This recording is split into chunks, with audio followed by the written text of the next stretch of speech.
A Gift from Earth by Larry Niven. Copyright 1968 by Larry Niven.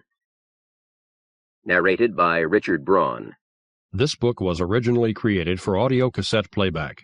Any announcements concerning cassettes do not apply to this recording. This version contains markers allowing direct access to major portions of the book. From the book jacket. No Place for Bleeding Hearts. The world named Mount Lookitthat was never meant for humans. It was shrouded in lethal mists. Life only existed on one plateau, unreachable except from space. But the disastrous decision to colonize the planet could not be reversed. So the settlers survived, somehow, under a ruthless dictatorship. Mount Lookitthat was rebellion-proof. Then fate dealt the colonists a wild card named Matthew Keller, who had a talent that neither he nor anybody else knew about. At last, the colonists had a glimmer of hope. One way out. The rebel leader's house had been gutted after the raid. Through a hole in the floor, Matt saw an air car in the cellar. There was no way to get it out. It must have been stolen years ago and the house built over it. Useless. But he clambered down and inspected the vehicle. If he could figure out a way to use it, he might have a chance to save Polly and the others. But there was no hidden door, only the house and solid earth. How had the rebels hoped to fly it? Idly, he pressed the button marked Start, and found out. The house blew up around him. Other books by Larry Niven. All the Myriad Ways. Convergent Series. The Flight of the Horse. A Hole in Space. The Long Arm of Gil Hamilton. Neutron Star. Protector. Ring World. Tales of Known Space, the universe of Larry Niven. World of Patavs. A World Out of Time. The Flying Sorcerers, with David Gerald. Dedication. To Hank, a good critic, a good friend. Chapter 1. The Ramrobot. A Ramrobot had been the first to see Mount Lookitthat.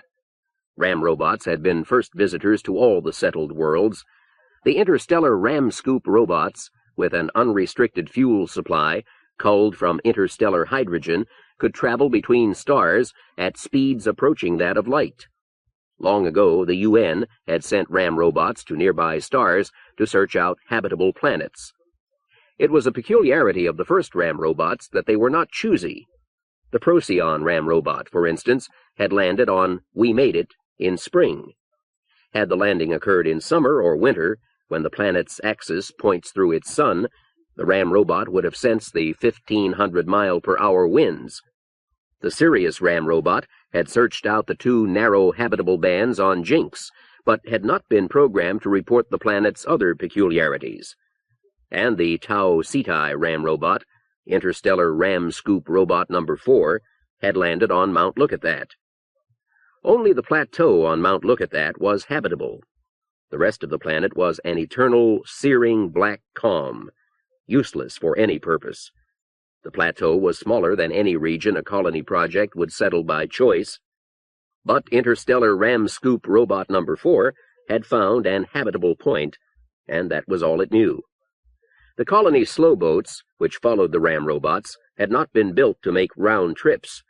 Their passengers had to stay, always. And so Mount Lookitthat was settled more than 300 years ago. A flock of police cars fanned out behind the fleeing man. He could hear them buzzing like summer bumblebees. Now, too late, they were using all their power. In the air, this pushed them to 100 miles per hour. Fast enough for transportation in as small a region as Mount Lookitthat, but just this once, not fast enough to win a race. The running man was only yards from the edge. Spurts of dust erupted ahead of the fugitive. At last, the implementation police had decided to risk damaging the body. The man hit the dust like a puppet thrown in anger, turned over, hugging one knee. Then he was scrambling for the cliff's sharp edge on the other knee and 2 hands. He jerked once more, but kept moving. At the very edge, He looked up to see a circling car coming right at him from the blue void beyond. With the tip of his tongue held firmly between his teeth, Jesus Pietro Castro aimed his car at the enraged, agonized, bearded face. An inch too low, and he'd hit the cliff. An inch too high, and he'd miss the man, miss his chance to knock him back onto the plateau. He pushed 2 fan throttles forward. Too late. The man was gone. Later, they stood at the edge and looked down. Often, Jesus Pietro had watched groups of children standing fearful and excited at the void edge, looking down toward the hidden roots of Mount Lookitthat, daring each other to go closer and closer. As a child, he had done the same. The wonder of that view had never left him. 40 miles below, beneath a swirling sea of white mist, was the true surface of Mount Lookitthat, the planet. The great plateau on Mount Lookitthat, the mountain, had a surface less than half the size of California. All the rest of the world's surface was a black oven, hot enough to melt lead, at the bottom of an atmosphere 60 times as thick as Earth's. Matthew Keller had committed, deliberately, one of the worst of possible crimes. He had crawled off the edge of the plateau, taking with him his eyes, his liver and kidneys, his miles of blood tubing, and all 12 of his glands, taking everything that could have gone into the hospital's organ banks to save the lives of those whose bodies were failing. Even his worth as fertilizer, not inconsiderable on a 300-year-old colony world, was now nil. Only the water in him would someday return to the upper world to fall as rain on the lakes and rivers and as snow on the great northern glacier. Already, perhaps, he was dry and flaming in the awful heat 40 miles below. Or had he stopped falling, even yet? Jesus Pietro, head of implementation, stepped back with an effort. The formless mist sometimes brought strange hallucinations and stranger thoughts, like that odd member of the Rorschach inkblot set, the one sheet of cardboard which is blank.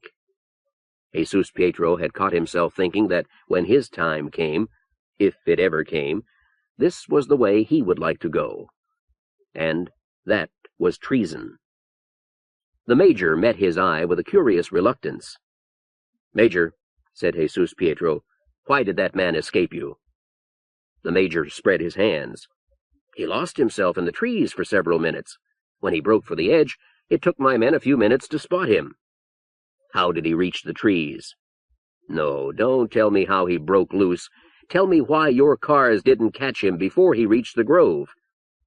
The Major hesitated a split second too long. Jesus Pietro said, "You were playing with him. He couldn't reach his friends, and he couldn't remain hidden anywhere, so you decided to have a little harmless fun." The Major dropped his eyes. "You will take his place," said Jesus Pietro. The playground was grass and trees, swings and teeter-totters, and a slow, skeletal merry-go-round. The school surrounded it on 3 sides, a 1-story building of architectural coral, painted white. The 4th side, protected by a high fence of tame vine growing on wooden stakes, was the edge of Gamma Plateau, a steep cliff overlooking Lake Davidson on Delta Plateau. Matthew Lee Keller sat beneath a watershed tree and brooded. Other children played all around him, but they ignored Matt. So did 2 teachers on monitor duty. People usually ignored Matt when he wanted to be alone.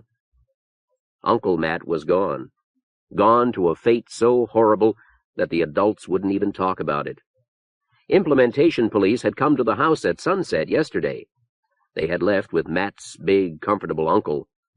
Knowing that they were taking him to the hospital, Matt had tried to stop those towering uniformed men, but they'd been gentle and superior and firm, and an 8-year-old boy had not slowed them down at all. A honeybee buzzing around 4 tanks. One day soon, his uncle's trial and conviction would be announced on the colonist TD programs, along with the charges and the record of his execution. But that didn't matter. That was just cleaning up. Uncle Matt would not be back. A sting in his eyes warned Matt that he was going to cry. Harold Lillard stopped his aimless running around when he realized that he was alone. He didn't like to be alone. Harold was 10, big for his age, and he needed others around him, preferably smaller others, children who could be dominated. Looking rather helplessly around him, he spotted a small form under a tree near the playground's edge. Small enough, far enough from the playground monitors. He started over. The boy under the tree looked up. Harold lost interest. He wandered away with a vacant expression, moving more or less toward the teeter-totters.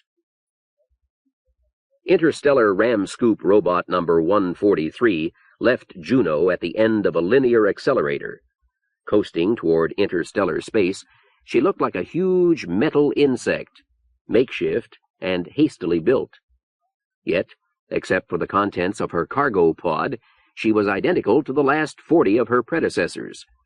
Her nose was the Ramscoop generator, a massive, heavily armored cylinder with a large orifice in the center. Along the sides were 2 big fusion motors, aimed 10 degrees outward, mounted on oddly jointed metal structures like the folded legs of a praying mantis. The hull was small, containing only a computer and an in-system fuel tank. Juno was invisible behind her when the fusion motors fired. Immediately, the cable at her tail began to unroll. The cable was 30 miles long and was made of braided Sinclair molecule chain. Trailing at the end was a lead capsule as heavy as the Ramrobot itself. Identical cargo pods had been going to the stars for centuries, but this one was special. Like Ramrobots number 141 and number 142, already moving toward Jinx and Wonderland, like Ramrobot number 144, not yet built, Ramrobot number 143 carried the seeds of revolution. That revolution was already in process on Earth. On Earth it was quiet, orderly. It would not be so on Mount Lookitthat. The medical revolution that began with the beginning of the 20th century had warped all human society for 500 years. America had adjusted to Eli Whitney's cotton gin in less than half that time. As with the gin, the effects would never quite die out. But already society was swinging back to what had once been normal. Slowly, but there was motion. In Brazil, a small but growing alliance agitated for the removal of the death penalty for habitual traffic offenders. They would be opposed, but they would win. On twin spears of actinic light, the Ramrobot approached Pluto's orbit. Pluto and Neptune were both on the far side of the Sun, and there were no ships nearby to be harmed by magnetic effects. The Ramscoop generator came on. The conical field formed rather slowly, but when it had stopped oscillating, it was 200 miles across. The ship began to drag a very little, as the cone scooped up interstellar dust and hydrogen. She was still accelerating. Her in-system tank was idle now, and would be for the next 12 years. Her food would be the thin stuff she scooped out between the stars. In nearby space, the magnetic effects would have been deadly. Nothing with a notochord could live within 300 miles of the storm of electromagnetic effects that was a working Ramscoop generator. For hundreds of years, men had been trying to build a magnetic shield efficient enough to let men ride the Ramrobots. They said it couldn't be done, and they were right. A Ramrobot could carry seeds and frozen, fertile animal eggs, provided they were heavily shielded and were carried a good distance behind the Ramscoop generator. Men must ride the slowboats, carrying their own fuel, traveling at less than half the speed of light. For Ramrobot number 143, speed built up rapidly over the years. The sun became a bright star, then a dim orange spark. The drag on the Ramscoop became a fearsome thing, but it was more than compensated for by the increase in hydrogen pouring into the fusion motor. The telescopes in Neptune's Trojan points occasionally picked up the Ramrobot's steady fusion light, a tiny, fierce blue-white point against Tau Ceti's yellow. The universe shifted and changed. Ahead and behind the Ramrobot, the stars crept together until Sol and Tau Ceti were less than a light year apart. Now Sol was dying ember red, and Tau Ceti showed brilliant white. The pair of red dwarfs, known as L726-8, almost in the Ramrobot's path, had become warm yellow, and all the stars in all the heavens had a crushed look, as if somebody heavy had sat down on the universe. Ramrobot number 143 reached the halfway point, 5.95 light-years from Sol, as measured relative to Sol, and kept going. Turnover was light-years off, since the ram scoop would slow the ship throughout the voyage. But a relay clicked in the Ramrobot's computer. It was message time. The ram scoop flickered out, and the light died in the motors as Ramrobot number 143 poured all her stored power into a maser beam. For an hour, the beam went out, straight ahead, reaching toward the system of Tau Ceti. Then the Ramrobot was accelerating again, following close behind her own beam, but with the beam drawing steadily ahead. A line of 15-year-old boys had formed at the door of the med-check station, each holding a conical bottle filled with clear, yellowish fluid. One by one, they handed their specimen bottles to the hard-faced, masculine-looking nurse, then stepped aside to wait for new orders. Matt Keller was third from the end. As the boy in front of him stepped aside, and as the nurse raised one hand without looking up from her typewriter, Matt examined his bottle critically. "Doesn't look so good," he said. The nurse looked up in furious impatience. A colonist brat, wasting her time. "I better run it through again," Matt decided aloud. And he drank it. "It was apple juice," he said later that night. "I almost got caught sneaking it into the med-check station, but you really should have seen her face. She turned the damnedest color." "But why?" his father asked in honest bewilderment. "Why antagonize Miss Prynne? You know she's part crew, and these medical health records go straight to the hospital." "I think it was funny," Jean announced. She was Matt's sister, a year younger than Matt, and she always sided with him. Matt's grin seemed to slip from his face, leaving something dark, something older than his years. One for Uncle Matt. Mr. Keller glared at Jean, then at the boy. "You keep thinking like that, Matthew, and you'll end up in the hospital just like he did. Why can't you leave well enough alone?" His father's evident concern penetrated Matt's mood. "Don't worry, Genghis," he said easily. "Miss Prynne's probably forgotten all about it. I'm lucky that way." "Nonsense. If she doesn't report you, it'll be through sheer kindness." "Fat chance of that." In a small recuperation room in the treatment section of the hospital, Jesus Pietro Castro sat up for the first time in 4 days. His operation had been simple, though major. He now had a new left lung. He had also received a peremptory order from Millard Parlette, who was pure crew. He was to give up smoking immediately. He could feel the pull of internal surgical adhesive as he sat up to deal with 4 days of paperwork. The stack of forms his aide was setting on the bedside table looked disproportionately thick. He sighed, picked up a pen, and went to work. 15 minutes later, he wrinkled his nose at some petty complaint, a practical joke, and started to crumple the paper. He unfolded it and looked again. He asked, "Matthew Lee Keller?" "Convicted of treason," Major Jansen said instantly. 6 years ago. He escaped over the edge of Alpha Plateau, the void edge. The records say he went into the organ banks." But he hadn't, Jesus Pietro remembered suddenly. Major Jansen's predecessor had gone instead. Yet Keller had died. What's he doing playing practical jokes in a colonist med-check station? After a moment of cogitation, Major Jansen said, "He had a nephew." Be about 15 now? Perhaps. I'll check. Keller's nephew, said Jesus Pietro to himself. I could follow standard practice and send him a reprimand. No, let him think he'd got away with it. Give him room to move around in, and one day he'd replace the body his uncle stole. Jesus Pietro smiled. He started to chuckle, but pain stabbed him in the ribs, and he had to desist. The snout projecting from the ram scoop generator was no longer bright and shiny. Its surface was a montage of big and little pits, craterlets left by interstellar dust grains pushing their way through the ram scoop field.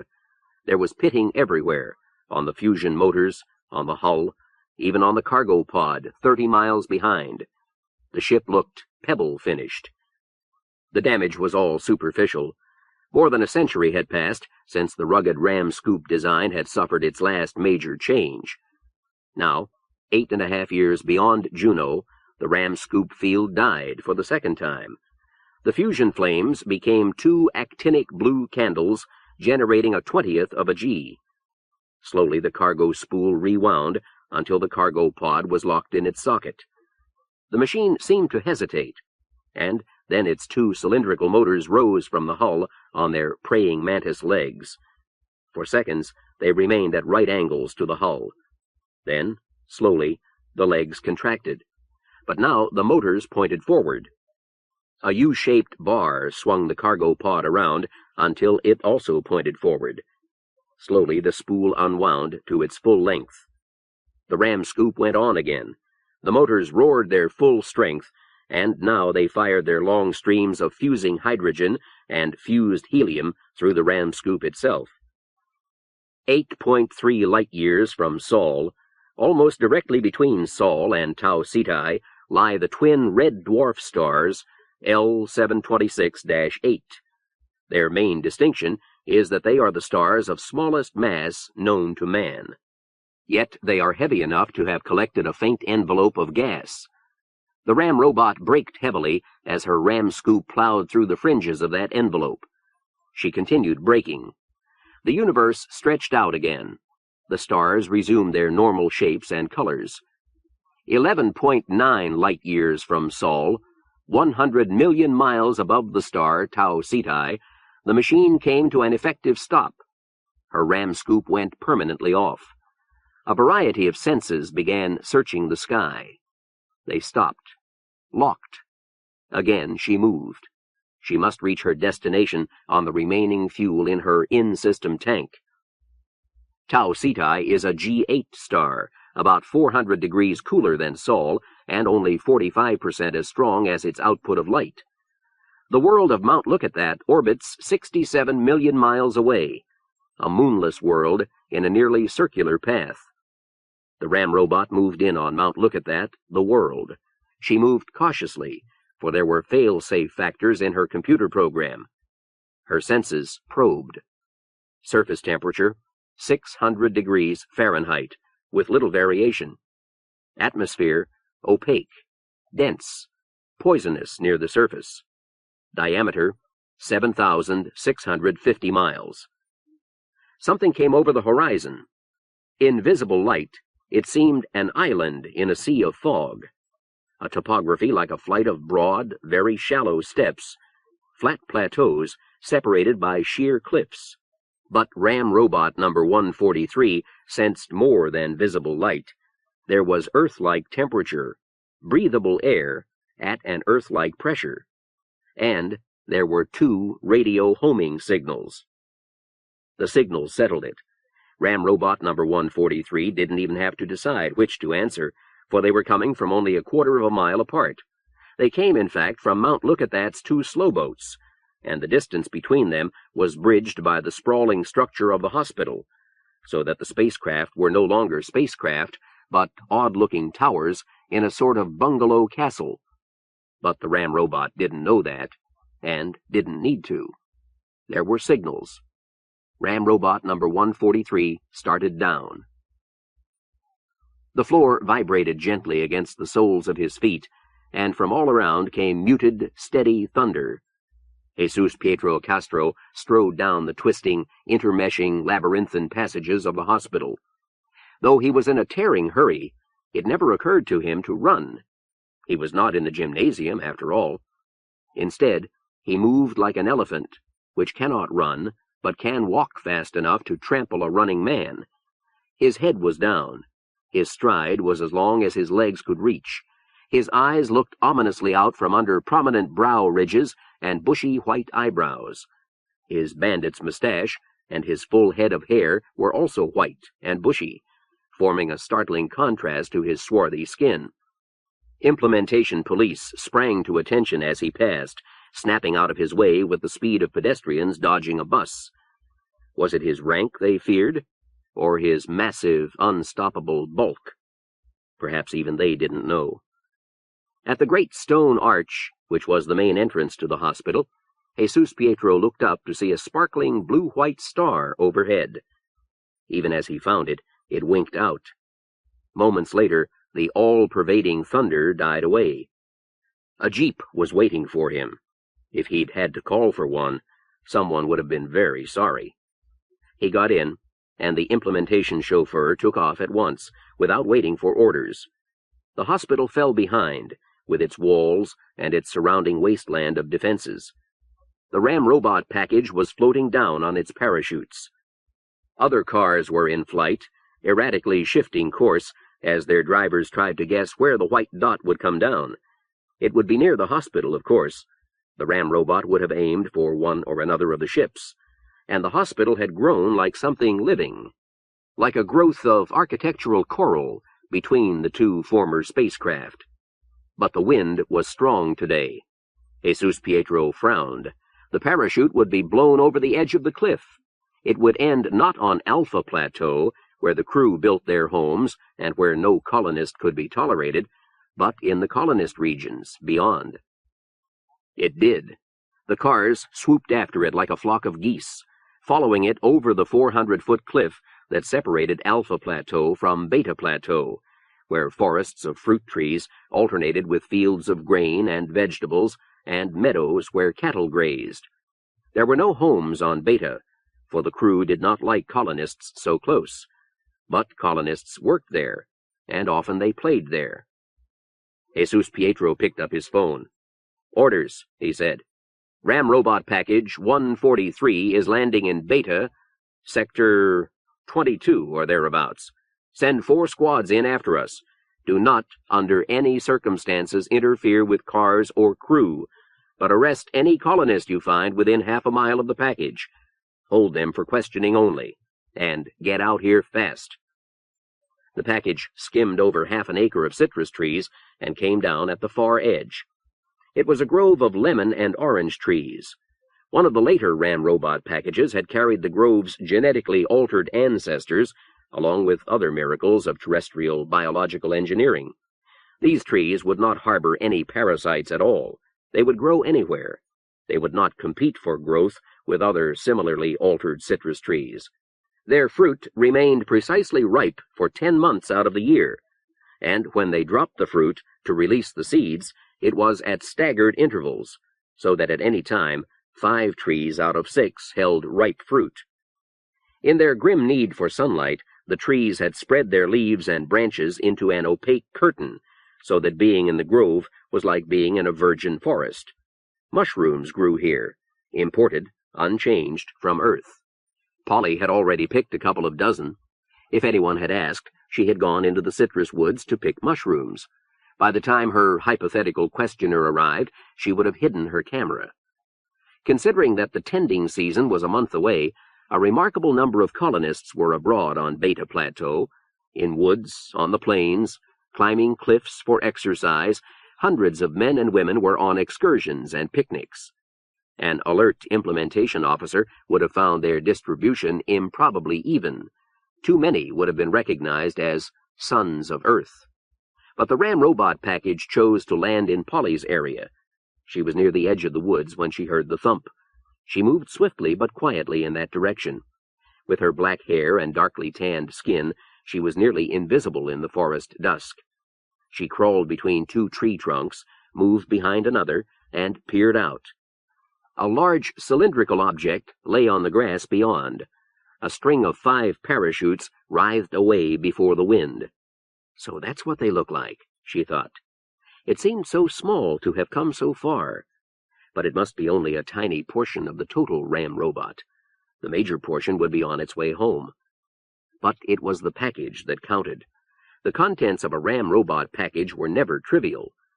For 6 months, ever since the Maser message arrived, the Sons of Earth had been planning to capture Ramrobot capsule number 143. At worst, they could ransom it to the crew. At best, it might be something to fight with. She almost stepped out of the woods before she saw the cars, at least 30 of them, landing all around the Ramrobot package. She stayed hidden. His soldiers would not have recognized Jesus Pietro, but they would have understood. All but 2 or 3 of the men and women around him were purebred crew. Their chauffeurs, including his own, had prudently stayed in their cars. Jesus Pietro Castro was obsequious, deferential, and very careful not to joggle an elbow, or to step on a toe, or even to find himself in somebody's path. As a result, his vision was blocked when Millard Parlette, a lineal descendant of the first captain of the Planck, opened the capsule and reached in. He did see what the ancient held up to the sunlight, the better to examine it. It was a rectangular solid with rounded edges, and it had been packed in a resilient material which was now disintegrating. The bottom half was metal. The top was a remote descendant of glass, hard as the cheaper steel alloys, more transparent than a window pane, and in the top half floated something shapeless. Jesus Pietro felt his mouth fall open. He looked harder. His eyelids squinted. His pupils dilated. Yes, he knew what this was. It was what the Maser message had promised 6 months ago. A great gift. And a great danger. This must be our most carefully guarded secret, Millard Parlette was saying in a voice like a squeaky door. No word must ever leak out. If the colonists saw this, they'd blow it out of all proportion. We'll have to tell Castro to... Castro? Where the misdemons is Castro? Here I am, sir.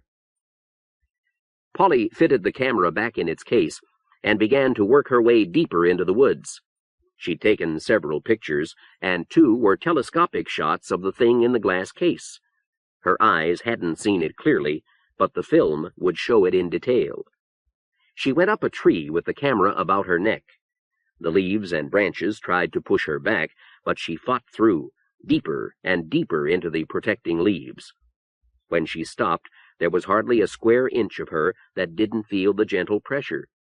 It was dark as the caves of Pluto. In a few minutes, the police would be all through here. They would wait only until the crew was gone before converging on this area. It was not enough that Polly be invisible. There must be enough leaves to block any infrared light leaving her body. She could hardly blame herself for losing the capsule. The Sons of Earth had been unable to translate the Maser message, but the crew had. They knew the capsule's worth. But so did Polly, now. When the 18,000 colonists of Mount Lookitthat knew what was in that capsule. Night came. The implementation police had collected all the colonists they could find. None had seen the capsule after it came down, and all would be released after questioning. Now the police spread out with infrared detectors. There were several spots of random heat in Polly's grove, and all were sprayed with sonic stunners. Polly never knew she'd been hit. When she woke next morning, she was relieved to find herself still in her perch.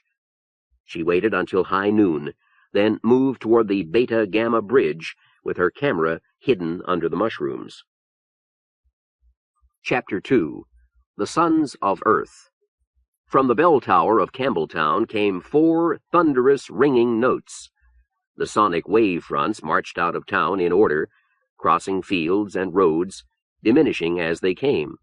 They overran the mine with hardly a pause, but men looked up, lowering their tools. Matt smiled for the first time that day.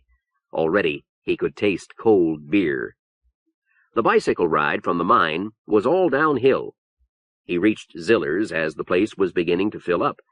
He ordered a pitcher, as usual, and downed the first glassful without drawing breath. A kind of bliss settled on him, and he poured his second glass carefully down the side to avoid a head. He sat sipping it while more and more freed workmen poured into the tap room. Tomorrow was Saturday. For 2 days and 3 nights he could forget the undependable little beasties who earned him his living. Presently an elbow hit him in the neck. He ignored it, a habit his ancestors had brought from crowded earth and retained, but the second time the elbow poked him, he had the glass to his lips. With beer dripping wetly down his neck, he turned to deliver a mild reproof. "Sorry," said a short, dark man with straight black hair. He had a thin, expressionless face and the air of a tired clerk. Matt looked more closely. "Hood," he said. "Yes, my name is Hood, but I don't recognize you." The man put a question in his voice. Matt grinned, for he liked flamboyant gestures. He wrapped his fingers in his collar and pulled his shirt open to the waist. "Try again," he invited. The clerkish type shied back, and then his eyes caught the tiny scar on Matt's chest. "Keller." "Right," said Matt, and zipped his shirt up. "Keller. I'll be damned," said Hood. You could tell somehow that he saved such words for emergencies. "It's been at least 7 years. What have you been doing lately?" "Grab that seat." Hood saw his opportunity and was into the stool next to Matt before the occupant was fully out of it. "I've been playing nursemaid to mining worms." "And you?" Hood's smile suddenly died. You don't still hold that scar against me, do you?" "No," Matt said with explosive sincerity. "That whole thing was my fault. Anyway, it was a long time ago." It was. Matt had been in the 8th grade that fall day when Hood came into Matt's classroom to borrow the pencil sharpener. It was the first time he'd ever seen Hood, a boy about Matt's size, though obviously a year older, an undersized, very nervous upperclassman. Unfortunately, the teacher was out of the room. Hood had marched the full length of the room, not looking at anyone, sharpened his pencil, and turned to find his escape blocked by a mob of yelling, bounding 8th graders.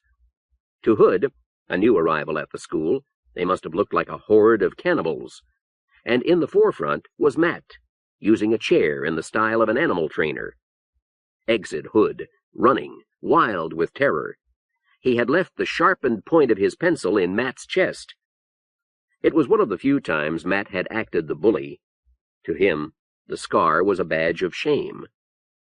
"Good," said Hood, his relief showing. "So you're a miner now." "Right, and regretting it every waking hour. I rue the day Earth sent us those little snakes." "It must be better than digging the holes yourself." "Think so? Are you ready for a lecture?" "Just a second." Hood drained his glass in a heroic gesture. "Ready. A mining worm is 5 inches long and a 1/4 inch in diameter, mutated from an earthworm. Its grinding orifice is rimmed with little diamond teeth. It ingests metal ores for pleasure, but for food it has to be supplied with blocks of synthetic stuff which is different for each breed of worm, and there's a breed for every metal. This makes things complicated.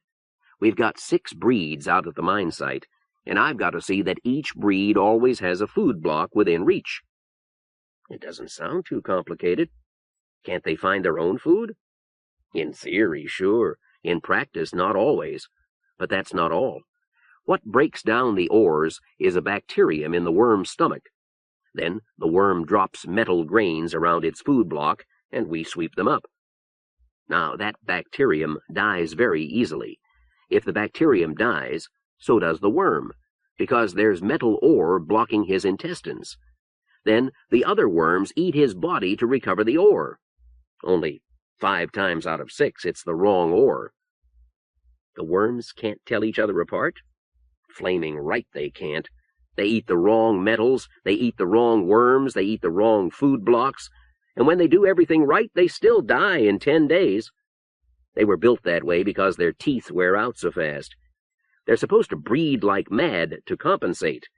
But the plain truth is, they don't have time when they're on the job. We have to keep going back to the crew for more. So they've got you by the gonads.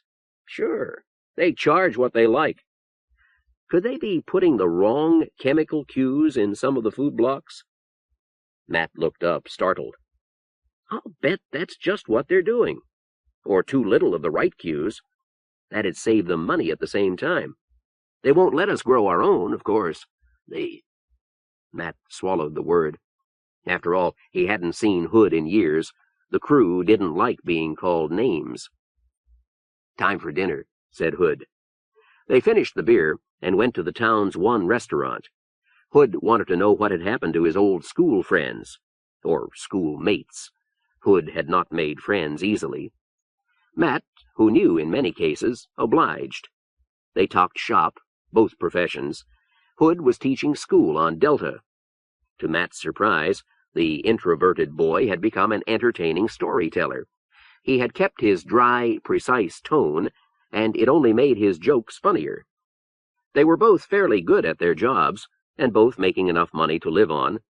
There was no real poverty anywhere on the plateau. It was not the colonists' money the crew wanted, as Hood pointed out over the meat course. I know where there's a party, Hood said over coffee. Are we invited? Yes. Matt had nothing planned for the night, but he wanted reassurance. Party crashers welcome? In your case, party crashers solicited. You'll like Harry Kane. He's the host. I'm sold. The sun dipped below the edge of Gamma Plateau as they rode up. They left their bicycles in back of the house. As they walked around to the front, the sun showed again, a glowing red half-disk above the eternal sea of cloud beyond the void edge. Harry Kane's house was just 40 yards from the edge.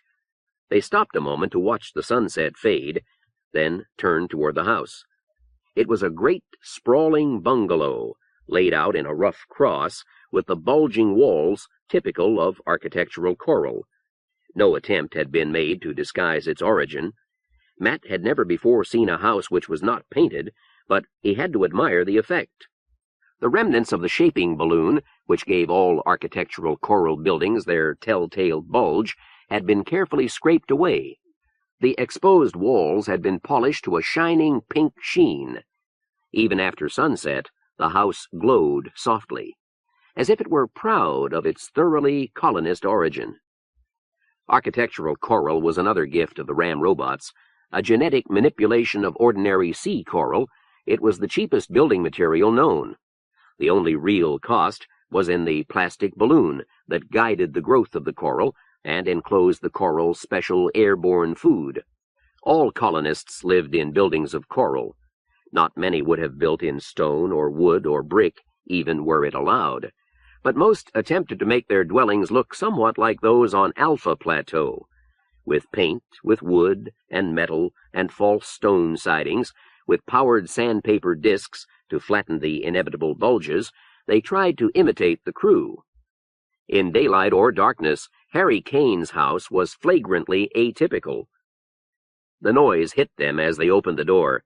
Matt stood still while his ears adjusted to the noise level, a survival trait his ancestors had developed when Earth's population numbered 19 billion, even as it did that night, 11.9 light-years away. During the last 4 centuries, a man of Earth might as well have been stone-deaf if he could not carry on a conversation with 1,000 drunks bellowing in his ears. Matt's people had kept some of their habits, too. The great living room was jammed, and the few chairs were largely being ignored. The room was big, and the bar across from the entrance was enormous. Matt shouted, "Harry Kane must do a lot of entertaining." "He does. Come with me, we'll meet him." Matt caught snatches of conversation as they pushed their way across the room. The party hadn't been going long, he gathered, and several people knew practically nobody. But they all had drinks. They were of all ages, all professions. Hood had spoken true. If a party crasher wasn't welcome, he'd never know it, because no one would recognize him as one. The walls were like the outside, a glowing coral pink. The floor, covered with a hairy-looking wall-to-wall rug of mutated grass, was flat except at the walls. No doubt it had been sanded flat after the house was finished and the forming balloon removed. But Matt knew that beneath the rug was not tile or hardwood, but the ever-present pink coral. They reached the bar, no more jostled than need be. Hood leaned across the bar as far as he could, which because of his height was not far, and called, "Harry, 2 vodka sodas, and I'd like you to meet—" "Damn it, Keller, what's your first name?" "Matt. Matt Keller. We've known each other since grade school." "Pleasure, Matt," said Harry Kane, and reached over to shake hands. "Glad to see you here, Jay." Harry was almost Matt's height, and considerably broader, and his wide face was dominated by a shapeless nose and an even wider grin. He looked exactly like a bartender. He poured the vodka sodas into glasses in which water had been pre-frozen. He handed them across. "Enjoy yourselves," he said, and moved down the bar to serve 2 newcomers. Hood said, "Harry believes the best way to meet everyone right away is to play bartender for the first couple of hours. Afterward, he turns the job over to a volunteer." "Good thinking," said Matt. "Is your name Jay?" "Short for Jayhawk. Jayhawk Hood. One of my ancestors was from Kansas. The Jayhawk was a symbolic Kansas bird. Crazy, isn't it, that we needed 8 years to learn each other's first names?" At that moment, a fragment of the crowd noticed Hood and swept down upon them. Hood barely had time to grin in answer before they were in the midst of introductions. Matt was relieved. He was sure he had seen Harry Kane pass something to Jay Hood along with his drink. Manners kept him from asking questions, but it stuck in his curiosity, and he wanted to forget it. The newcomers were 4 men and a woman. As an individual, Matt remembered only the woman. Her name was Lainey Matson. She was around 26 years old, 5 years older than Matt. In bare feet, he would have topped her by a scant half-inch. But she was wearing double spikes, and her piled confection of auburn hair made her even taller. Not merely tall, she was big, with wide, pronounced hips and deep breasts behind an M neckline.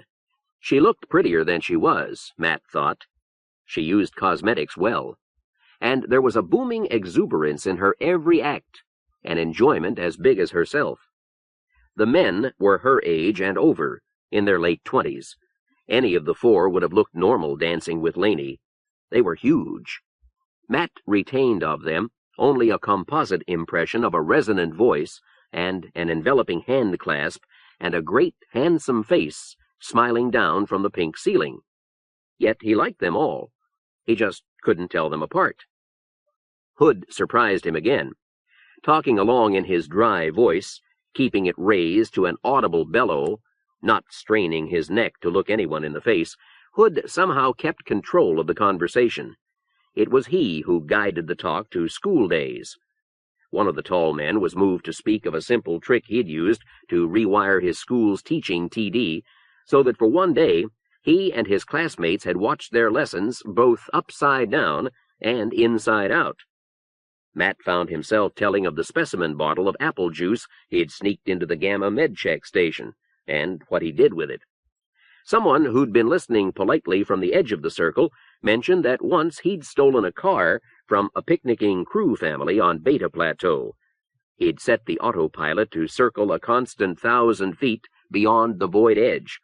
It had stayed up for 5 days before dropping into the mist, with scores of implementation police watching. Matt watched Jay Hood and Lainey as they talked. Lainey had a long arm draped over Hood's shoulders, and the top of his head reached just to her chin. They were both talking at once, trampling the tail ends of each other's sentences, racing pell-mell through memories and anecdotes and jokes they'd been saving, sharing them with the group, but talking for each other. It wasn't love, Matt decided, though it was like love. It was an immense satisfaction Hood and Lainey felt at knowing each other. Satisfaction and pride. It made Matt feel lonely. Gradually, Matt became aware that Lainey was wearing a hearing aid. It was so small and so cunningly colored as to be nearly invisible within her ear. Truthfully, Matt couldn't swear that it was there. If Laney needed a hearing aid, it was too bad she couldn't hide it better. For centuries, more civilized peoples had been wearing specks of laminated plastic buried in the skin above the mastoid bone. Such things did not exist on Mount Lookitthat. A crew, now, would have had his ears replaced from the organ banks. Glasses went empty, and one of Laney's big escorts came back with replacements. The little group grew and shrank and split into other groups with the eternal capriciousness of the cocktail party. For a moment, Matt and Jay Hood were left standing alone in a forest of backs and elbows.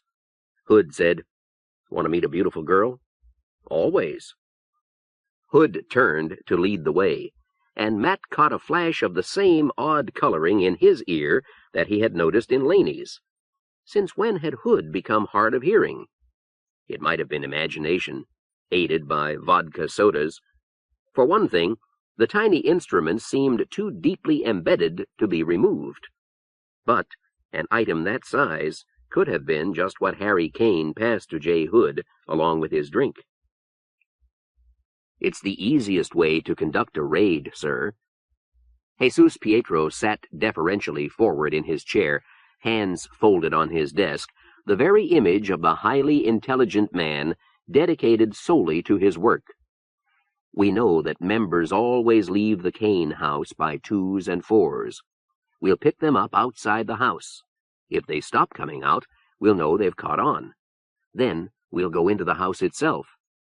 Behind his mask of deference, Jesus Pietro was annoyed. For the first time in 4 years, he had planned a major raid on the sons of Earth, and Millard Parlette had picked that night to visit the hospital. Why tonight? He came only once in 2 months. Thank the mist demons. A visit from a crew always upset Jesus Pietro's men. At least Parlette had come to him. Once Parlette had summoned him to his own house, and that had been bad. Here, Jesus Pietro was in his element. His office was practically an extension of his personality. The desk had the shape of a boomerang, enclosing him in an obtuse angle for more available working space. He had 3 guests' chairs of varying degrees of comfort for crew and hospital personnel and colonist. The office was big and square, but there was a slight curve to the back wall. Where the other walls were cream-colored, easy on the eye, the back wall was smoothly polished dark metal. It was part of the outer hull of the plank.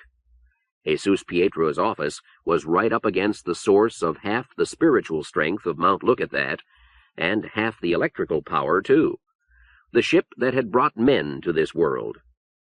Sitting at his desk, Jesus Pietro felt the power at his back. "Our only problem," he continued smoothly, "is that not all of Kane's guests are involved in the conspiracy. At least half will be deadheads, invited for camouflage. Telling them apart will take time." "I see that," said the old man. His voice squeaked. He wore the tall, skeletal look of a Don Quixote, but his eyes held no madness. They were sane and alert. For nearly 200 years, the hospital had kept his body, brain, and mind functioning. Probably even he did not know how much of him had been borrowed from colonists convicted of major crimes.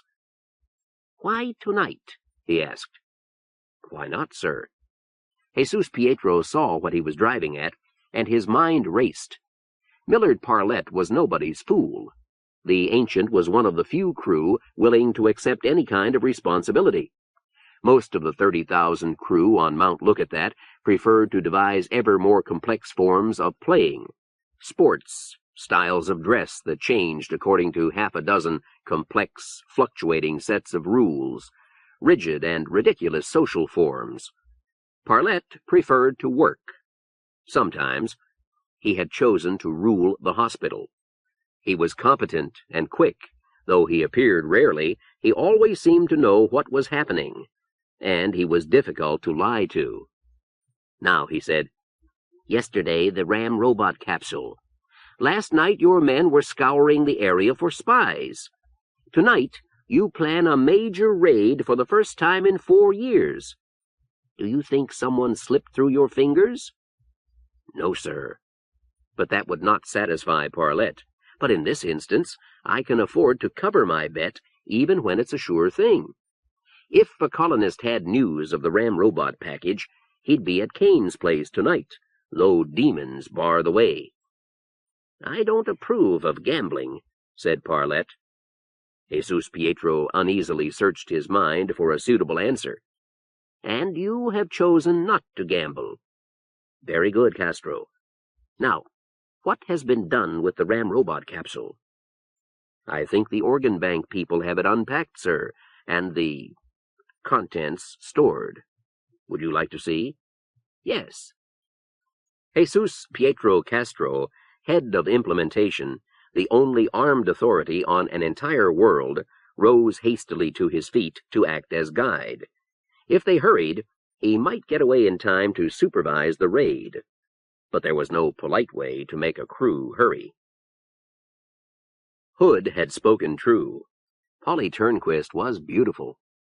She was also small and dark and quiet, and Matt definitely wanted to know her better. Polly had long, soft hair, the color of a starless night, direct brown eyes, and a smile that came through even when she was trying to look serious. She looked like someone with a secret, Matt thought. She didn't talk. She listened. Parapsychological abilities are not a myth, Hood was insisting. When the Planck left Earth, there were all kinds of psionics devices for amplifying them. Telepathy had gotten almost dependable. What's almost dependable? Dependable enough so there were specially trained people to read dolphin minds. Enough so telepaths were trained as expert witnesses in murder trials. Enough— All right, said Matt. It was the first time tonight that he had seen Hood worked up. Matt gathered from the attitudes of the others that Hood rode this hobby horse often. He asked, "Where are they now, these witches of yours?" "They aren't witches. Look, Matt, every one of those psi powers was tied up a little bit with telepathy. They proved that. Now, do you know how they tested our ancestors before they sent them into space for a 30-year one-way trip?" Someone played straight man. They had to orbit Earth for a while. Yes, 4 candidates in a ferry boat orbiting for 1 month. No telepath could take that. Polly Turnquist was following the debate like a spectator at a tennis match, swinging her shoulders to face whoever was speaking. Her grin widened, her hair swung gently, hypnotically. She was altogether a pleasure to watch. She knew Matt was watching. Occasionally, her eyes would flick toward him, as if inviting him to share the joke. Why not, if he's got company? The wrong company. Anywhere on Earth, a latent telepath is surrounded by tens of thousands of minds. In space, he has 3, and he can't get away from any of them for a single hour, for a full month. How do you know all this, Jay? Books? You damn sure don't have anyone to experiment on. Polly's eyes sparkled as she followed the debate. The lobes of Hood's ears were turning red. Polly's raven hair swung wide, and when it uncovered her right ear for an instant, she was almost certainly wearing a tiny, almost invisible hearing aid. So, she did have a secret. And finally, Matt thought he knew what it was. 300 years ago, the Planck had come to Mount Lookitthat with 6 crew members to guard 50 passengers in suspended animation. The story was in all the history tapes of how the circular flying wing had dipped into the atmosphere and flown for hours above impenetrable mists which the instruments showed to be poisonous and deadly hot. And then a great mass had come over the horizon, a vertical, flat-topped mountain 40 miles high and hundreds of miles long. It was like a new continent rearing over the impalpable White Sea. The crew had gaped, wordless, until Captain Parlette had said, "Look at that." Unwritten, but thoroughly known, was the story of the landing. The passengers had been wakened one at a time to find themselves living in an instant dictatorship. Those who fought the idea, and they were few, died. When the Arthur Clark came down 40 years later, the pattern was repeated. The situation had not changed, but for population growth. Not in the last 300 years. From the beginning, there had been a revolutionary group. Its name had changed several times, and Matt had no idea what it was now. He had never known a revolutionary. He had no particular desire to be one. They accomplished nothing, except to fill the hospital's organ banks. How could they, when the crew controlled every weapon and every watt of power on Mount Lookitthat? If this was a nest of rebels, then they had worked out a good cover. Many of the merrymakers had no hearing aids, and these seemed to be the ones who didn't know anyone here. Like Matt himself. In the midst of a reasonably genuine open house brawl, certain people listened to voices only they could hear. Matt let his imagination play. They'd have an escape hatch somewhere, those of the inner circle, and if the police showed, they would use it during a perfectly genuine panic. Matt and his brethren of the outer circle would be expendable. But why should all of these occult powers be connected to mind reading? Does that make sense to you, Jay? Certainly. Don't you see that telepathy is a survival trait? When human beings evolved psi powers, they must have evolved telepathy first. All the others came later, because they're less likely to get you out of a bad situation. Matt dismissed the idea of leaving. Safer? Sure. But here he had, for a time, escaped from his persnickety mining worms and their venal, crewish growers and the multiple other problems that made his life what it was. And his curiosity bump itched madly. He wanted to know how they thought, how they worked, how they protected themselves, what they had in mind. He wanted to know Polly Turnquist.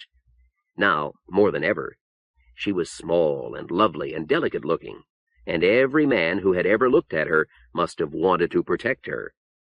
What was such a girl doing, throwing her life away? Really, that was all she was doing. Sooner or later, the organ banks would run short of healthy livers or live skin or lengths of large intestine at a time when there was a dearth of crime on the plateau. Then implementation would throw a raid, and Polly would be stripped down to her component parts. Matt had a sudden urge to talk her out of it, get her to leave here with him and move to another part of the plateau. Would they be able to hide out in a region so limited? Possibly not, but she didn't even know he'd guessed. If she found out, he could die for his knowledge. He'd have to put a fail-safe on his mouth. It spoiled things. If Matt could have played the observer, the man who watched and said nothing. But he wasn't an observer. He was involved now. He knew Jay and liked him. He'd liked Laney Matson and Harry Kane at sight. And he could have fallen in love with Polly Turnquist. These people were putting their lives on the line, and his too, and he could do nothing about it. The middle-aged man with the brush cut was still at it. "Jay," he said with a poor imitation of patience, "you're trying to tell us that Earth had psi powers under good control when the Founding Fathers left. Well, what have they done since? They've made all kinds of progress in biological engineering. Their ships improve constantly. Now the Ramrobots go home all by themselves. But what have they done about psi powers? Nothing. Just nothing. And why? Because it's all superstition. Witchcraft. Myths." Oh, shut up, Matt thought. It was all cover for what was really going on, and he wasn't a part of that. He dropped back out of the circle, hoping nobody would notice him. Except Polly. Nobody did. He eased toward the bar for a refill. Harry Kane was gone, replaced by a kid somewhat younger than Matt, one who wouldn't last another half-hour if he kept sampling his own wares. When Matt tasted his drink, it was mostly vodka, and when he turned around, there was Polly, laughing at his puckered face. The half-dozen suspects were deeply asleep along one wall of the patrol wagon. A white-garbed implementation medic looked up as Jesus Pietro entered. "Oh, there you are, sir. I think these three must be deadheads.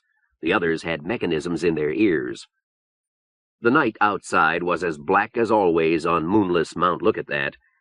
Jesus Pietro had left Millard Parlette standing before the glass wall of the organ banks, contemplating whatever he might be contemplating.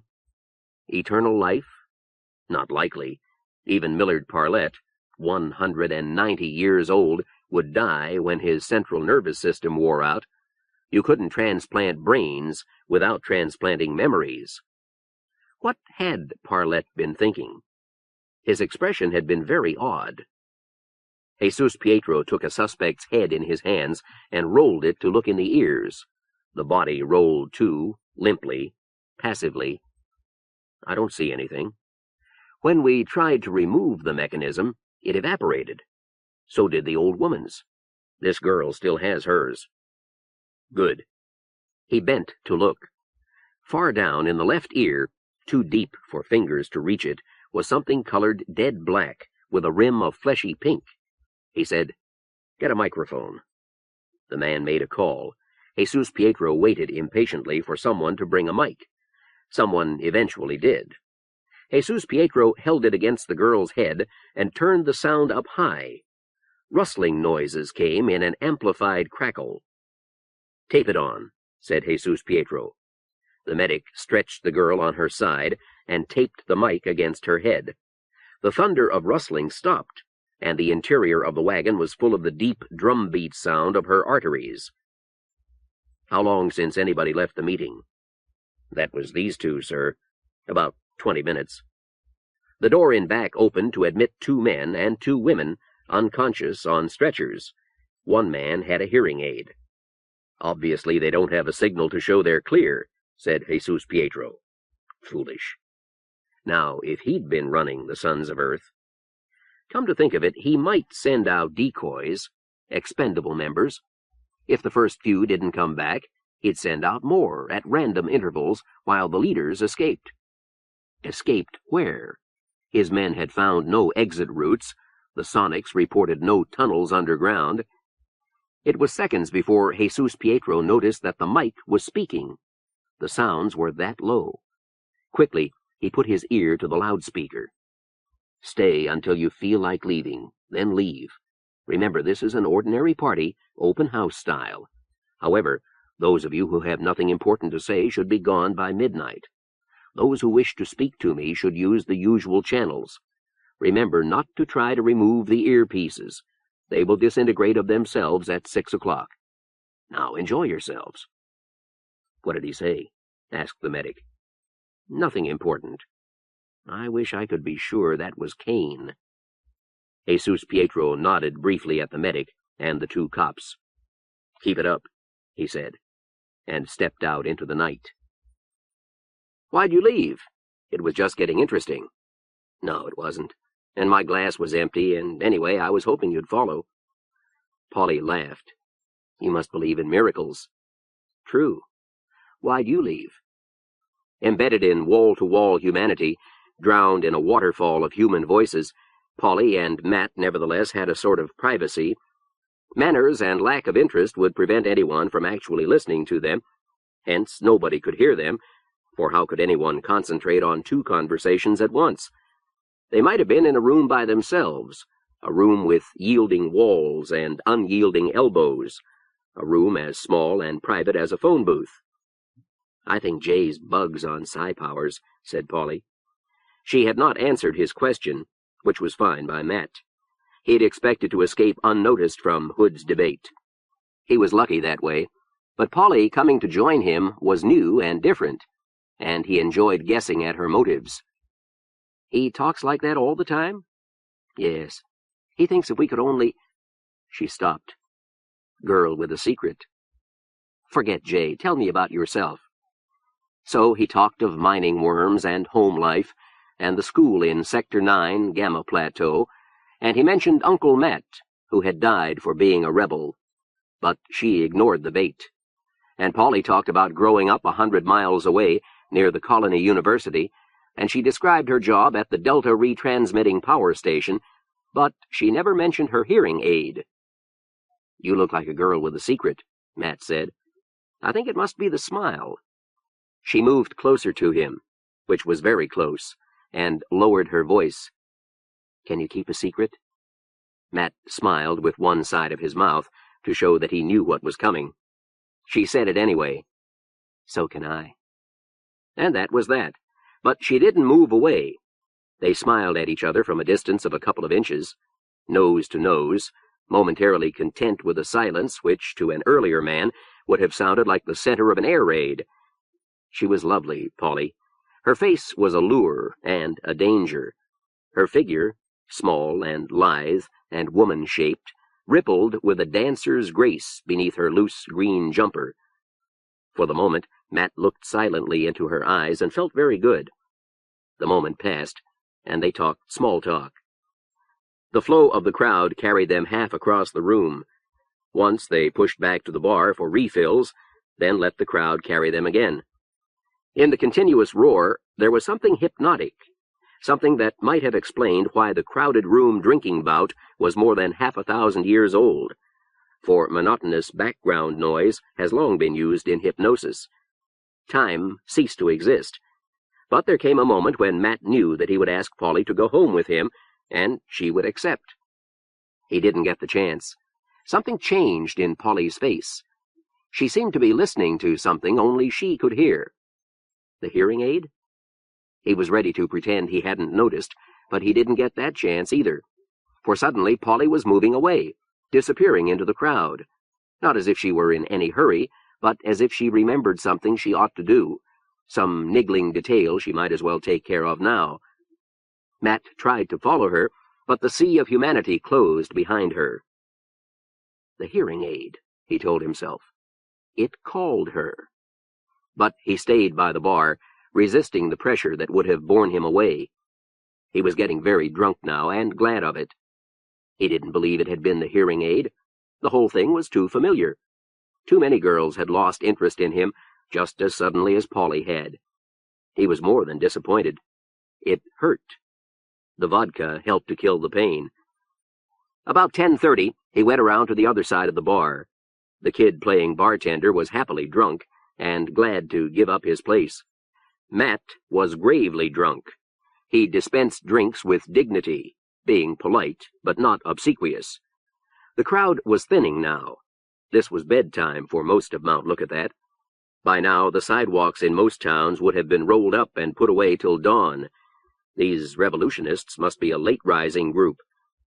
Matt served drinks automatically, but he wasn't having any more himself. The vodka began to run low, and there wasn't anything but vodka. Vodka converted from sugar and water and air by one of Earth's educated bacteria. Let it run out, Matt thought viciously. He could watch the riot. He served somebody a vodka grapefruit as requested, but the hand with the drink did not vanish to make room for someone else. Slowly, Matt realized that the hand belonged to Laney Matson. "Hi," he said. "Hi. Want to stand in?" "Guess so." Somebody changed places with him, one of Laney's tall escorts, and Laney led him through the thinning ranks to a miraculously unoccupied sofa. Matt sank deep into it. The room would start to whirl if he closed his eyes. "Do you always get this looped?" "No. Something bugging me." "Tell me." He turned to look at her.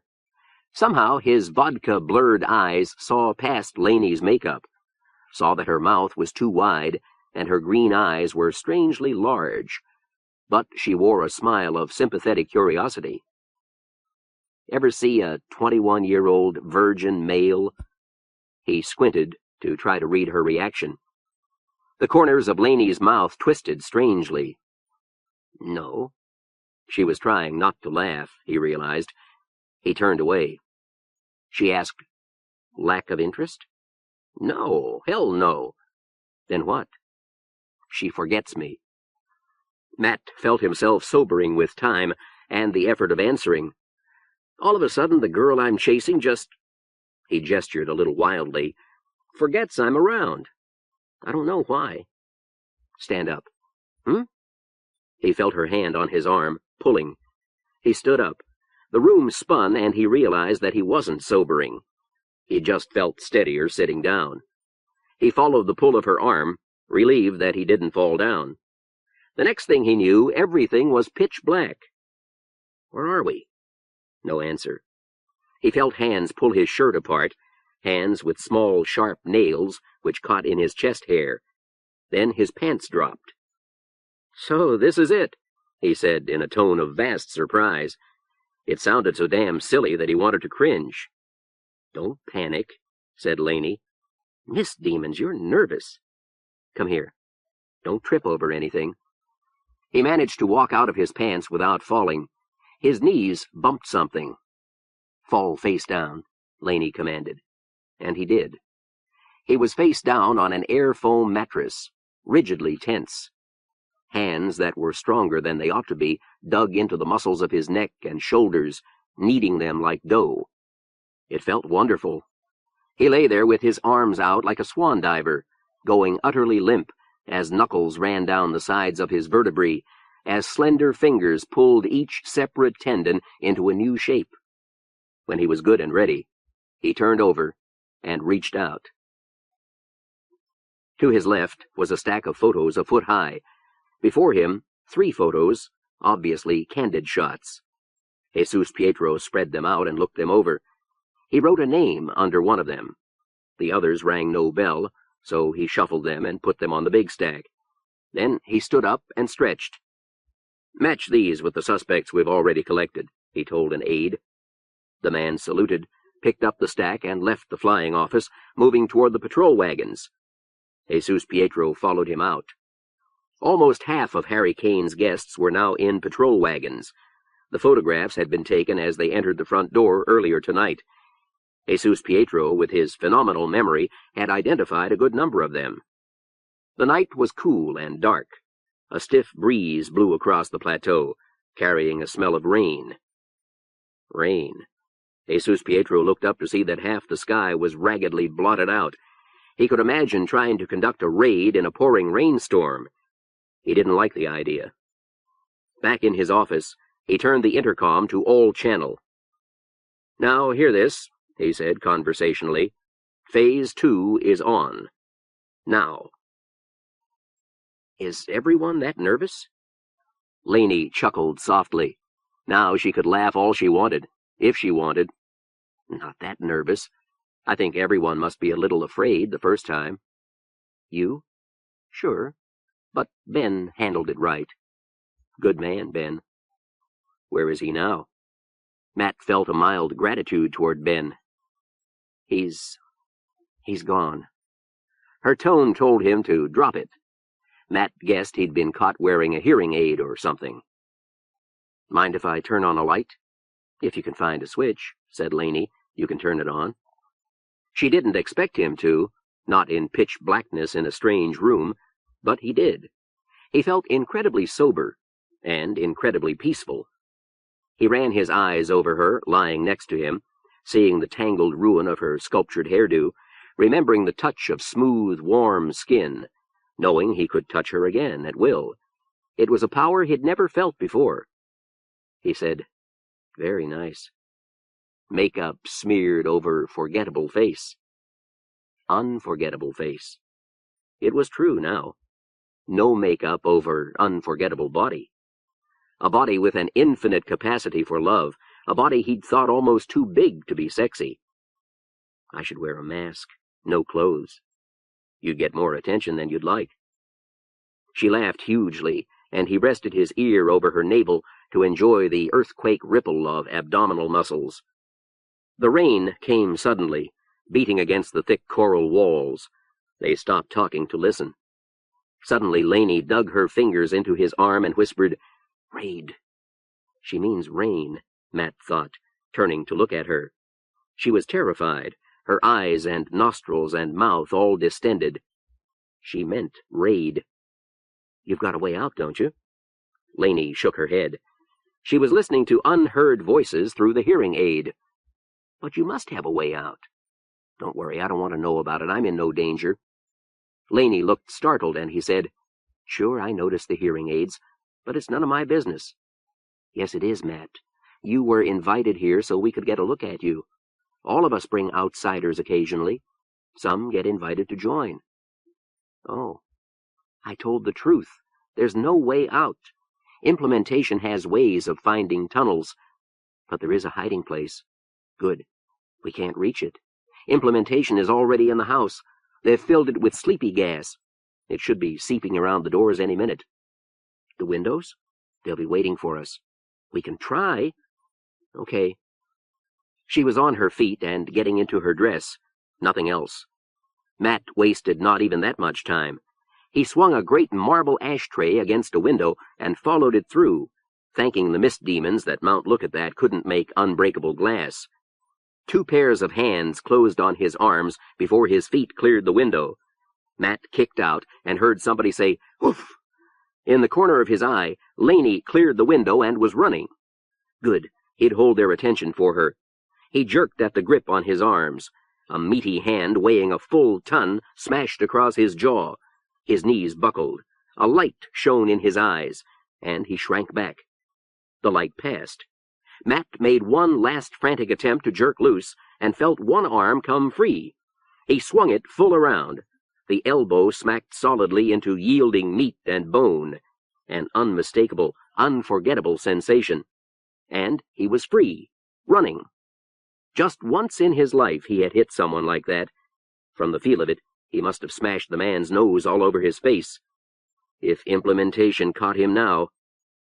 Wet, slippery, treacherous grass underfoot. Once he stepped on a smooth, wet rock and went skidding across the grass on cheek and shoulder. Twice a spotlight found him, and each time he hit the grass and lay where he was, looking back to see where the light went. When it pointed elsewhere, he ran again. The rain must have blurred the lights and the eyes behind him.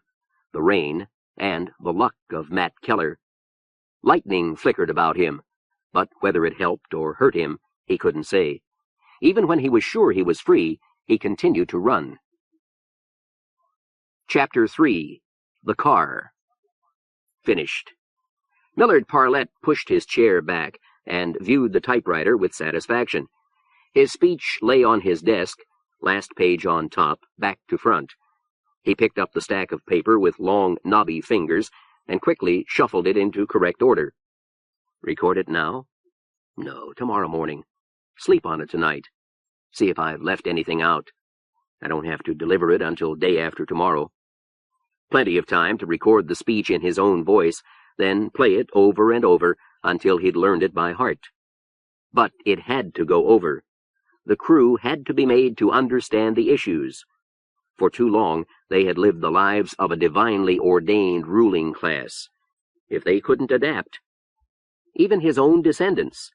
They didn't talk politics often, and when they did, Millard Parlette noticed that they talked in terms not of power, but of rights. And the Parlettes were not typical. By now, Millard Parlette could claim a veritable army of children, grandchildren, great-grandchildren, and so forth. Yet he made every effort to see them all as often as possible. Those who had succumbed to the prevalent crewish tastes, eldritch styles of dress, elegantly worded slander, and all the other games the crew used to cloak their humdrum reality, had done so in spite of Millard Parlette. The average crew was utterly dependent on the fact that he was a crew. And if the power balance should shift, they'd be lost. For a time, they'd be living in a false universe under wrong assumptions, and in that time, they would be destroyed. What chance? What chance that they would listen to an old man from a dead generation? No, he was just tired. Millard Parlette dropped the speech on his desk, stood up, and left the study. At least he would force them to listen. By order of the council, at 2 o'clock Sunday, every pure-blooded crew on the planet would be in front of his TD set. If he could put it across, he must. They had to understand the mixed blessing of Ramrobot number 143. Rain filled the coral house with an incessant drumming. Only implementation police moved within and without. The last unconscious colonist was on his way out the door on a stretcher as Major Jansen entered. he found Jesus Pietro lounging in an easy chair in the living room. He put the handful of photos beside him. "What's this supposed to be?" "These are the ones we haven't caught yet, sir." Jesus Pietro pulled himself erect, conscious once again of his soaked uniform. "How did they get past you?" "I can't imagine, sir. Nobody escaped after he was spotted." "No secret tunnels. The echo sounders would have found them." Jesus Pietro shuffled rapidly through the photos. Most had names beneath the faces, names Jesus Pietro had remembered and jotted down earlier that night. "This is the core," he said. "We'll wipe out this branch of the Sons of Earth if we can find these. Where are they?" The aide was silent. He knew the question was rhetorical. The head was leaning back with his eyes on the ceiling. Where were they? There were no tunnels out. They had not left underground. They hadn't run away. They would have been stopped, or if not stopped, seen, unless there were traitors in implementation. But there weren't. Period. Could they have reached the void edge? No, that was better guarded than the rest of the grounds. Rebels had a deplorable tendency to go off the edge when cornered. An air car? Colonists wouldn't have an air car, not legally, and none had been reported stolen recently. But Jesus Pietro had always been convinced that at least one crew was involved in the Sons of Earth. He had no proof, no suspect, but his studies of history showed that a revolution always moves down from the top of a society structure. A crew might have supplied them with an escape car. They'd have been seen but not stopped. No implementation officer would halt a car. "Jansen, find out if any cars were sighted during the raid. If there were, let me know when, how many, and descriptions." Major Jansen left without showing his surprise at the peculiar order. An officer had found the house cleaner nest, a niche in the south wall near the floor. The man reached in and carefully removed 2 unconscious adult house cleaners and 4 pups, put them on the floor, reached in to remove the nest and the food dish. The niche would have to be searched. Jesus Pietro's clothes dried slowly, in wrinkles. He sat with his eyes closed and his hands folded on his belly. Presently, he opened his eyes, sighed, and frowned slightly. "Jesus Pietro, this is a very strange house." "Yes, almost garishly colonist." Overtones of disgust. Jesus Pietro looked at the pink coral walls, the flat-sanded floor, which curved up at the edge of the rug to join the walls. Not a bad effect if a woman were living here. But Harry Kane was a bachelor. "How much would you say a house like this cost?" "Oh, about 1,000 stars, not including furnishings. Furnishings would cost twice that. Rugs, 90 stars, if you bought one and let it spread. 2 house cleaners, mated, 50 stars. And how much to put a basement under such a house?" "Miss Demons, what an idea! Basements have to be dug by hand, by human beings. It'd cost 20,000 stars easily. You could build a school for that. Who would ever think of digging a basement under an architectural coral house?" Who, indeed? Jesus Pietro stepped briskly to the door. "Major Jansen!" The sequel was likely to be messy. Jesus Pietro retired to the flying office while a team went in with an echo sounder. Yes, there was a large open space under the house. Major Chin wanted to find the entrance, but that might take all night, and the sounds might warn the colonists.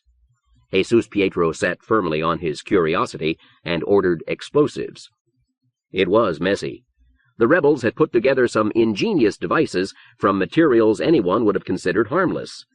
2 men died before sleepy gas grenades could be used. When all was quiet, Jesus Pietro followed the demolition teams into the basement. They found one of the unconscious rebels leaning on a dead man switch. They traced the leads to a homemade bomb big enough to blow house and basement to bits. While they disconnected the bomb, Jesus Pietro studied the man, making a mental note to ask him if he'd chickened out. He'd found that they often did. Behind one wall was a car, a 3-year-old 4-seater model with a bad scrape on the ground effect skirt. Jesus Pietro could see no way to get it out of the basement, and neither could anyone else. The house must have been formed over it. Of course, thought Jesus Pietro, they dug the basement, then grew the house over it. He had his men cut away the wall so that the car could be removed later if it was thought worthwhile. They'd practically have to remove the house. There was a flight of steps with a trapdoor at the top. Jesus Pietro, examining the small bomb under the trapdoor, congratulated himself, pointedly in Major Chin's hearing, on not allowing Major Chin to search for the entrance. He might have found it. Someone removed the bomb and opened the trapdoor. Above was the living room. An asymmetrical section of mutated grass rug had reluctantly torn away and come up with the door. When the door was lowered, it would grow back within 20 minutes. After the dead and unconscious had been filed away in patrol wagons, Jesus Pietro walked among them, comparing the faces with his final stack of photos. He was elated. With the exception of one man, he had collected Harry Kane and his entire guest list. The organ banks would be supplied for years. Not only would the crew have a full supply, which they always did anyway, but there would be spare parts for exceptional servants of the regime. That is, for civil servants, such as Jesus Pietro and his men. Even the colonists would benefit. It was not at all unusual for the hospital to treat a sick but deserving colonist, if the medical supplies were sufficient. The hospital treated everyone they could. It reminded the colonists that the crew ruled in their name and had their interests at heart. And the Sons of Earth was dead. All but one man, and from his picture, he wasn't old enough to be dangerous.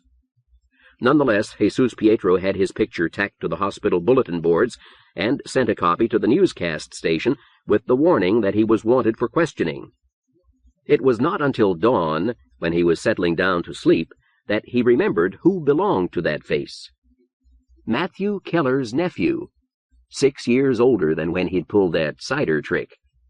He looked just like his uncle. The rain stopped shortly before dawn, but Matt didn't know it. Sheltered from the rain by a cliff and by a thick clump of watershed trees, he slept on. The cliff was the Beta Gamma cliff. He'd fetched up against it sometime last night, dizzy and bruised and wet and winded. He could have collapsed there, or tried running parallel to the cliff. He had chosen to collapse. If implementation found him, he'd never awaken, and he had known it as he went to sleep. He had been too exhausted to care. He woke about 10 with a ferocious headache. Every separate muscle hurt from running and from sleeping on bare ground. His tongue felt like the entire implementation police force had marched over it in sweat socks. He stayed on his back, looking up into the dark trees his ancestors had called pines, and tried to remember. So much to begin and end in one night. The people seemed to crowd around him. Hood, Laney, the 4 tall men, the kid who drank behind the bar, the laughing man who stole crew cars, Polly, Harry Kane, and a forest of anonymous elbows and shouting voices. All gone. The man whose scar he wore, the woman who'd left him flat, the genial mastermind bartender, and Laney. How could he have lost Laney? They were gone. Over the next few years they might reappear in the form of eyes, lengths of artery and vein, grafts of hair-bearing scalp. By now the police would be looking for Matt himself. He sat up, and every muscle screamed. He was naked. Implementation must have found his clothes in Laney's room. Could they match the clothes to him? And if they couldn't, they'd still wonder how a man came to be wandering stark naked in open countryside. On the pedwalks of Earth there were licensed nudists, and on Wonderland you didn't need a license. But on the plateau there was no substitute for clothing. He couldn't turn himself in. By now he'd never prove he wasn't a rebel. He'd have to get clothes somehow, and hope they weren't looking for him already. He surged to his feet, and it hit him again. Laney. Laney in the dark. Laney looking at him in the lamplit bed. Polly, the girl with the secret. Hood, first name Jayhawk. A wave of sickness caught him. and he doubled over, retching. He stopped the spasms by sheer willpower. His skull was a throbbing drum. He straightened and walked to the edge of the watershed forest. To right and left, the watershed trees stretched along the base of the Beta-Gamma cliff. Beta Plateau above him, unreachable except by the bridge, which must be miles to the left. Before him, a wide meadow with a few grazing goats. Beyond that, houses. Houses in all directions, thickly clustered. His own was perhaps 4 miles away. He'd never reach it without being stopped. How about Harry's house? Laney had said there was a hiding place. And the ones who left before the raid, some of them might have returned. They could help him. But would they? He'd have to try it. He might reach Harry's house, crawling through the grass. The luck of Matt Keller might hold that far. He'd never reach his own. His luck held, the strange luck that seemed to hide Matt Keller when he didn't want to be noticed. He reached the house 2 hours later. His knees and belly were green and itchy from the grass. The grounds about the house were solidly spread with wheel tracks. All of implementation must have been in on the raid. Matt saw no guards, but he went carefully in case they were inside. Implementation guards, or rebel guards, he could still be shot. Though a guard might hesitate to shoot him, he'd want to ask questions first. Like, "Where's your pants, buddy?" Nobody was inside. A dead or sleeping family of house cleaners lay against one wall, beneath their looted nest. Dead, probably. Or drugged. House cleaners hated light. They did their work at night. The rug showed a gaping hole that reached down through indoor grass and architectural coral to a well-furnished hole in the ground. The living room walls were spotted with explosion marks and mercy bullet streaks. So was the basement, when Matt climbed down to look. The basement was empty of men, and nearly empty of equipment. Scars showed where heavy machinery had stood. More scars where it had been torn loose or burned loose. There were doors, 4 of them, all crude-looking and all burned open. 1 led to a kitchen. 2 opened on empty storerooms. 1 whole wall lay on its side, but the piece of equipment beyond was intact. The hole left by the fallen wall might have been big enough to remove it, but certainly the hole in the living room floor was not. It was a car, a flying car of the type used by all crew families. Matt had never before seen one close up. There it was, beyond the broken wall, with no possible way to get it out. What in blazes had Harry Kane wanted with a car that couldn't be flown? Perhaps this was what had brought on the raid. Cars were strictly denied to colonists. The military uses of a flying car are obvious. But why wasn't its theft noticed earlier? The car must have been here when the house was built. Dimly, Matt remembered a story he'd heard last night. Something about a stolen car set to circle the plateau until the fuel ran out. No doubt the car had fallen in the mist, watched by furious, impotent crew. But suppose he'd heard only the official version. Suppose the fuel had not run out. Suppose the car had dipped into the mist, circled below the plateau, and come up where Harry Kane could bury it in a hidden basement. Probably he'd never know.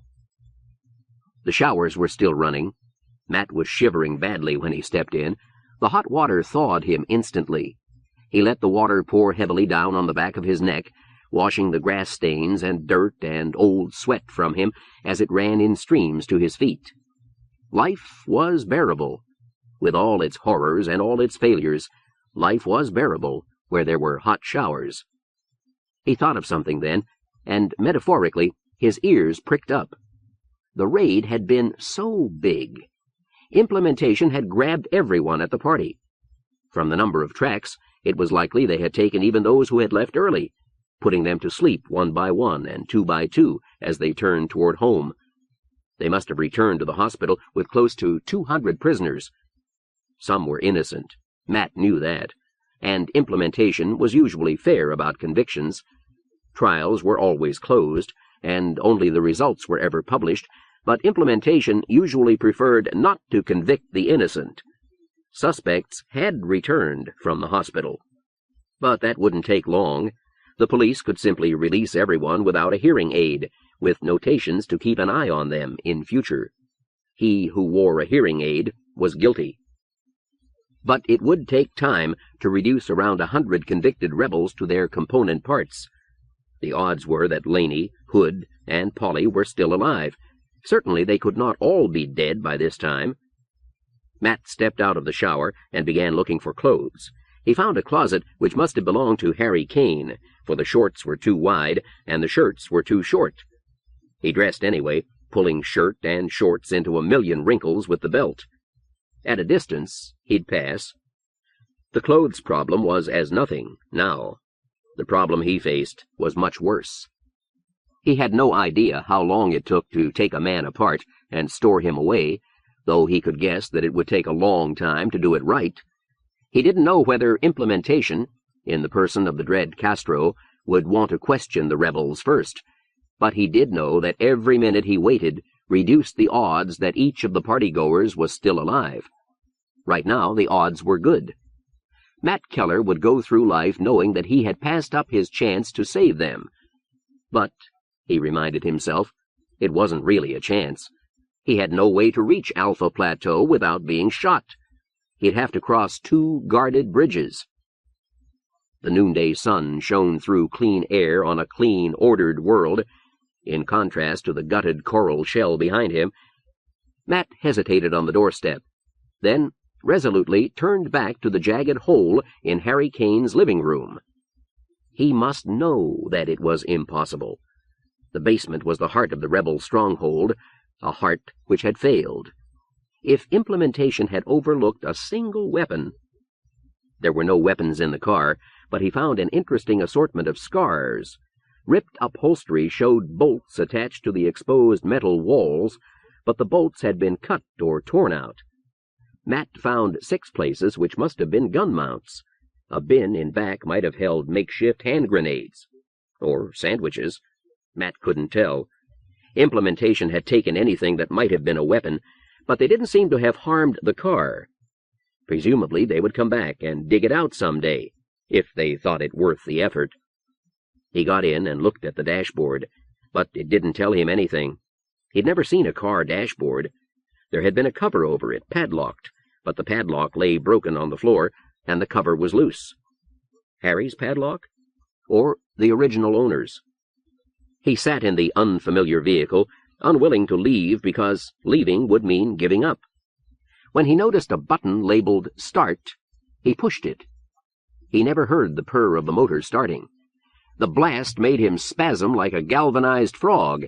It came all in one burst, like the sound of a gunshot as heard by a fly sitting in the barrel. Harry must have set something to blow up the house. But no, he was still alive, and there was daylight pouring in on him. Daylight. 4 feet of earth had disappeared from above him. A wall of the house was in his field of vision. It leaned.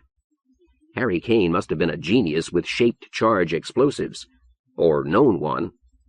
Come to that, Matt could have done the job for him. The mining worms didn't do all his work.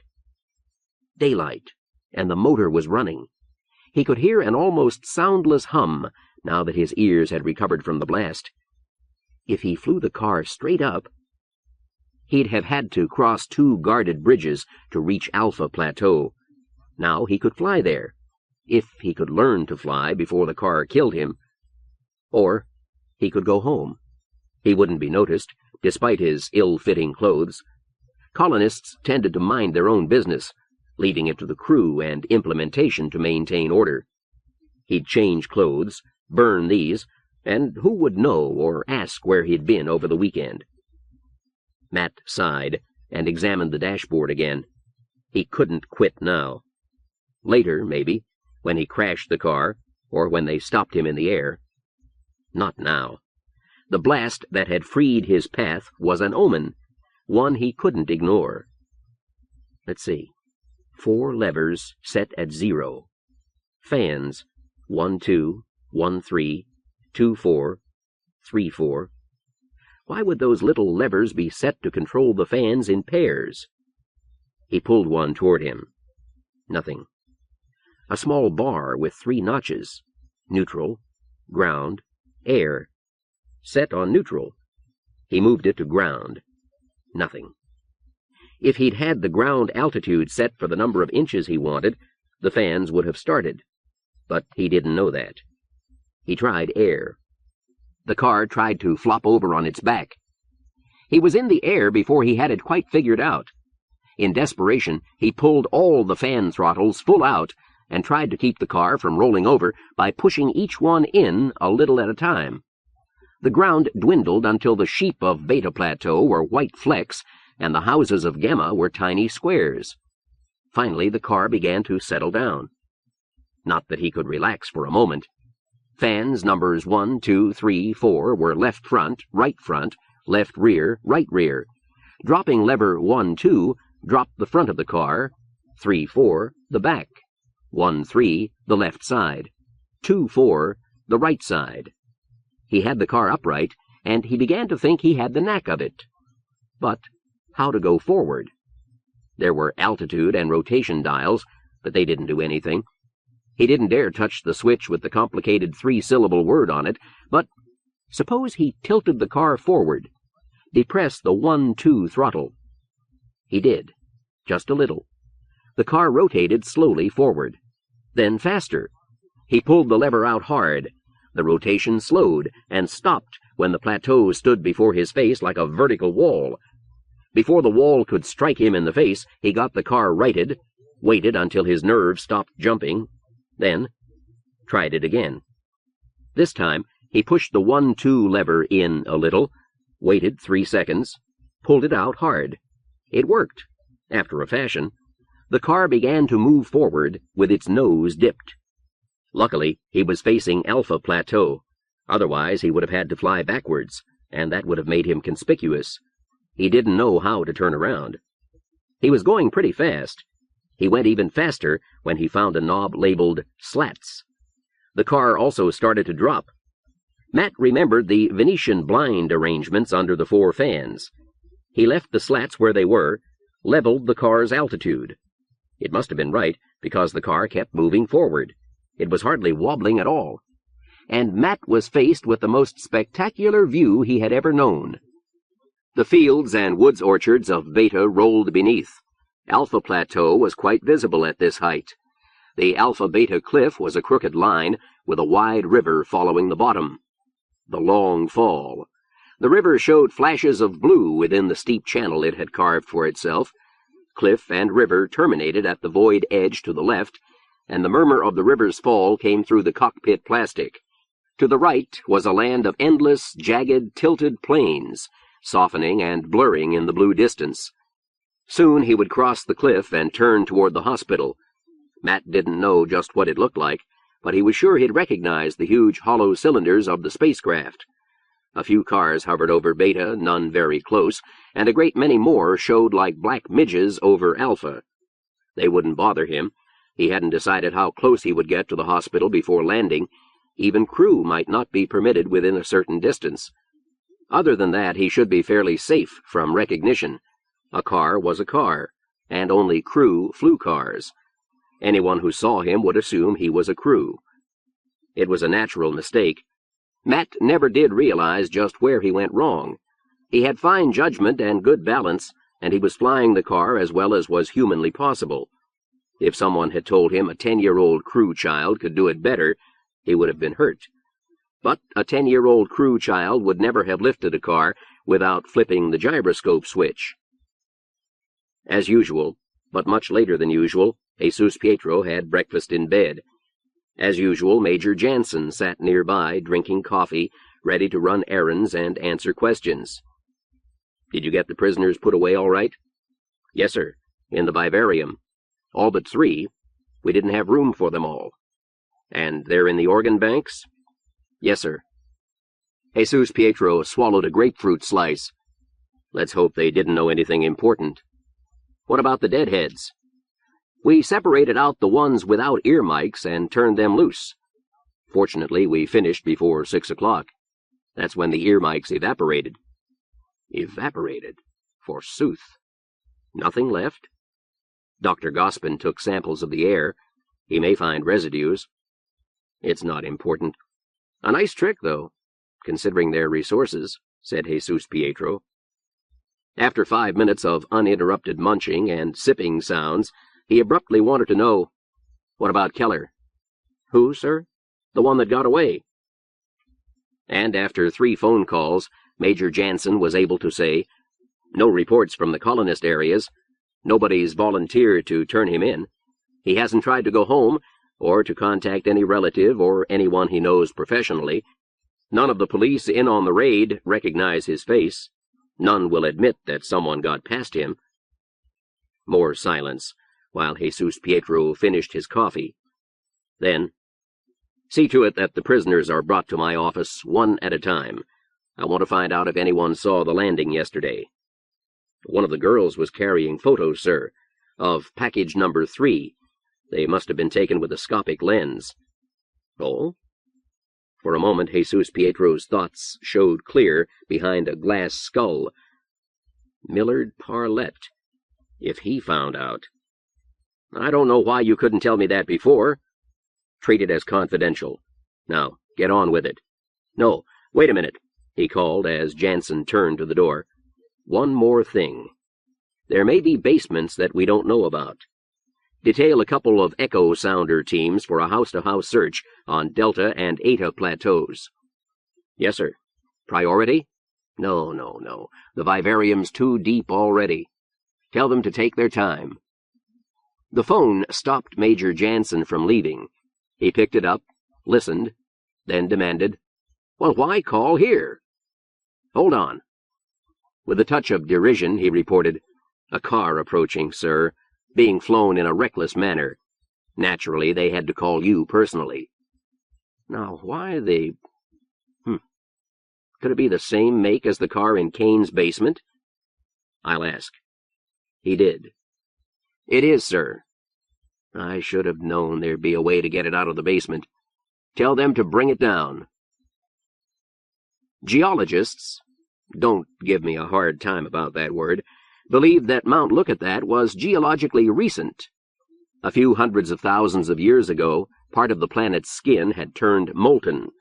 Possibly a convection current in the interior had carried more than ordinarily hot magma up to melt the surface. Possibly an asteroid had died a violent, fiery death. A slow extrusion had followed, with viscous magma rising and cooling, and rising and cooling, until a plateau with fluted sides and an approximately flat top stood 40 miles above the surface. It had to be recent. Such a preposterous anomaly could not long resist the erosion of Mount Lookithat's atmosphere. And because it was recent, the surface was jagged. Generally, the northern end was high enough to hold a permanent sliding glacier, and too high and too cold for comfort. Generally, rivers and streams ran south to join either the Muddy or the Long Fall, both of which had carved deep canyons for themselves through the Southland. Both canyons ended in spectacular waterfalls, the tallest in the known universe. Generally, the rivers ran south, but there were exceptions, for the surface of Mount Lookitthat was striated, differentiated, a maze of plateaus divided by cliffs and chasms. Some plateaus were flat, some of the cliffs were straight and vertical. Most of these were in the south. In the north, the surface was all tilted blocks and strange lakes with deep, pointed bottoms, and the land would have been cruel to a mountain goat. Nonetheless, these regions would be settled someday, just as the Rocky Mountains of Earth were now part of suburbia. The slowboats had landed in the south, on the highest plateau around. The colonists had been forced to settle lower down. Though they were the more numerous, they covered less territory, for the crew had cars, and flying cars can make a distant mountain home satisfactory where bicycles will not. Yet Alpha Plateau was Crew Plateau, and for many, it was better to live elbow to elbow with one's peers than out in the boondocks in splendid isolation. So Alpha Plateau was crowded. What Matt saw below him were all houses. They varied enormously in size, in color, in style, in building material. To Matt, who had lived out his life in architectural coral, the dwellings looked like sheer havoc, like debris from the explosion of a time machine. There was even a clump of deserted, crumbling coral bungalows, each far bigger than a colonist's home. 2 or 3 were as large as Matt's old grade school. When architectural coral first came to the plateau, the crew had reserved it for their own use. Later, it had gone permanently out of style. None of the nearby buildings seemed to be more than 2 stories tall. Someday there would be skyscrapers if the crew kept breeding. But in the distance, 2 squat towers rose from a shapeless construction in stone and metal. The hospital, without a doubt, and straight ahead. Matt was beginning to feel the strain of flying.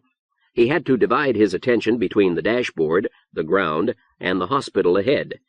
It was coming closer, and he was beginning to appreciate its size. Each of the empty slowboats had been built to house 6 crew in adequate comfort and 50 colonists in stasis. Each slowboat also included a cargo hold, 2 water-fueled reaction motors, and a water fuel tank, and all of this had to be fitted into a hollow, double-walled cylinder the shape of a beer can, from which the top and bottom have been removed with a can opener. The slowboats had been circular flying wings. In transit between worlds, they had spun on their axes to provide centrifugal gravity, and the empty space inside the inner hull, now occupied only by 2 intersecting tail fins, had once held 2 throwaway hydrogen balloons. They were big. Since Matt could not see the inner emptiness, which the crew called the attic, they looked far bigger. Yet they were swamped by the haphazard-looking stone construction of the hospital. Most of it was 2 stories high, but there were towers which climbed halfway up the ship's hulls. Some would be power stations, others he couldn't guess. Flat, barren rock surrounded the hospital in a half-mile circle, rock as naked as the plateau had been before the slowboats brought a carefully selected ecology. From the edge of the perimeter, a thin tongue of forest reached across the rock to touch the hospital. All else had been cleared away. Why, Matt wondered, had implementation left that one stretch of trees?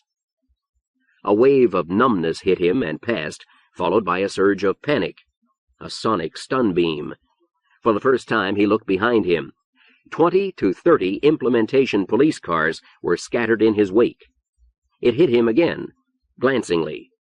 Matt shoved the 1-3 throttle all the way in. The car dipped left, tilted 45 degrees or more before he moved to steady it. He shot away to the left, gathering speed toward the void edge of Alpha Plateau. The numbness reached him and locked its teeth. They had been trying to force him to land. Now they wanted him to crash before he could go over the edge. His sight blurred. He couldn't move. The car dropped, sliding across space toward the ground and toward the void. The numbness ebbed. He tried to move his hands and got nothing but a twitch. Then the sonic found him again, but with lessened intensity. He thought he knew why. He was outracing the police because they did not care to sacrifice altitude for speed, to risk striking the lip of the void edge. That was a game for the desperate. Through blurred eyes, he saw the dark cliff edge come up at him. He missed it by yards. He could move again, jerkily, and he turned his head to see the cars dropping after him. They must know they'd lost him, but they wanted to see him fall. How far down was the mist? He'd never known. Miles, certainly. Tens of miles? They'd hover above him until he disappeared behind the mist. He couldn't go back to the plateau. They'd stun him, wait, and scrape up what was left after the crash. There was only one direction he could go now. Matt flipped the car over on its back. The police followed him down until their ears began to pop. Then they hovered, waiting. It was minutes before the fugitive car faded from sight, upside down all the way, a receding, blurred, dark mote trailing a hairline of shadow through the mist, flickering at the edge of human vision. Gone. Hell of a way to go, someone said. It went over the intercom, and there were grunts of agreement. The police turned for home, which was now far above them. They knew perfectly well that their cars were not airtight. Almost, but not quite. Even in recent years, men had taken their cars below the plateau to prove their courage and to gauge what level they could reach before the air turned poisonous. That level was far above the mist. Someone named Greeley had even tried the daredevil stunt of dropping his car with the fans set to idle, falling as far as he could before the poison mist could leak into his cabin. He had dropped 4 miles, with the hot, noxious gases whistling around the door, before he had had to stop. He had been lucky enough to get back up before he passed out. The hospital had had to replace his lungs. On Alpha Plateau, he was still a kind of hero. Even Greeley would never have flipped his car over and bored for the bottom. Nobody would. Not if he knew anything about cars. It might come apart in the air. But that wouldn't occur to Matt. He knew little about machinery. Earth's strange pets were necessities, but machinery was a luxury. Colonists needed cheap houses and hardy fruit trees, and rugs that did not have to be made by hand. They did not need powered dishwashers, refrigerators, razors, or cars. Complex machinery had to be made by other machines, and the crew were wary of passing machines to colonists. Such machinery as they had was publicly owned. The most complex vehicle Matt knew was a bicycle. A car wasn't meant to fly without gyroscopes, but Matt had done it. He had to get down to the mist to hide himself from the police. The faster he fell, the farther he'd leave them behind. At first, the seat pressed against him with the full force of the fans, about 1.5 Mount Lookitthat gravities. The wind rose to a scream, even through the soundproofing. Air held him back, harder and harder, until it compensated for the work of the fans. And then he was in free fall, and still he fell faster. Now the air began to cancel gravity, and Matt tried to fall to the roof. He had suspected that he was making the car do something unusual, but he didn't know how unusual. When the wind resistance started to pull him out of his seat, he snatched at the arms and looked frantically for something to hold him down. He found the seat belts. Not only did they hold him down, once he managed to get them fastened, they reassured him. Obviously, they were meant for just this purpose. It was getting dark. Even the sky beneath his feet was darkening, and the police cars were not to be seen. Very well. Matt pushed the fan throttles down to the idle notches. The blood rushing to his head threatened to choke him. He turned the car right side up. Pressure jammed him deep in his seat, with a force no man had felt since the brute force chemical rockets. But he could stand it now. What he couldn't endure was the heat, and the pain in his ears, and the taste of the air. He pulled the throttles out again. He wanted to stop fast. Come to that, would he know when he stopped? This around him was not a wispy kind of mist, but a dark blur giving no indication of his velocity. From above, the mist was white. From below, black. Being lost down here would be horrible. At least he knew which way was up. It was fractionally lighter in that direction. The air tasted like flaming molasses. He had the throttles all the way out. Still the gas crept in. Matt pulled his shirt over his mouth and tried to breathe through that. No good. Something like a black wall emerged from the mist blur, and he tilted the car in time to avoid crashing against the side of Mount Lookitthat. He stayed near the black wall, watching it rush past him. He'd be harder to see in the shadow of the void edge. The mist disappeared. He shot upward through sparkling sunlight. When he thought he was good and clear of the foul mist, and when he couldn't stand to breathe hot poison for another second, he put the window down. The car whipped to the side and tried to turn over. A hurricane roared through the cabin. It was hot and thick and soupy, that hurricane, but it could be breathed. He saw the edge of the plateau above him, and he pushed the throttles in a little to slow down. His stomach turned to flip-flop. For the first time since he'd gotten into the car, he had time to be sick. His stomach tried to turn over. His head was splitting from the sudden changes in pressure, and the implementation sonics were having their revenge in twitching, jerking muscles. He kept the car more or less upright until the edge of the plateau came level with him. There was a stone wall along the edge here. He eased the car sideways, eased it back when he was over the wall, tilted it by guess and hope until he was motionless in the air, then let it drop. The car fell about 4 feet.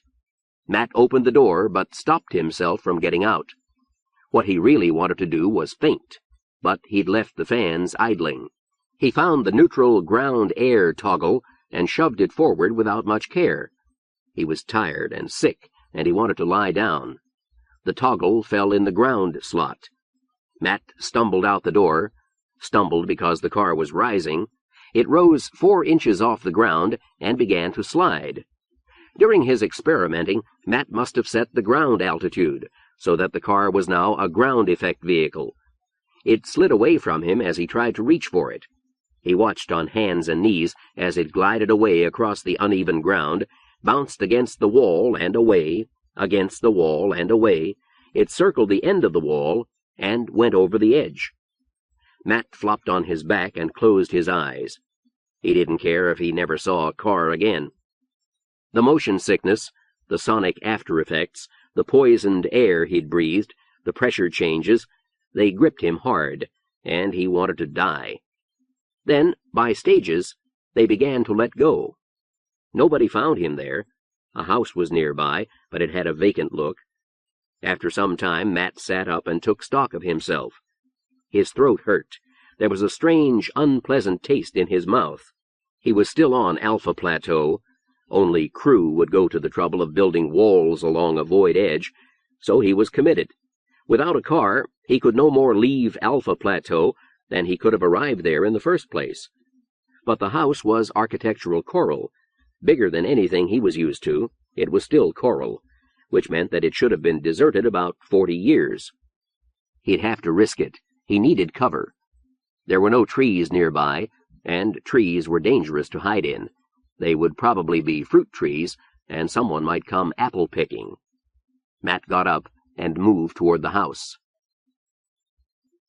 Chapter 4. The Question Man. The hospital was the control nexus of a world. It was not a large world, and the settled region totaled a mere 20,000 square miles. But that region needed a lot of control. It also required considerable electricity, enormous quantities of water to be moved up from the Long Fall River, and a deal of medical attention. The hospital was big and complex and diversified. 2 56-man spacecraft were its east and west corners. Since the spacecraft were hollow cylinders with the airlocks opening to the inside, to the attic, as that inner space had been called when the rotating ships were between stars and the ship's axis was up, the corridors in that region were twisted and maze-like and hard to navigate. So the young man in Jesus Pietro's office had no idea where he was. Even if he'd managed to leave the office unguarded, he'd have been hopelessly lost, and he knew it. That was all to the good. "You were on the dead man switch," said Jesus Pietro. The man nodded. His sandy hair was cut in the old Belter style, copied from the even older Mohawk. There were shadows under his eyes, as if from lack of sleep, and the lie was borne out by a slump of utter depression, though he had been sleeping since his capture in Harry Kane's basement. "You funked it," Jesus Pietro accused. "You arranged to fall across the switch so that it wouldn't go off." The man looked up. Naked rage was in his face. He made no move, for there was nothing he could do. "Don't be ashamed. The dead man switch is an old trick. It almost never gets used in practice. The man in charge is too likely to change his mind at the last second. It's a—" "I fully expected to wake up dead," the man shouted. "Natural reaction. It takes a psychotic to commit suicide." "No, don't tell me all about it. I'm not interested. I want to hear about the car in your basement." "You think I'm a coward, do you?" "That's an ugly word. I stole that car." "Did you?" The skeptical tone was genuine. Jesus Pietro did not believe him. "Then perhaps you can tell me why the theft went unnoticed." The man told him. He talked eagerly, demanding that Jesus Pietro recognize his courage. Why not? There was nobody left to betray. He would live as long as Jesus Pietro Castro was interested in him, and for 3 minutes longer. The organ bank operating room was 3 minutes' walk away. Jesus Pietro listened politely. Yes, he remembered the car that had tauntingly circled the plateau for 5 days. The young crew owner had given him hell for letting it happen. The man had even demanded, that one of Castro's men drop on the car from above, climb into the cockpit, and bring it back. Jesus Pietro's patience had given out, and he had risked his life by politely offering to help the young man perform the feat. So we buried it at the same time we built the basement, the prisoner finished. Then we let the house grow over it. We had great plans. He sagged into his former position of despair, but went on talking, mumbling. There were gun mounts, bins for bombs. We stole a sonic stunner and mounted it in the rear window. Now nobody'll ever use them. The car was used. What? This afternoon. Keller escaped us last night. He returned to Kane's home this morning, took the car, and flew it nearly to the hospital before we stopped him. The mist demons know what he thought he was doing. Great! The last flight of... We never got around to naming it. Our Air Force. Our glorious Air Force. Who did you say? Keller. Matthew Lee Keller. I don't know him. What would he be doing with my car? Don't play games. You're not protecting anyone. We drove him off the edge. 5'10", age 21, hair brown, eyes blue. I tell you, I never met him. Goodbye. Jesus Pietro pushed a button under his desk. The door opened. Wait a minute. Now, wait. Lying, Jesus Pietro thought, after the man was gone. Probably lied about the car, too. Somewhere in the Vivarium, the man who really took the car waited to be questioned. If it was stolen. It could equally well have been supplied by a crew member, by Jesus Pietro's hypothetical traitor. He had often wondered why the crew would not supply him with truth drugs. They would have been easy to manufacture from instructions in the ship's libraries. Millard Parlette, in a mellow mood, had once tried to explain. We own their bodies, he had said. We take them apart on the slightest pretext, and if they manage to die a natural death, we get them anyway. What we can save. Aren't the poor bastards at least entitled to the privacy of their own minds? It seemed a peculiar bleeding heart attitude, coming from a man whose very life depended on the organ banks, but others apparently felt the same. If Jesus Pietro wanted his questions answered, he must depend on his own empirical brand of psychology. Polly Turnquist, age 20, height 5'1", weight 95. She wore a crumpled party dress in the colonist style. In Jesus Pietro's eyes, it did nothing for her. She was small and brown, and compared to most of the women Jesus Pietro met socially, muscular. They were work muscles, not tennis muscles. Traces of callus marred her hands. Her hair, worn straight back, had a slight natural curl to it, but no trace of style. Had she been raised as crew girls were raised, had she access to cosmetics available on Alpha Plateau, she would have known how to be beautiful. Then she wouldn't have been bad at all, once the callus left her hands and cosmetic treatment smoothed her skin. But like most colonists, she had aged faster than a crew. She was only a young colonist girl, like 1,000 other young colonist girls Jesus Pietro had seen. She bore his silent stare for a full minute before she snapped, Well? Well, you're Polly Turnquist, aren't you? Of course. You had a handful of films on you when you were picked up last night. How did you get them? I prefer not to say. Eventually, I think you will. Meanwhile, what would you like to talk about? Polly looked bewildered. Are you serious? I am serious. I've interviewed 6 people today. The organ banks are full and the day is ending. I'm in no hurry. Do you know what those films of yours imply? She nodded warily. I think so, especially after the raid. Oh, you saw the point, did you? It's clear you have no more use for the sons of Earth. We've always been some danger to you. You flatter yourselves. But you've never had a real try at wiping us out. Not till now, because we serve as a recruiting center for your damned organ banks. You amaze me. Did you know this when you joined? I was fairly sure of it. Then why join? She spread her hands. Why does anybody join? I couldn't stand the way things are now. Castro, what happens to your body when you die? Cremated. I'm an old man. Your crew, they'd cremate you anyway. Only colonists go into the banks. I'm half crew, said Jesus Pietro. His desire to talk was genuine, and there was no need for reticence with a girl who was, to all intents and purposes, dead. When my, you might say, pseudo-father reached the age of 70, he was old enough to need injections of testosterone, except that he chose a different way to get them. The girl looked bewildered, then horrified. I see you understand. Shortly afterward, his wife, my mother, became pregnant. I must admit they raised me almost as a crew. I love them both.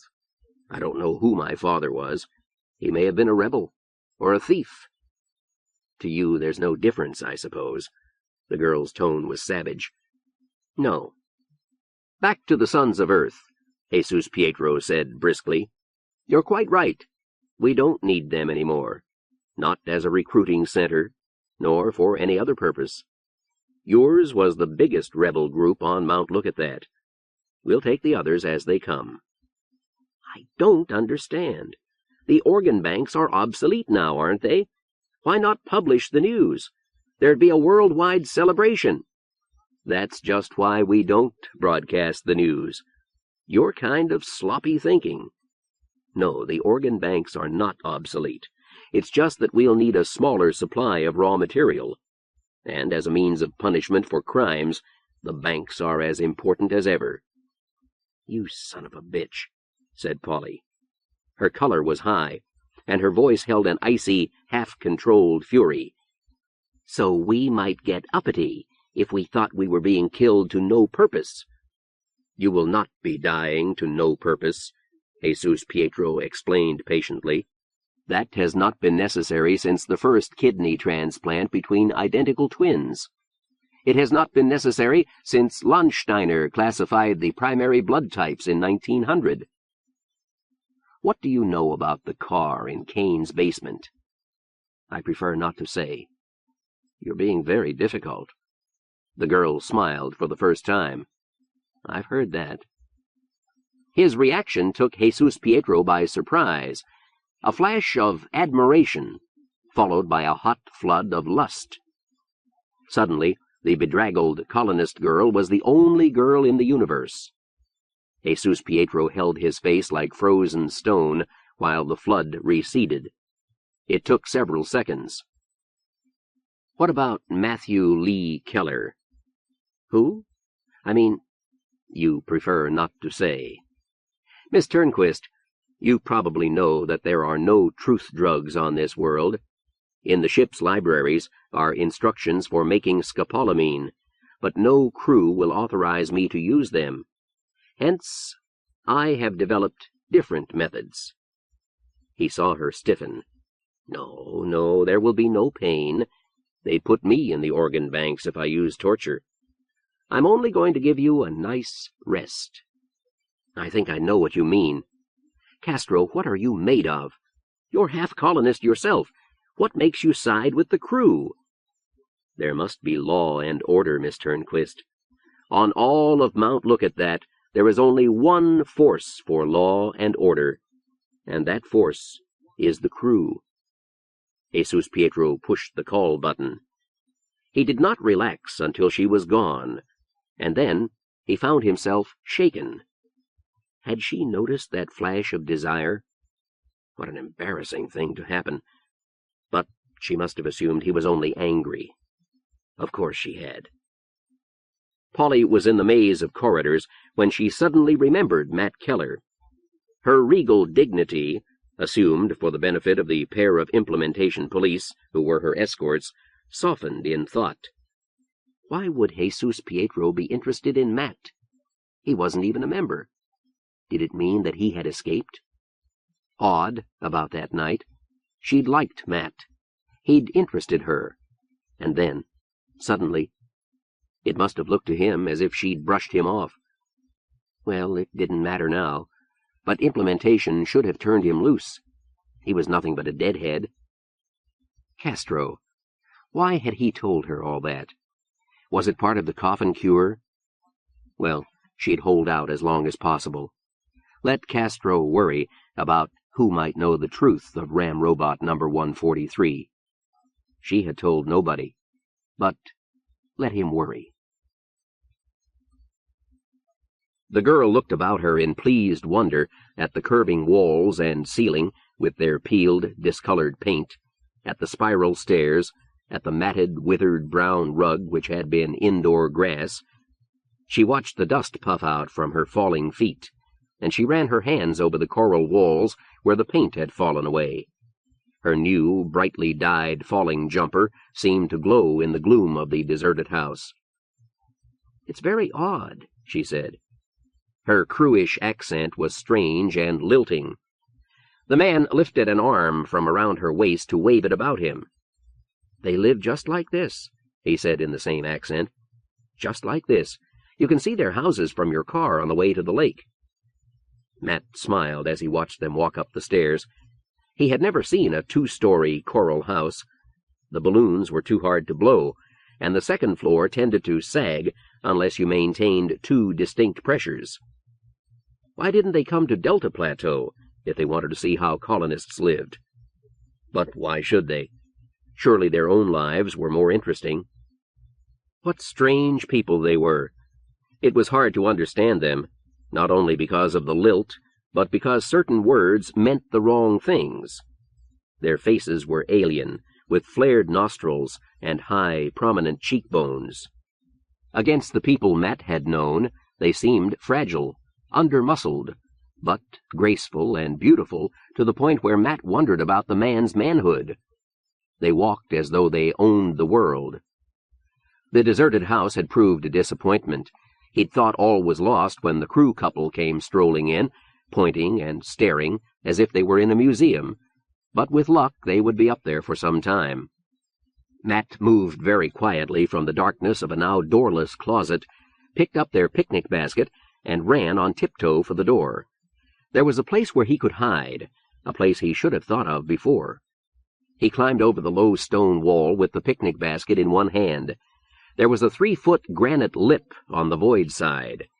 Matt settled himself cross-legged against the stone wall, with his head an inch below the top and his toes a foot from the 40-mile drop to hell. He opened the picnic basket. There was more than enough for 2. He ate it all, eggs and sandwiches and squeeze bags of custard and a thermos of soup and a handful of olives. Afterward, he kicked the basket and the scraps of plastic wrap into the void. His eyes followed them down. Consider. Anyone can see infinity by looking up on a clear night. But only on the small world of Mount Lookitthat can you see infinity by looking down. No, it's not really infinity. Neither is the night sky, really. You can see a few nearby galaxies, but even if the universe turns out to be finite, you see a very little distance into it. Matt could see apparent infinity by looking straight down. He could see the picnic basket falling, smaller, gone. The plastic wrap, fluttering down, gone. Then, nothing but the white mist. On a far distant day, they would call the phenomenon plateau trance. It was a form of auto-hypnosis well known to plateau citizens of both social classes, differing from other forms only in that nearly anyone could fall into such a state by accident. In this respect, plateau trance compares to ancient, badly authenticated cases of highway hypnosis, or to more recent studies of the far look, a form of religious trance endemic to the belt of Saul. The far look comes to a miner who spends too many minutes staring at a single star in the background of naked space. Plateau trance starts with a long, dreamy look down into the void mist. For a good 8 hours, Matt had not had a chance to relax. He would not get a chance tonight, and he didn't want to dwell on that now. Here was his chance. He relaxed. He came out of it with a niggling suspicion that time had passed. He was lying on his side, his face over the edge, staring down into unfathomable darkness. It was night, and he felt wonderful, until he remembered. He got up and climbed carefully over the wall. It would not do to slip 3 feet from the edge, and he was often clumsy when he felt this nervous. Now, his stomach seemed to have been replaced by a plastic demonstration model from a biology class. There was a jerkiness in his limbs. He walked a little way from the wall and stopped. Which way was the hospital? Come now, he thought. This is ridiculous. Well, there was a swelling hill to his left. Light glowed faintly along its rim. He'd try that. The grass and the earth beneath it ended as he reached the top. Now there was stone beneath his bare feet, stone and rock dust, untouched by 300 years of the colony planting program. He stood at the crest of the hill, looking down on the hospital. It was half a mile away and blazed with light. Behind and to either side were other lights, the lights of houses, none within half a mile of the hospital. Against their general glow, he saw the black tongue of forest he'd noticed that morning. In a direction not quite opposite to the dark, sprawling line of trees, a straighter line of light ran from the hospital to a cluster of buildings at the perimeter of the Bear region, a supply road. He could reach the trees by moving along the edge of town. The trees would give him cover until he reached the wall, but it seemed a poor risk. Why would implementation leave that one line of cover across a bare, flat, protective field? That strip of forest must be loaded with detection equipment. He started across the rock on his belly. He stopped frequently. It was tiring moving like this. Worse than that, what was he going to do when he got inside? The hospital was big, and he knew nothing about the interior. The lighted windows bothered him. Didn't the hospital ever sleep? The stars shone bright and cold. Each time he stopped to rest, the hospital was a little closer. So was the wall that surrounded it. It leaned outward, and on this side there was no break at all. He was 100 yards from the wall when he found the wire. There were big metal pegs to hold it off the ground, pegs a foot high and 30 yards apart, driven into the rock. The wire itself was bare, coppery metal, strung taut a few inches off the ground. Matt had not touched it. He crossed it very carefully, staying low, but not touching the wire at any time. Faintly, there came the sound of alarm bells ringing inside the wall. Matt stopped where he was. Then he turned and was over the wire in one leap. When he hit the ground, he didn't move. His eyes were closed tight. He felt the faint touch of numbness, which meant a sonic beam. Evidently he was out of range. He risked a look behind him. 4 searchlights hunted him across the bare rock. The wall was lousy with police. He turned away, afraid they'd see his face shining. There were whirring sounds, mercy bullets falling all around him, slivers of glassy chemical which dissolved in blood. They weren't as accurate as lead pellets, but one must find him soon. A light pinned him, and another, and a third. From the wall came a voice. "Cease fire!" The whir of anesthetic slivers ended. The voice spoke again, bored, authoritative, tremendously amplified. "Stand up, you. You may as well walk, but we'll carry you if we have to." Matt wanted to burrow like a rabbit, but even a rabbit wouldn't have made headway in the pitted, dusty stone. He stood up with his hands in the air. There was no sound, no motion. One of the lights swung away from him, then the others. They moved in random arcs for a while, crossing the protective rock field with swooping blobs of light. Then, one by one, they went out. The amplified voice spoke again. It sounded faintly puzzled. "What set off the alarms?" Another voice, barely audible in the quiet night. "Don't know, sir." "Maybe a rabbit." "All right, break it up." The figures on the wall disappeared. Matt was left standing all alone, with his hands in the air. After a while, he put them down and walked away. The man was tall and thin, with a long face and a short mouth and no expression. His implementation police uniform could not have been cleaner nor better pressed if he'd donned it a moment ago for the first time. He sat beside the door, bored and used to it, a man who had spent half his life sitting and waiting. Every 15 minutes or so he would get up to look at the coffin. Seemingly, the coffin had been built for Gilgamesh or Paul Bunyan. It was oak, at least on the outside. The 8-gauge dials along one edge appeared to have been pirated from somewhere else, and attached to the coffin by a carpenter of only moderate skill. The long-headed man would stand up, go to the coffin, stand over the dials for a minute. Something could go wrong, after all. Then he would have to act in a hurry. But nothing ever did, and he would return to his chair and wait some more. Problem. Polly Turnquist's mind holds information you need. How to get at it. The mind is the body. The body is the mind. Drugs would interfere with her metabolism. They might harm her. You'd risk it, but you're not allowed drugs anyway. Torture? You could damage a few fingernails, bend a few bones, but it wouldn't stop there. Pain affects the adrenal glands, and the adrenal glands affect everything. Sustained pain can have a savage, even permanent effect on a body needed for medical supplies. Besides, torture is unethical. Friendly persuasion? You could offer her a deal, her life, and resettlement in some other region of the plateau for anything you want to know. You'd like that, and the organ banks are full. But she won't deal. You've seen them before. You can tell. So you give her a nice rest. Polly Turnquist was a soul alone in space.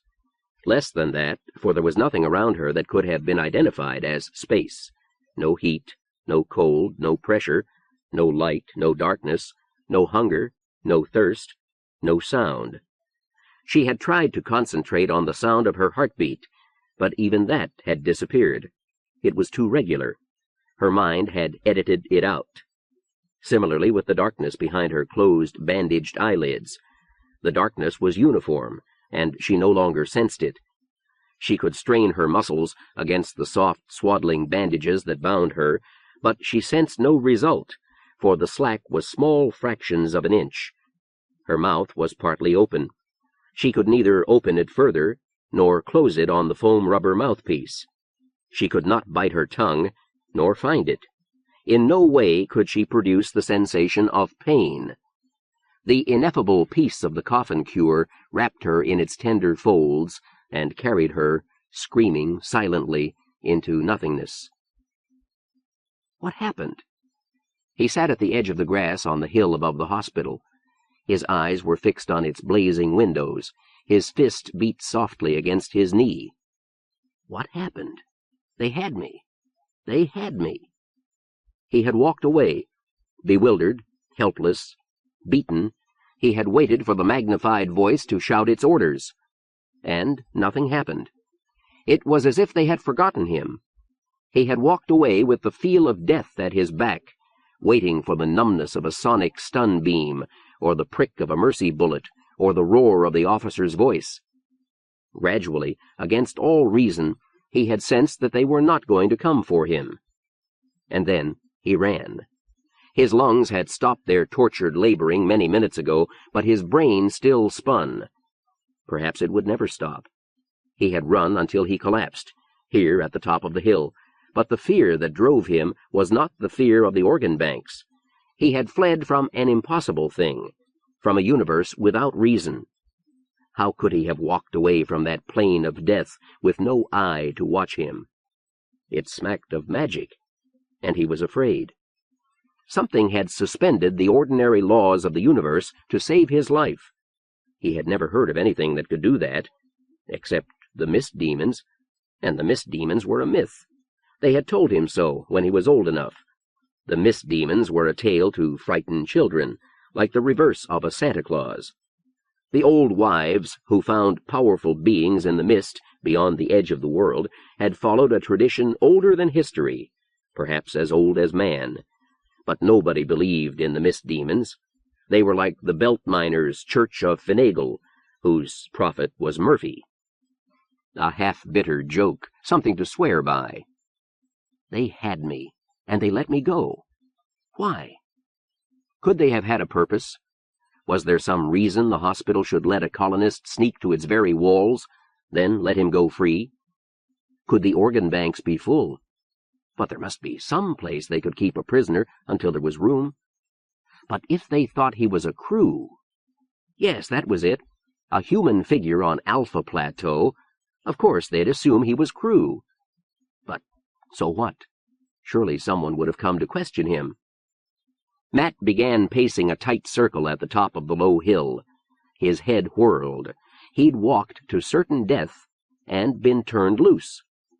By whom? Why? And what did he do next?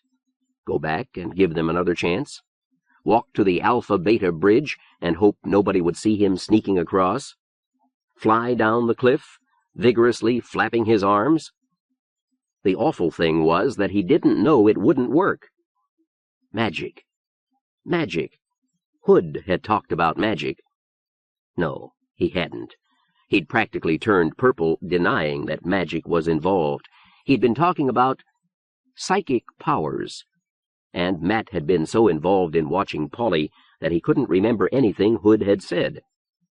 It was very bad luck, because this was his only out. He had to assume that he had a psychic power, though he had not the remotest idea what that implied. At least it put a name to what had happened. "I've got a psychic power," Matt announced. His voice rang with queer precision in the quiet night. Fine. So, if Hood had gone into detail on the nature of psychic powers, Matt couldn't remember, but he could fairly well drop the idea of flying down the Alpha-Beta cliff. Whatever else was true of man's unexplored mental powers, they must be consistent. Matt could remember the feeling that he wouldn't be noticed if he didn't want to be, but he had never flown, nor even dreamed of flying. He ought to talk to Hood, but Hood was in the hospital. He might be dead already. Well... Matt had been 11 years old when Genghis, or Dad, brought 2 charms home for gifts. They were model cars, just the right size for charm bracelets, and they glowed in the dark. Matt and Jean had loved them at sight and forever. One night they had left the charms in a closet for several hours, thinking they would grow brighter when they got used to the dark. When Jean opened the closet, they had lost all their glow. Jean was near tears. Matt's reaction was different. If darkness robbed the charms of their powers, he hung them next to a light bulb for an hour. When he turned off the light, they glowed like little blue lamps. A tide of small, loosely packed clouds was spreading across the stars. In all directions, the town lights had gone out, all but the lights of the hospital. The plateau slept in a profound silence. Well, he'd tried to sneak into the hospital. He'd been caught. But when he stood up in the glare of spotlights, they couldn't see him. The why of it was just as magical as before, but he thought he was beginning to see the how of it. He'd have to risk it. Matt began to walk. He'd never planned for it to go this far. If only he'd been stopped before it was too late. But it was too late, and he had the sense to know it. Strictly speaking, he should have been wearing something bright, a blue shirt with a tangerine sweater, iridescent green pants, a scarlet cape with an S enclosed in a yellow triangle, and rimmed glasses. It had been a long time since grade school. Never mind, he'd have to go as he was. A good thing he liked flamboyant gestures. He skirted the edge of the bare region until he reached the houses. Presently, he was walking through dark streets. The houses were fascinating and strange. He would have enjoyed seeing them by daylight. What manner of people lived in them? Colorful, idle, happy, eternally young and healthy. He would have liked to be one of them. But he noticed a peculiar thing about the houses. Heterogeneous as they were in form, color, style, building material, they had one thing in common. Always they faced away from the hospital, as if the hospital inspired them with fear or guilt. There were lights ahead. Matt walked faster. He had been walking for half an hour now. Yes, there was the supply road, lit bright as day by two close-spaced lines of street lamps. A broken white line ran down the curving middle.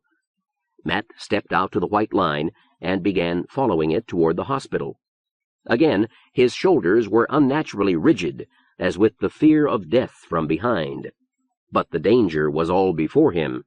The organ banks were the most humiliating imaginable form of death. Yet Matt feared something worse. Men had been released from the hospital to tell of their trials. Not many, but they could talk. Matt could guess a little of what waited for him. They would see him. They would fire mercy bullets into him. They would carry him on a stretcher into the hospital. When he woke, he would be taken to his first and last interview with the dread Castro. The head's burning eyes would look into his, and he would rumble, "Keller, eh?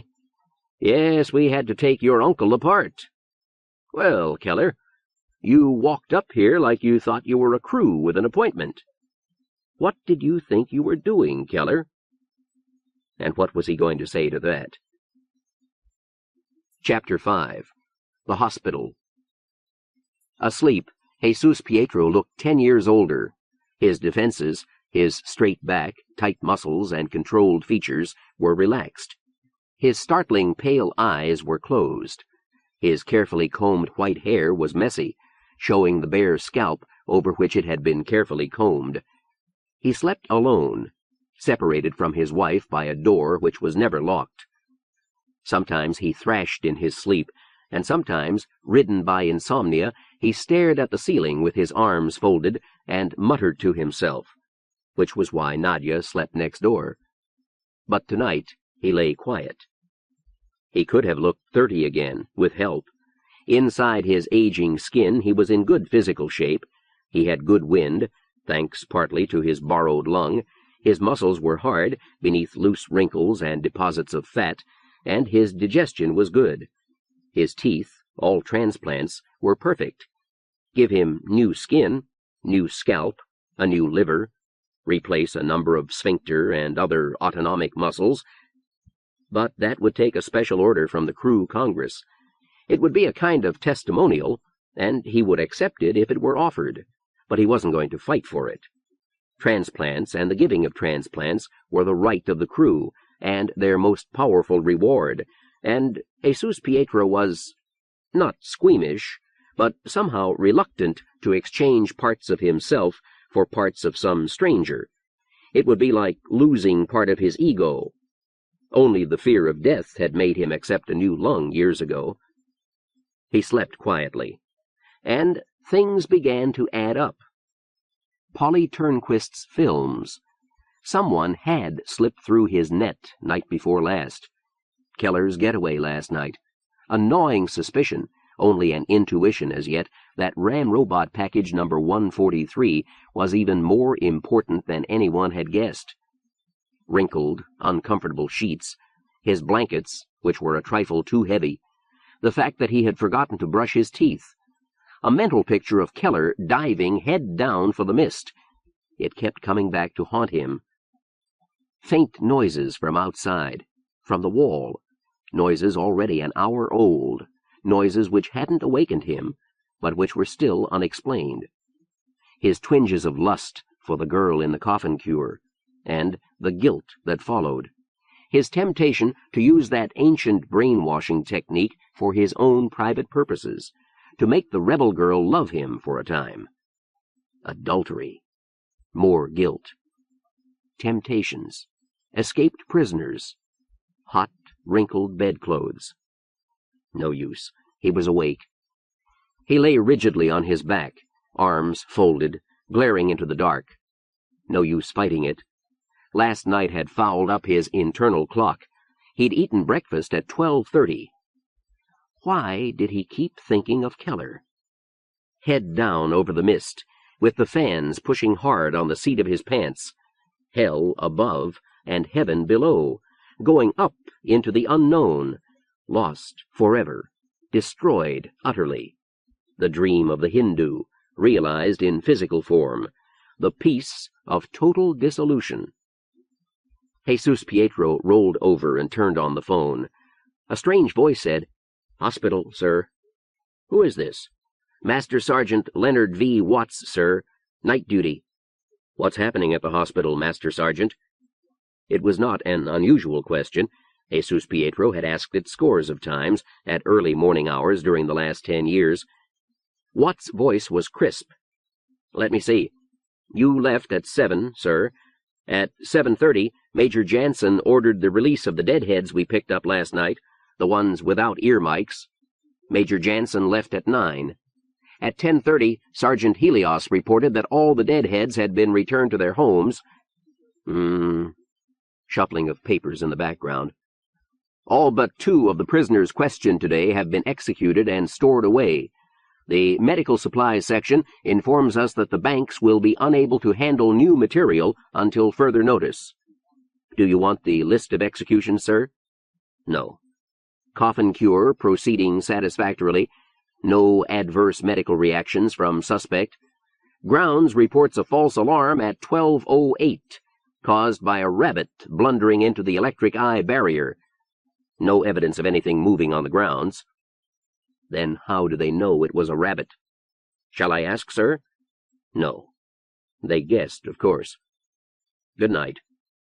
Jesus Pietro turned on his back and waited for sleep. His thoughts drifted. He and Nadia hadn't been getting together much lately. Should he start taking testosterone shots? A transplant wouldn't be necessary. Many glands were not put in suspended animation, but were kept running, as it were, with a complex and exact food-blood supply and a system for extracting the hormones. He could put up with the inconvenience of shots, though his father hadn't. A younger Jesus Pietro had spent much time wondering about his own conception. Why had the old man insisted that the doctors connect the vas deferens during his gonad transplant? An older Jesus Pietro thought he knew. Even 60 years ago, despite the centuries-old tradition of large families, the plateau had been mostly uninhabited. Breeding must have seemed a duty to Haneth Castro, as it had to all his ancestors. Besides, how must the old man have felt, knowing that at last he could no longer sire children? An older Jesus Pietro thought he knew. His thoughts were wandering far, blurred with impending sleep. Jesus Pietro turned on his side, drowsily comfortable. Rabbit? Why not? From the woods. Jesus Pietro turned on his other side. What was a rabbit doing in the trapped woods? What was anything bigger than a field mouse doing in the woods? What was a rabbit doing on Alpha Plateau? What would it eat? Jesus Pietro cursed and reached for the phone. To Master Sergeant Watts he said, "Take an order. Tomorrow I want the woods searched thoroughly, and then deloused. If they find anything as big as a rat, I want to know about it." "Yes, sir."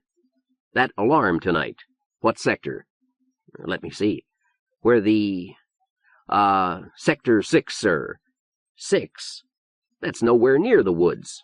"No, sir." And that was that. "Good night, Master Sergeant," said Jesus Pietro, and hung up. Tomorrow they'd searched the woods. Implementation was becoming decidedly slack, Jesus Pietro decided. He'd have to do something about it. The wall slanted outward, 12 feet of concrete cross-laced with barbed wire. The gate slanted too, at the same angle, perhaps 12 degrees from vertical. Solid cast iron it was, built to slide into the concrete wall, which was 12 feet thick. The gate was closed. Lights from inside lit the upper edges of wall and gate and tinged the sky above. Matt stood under the wall, looking up. He couldn't climb over. If they saw him, they'd open the gate for him. But they mustn't see him. They hadn't yet. The train of logic had worked. If something that glows in the dark stops glowing when it's been in the dark too long, hang it near a light. If a car goes up when it's right side up, it'll go down fast when it's upside down. If the cops see you when you're hiding, but don't when you're not, they'll ignore you completely when you walk up the middle of a lighted road. But logic ended here. Whatever had helped him wasn't helping him now. Matt turned his back on the wall. He stood beneath the overhanging iron gate, his eyes following the straight line of the road to where its lights ended. Most of the houses were dark now. The land was black all the way to the starry horizon. On his right, the stars were blurred along that line, and Matt knew he was seeing the top of the void mist. The impulse that came then was one he never managed to explain, even to himself. He cleared his throat. "Something is helping me," he said, in an almost normal voice. "I know that. I need help to get through this gate. I have to get into the hospital." Noises came from inside the wall, the faintest of sounds, regular footsteps, distant voices. They were the business of the hospital, and had nothing to do with Matt. Outside the wall, nothing changed. "Get me in there," he pleaded, to himself, or to something outside himself. He didn't know which. He knew nothing. On the plateau there was no religion. But suddenly Matt knew that there was just one way to get inside. He stepped off the access road and began hunting. Presently he found a discarded chunk of concrete, dirty and uneven. He carried it back and began pounding it against the iron gate. Clang, clang, clang. A head appeared on the wall. "Stop that, you half-witted excuse for a colonist bastard! Let me in!" The head remained. "You are a colonist. Right. Don't move. Don't you move a muscle." The man fumbled with something on the other side of the wall. Both hands appeared, one holding a gun, the other a telephone receiver. "Hello? Hello? Answer the phone, damn it." "What's?" "Hobart. A fool of a colonist just came walking up to the gate and started pounding on it." "Yes, a real colonist. What do I do with him?" "All right, I'll ask." The head looked down. "You want to walk or be carried?" "I'll walk," said Matt. "He says he'll walk. Why should he get his choice?"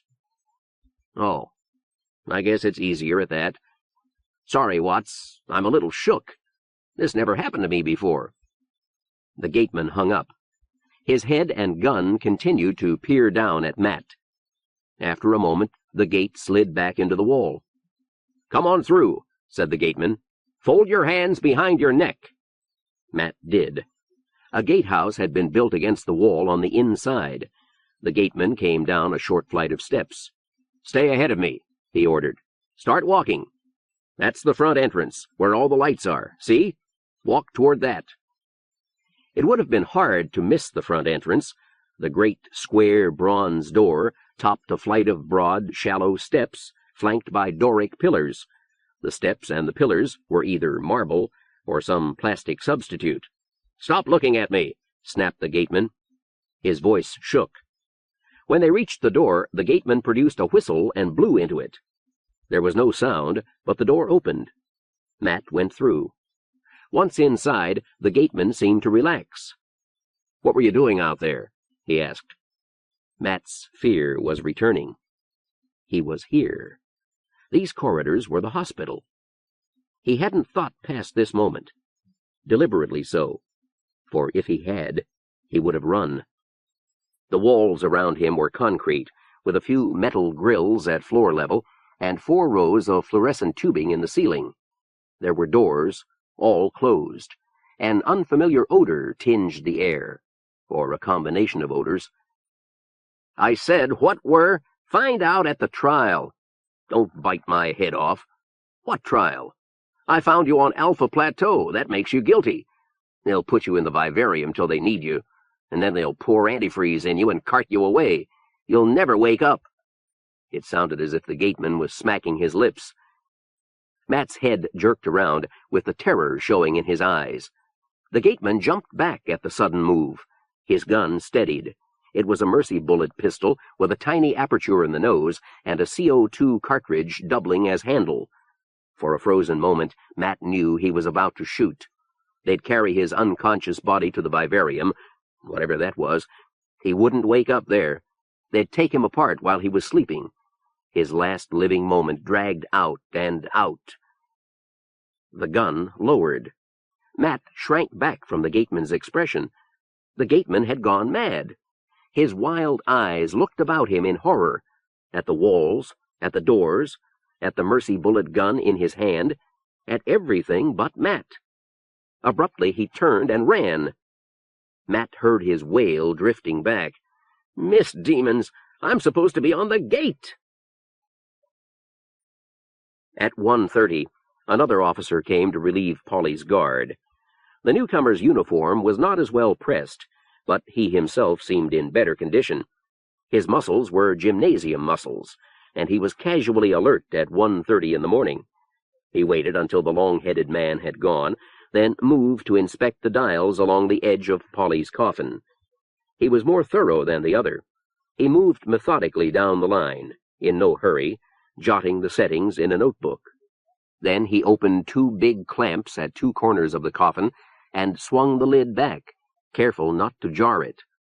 The figure within did not move. She was wrapped like a mummy with a snout in soft, swaddling cloth. The snout was a bulge over her mouth and nose, the mouth pads, and the arrangements for breathing. There were similar protrusions over her ears. Her arms were crossed at her waist, straitjacket fashion. The implementation officer looked down at her for long moments. When he turned, he showed his first signs of furtiveness. But he was alone, and no footsteps sounded in the hall. From the head end of the coffin protruded a padded tube with a cap even more heavily padded in sponge rubber. The officer opened the cap and spoke softly. "Don't be afraid. I'm a friend. I'm going to put you to sleep." He peeled the soft bandage from Polly's arm, drew his gun, and fired at the skin. Half a dozen red beads formed there, but the girl did not move. He could not have been sure that she heard him, or that she felt the needles. He closed the lid and the cap of the speaking tube. He was perspiring freely as he watched the dials change. Presently, he produced a screwdriver and went to work at the backs of the dials. When he finished, all 8 dials read as they had read when he came in. They lied. They said that Polly Turnquist was awake, but motionless, conscious, but deprived of any sensory stimulus. They said she was going mad by increments, whereas Polly Turnquist was asleep. She would be asleep for the 8 hours of Lauren's tour of duty. Lauren wiped his face and sat down. He did not enjoy taking such risks, but it was necessary. The girl must know something, else she wouldn't be here. Now she could hold out for 8 hours longer. The man they wheeled into the organ bank operating room was unconscious. He was the same man Jesus Pietro's squad had found resting on the dead man switch, one of those he had questioned that afternoon. Jesus Pietro was through with him. He had been tried and condemned, but in law he was still alive. It was a legal point, nothing more. The operating room was big and busy. Against one long wall were 20 small suspended animation tanks mounted on wheels for moving medical supplies to and from the room next door. Doctors and interns worked quietly and skillfully at a multitude of operating tables. There were cold baths, open tanks of fluid kept at a constant 10 degrees Fahrenheit. Beside the door was a 20-gallon tank half full of a straw-colored fluid. 2 interns wheeled the convict into the operating room, and one immediately injected a full pint of the straw-colored fluid into his arm. They moved the table next to one of the cold baths. A woman moved over to help, carefully fastening a breathing mask over the man's face. The interns tilted the table. The convict slid into the bath without a splash. "That's the last," said one. "Oh, boy, I'm beat." The woman looked at him with concern, a concern that might have showed in her mouth behind the mask, but that could not show in her eyes. Eyes have no expression. The intern's voice had shown almost total exhaustion. "Take off, the both of you," she said. "Sleep late tomorrow. We won't need you." When they finished with this convict, the organ banks would be full. In law, he was still alive, but his body temperature fell fast, and his heartbeat was slowing. Eventually, it stopped. The patient's temperature continued to fall. In 2 hours, it was well below freezing. Yet the straw-colored fluid in his veins kept any part of him from freezing. In law, he was still alive. Prisoners had been reprieved at this point, and revived without medical ill effects, though they walked in terror for the rest of their days. Now they lifted the convict onto an operating table. His skull was opened. An incision was made in his neck, cutting the spinal cord just below the brain stem. The brain was lifted out, carefully, for the membranes surrounding it must not be damaged. Though the doctors might deny it, there was a kind of reverence attached to the human brain, and to this moment. At this moment, the convict became legally dead.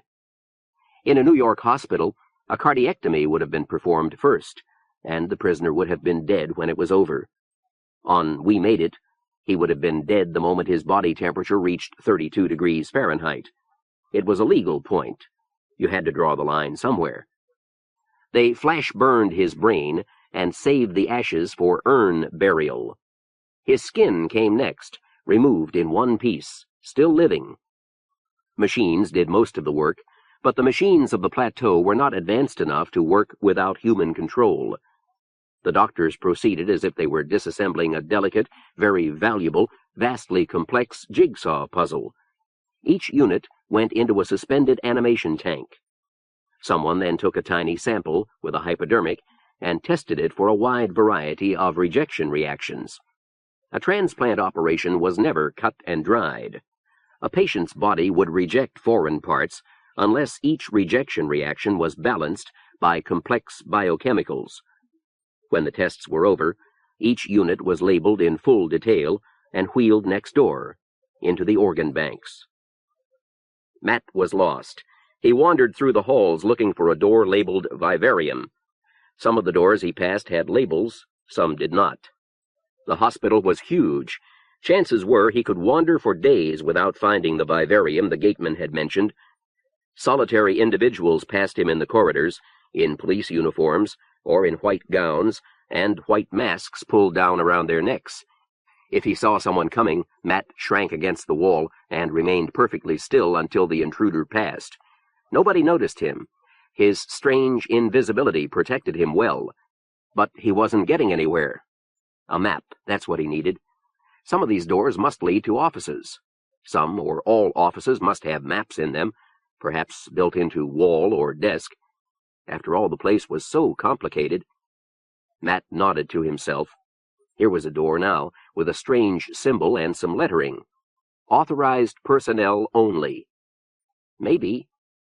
He opened the door and froze halfway through it, shocked to the core. Glass tanks filled the room like floor-to-ceiling aquarium tanks, each subdivided into compartments. They were arranged like a labyrinth, or like the bookcases in a public library.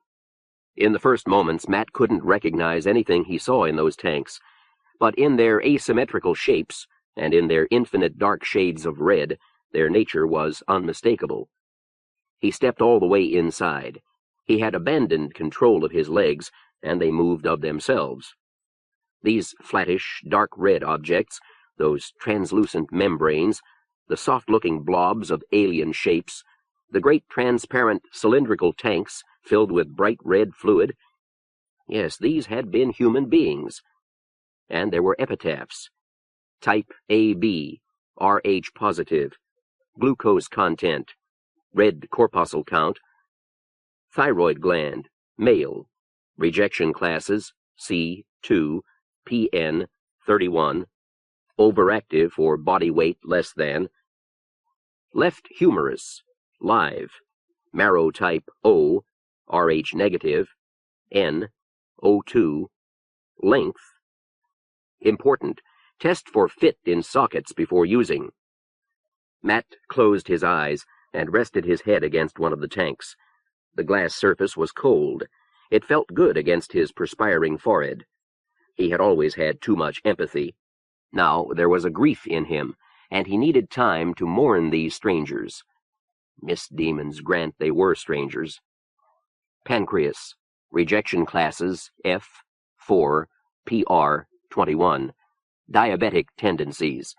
Use for pancreatic fluid secretion only. Do not transplant.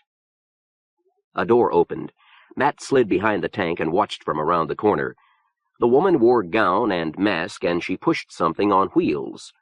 Matt watched her transfer things from the cart into various of the larger tanks. Somebody had just died. And the woman in the mask was a monster. If she'd taken off her mask to reveal foot-long, poison-dripping fangs, Matt couldn't have feared her more. Voices came through the open door. "We can't use any more muscle tissue." A woman's voice, high and querulous, with a crew lilt.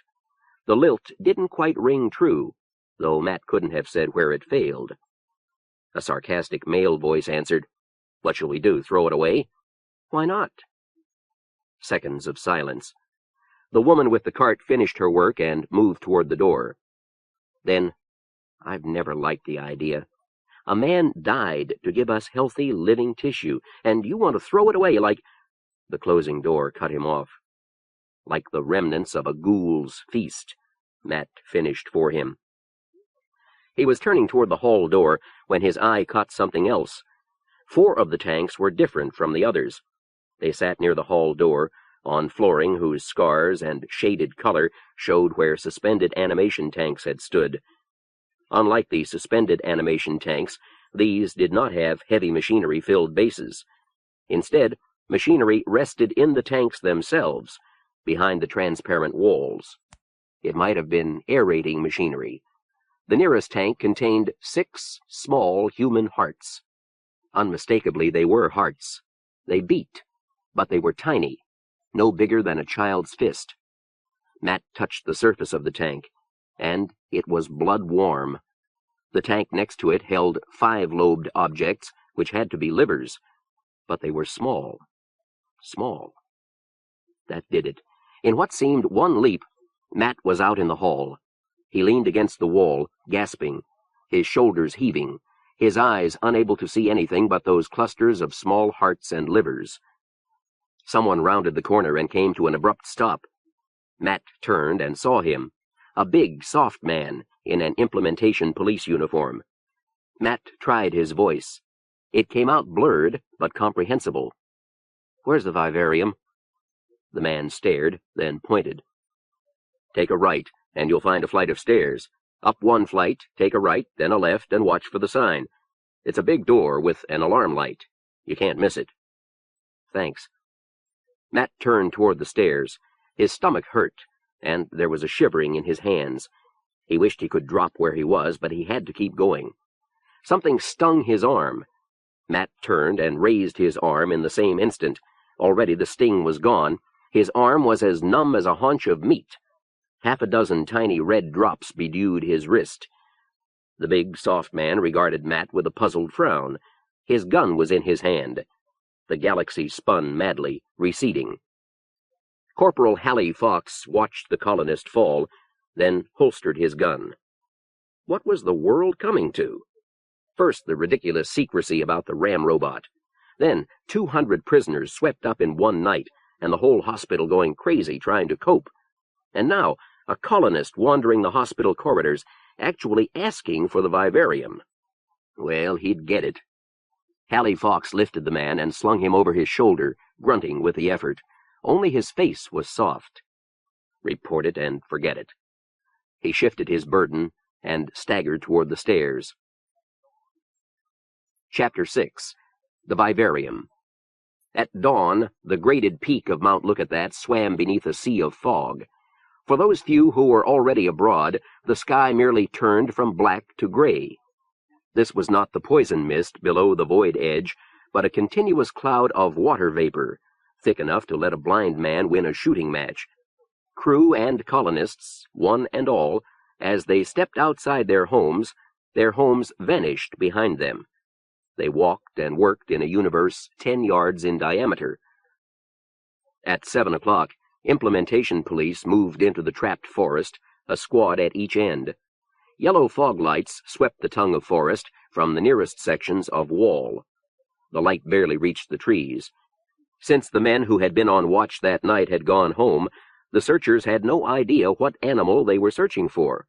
Some thought it must be colonists. At 9, they met in the middle, shrugged at each other, and left. Nothing human or animal lived in the trapped woods. Nothing bigger than a big insect. 4 air cars nevertheless rose into the fog and sprayed the wood from end to end. At 9:30, Jesus Pietro cut the grapefruit in half and held one half upside down. The grapefruit meat dropped in sections into his bowl. He asked, "Did they ever find that rabbit?" Major Jansen stopped with his first sip of coffee halfway to his lips.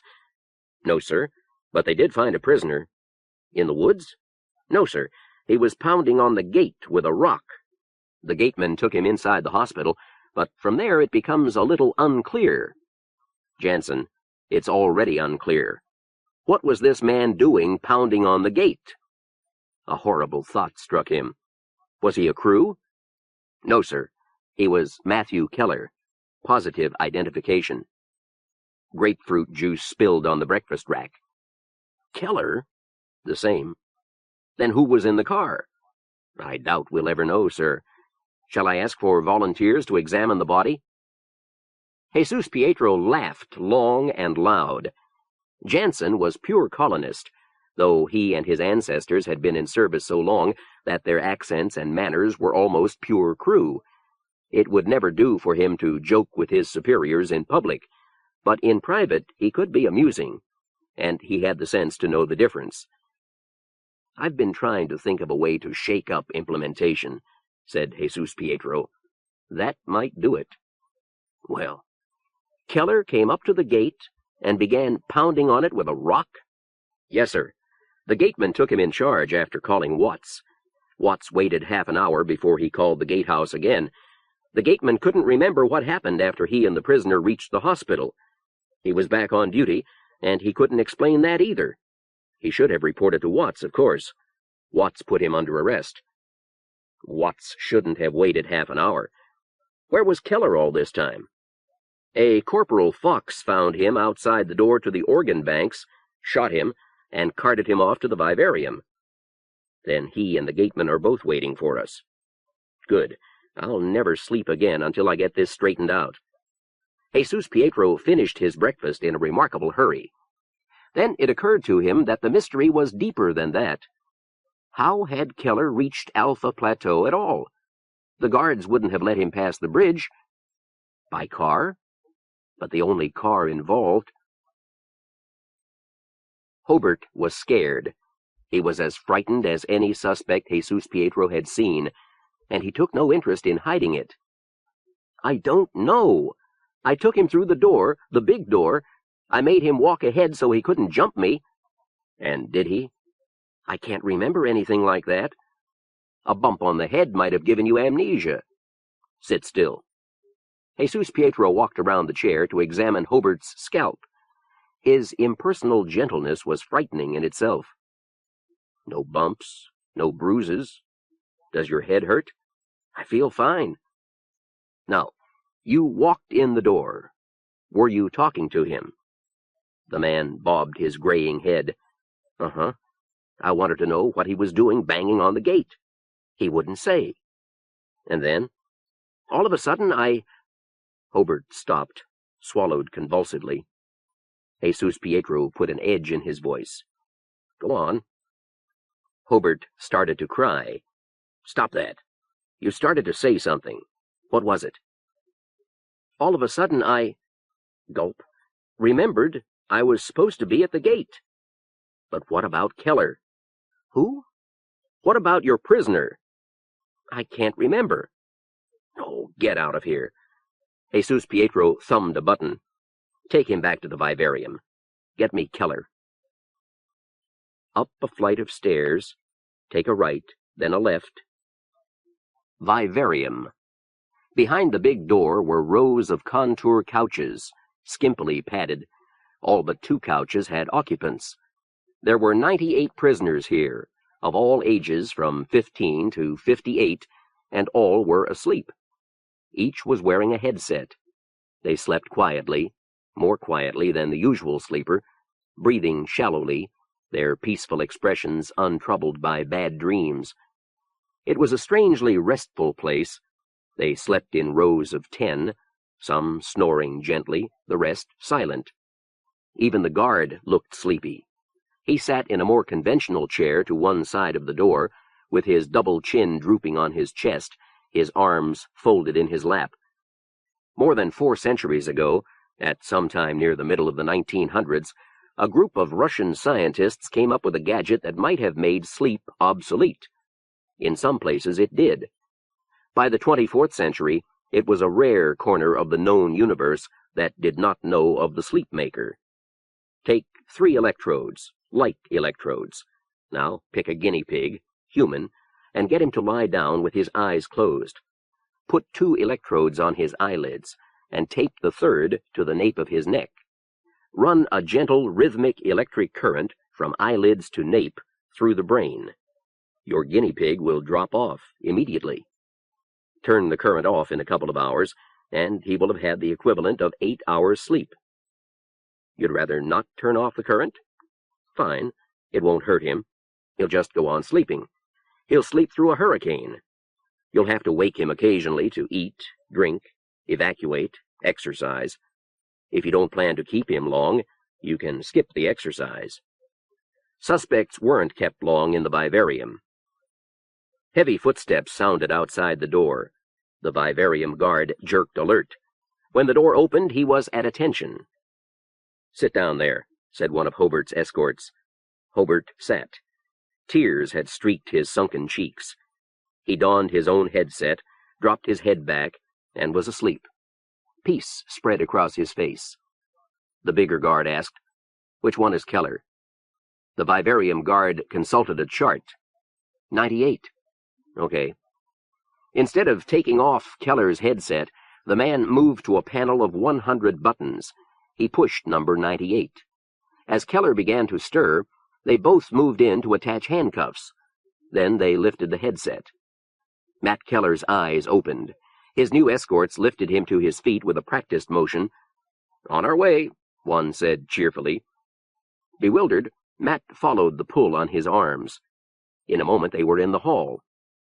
Matt snatched one look behind him before the door closed. "Wait a minute," he protested, predictably jerking back against the handcuffs. "Man wants to ask you a few questions. Look, I'd rather carry you than do this. You want to walk?" The threat usually quieted them down, as it did now. Matt stopped pulling. He had expected to wake up dead. These moments of consciousness were a free bonus. Someone must have gotten curious. "Who wants to see me?" "A gentleman named Castro," the bigger guard tossed off. The dialogue was following its usual pattern. If Keller was an average suspect, the head's dread name would paralyze his brain. If he kept his wits, he'd still choose to use this time in preparation for his interview, rather than risk a sonic now. Both guards had been doing this for so long that they'd come to see prisoners as faceless, interchangeable. Castro. The name echoed between Matt's ears. "What did you think you were doing, Keller? You came in here like you had an engraved invitation. Thought you had a secret weapon, did you, Keller? What did you think you were doing, Keller? What did you think you—" One instant the suspect was walking between them, lost in his own fears. The next, he had jerked back like a fish hooked on 2 lines. The guards instantly pulled apart to string him between them, then regarded him in sheer disgust. One said, "Stupid." The other pulled out his gun. They stood there, one with a sonic loose in his hand, looking about them in apparent bewilderment. Matt jerked again, and the smaller guard looked in shocked surprise at his own wrist. He fumbled in his belt, got out a key, and unlocked the handcuff. Matt threw all his weight on the other steel chain. The bigger guard yelled in anger and pulled back. Matt flew into him, inadvertently butting him in the stomach.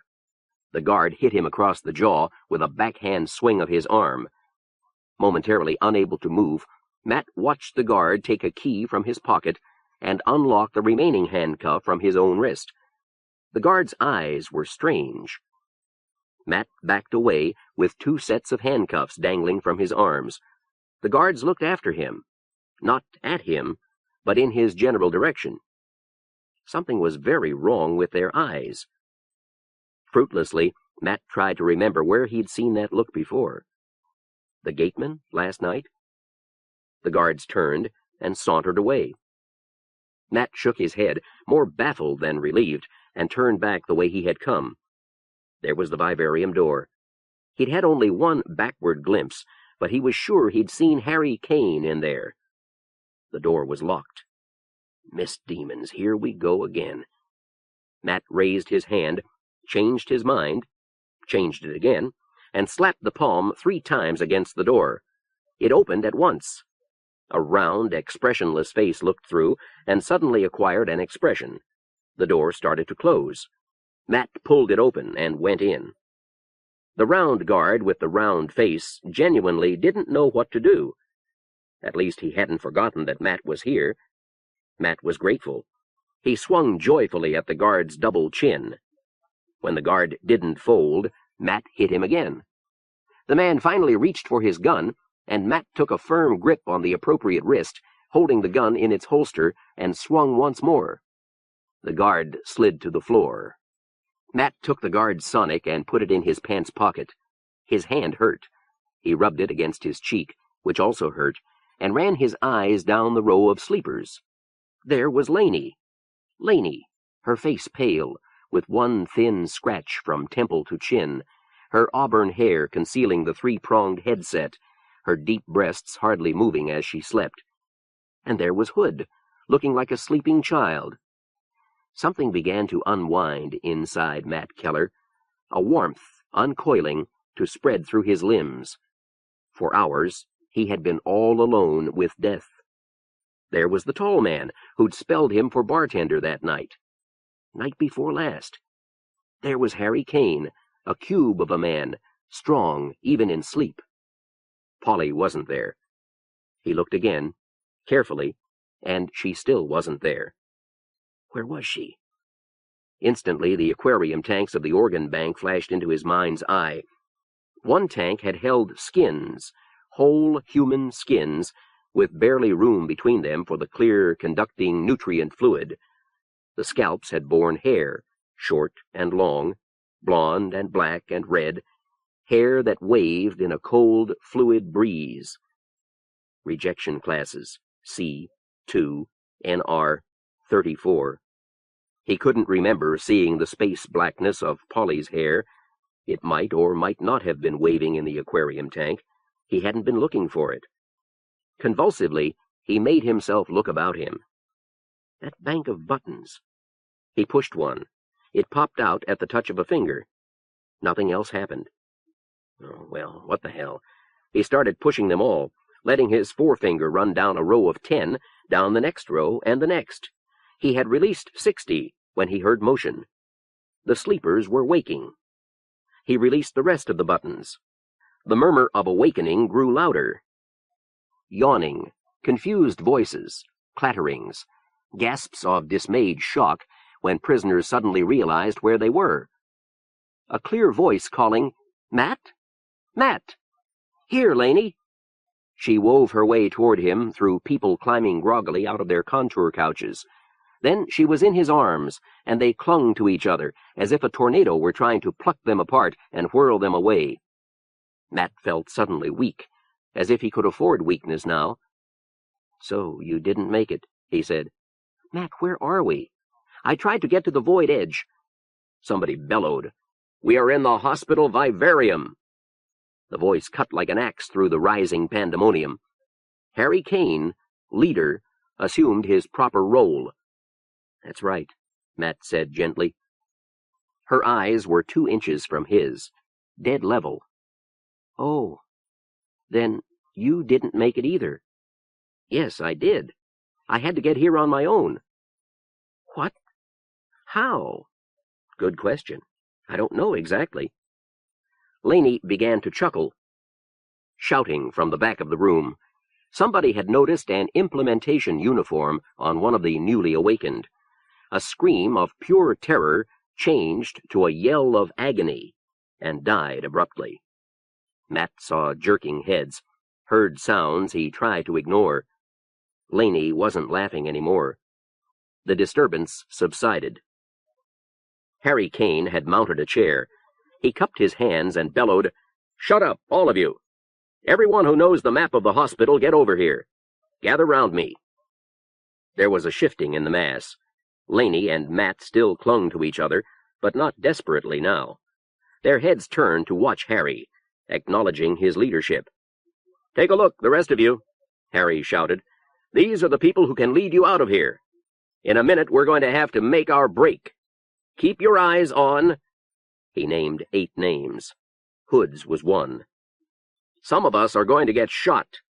As long as one of these 8 is still moving, follow him, or her. If all 8 are down, and I am too," he paused for emphasis, "scatter. Make as much trouble as you can. Sometimes the only sensible thing to do is panic. Now, who got us out of this? Who woke us up? Anyone?" "Me," said Matt. A last buzz of noise died. Suddenly everyone was looking at him. Harry said, "How?" "I'm not sure how I got in here. I'd like to talk to Hood about it." "Okay, stick with Jay. Keller, isn't it?" "We're grateful, Keller. What do those buttons do? I saw you fooling with them." "They turn off whatever it is that makes you go to sleep." "Is anyone still in his couch? If so, get out of it now. Now, somebody push those buttons back in so it'll look like there was a power failure. Was that it, Keller? Did you just accidentally wake up?" "No." Harry Kane looked puzzled, but when Matt didn't elaborate, he shrugged. "Watson, check. Start pushing those buttons in. Jay, make sure you stick with Keller. The rest of you, are you ready to move?" There was a shout of assent. As it died, a lone voice asked, "Where to?" "Good point. If you get free, make for the coral houses around the South Void and Alpha-Beta Cliffs. Anything else?" Nobody spoke, including Matt. Why ask questions to which nobody knew the answers? Matt was unutterably relieved to let someone else make the decisions for a while. They might be just as wrong, but 98 rebels could be a mighty force, even moving in the wrong direction, and Harry Kane was a born leader. Laney moved out of his arms, but kept a grip on one hand. Matt became conscious of the handcuffs dangling from his wrists. They might hamper him. Jay Hood moved up beside him, looking rumpled. He shook hands, grinning, but the grin didn't match the fear in his eyes, and he seemed reluctant to let go. Was there one person in this room who wasn't terrified? If there was, it wasn't Matt. He pulled the sonic loose from his pants pocket. "All out," said Harry Kane, and butted the door open with a wide shoulder. They streamed into the hall. "I'll take only a minute of your time, Watts." Jesus Pietro relaxed indolently in his chair. He loved mysteries and proposed to enjoy this one. "I want you to describe in detail what happened last night, starting with the call from Hobart." "But there aren't any details, sir." Master Sergeant Watts was tired of repeating himself. His voice was turning querulous. 5 minutes after your call, Hobart called and said he had a prisoner. I told him to bring him to my office. He never came. Finally, I called the gate. He was there, all right, without his prisoner, and he couldn't explain what had happened. I had to put him under arrest. His behavior has been puzzling in other ways. That is why I ask. Why didn't you call the gate earlier?" "Sir? Your behavior is as puzzling as Hobart's, Watts. Why did you assume it would take Hobart half an hour to reach your office?" "Oh," Watts fidgeted. "Well, Hobart said this bird came right up to the gate and started banging on it with a rock. When Hobart didn't show right away, I thought he must have stopped off to question the prisoner, find out why he did it. After all, he explained hastily, if he brought the bird straight to me, he'd likely never find out what he was doing banging on the gate. Very logical. Did it occur to you at any point that the bird might have overpowered Hobart? But Hobart had a sonic. Watts, have you ever been on a raid? No, sir. How could I? A man came back from the raid of night before last with the bones of his nose spread all over his face. He, too, had a sonic. Yes, sir, but that was a raid, sir. Jesus Pietro sighed. Thank you, Master Sergeant. Will you step outside, please? Your bird should be arriving any minute. Watts left, his relief showing. He'd made a good point, thought Jesus Pietro, though not the one he'd intended. Probably all the hospital guards had the same idea, that a gun was ipso facto invincible. Why not? The hospital guards had never been on a raid in the colonist regions. Few had ever seen a colonist who wasn't unconscious. Occasionally, Jesus Pietro staged mock raids with guards playing the part of colonists. They didn't mind, particularly. Mercy weapons were not unpleasant, but the men with the guns always won. All the guards' experience told them that the gun was king, that a man who had a gun need fear nothing but a gun. What to do? Interchange guards and raiders long enough to give the guards some experience? No, the elite raiders would never stand for that. Why was he worrying about implementation? Had the hospital ever been attacked? Never on Alpha Plateau. A colonist force had no way to get there. But Keller had. He used the phone. Jansen, find out who was on guard at the Alpha Beta Bridge last night. Wake them up and send them here. It will be at least 15 minutes, sir. Fine. How had Keller gotten past them? There had been one air car on Gamma Plateau, but it had been destroyed. With the pilot still in it? Had Keller had a chauffeur? Or would a colonist know how to use the autopilot? Where the misdemons was Keller? Jesus Pietro began to pace the room. He had no cause for worry, yet he worried. Instinct? He didn't believe he had instincts. The phone spoke in his secretary's voice. Sir, did you order 2 guards? Bridge guards? No, sir. Intra-hospital guards. No. Thank you. Click. Something had set off the ground's alarms last night. Not a rabbit. Keller might have tried the wall first. If the ground's guards had let a prisoner escape, then faked a report, he'd have their hides. Sir, these guards insist you sent for them. Well, I damn well didn't. Tell them... Just a minute. Send them in. They came. 2 burly men whose submissive countenances unsuccessfully hid their ire at being made to wait. When did I send for you? Asked Jesus Pietro. The big one said, 20 minutes ago, daring Jesus Pietro to call him a liar. Were you supposed to pick up a prisoner first? No, sir. We took Hobart to the Vivarium, put him to Betty by, and came straight back. You don't remember being... The smaller guard went white. Dave, we were supposed to pick up someone. Keeler. Something Keeler. Jesus Pietro regarded them for a full 20 seconds. His face was curiously immobile. Then he opened the intercom. Major Jansen, sound prisoners loose.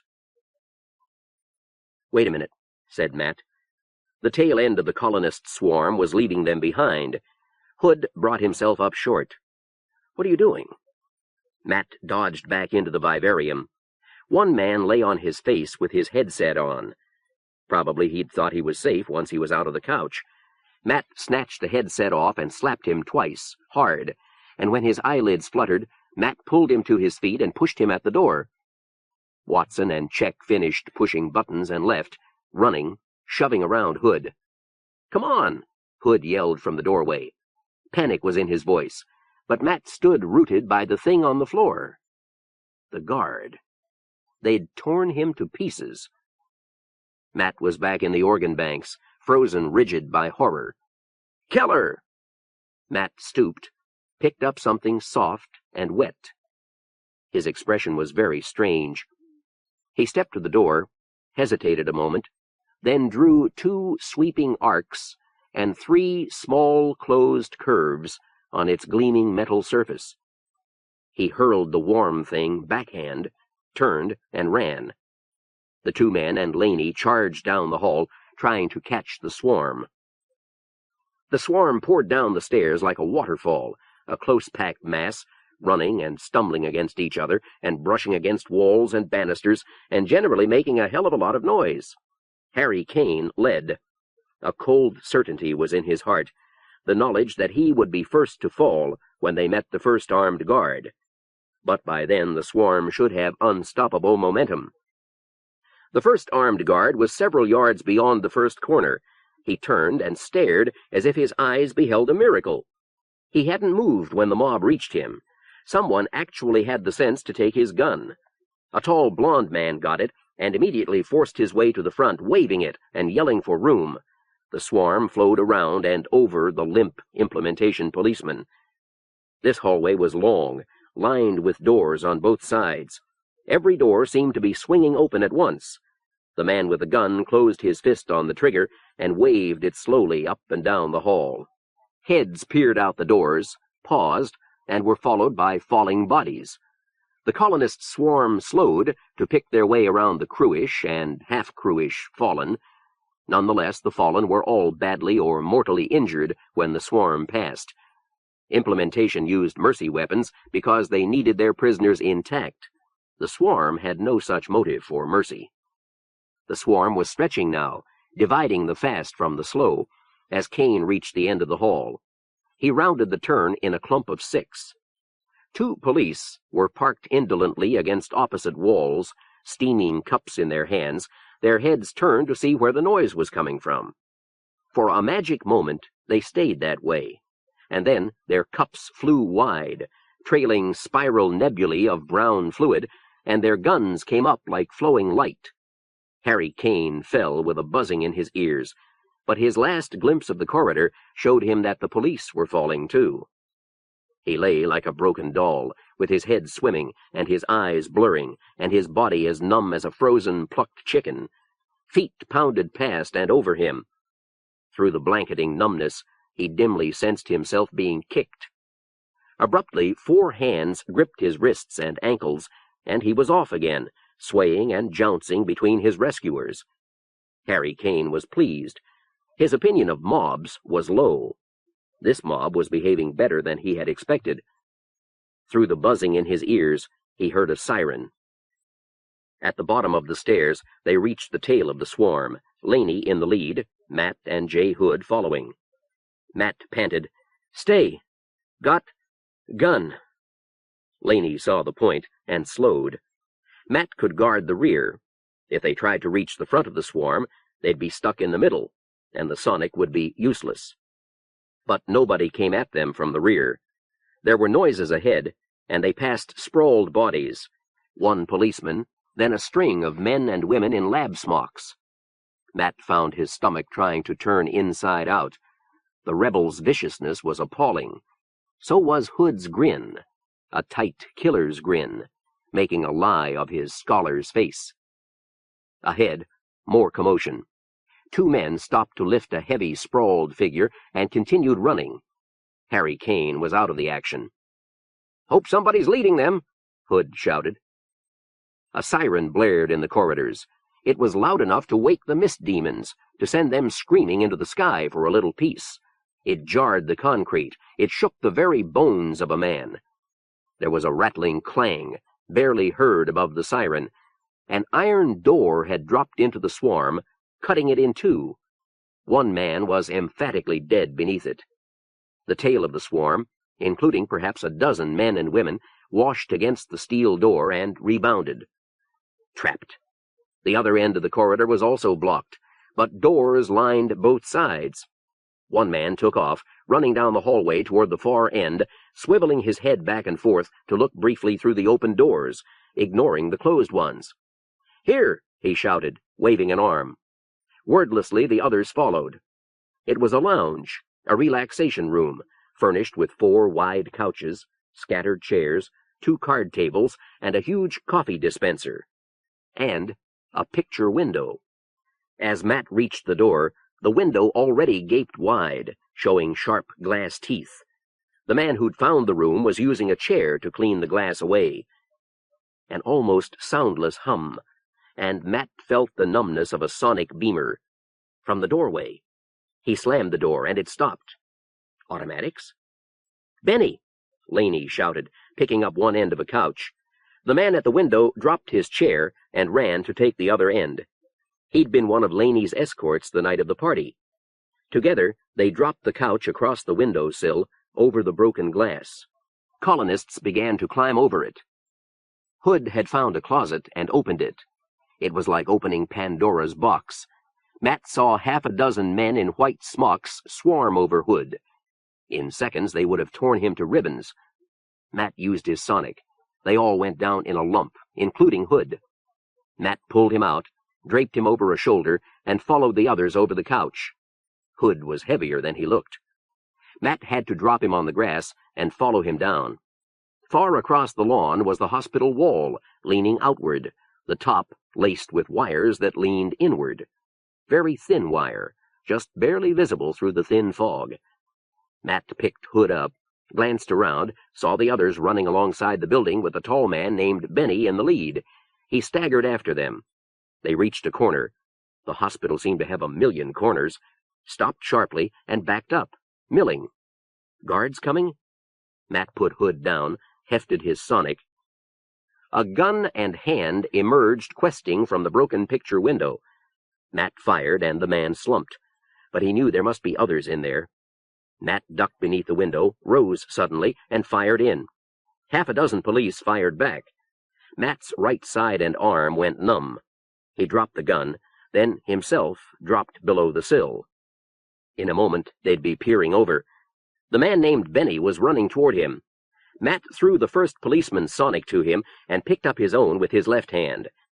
The men inside hadn't expected Benny. They were trying to fire over the sill at Matt, and to do that, they had to lean out. In half a minute, it was over. Benny said, "There's a carport just beyond that corner. Guarded. Do they know we're here? I don't think so. The mist demons have given us a mist." Benny smiled at his own pun. "Good. We can use these guns. You'll have to carry Jay, my arm's out. Jay's the only one who can fly." "I can," said Matt. "Major Jansen, sound prisoners loose." The sound of the siren came instantly, even before Jesus Pietro could change his mind. For a moment he was sure, preternaturally sure, that he'd made a fool of himself. This could cost him much face. But no, Keller must be freeing the prisoners. Keller wasn't here. Therefore, Keller was free. His first move would be to free the other sons of Earth. If the Vivarium guard had stopped him, he would then have called here. He hadn't called. Hence, Keller had succeeded. But if Keller were harmlessly asleep in the Vivarium... Nonsense. Why had the guards forgotten about him? They were behaving too much like Hobart had behaved last night. A miracle had been worked. A miracle of the kind Jesus Pietro was beginning to associate with Keller. There must be some purpose to it. It must have been used to free Keller, and the halls must be full of angry rebels. That was very bad. Implementation had motives for using mercy weapons. Rebels had none. Neither mercy weapons nor mercy motives. They'd kill whoever got in their way. The steel doors would be in place now, vibrating in sleep-producing frequencies. By now the danger would be over, almost certainly. Unless the rebels had first gotten out of the halls. But what damage had they done already? "Come with me," Jesus Pietro told the 2 guards. He marched toward the door. "Keep your guns drawn," he added over his shoulder. The guards snapped out of their stupor and ran to catch up. They had not the faintest idea what was going on, but Jesus Pietro was sure they'd recognize a colonist in time to down him. They'd be adequate protection. 12 colonists, 2 stunned, 7 captured guns. Matt stayed hidden behind the corner, reluctantly obeying Benny's orders. With him were the 2 women, Laney and a deep-voiced middle-aged tigress named Lydia Hancock, and the 2 fallen, Jay Hood and Harry Kane. Matt would have fought the carport guards, but he couldn't fight the logic. Because he was the only one who could fly a car, he had to stay behind while the others charged out onto the field with their sonics going. The carport was a big, flat expanse of lawn, a variant of mutant grass, which could take an infinite amount of trampling. Lines of near white crossed the green, outlining landing targets. The white, too, was grass. Cars rested near the centers of 2 of the targets. Men moved about the cars, servicing them, and removing metal canisters from the underbellies. The mist hung 4 feet above the grass under diffuse sunlight, curling about the rebels as they ran. They were halfway to the cars when someone on the hospital wall swung a spotlight-sized sonic toward them. The rebels dropped immediately, like hay before a scythe. So did the mechanics around the cars. Unconscious men lay scattered across the carport field with the mist curling around them. Matt pulled his head back as the big sonic swung toward the corner. Even so, he felt the numbness, faint and far off, matching the deadwood feeling in his right arm. "Shall we wait till they turn it off, then run for it?" "I think they've got us," said Laney. "Stop that." Mrs. Hancock rapped savagely. Matt had first met her 15 minutes ago and had never seen her without her present enraged expression. She was a fierce one, bulky and homely, unnatural for any cause. "They haven't got us until they take us." "Something keeps people from seeing me sometimes," said Matt. "If you want to risk it, and if you all stay close to me, it may protect us all." "Crack under strain." Hood's voice was slurred, barely comprehensible. Only his eyes moved to watch Matt. Harry, too, was awake, alert, and immobile. "It's true, Hood. I don't know why, but it's true. I think it must be a psi power." "Everybody who believes in psi thinks he's psychic." "The sonic's off us," said Laney. "My arm's dead. Laney, you and Mrs. Call me Lydia. You and Lydia put Hood over my left shoulder, then pick up Harry. Stay right by me. We'll be walking, remember. Don't try to hide. If we get shot, I'll apologize when I get the chance." "Apologize now." "Okay, Hood. I'm sorry I got us all killed." "It's all right." "Let's go." Chapter 7. The Bleeding Heart. When they see this. Jesus Pietro shuddered. He watched his own guards shrink back, unwilling to enter, unable to look away. They'll think a little less of their guns when they see this. The Vivarium guard had certainly had a gun. Probably he hadn't thought to draw it in time. He'd get no second chance. He was like something spilled from an organ bank conveyor tank. Hobart, dead near the back of the Vivarium, was no prettier. Jesus Pietro felt a stab of guilt. He hadn't meant Hobart for such a fate. Aside from the bodies, the Vivarium was empty. Naturally. Jesus Pietro looked once more around him, and his eyes found the door and the dark scrawl on its bright steel surface. It was a symbol of some kind, he was sure of that. But of what? The symbol of the Sons of Earth was a circle containing a streamlined outline of the American supercontinent. This was nothing like it, nor was it like anything he knew of. But it had unmistakably been drawn in human blood. 2 wide arcs, bilaterally symmetrical, 3 small, closed curves underneath, like circles with tails. Tadpoles? Some microorganism? Jesus Pietro rubbed the heels of his hands into his eyes. Later, he'd ask the prisoners. Best forget it for now. "Assume they took the fastest route to the main entrance," he said aloud. If the guards were surprised to hear him thus lecture himself, they reacted as Major Jansen had long since learned to react. They said nothing. "Come," said Jesus Pietro. Left, right, down the stairs. A dead policeman sprawled in the hall, his implementation uniform as torn and ruined as himself. Jesus Pietro passed him without breaking his juggernaut stride. He reached steel emergency doors and used his ultrasonic whistle. As the doors went up, his guards tensed. 2 pitiful rows of maimed and dead, and another steel door at the other end. The dead were like an explosion in the organ banks. That was definitely the way to think of them. It would not do to consider that these had been human beings under Jesus Pietro's protection. Most had not even been police, but civilians, doctors and electricians. What a valuable lesson the hospital guards would learn from this. Jesus Pietro felt sick. It showed only in his unusual pallor, but that he could not control. He marched down the corridor with his expression held remotely aloof. The steel doors went up as he approached. Colonists were piled against the steel doors at both ends, as if trying to escape the trap, even while unconscious. One of the policemen spoke into a hand phone, asking for stretchers. Jesus Pietro stood over the piled rebels. "I never really hated them before," he said. "Color, use gyroscope." "What?" Matt couldn't spare the attention. He was trying to fly with one hand, the wrong hand. His car bucked and weaved like a frightened stallion. "Gyroscope," Hood enunciated painfully. "I see it. What do I do with it?" "Turn on." Matt flipped the gyroscope switch to on. Something hummed below him.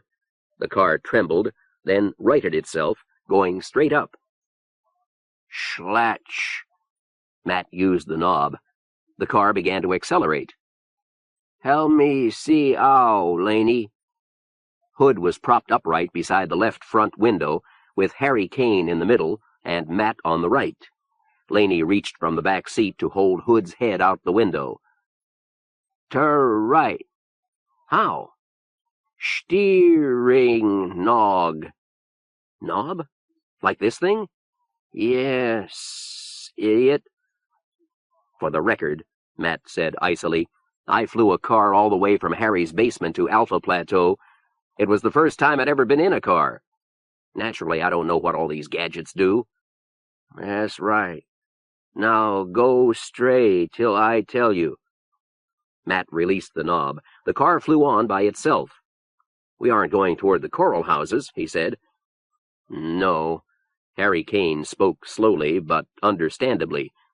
"The coral houses are the first place implementation will look. I couldn't drag 100 men where we're going." "Where's that?" "A large, unoccupied mansion owned by Jeffrey Eustace Parlette and his family." "And where will Jeffrey Eustace Parlette be all this time?" "He and his family are swimming and gambling in a small public resort on Iota. I've got contacts on Alpha Plateau, Keller." "Parlette? Any—" "His grandson. Millard Parlette was staying with them, but he's making a speech. He should be starting about now. The sending station on Nob Hill is far enough away, and his hosts here are gone, so he'll probably be staying with a relative." "It still sounds dangerous." "You should talk." The left-handed compliment hit Matt like 6 dry martinis. He'd done it. He'd walked into the hospital, freed prisoners, raised merry hell, left his mark, and walked out free and untouched. "We can hide the car till the furor dies down," he said. "Then back to Gamma." "And leave my men in the Vivarium? I can't do that. And there's Polly Turnquist." "Polly? The girl who'd—" "Yes." "I'm not a rebel, Harry. The grand rescue's over. Frankly, I only came here to get Laney if I could. I can drop this crusade any time." "You think Castro will just let you go, Keller? He must know you were one of the prisoners. He'll hunt you down wherever you hide. Besides, I can't let you have the car. I'll need it for my grand rescue." Matt grimaced. It was his car, wasn't it? He'd stolen it himself. But they could fight that out later. "Why did you mention Polly?" "She saw the Ramrobot come down. Castro probably found the films on her. He may be questioning her to find out who else knows. Knows what? I don't know either. Polly's the only one. But it must be pretty damn important. Polly thought so, and apparently so did Castro. You didn't know there was a Ramrobot coming, did you? No. They kept it secret. They've never done that before. Laney said, Polly acted like she'd found something vastly important. She insisted on telling us all at once, night before last, but Castro didn't give her the chance. Now I'm wondering whether it wasn't the Ramrobot that brought on the raid. She could be in the organ banks, said Matt. Not yet, said Harry. Not if Castro found the films. She wouldn't have talked yet. He'll be using the coffin cure, and that takes time. Coffin cure? It's not important. Important or not, Matt didn't like the sound of it. How are you planning to mount your rescue? I don't know yet. Angle left, said Hood. Houses and greenery rolled beneath them. Flying a car was infinitely easier with the gyroscopes going. Matt could see no cars around, police or otherwise. Had something grounded them? So, said Laney, you came all the way to the hospital to get me. In a stolen car, said Matt, with a small detour into the void mist. Laney's wide mouth formed half a smile and half a grin, half joy and half amusement. Naturally, I'm flattered. Naturally. Mrs. Hancock spoke from the back seat. I'd like to know why they didn't beam us down back there at the carport. And you knew they wouldn't, said Laney. How did you know, Matt? Second the motion, said Harry Kane. I don't know, said Matt. But you knew it might work. Yeah. Why? Okay. Hood, you listening? Yes. It's a long story. I'll start with the morning after the party. Start with the party, said Laney. Everything? Everything. Laney gave the word undue emphasis. I think it might be important, Matt. Matt shrugged an uncomfortable surrender. It might, at that. Okay. I met Hood in a bar for the first time in 8 years. Jesus Pietro and Major Jansen stood well out of the way as a stream of stretchers moved into the vivarium to deposit their charges in contour couches. In another part of the hospital, other stretchers carried dead and wounded into the operating rooms, some to be restored to life and health and usefulness, others to be pirated for undamaged parts. What is it? Jesus Pietro asked. I don't know, said Major Jansen. He stepped back from the door to get a better look. It seems almost familiar. That's no help. I assume a colonist drew it? You might as well. Nobody else was left alive. Major Jansen drew even farther back, stood bouncing lightly on his toes, hands on hips. Finally, he said, It's a valentine, sir. A valentine? Jesus Pietro glared intense irritation at his aide. He looked back at the door. I'll be damned. It is a valentine. With teardrops. A valentine with teardrops. Whoever drew that wasn't sane. Valentine. Valentine. Why would the sons of Earth leave us a valentine drawn in human blood? Blood. A bleeding... Oh, I see. That's what it is, sir. It's a bleeding heart. They're telling us they're against the practice of executing felons for the organ banks. A reasonable attitude for them to take. Jesus Pietro looked once more into the vivarium. The bodies of Hobart and the vivarium guard had been removed, but the stains of carnage remained. He said, They don't act like the usual sort of bleeding heart. 30,000 pairs of eyes waited behind the TD lenses. 4 TD cameras circled him. They were blank now, and untended, as cameramen moved casually about the room, doing things and saying things Millard Parlette made no effort to understand. In 15 minutes, those blank TD lenses would be peepholes for 60,000 eyes. Millard Parlette began leafing through his notes. If there were any changes to be made, the time was now. Roman numeral 1. Lead-in. A. Stress genuine emergency. B. Mention Ramrobot package. C. What follows is background. How real would an emergency seem to these people? The last emergency session Millard Parlette could recall was the Great Plague of 2290, more than a century ago. Most of his audience would not have been born then. Hence the lead-in, to grab their attention. Roman numeral 2. The organ bank problem. Exposition.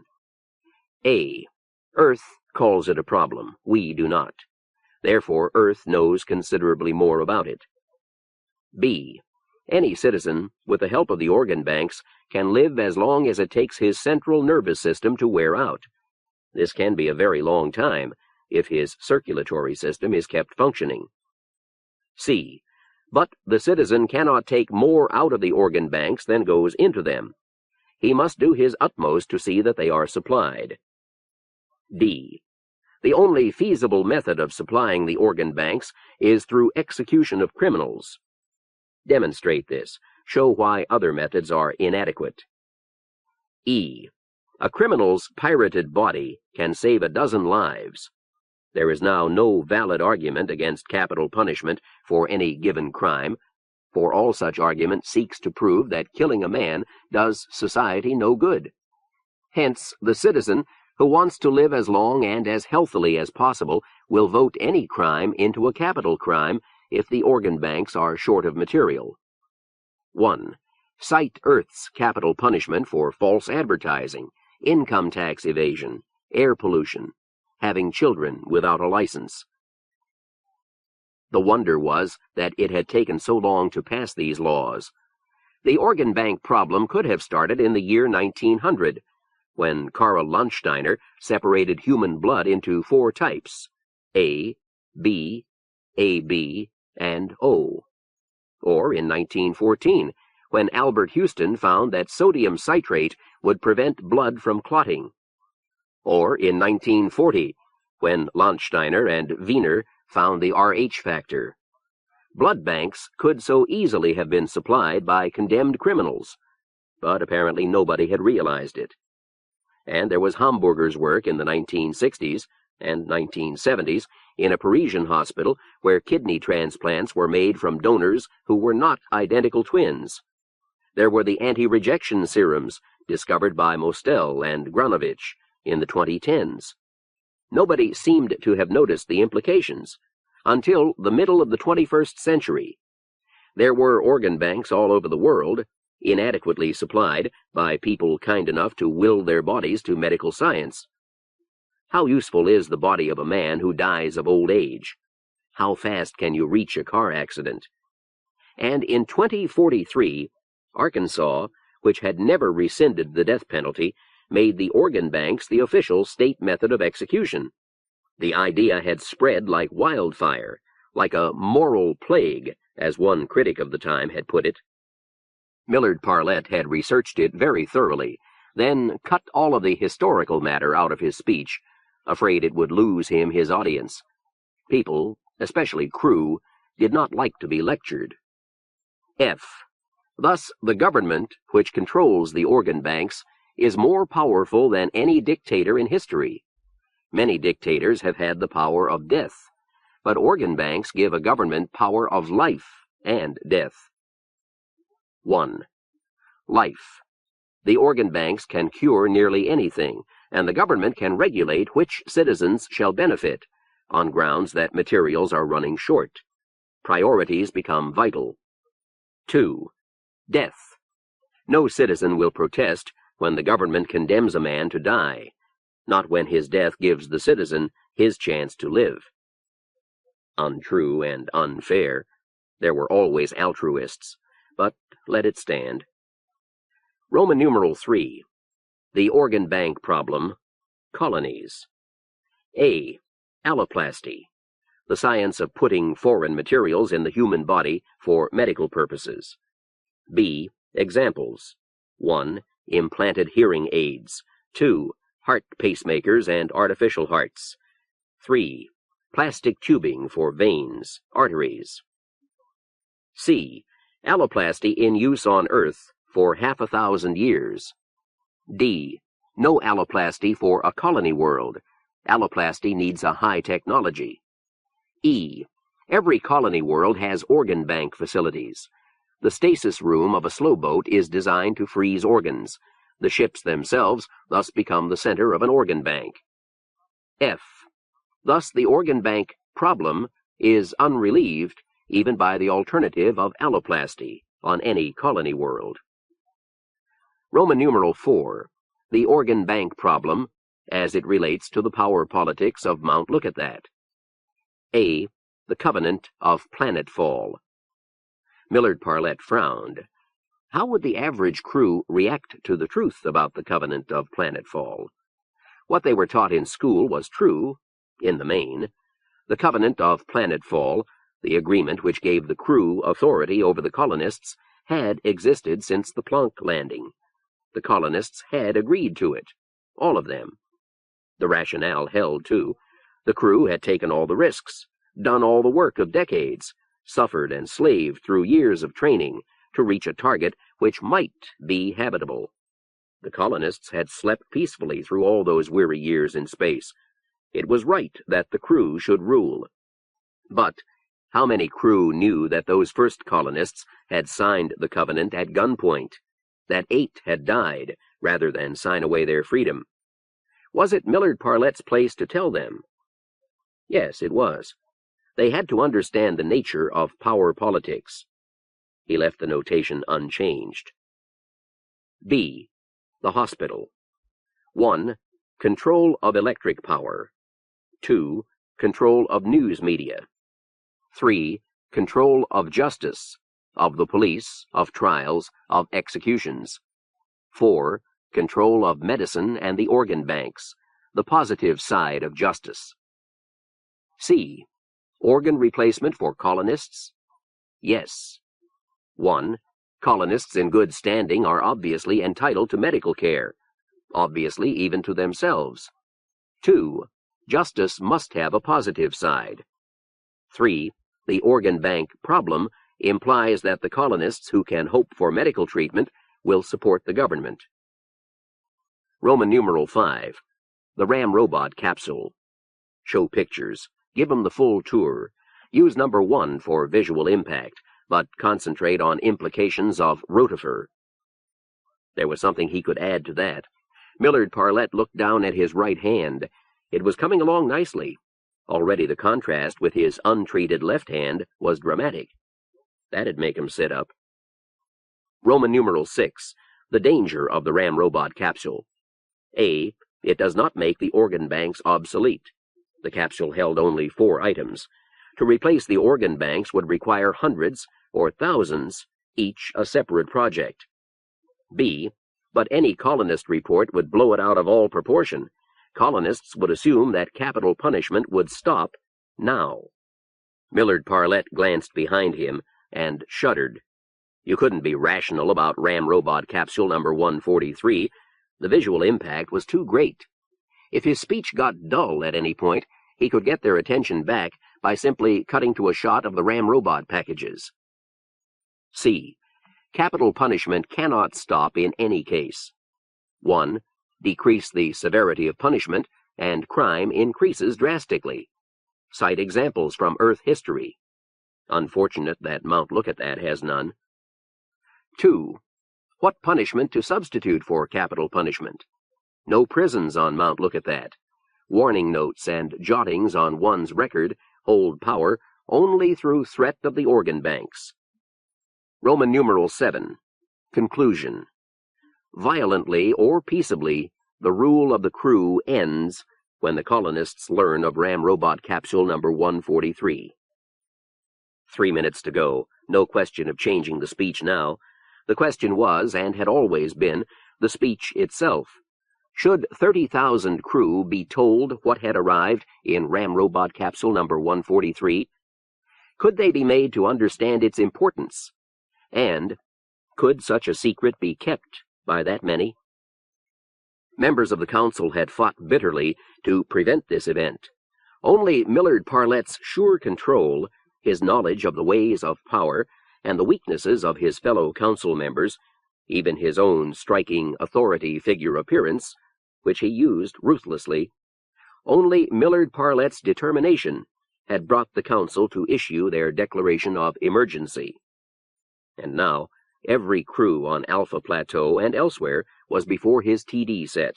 No cars flew above Alpha Plateau, no skiers glided down the snows of the northern glacier. The lake and the hot springs and the gambling halls of Iota were empty. 1 minute to go, too late to call off the speech. Could 30,000 people keep such a secret? Why, no. Of course they couldn't. "That big house with the flat roof," said Harry Kane. Matt tilted the car to the right. He continued, "I waited till the guards were out of sight, then went back to the Vivarium. The man inside opened the door for me. I knocked him down and took his gun, found that bank of buttons and started pushing them. Land in the garden, not on the roof. Did you ever figure out what was wrong with their eyes?" "No." Matt worked the slats and the steering knob, trying to get above the garden. It was big, and it ran to the void edge. A formal garden in a style 1,000 years old, a symmetrical maze of right-angle hedges enclosing rectangles of brilliant color. The house, too, was all rectangles, an oversized version of the small, identical development houses of the 19s. Flat-roofed, flat-sided, nearly undecorated, the size of a motel, but so wide it seemed low. The house seemed to have been built from prefabricated parts and then added to over the years. Geoffrey Eustace Parlette had evidently imitated ancient bad taste in hopes of getting something new and different. Matt didn't see it that way, naturally. To him, all the houses of Alpha were equally strange. He brought the car down on the strip of grass at the void edge. The car landed, bounced, landed again. At what he judged was the proper moment, Matt pushed in all 4 fan levers. The car dropped jarringly. The levers tried to come out again, and Matt held them in with his hand, looking despairingly at Hood for help. "Gyroscope," said Hood. Matt forced his numb right arm to cross his torso and flicked the gyroscope switch. "You need a little training in how to fly," Harry Kane said, with admirable restraint. "You finished your story?" He had insisted that Matt talk without interruption. "I may have forgotten some things. We can save the question and answer period until we get established. Matt, Laney, Lydia, get me out of here, and move Jay in front of the dashboard. Jay, can you move your arms?" "Yeah. The stunner's pretty well worn off." They piled out, Matt and the 2 women. Harry came out on his feet, moving in jerks and twitches, but managing to stay upright. He brushed away offers of help and stood watching Hood. Hood had opened a panel in the dash and was doing things inside. "Matt," Laney called over her shoulder. She was standing inches from the void. "Get back from there." "No, come here." Matt went. So did Mrs. Hancock. The 3 of them stood at the edge of the grass, looking down into their shadows. The sun was at their backs, shining down at 45 degrees. The water vapor mist, which had covered the southern end of the plateau that morning, now lay just beyond the void edge, almost at their feet. And they looked into their shadows, 3 shadows reaching down into infinity. 3 contoured black tunnels, growing smaller and narrower as they bored through the lighted mist until they reached their blurred vanishing points. But for each of the 3, it seemed that only his own shadow was surrounded by a small, vivid, perfectly circular rainbow. A 4th shadow joined them, moving slowly and painfully. "Oh, for a camera," mourned Harry Kane. "I never saw it like that before," said Matt. "I did, once, a long time ago. It was like I'd had a vision. Myself, the representative of man, standing at the edge of the world with a rainbow about his head. I joined the Sons of Earth that night." A muted whir sounded behind them, Matt turned to see the car slide toward him across the lawn, pause at the edge, go over. It hovered over the mist, and then settled into it, fading like a porpoise submerging. Harry turned and called, "All set?" Hood knelt on the grass where the car had rested. "Right. It'll come back at midnight. Wait 15 minutes, then go back down. It'll do that for the next 3 nights. Would someone help me into the house?" Matt half carried him through the formal garden. Hood was heavy. His legs would move, but they would not carry him. As they walked, he lowered his voice to ask, "Matt, what was that thing you drew on the door?" "A bleeding heart." "Oh, why?" "I'm not really sure. When I saw what they'd done to the guard, it was like being back in the organ banks. I remembered my Uncle Matt." His grip tightened in reflex on Hood's arm. "They took him away when I was 8. I never found out why. I had to leave something to show I was there. Me, Matt Keller, walking in alone and out with an army. One for Uncle Matt. I was a little crazy, Hood. I saw something in the organ banks that would shake anyone's mind. I didn't know your symbol, so I had to make up my own. Not a bad one. I'll show you ours later." Was it bad, the organ banks? Horrible. But the worst was those tiny hearts and livers. Children, Jay. I never knew they took children. Hood looked up questioningly. Then Lydia Hancock pushed the big front door open for them, and they had to concentrate on getting up the steps.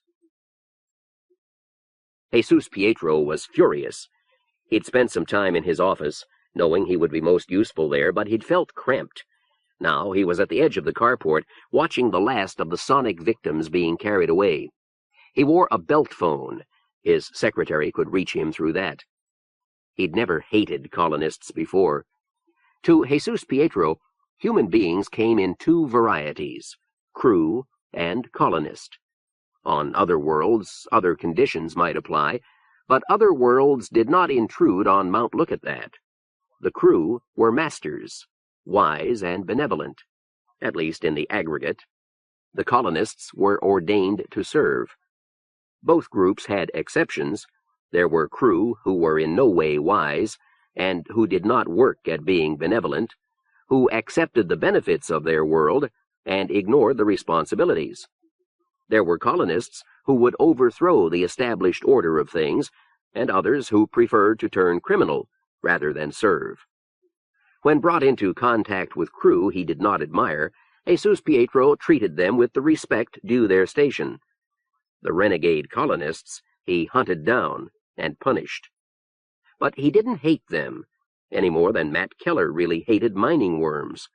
The renegades were part of his job, part of his working day. They behaved as they did because they were colonists, and Jesus Pietro studied them as biology students studied bacteria. When his working day ended, so did his interest in colonists, unless something unusual was going on. Now that was over. In running amok through the hospital, the rebels had spilled over from his working day into his very home. He couldn't have been angrier if they'd been in his house, smashing furniture and killing servants and setting poison for the house cleaners and pouring salt on the rugs. The intercom buzzed. Jesus Pietro unhooked it from his belt and said, "Castro." "Jansen, sir. I'm calling from the Vivarium." "Well, there are 6 rebels missing. Do you want their names?" Jesus Pietro glanced around him. They'd carried the last unconscious colonist away 10 minutes ago. These last stretcher passengers were carport personnel. "You should have them all. Have you checked with the operating room? I saw at least 1 dead under a door." "I'll check, sir." The carport was back to normal. The rebels hadn't had time to mess it up, as they'd messed up the halls and the electrician's rec room.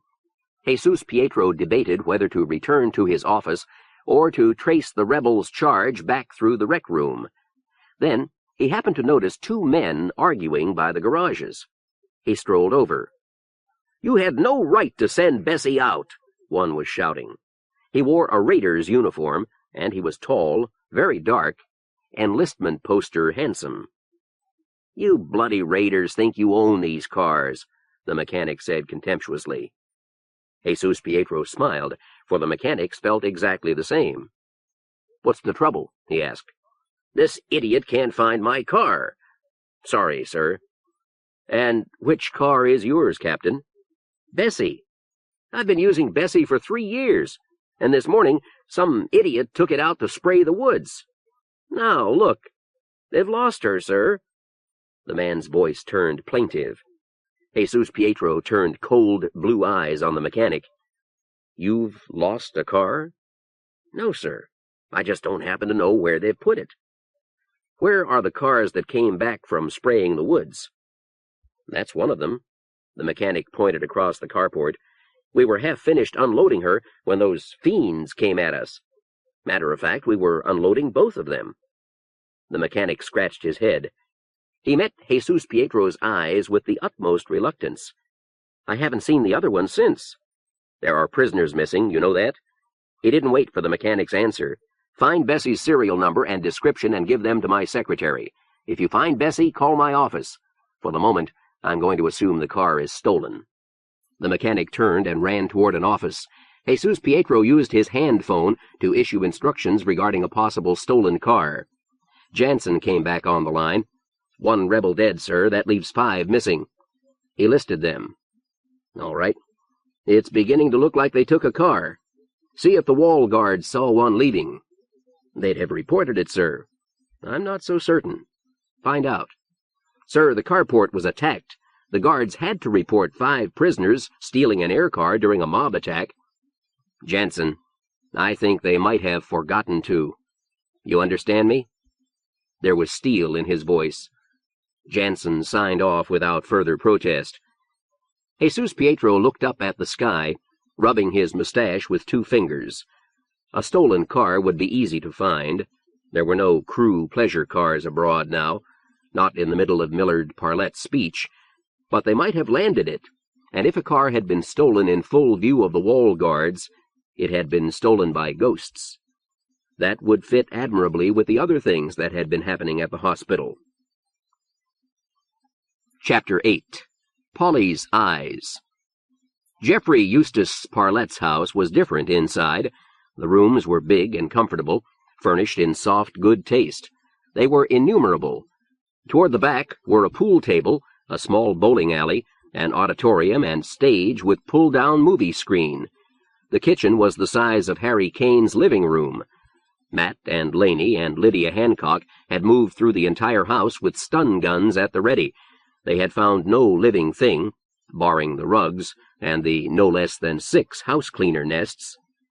Lydia had threatened force to get Matt to return to the living room. He wanted to explore. He'd seen incredible bedrooms, hobbyists' bedrooms. In a living room 2 stories tall, before a vast false fireplace, whose stone logs showed red electrical heat where they touched, the 5 survivors dropped into couches. Harry Kane still moved carefully, but he seemed almost recovered from the stunner that had caught him in the hospital. Hood had his voice back, but not his strength. Matt slumped in the couch. He wriggled, adjusting his position, and finally put his feet up. It was good to feel safe. "Tiny hearts and livers," said Hood. "Yeah," said Matt. "That's impossible." Harry Kane made a questioning noise. "I saw them," said Matt. "The rest of it was pretty horrible, but that was the worst." Harry Kane was sitting upright. "In the organ banks?" "Yes, damn it, in the organ banks. Don't you believe me? They were in special tanks of their own, makeshift-looking, with the motors sitting in the water next to the organs. The glass was warm." "Stasis tanks aren't warm," said Hood. "And implementation doesn't take children," said Harry Kane. "If they did, I'd know it." Matt merely glared. "Hearts and livers," said Harry. "Just those? Nothing else?" "Nothing I noticed," said Matt. "No, wait. There were a couple of tanks just like them. One was empty. One looked polluted, I think." "How long were you in there?" "Just long enough to get sick to my stomach." Miss Demons, I wasn't investigating anything. I was looking for a map. In the organ banks? Lay off, said Laney. Relax, Matt, it doesn't matter. Mrs. Hancock had gone to find the kitchen. She returned now with a pitcher and 5 glasses. Found this. No reason we shouldn't mess up the place, is there? They assured her there wasn't, and she poured for them.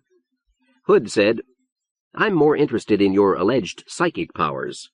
I've never read of anything like you've got. It must be something new. Matt grunted. I should tell you that anyone who believes in the so-called psi powers at all usually thinks he's psychic himself. Hood's tone was dry, professional. We may find nothing at all. Then how did we get here? We may never know.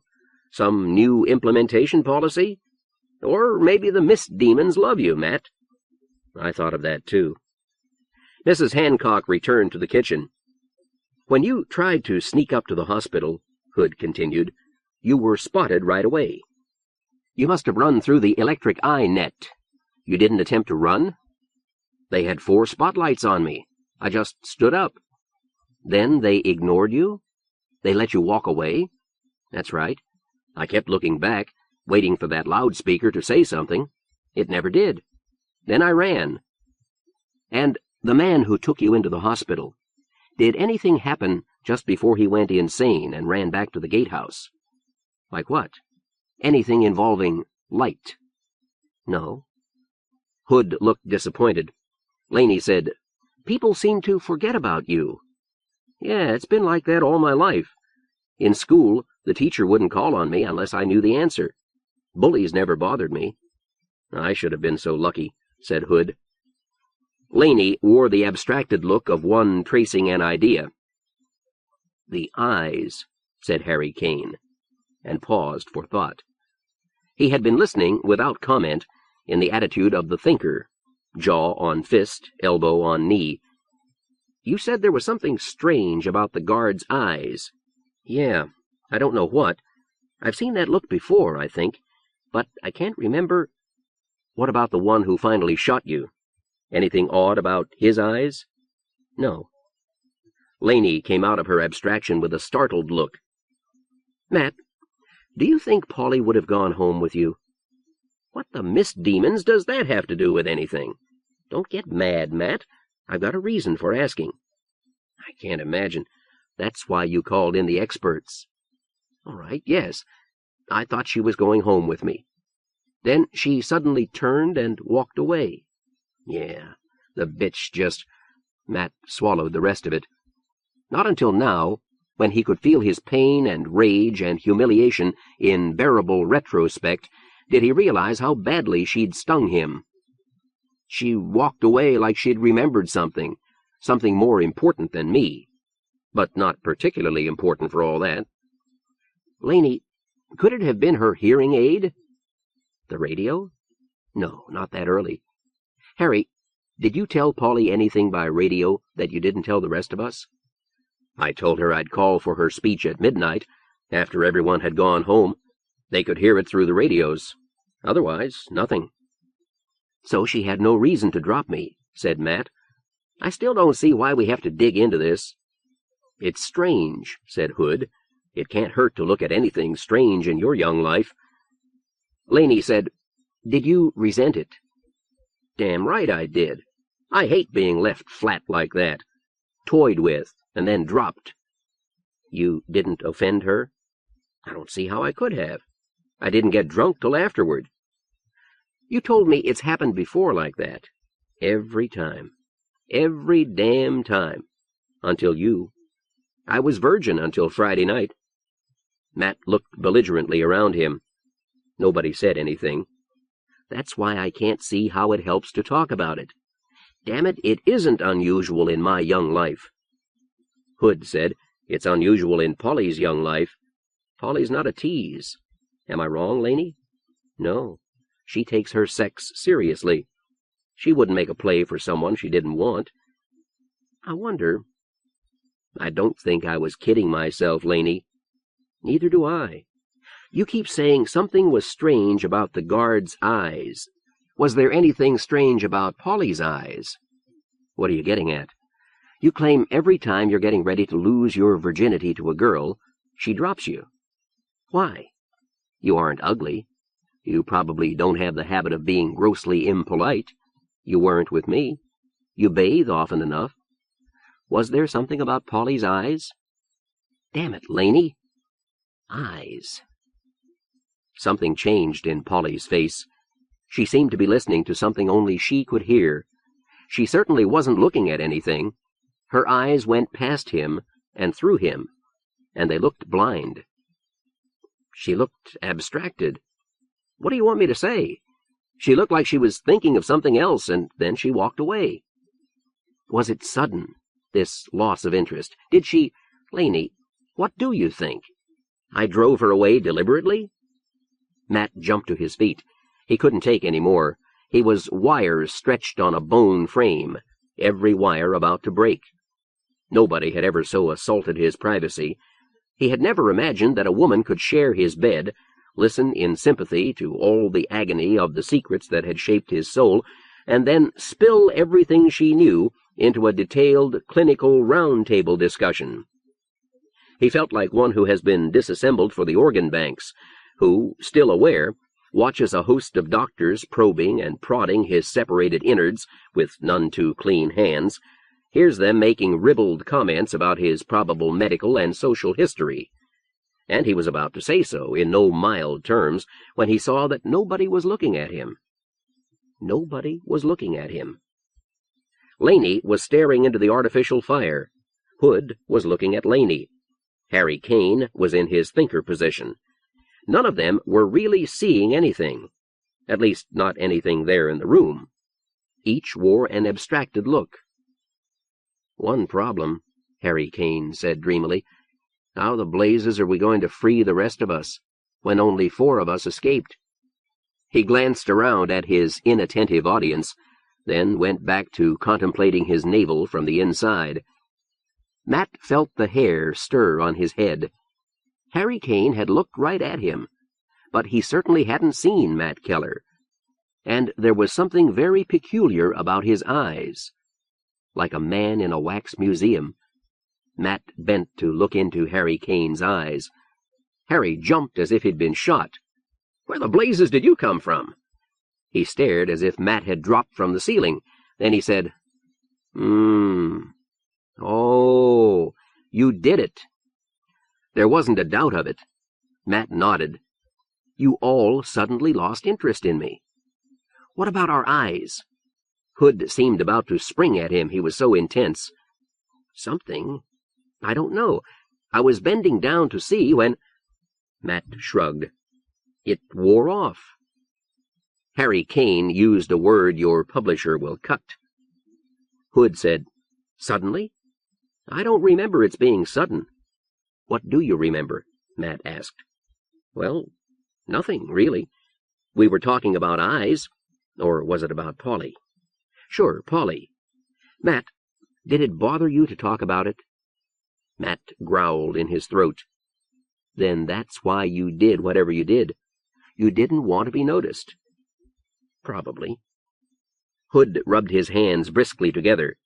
So, we know you've got something, anyway, and it's under your control, your subconscious control. Well... Hood became a professor looking around at his not-too-bright class. What questions are still unanswered? For one, what do the eyes have to do with anything? For another, why was a guard eventually able to shoot you and store you away? For a third, why would you use your ability to drive girls away? Miss Demons, Hood, there's no conceivable reason. Keller. The voice was a quiet command. Harry Kane was back in thinker position on the couch, staring off into space. You said Polly looked abstracted. Did we look abstracted a moment ago? When you forgot about me? Yeah. Do I look abstracted now? Yeah. Wait a minute. Matt stood up and walked around Harry, examining him from different sides. He should have looked like a man deep in thought. Thinker position, chin on fist, elbow on knee, face lowered, almost scowling, motionless, eyes hooded. Hooded? But clearly visible. No, you don't. There's something wrong. What? Your eyes. Round and round we go, Harry said disgustedly. Well, get down and look at my eyes, for the mist demon's sake. Matt knelt on the indoor grass and looked up into Harry's eyes. No inspiration came. A wrongness there, but where? He thought of Polly on Friday night, when they stood immersed in noise and elbows and talked nose to nose.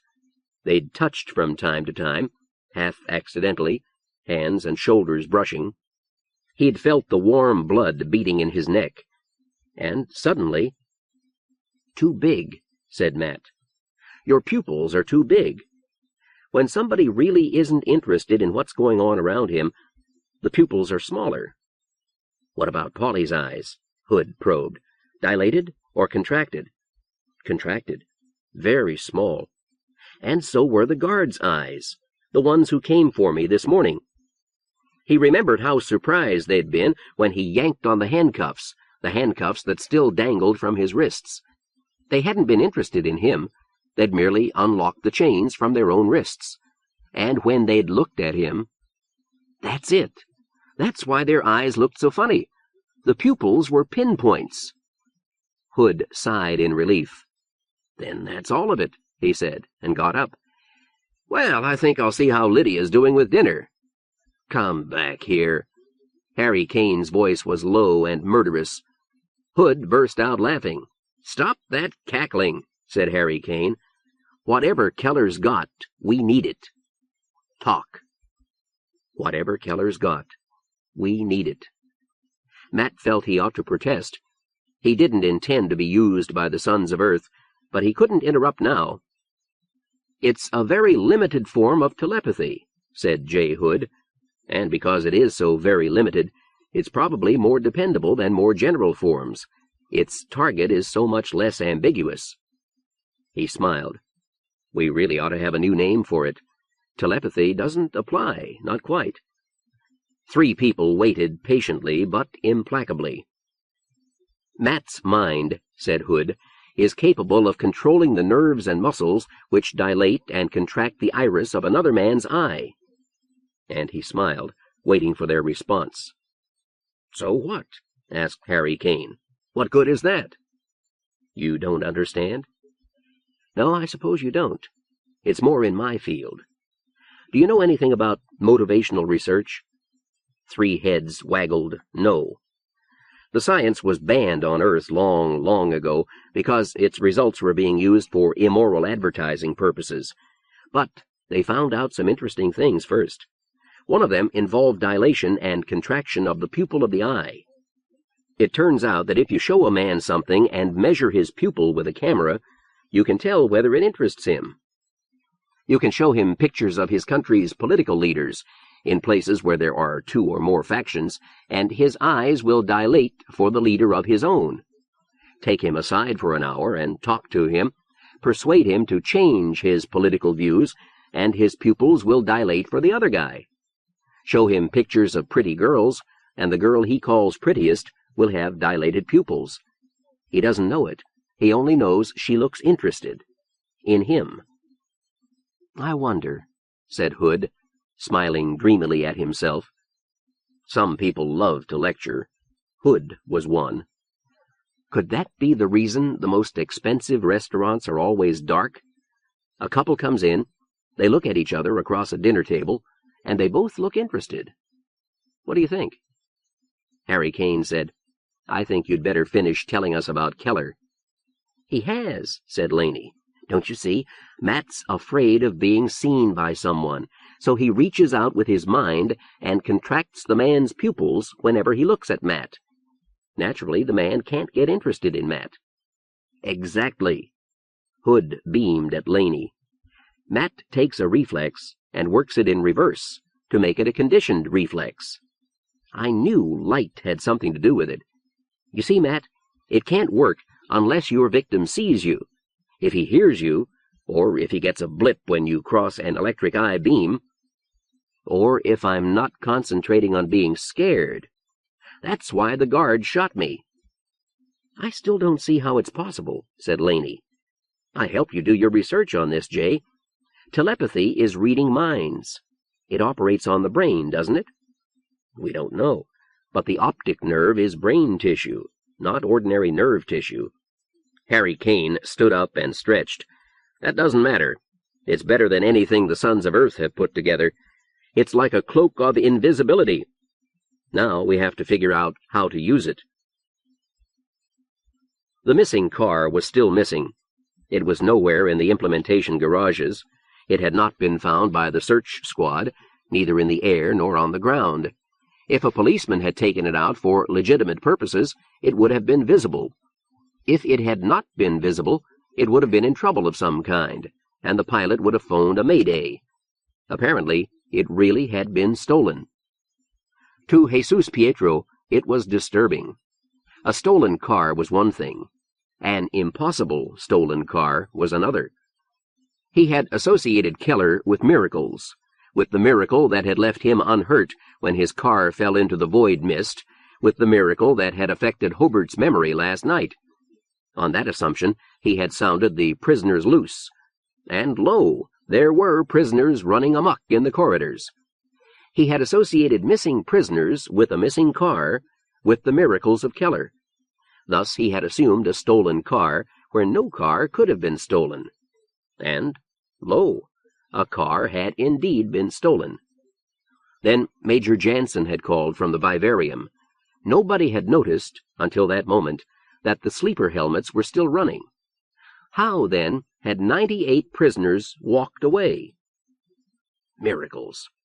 What the blazes was he fighting? One man or many? Had Keller been passenger or driver of that car? Had there been other passengers?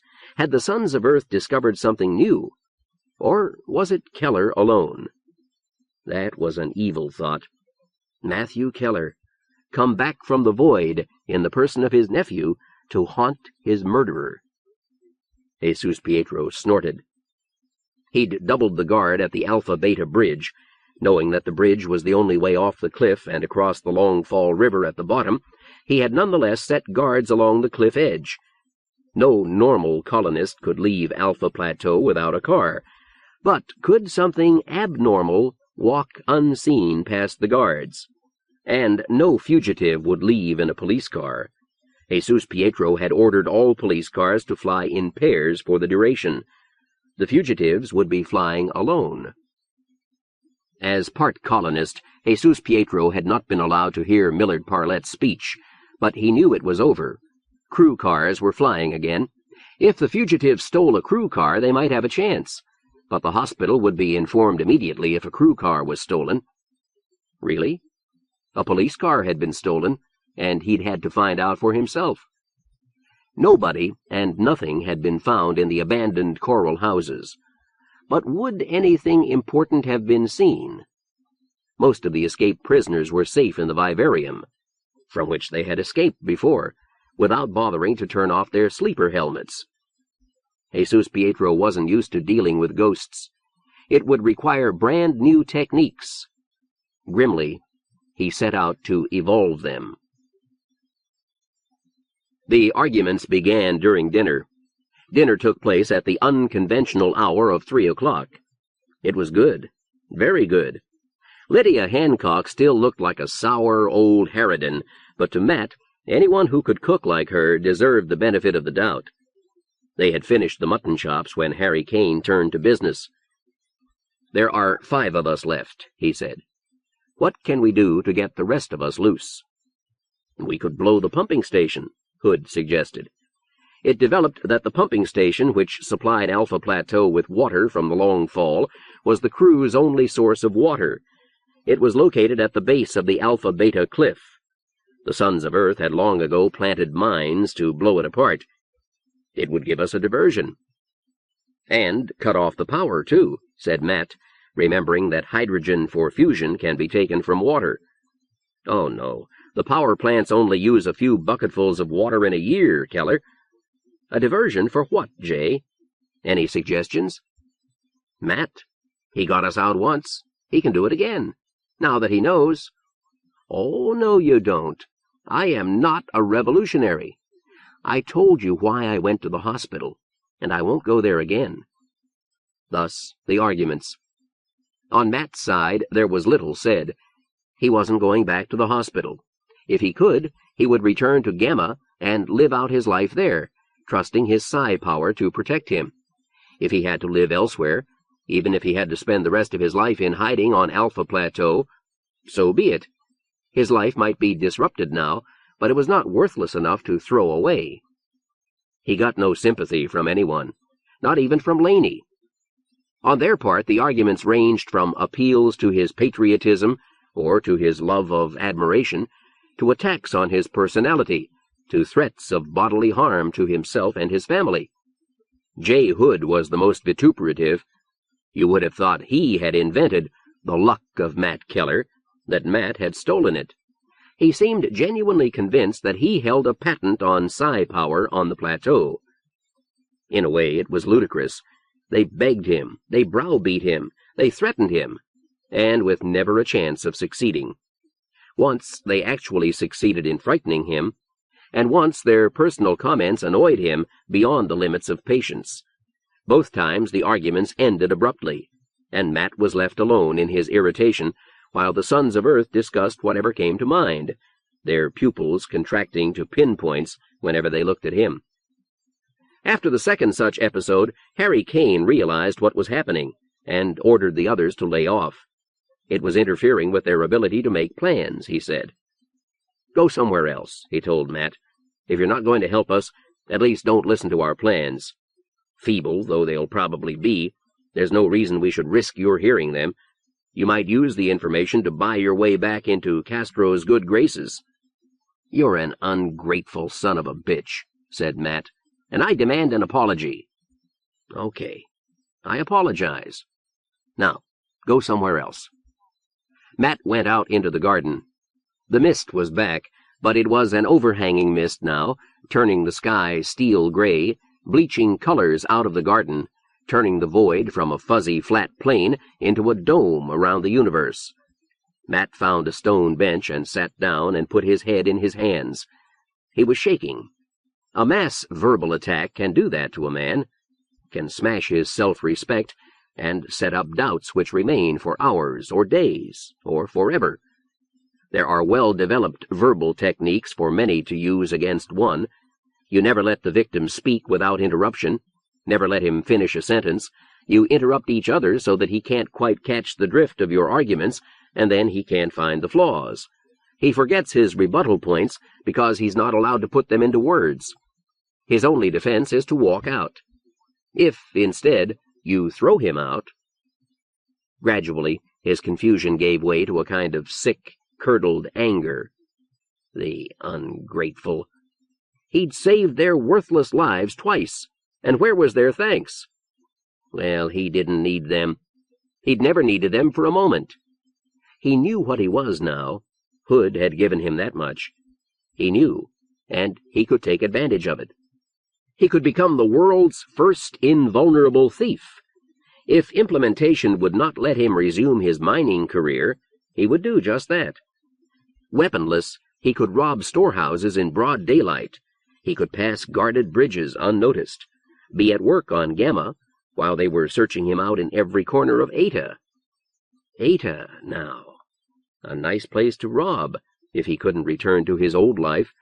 The crew gambling resort must see half the wealth of the plateau at one time or another. He'd have a long walk to the Alpha-Beta bridge, and a longer walk afterward. A car would be useful. Serve the Sons of Earth right if he took their car, but he'd have to wait till midnight. Did he want to do that? His daydreams had calmed him still further. His shaking had stopped, and he wasn't as angry now. He could begin to see what had moved the four inside to attack him so, though he saw no justice in it, for there was none. Laney, Hood, Harry Kane, Lydia. They must be fanatics. Or why would they sell their lives for a hopeless revolution? Being fanatics, they would have only one ethic, to do anything in their power to advance their cause, no matter whom it might hurt. He still didn't know where he went from here. One thing he knew, it would not involve the sons of Earth. Otherwise, he had plenty of time for decisions. A chill, thin breeze blew from the north. Gradually, the fog was thickening. The electric fire inside would be welcome, but the thick hostility would not. He stayed where he was, hunching his back to the wind. Why in blazes would Hood assume he drove away women? Did Hood think he was crazy? Or deficient? No, he'd have used that during the arguments. Why, then? He hadn't driven away Laney. That memory warmed him. She was lost for good now. Their paths would diverge, and someday she'd end in the organ banks. But Friday night had happened. Friday night was permanent. Polly's eyes. Her pupils had contracted, sure enough. Like the gatekeeper's eyes, like Harry's and Hood's and Laney's eyes, when Matt had tired of their verbal onslaughts. Why? Matt nibbled gently at his lower lip. And if he'd driven Polly away, never mind why, there was no answer, then it was not her fault that she had gone. But Laney had stayed. Matt jumped to his feet. They'd have to tell him. He had a lever on them. They couldn't know how sure he was that he'd have nothing to do with their cause, and he had to know. He turned toward the house and saw the cars, 3 of them, way up there in the gray sky, disappearing and reappearing around the mist. Dropping. He stood perfectly still. He wasn't really convinced that they were landing here, though they grew bigger and closer every second. Finally, they were just overhead and settling, and still he stood, for by then there was no place to run to, and he knew that only the luck of Matt Keller could protect him. It should work. He was certainly scared enough. One of the cars almost landed on him. He was invisible, all right. A tall, spare man got out of the car, moved his hands briefly inside the dashboard, and stepped back to avoid the wind as the car rose again and settled on the roof. The other cars had landed, and they were implementation. A man disembarked and moved toward the tall civilian. They spoke briefly. The tall man's voice was high, almost squeaky, and it had the crew lilt. He was thanking the policeman for his escort. The policeman got back into the car, and both implementation cars rose into the fog. The tall man sighed and let himself slump. Matt's fear ebbed. This crew was no danger. He was a tired old man, worn out with years and with some recent toil. But what a fool Harry Kane had been to think nobody would come. The man moved toward the house. Tired he might have been, but he walked straight, like a policeman on parade. Matt cursed softly and moved in behind him. When the oldster saw the living room, he'd know someone had been there. He'd call for help, unless Matt stopped him. The old man opened the big wooden door and walked in. Matt was right behind him. He saw the old man go rigid. The ancient didn't try to scream. If he had a hand phone, he didn't reach for it. His head turned from side to side, studying the living room from where he stood, taking in the abandoned glasses and pitcher and the glowing false fire. When his profile turned to Matt, he looked thoughtful. Not frightened, not angry. Thoughtful.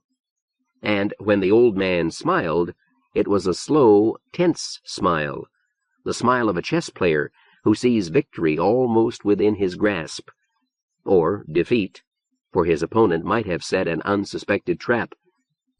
The old man smiled, but the muscles of his face stood out iron-hard under the loose, wrinkled skin, and his fists tightened at his sides. He cocked his head to one side, listening. He turned abruptly toward the dining room and was face to face with Matt. Matt said, "What are you grinning at?" The crew batted an eyelash. He was discomposed for just that long. Speaking low, he asked, "Are you one of the sons of Earth?" Matt shook his head. Consternation. And why that reaction? Matt held up a hand. "Don't do anything rash," he said. He'd wrapped a handcuff chain around that hand to make it a better weapon. The old man settled back on his heels. 3 of him would have been no physical match for Matt. "I'm going to search you," said Matt. "Raise your hands." He moved behind the old man and ran his hands over various pockets. He found some bulky objects, but no hand phone. He stood back, considering. He had never searched anyone. There might be tricks a man could use to fool him. "What do you want with the Sons of Earth?" "I'll tell them when I see them." The baritone lilt was not hard to understand, though Matt could never have imitated it. "That won't do." "Something very important has happened." The old man seemed to make a difficult decision. "I want to tell them about the Ramrobot package." "All right. Go ahead of me, that way." They moved toward the dining room with Matt trailing. Matt was about to yell when the door suddenly opened. Lydia Hancock had her nose and a sonic showing around the edge. It took her a second to realize that the man in the lead was not Matt, and then she fired. Matt caught the old man as he fell. "Stupid," he said. "He wanted to talk to you." "He can talk to us when he wakes up," said Lydia. Harry Kane emerged warily, holding the other stolen sonic ready in his hand. "Any others?" "Just him. He had a police escort, but they left. Better search him. There might be a radio on him somewhere." "Miss Demons, it's Millard Parlette." "Oh." Matt knew the name, but he hadn't recognized the man. "I think he really wanted to see you. When he realized someone was here, he acted sneaky. He didn't panic until I told him I wasn't one of you. He said he wanted to talk about the Ramrobot." Harry Kane grunted. "He won't wake up for hours. Lydia, you're on guard duty. I'm going for a shower. I'll relieve you when I come down." He went upstairs. Lydia and Hood picked up Millard Parlette, moved him into the front entrance, and set him up against a wall. The old man had gone loose, like a puppet without strings. "A shower sounds wonderful," said Laney. Matt said, "May I talk to you first? Hood, too."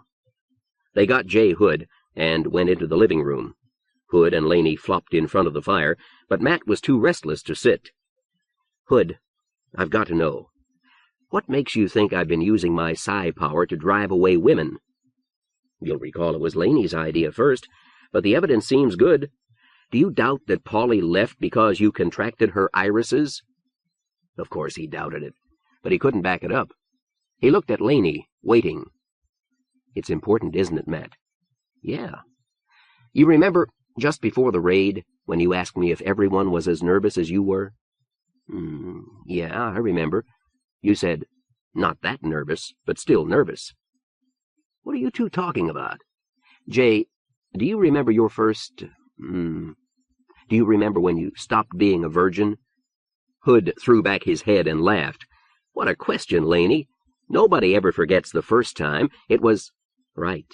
Were you nervous?" Hood sobered. "At one point I was. There was so much I didn't know. I was afraid I'd make a fool of myself." Laney nodded. "I'll bet everyone's nervous the first time, including you, Matt.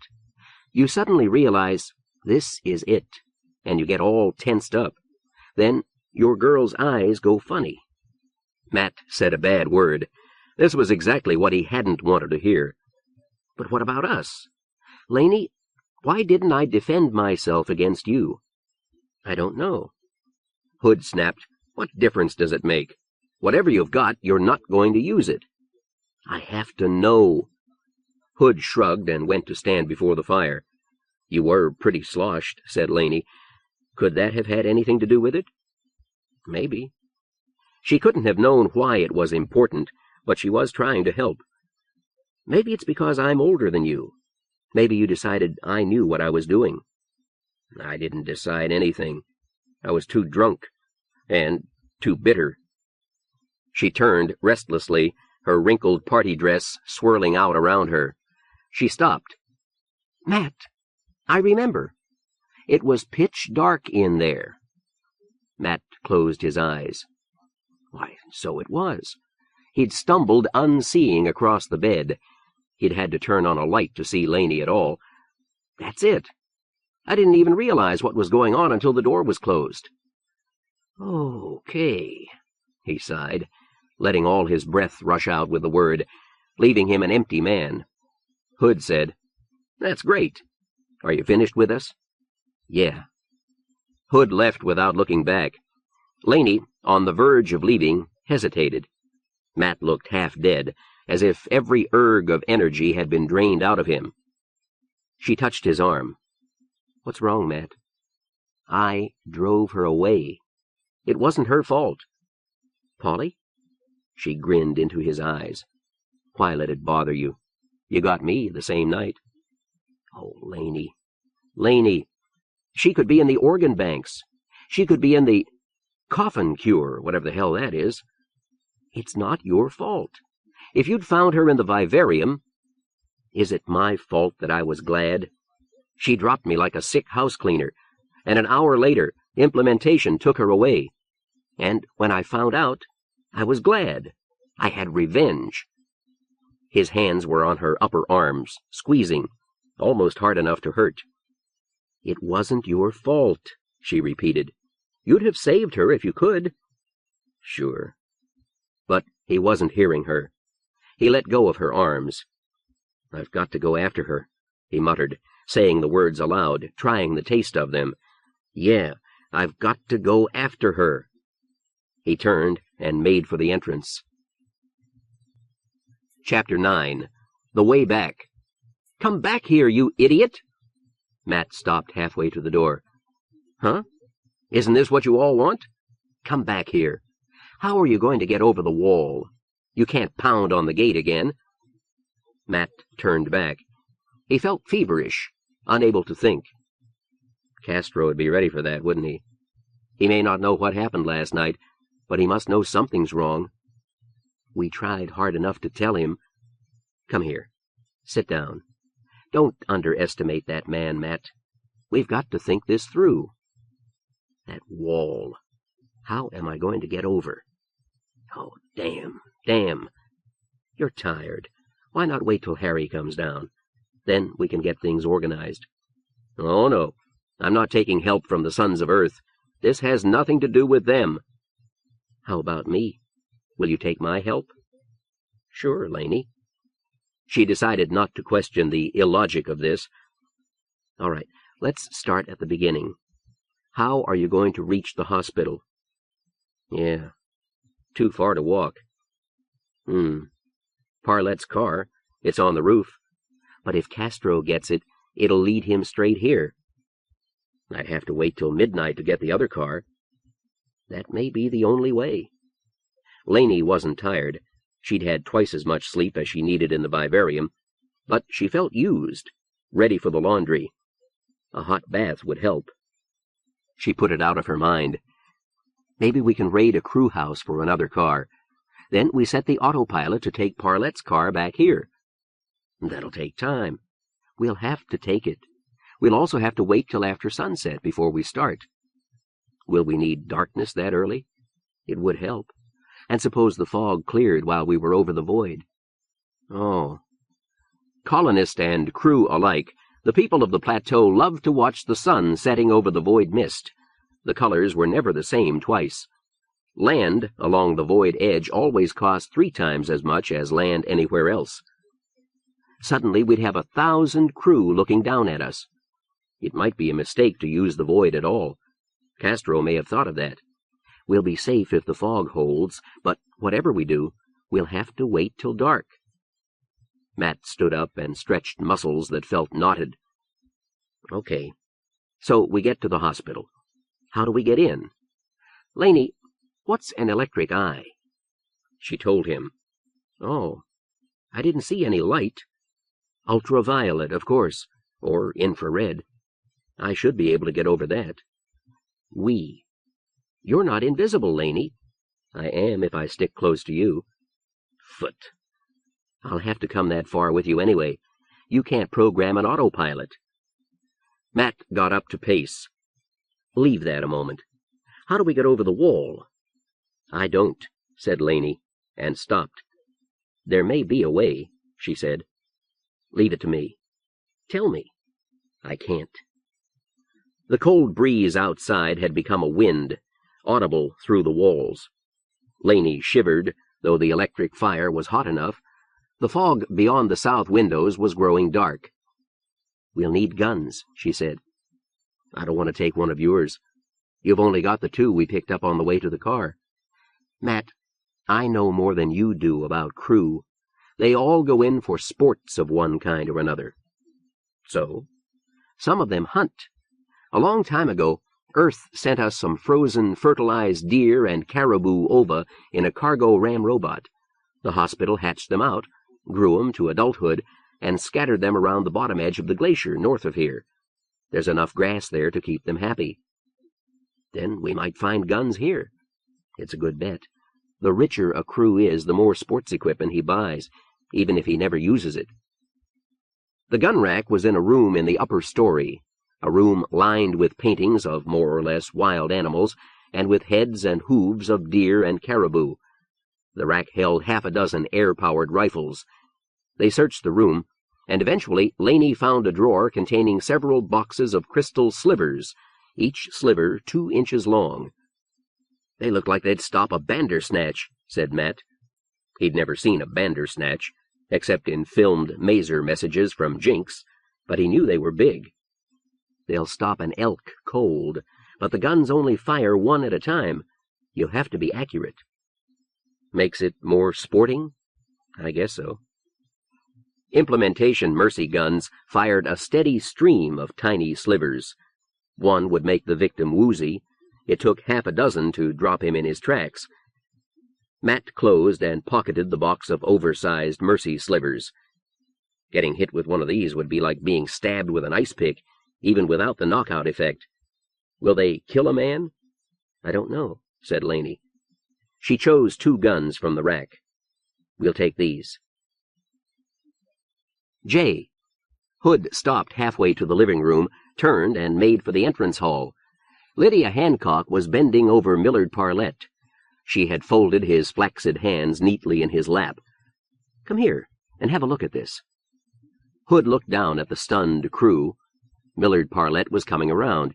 His eyes didn't track and wouldn't focus, but they were open. Hood saw something else, and he bent for a closer look. The crew's hands didn't match.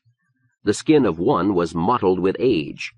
It couldn't be as old as Parlette must be, but he hadn't replaced the skin in a good long time. From fingertips to elbow, the arm showed a curious lack of personality, of what Hood decided was artistic continuity. Part of that might have been imagination. Hood knew in advance that Parlette must have used the organ banks continuously during his lifetime, but no imagination was needed to see that the left hand was dry and mottled and faintly calloused, with cracked fingernails and receding quick, whereas the skin of the right hand was like a baby's, smooth and pink, untanned, almost translucent. The quick of the fingernails ran all the way to the tips of the fingers. Many high school students could not have said the same. "The old love child just got a transplant job," said Hood. "No, look here." Lydia pointed to the wrist. There was a ragged band of color, something less than an inch wide, running round Parlette's wrist. It was a dead, milky white, such as Hood had never seen in human skin. Here, too. A similar ring circled the first joint of Parlette's thumb. The thumbnail was cracked and dry, with a badly receding quick. "Right, Lydia. But what is it? An artificial hand? With a gun inside, maybe. Or a radio. Not a radio. They'd be all over us by now." Hood took Parlette's right hand and rolled the joints in his fingers. He felt old bone and muscle under the baby skin, and joints that would be arthritic someday soon. This is a real human hand. But why didn't he get the whole thing replaced? We'll have to let him tell us. Hood stood up. He felt clean and rested and well-fed. If they had to wait for Parlette to talk, they'd picked a nice place to wait. Lydia asked, "How's Laney doing with Keller?" "I don't know. I'm not going to try to find out." "That must be tough, Jay." Lydia laughed a barking laugh. "You've spent half your life trying to find psychic powers on Plateau. Now one finally shows up, and he doesn't want to play with us. I'll tell you what really bothers me about Matt Keller. I grew up with him. In school, I never noticed him, except one time when he got me mad at him. Absently, he rubbed a point on his chest with 2 fingertips. He was right under my nose all the time. But I was right, wasn't I? Psi powers exist, and we can use them against the hospital. Can we? Laney's persuasive. If she can't talk him around, I sure can't. You're not pretty enough. I'm prettier than you. The barking laugh rang again. Touché. I knew it, said Laney. It had to be the basement. 2 walls were covered with various kinds of small tools. Tables held an electric drill and a bandsaw. There were drawers of nails, screws, nuts. Matt said, Parlette the younger must have done a lot of building. Not necessarily. It may be just a hobby. Come on, Matt, get your wrists down here. I think I see the saw we want. 20 minutes later, he was rubbing bare wrists, scratching furiously where he'd been unable to scratch before. His arms felt 10 pounds lighter without the handcuffs. The time of waiting sat heavily on Jesus Pietro. It was long past quitting time. From the windows of his office, he could see the trapped forest as a darker blur in a darkening gray mist. He'd called Nadia and told her not to expect him home that night. The night shift was in charge of the hospital, reinforced at Jesus Pietro's orders with scores of extra guards. Soon he'd have to alert them for what he expected. Right now, he was trying to decide what to say. He wasn't about to impress them with the startling news that all of 5 prisoners were loose somewhere on Alpha Plateau. They would already have heard about the escape. They'd leave the mop-up job to the hunting squads. Jesus Pietro activated the intercom. Miss Lawson, please connect me with all of the hospital intercoms. Will do. She didn't always call him Sir. Miss Lawson had more crew blood than Jesus Pietro. She was nearly pure, and she had powerful protectors. Fortunately, she was a pleasant person and a good worker, if she ever became a disciplinary problem. You're on, sir. This is the head, said Jesus Pietro. You all know of the man captured last night infiltrating the hospital. He and several others escaped this morning. I have information that he was scouting the hospital defenses in preparation for an attack to take place tonight. Sometime between now and dawn, the sons of Earth will almost certainly attack the hospital. You have all been issued maps of the hospital showing the locations of automatic protective devices installed today.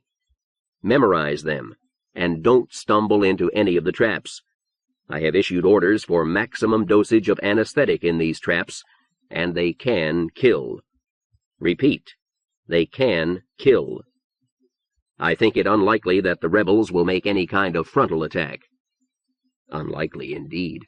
Jesus Pietro smiled at the understatement. You should be alert for attempts to infiltrate the hospital, possibly by using our own uniforms. Keep your identification handy. If you see someone you do not recognize, ask for his ident. Compare him with a photo. The rebels have not had time to forge idents. One last word. Don't be reluctant to shoot each other. He signed off, waited for Miss Lawson to clear the lines, then had her contact the power sections. Cut off all power to the colonist regions of the plateau until dawn, he told them.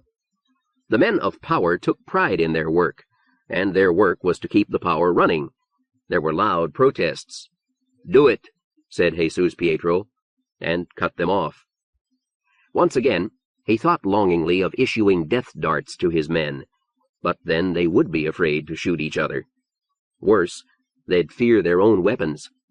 Never since the Covenant of Planetfall had implementation used deadly weapons. In any case, the poison slivers had been stored so long that they'd probably lost their effectiveness. He'd raised hell with tradition tonight. There'd be hell to pay if nothing happened. But he knew something would. It wasn't just the fact that this was the last chance for the rebels to get their prisoners out of the Vivarium. It was the cold certainty in Jesus Pietro's viscera. Something would happen. A vague red line divided black sky from black land. It faded gradually, and suddenly the hospital lights came on outside, making the night white. Somebody brought Jesus Pietro dinner, and he ate hurriedly and kept the coffee pot when the tray was gone. "Down there," said Laney. Matt nodded and pushed in the fan levers. They dropped toward a medium-sized dwelling that at first glance looked like a large, flat haystack. There were windows in the haystack, and on one side was a porch-like platform. Under the porch was an oddly curved swimming pool. Lights showed at the windows, and the swimming pool area blazed with light. The water itself was lit from underneath. There was no rooftop landing zone, but on the other side of the house were 2 cars. "I'd have picked an empty house myself." Matt was commenting, not criticizing. He'd decided hours ago that Laney was the expert in rebellion. "Then what? Even if you found a car, where would you get the keys?" "I picked this one because most of them will be out in plain sight by the pool. There, see them? Hover the car, and I'll see how many I can pick off." They'd flown east along the void, flying blind in the fog, staying far from the edge, so that even the sound of their fans would not carry. Finally, miles east of the Parlette mansion, they'd turned inland. Matt flew with the gun balanced beside him on the seat. He'd never owned anything with such power in it. It gave him a warm feeling of security and invulnerability. Laney was in the back seat, where she could fire from either window. Matt couldn't tell how many people were down around the swimming pool, but the guns had telescopic sights. There were pops like balloons exploding. "1," said Laney. "2. Oop, here comes another. 3, and out." "Okay, Matt, drop her fast." "Yee, not that fast, Matt." "Listen, did I get us down, or didn't I?" But she was out and running for the house. Matt followed more slowly. The swimming pool steamed like a huge bathtub. He saw 2 fallen crew near the pool, and a third near the glass doors to the house. And he blushed, for they were naked. Nobody had ever told him that crew threw nude swimming parties. Then he noticed blood pooling under a woman's neck, and he stopped blushing. Clothing was trivia here. From the pool area, the house still looked like a haystack, but with more normal, solid structures showing through the grassy yellow sides. Inside, it was vastly different from Geoffrey Eustace Parlette's house. The walls were all curved, and a conical false fireplace occupied the center of the living room. But there was the same air of luxury. Matt heard a pop like a balloon exploding, and he ran. He rounded a door jamb as he heard the second pop. A man stood behind a polished table, dialing a hand phone. He was beginning to fall as Matt saw him, a brawny, middle-aged crew, wearing nothing but a few drops of water, and an expression of ultimate terror. He was looking straight at Laney. One hand pawed at a blood spot on his ribs.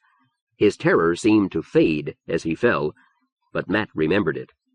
Being hunted was bad in itself, but being hunted naked must be far worse. Naked had always been synonymous with unprotected. "Try the upstairs," said Laney. She was reloading the gun. "We'll have to find where they changed.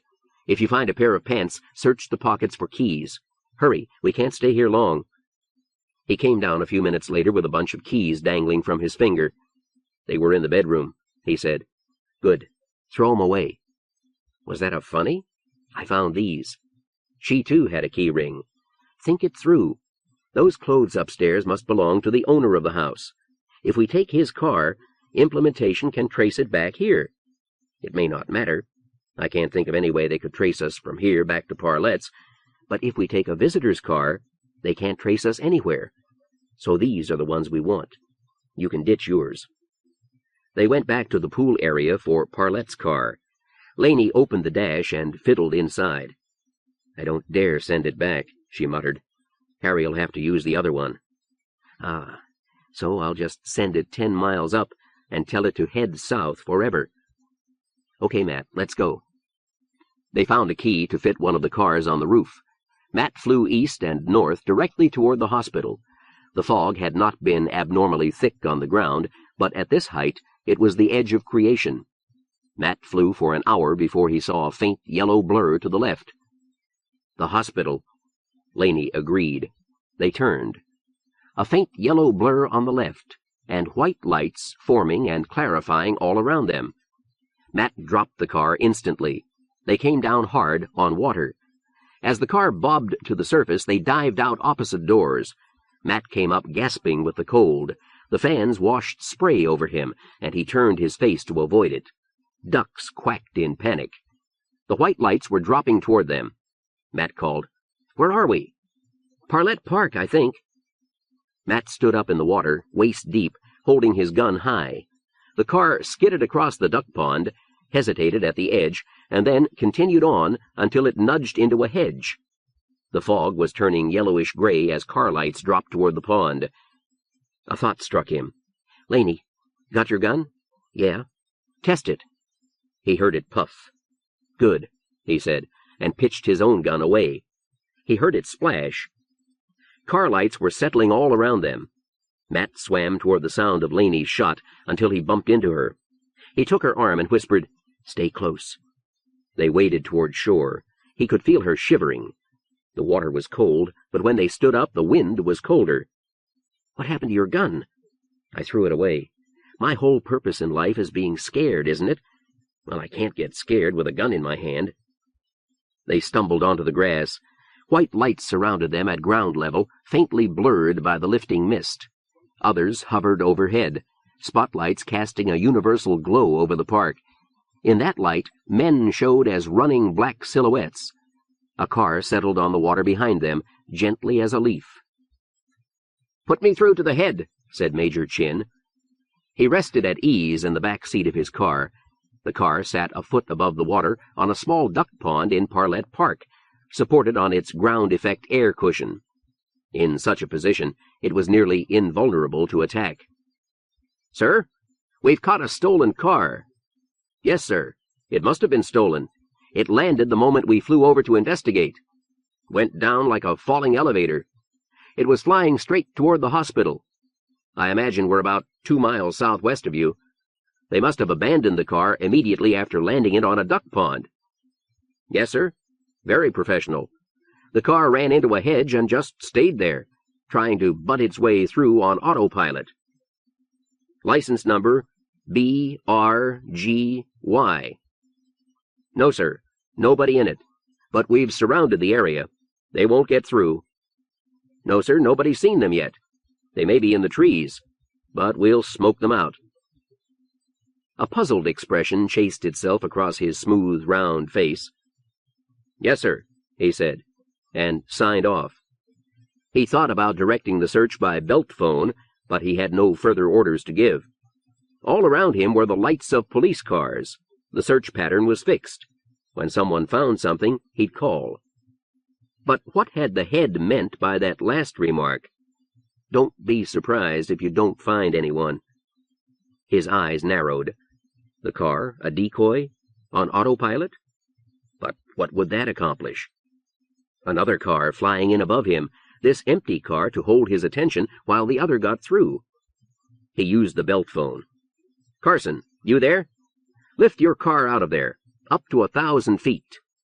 Turn off your lights and hover and see what you can pick up on infrared. Stay there until we call off the search." It was some time before he found out how badly he'd missed the mark.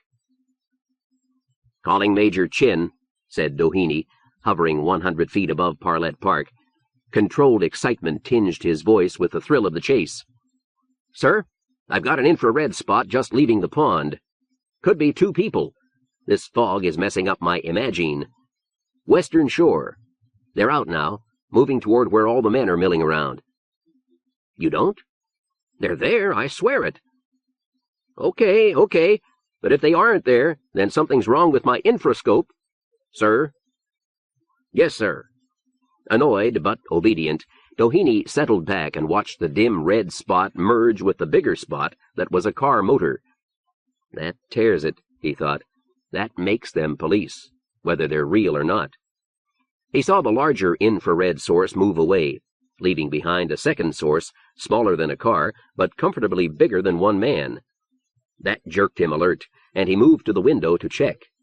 It was there, all right, and he lost interest and returned to the infrascope. The cloverleaf-shaped source was still there, not moving, the right color to be 4 unconscious men. A man-sized source separated itself from the milling mass around the abandoned car, moving toward the cloverleaf source. Seconds later, there was pandemonium. Gasping, wheezing, running for their lives, they pelted out of Parlette Park and into a wide, well-lighted village walk. Matt gripped Laney's wrist as they ran, so that she couldn't forget about him and wander off on her own. As they reached the walk, Laney pulled back on his arm.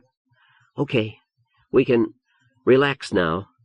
"How far to the hospital?" "About 2 miles. Ahead of them, the white lights of implementation cars faded behind a lighted dome of fog as they chased an empty car on autopilot. A yellow glow touched the fading far end of the walk, the lights of the hospital.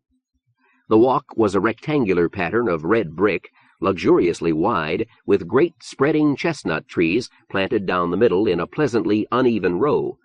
Streetlights along the sides illuminated old and individualistic houses. The chestnuts swayed and sang shrilly in the wind.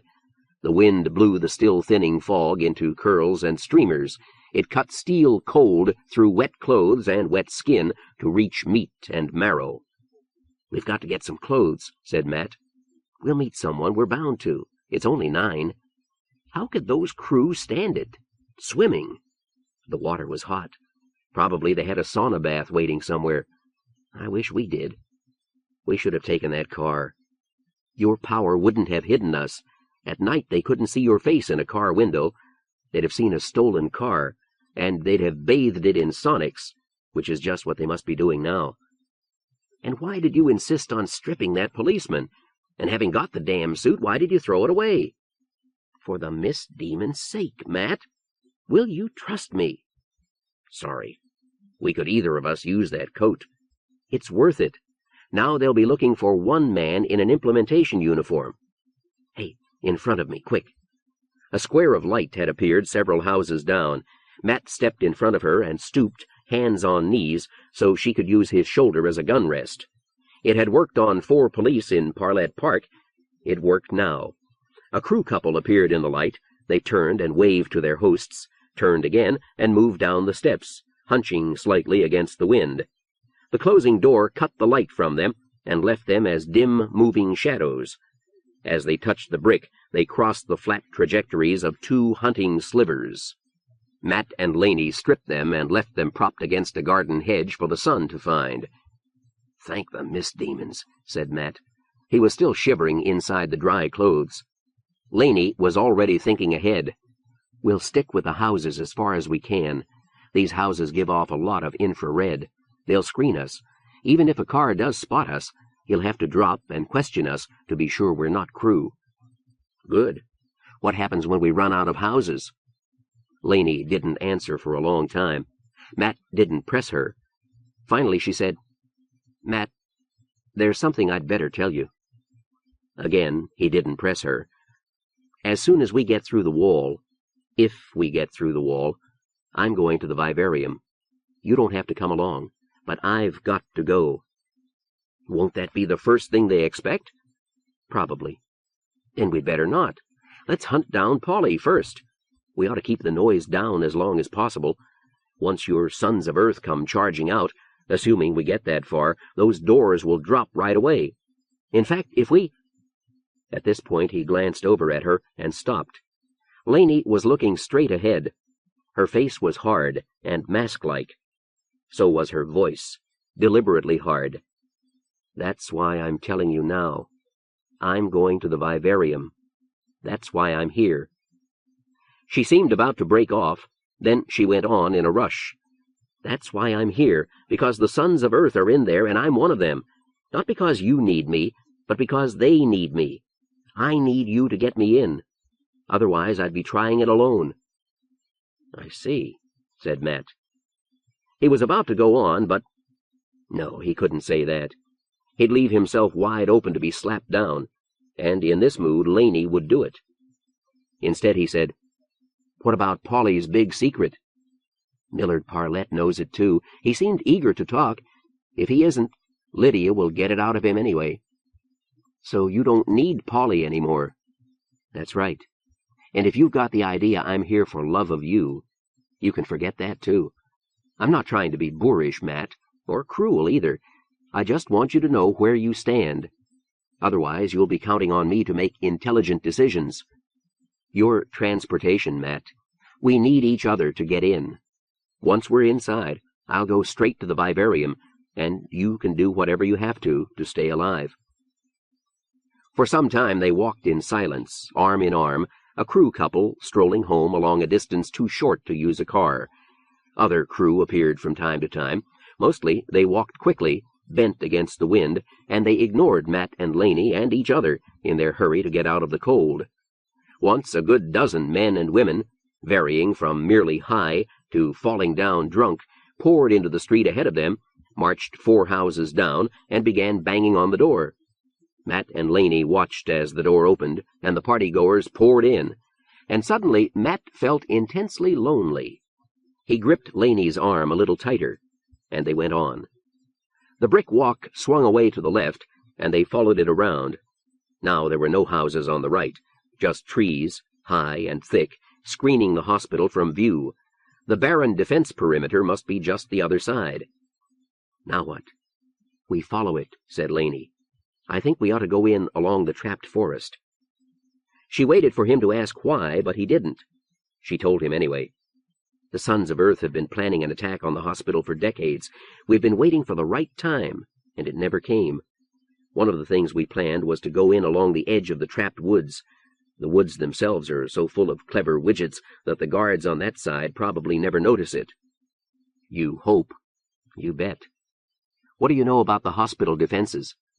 "Well, you ran into most of them last night. A good thing you had the sense to stay out of the trapped woods. There are 2 electric eye rings.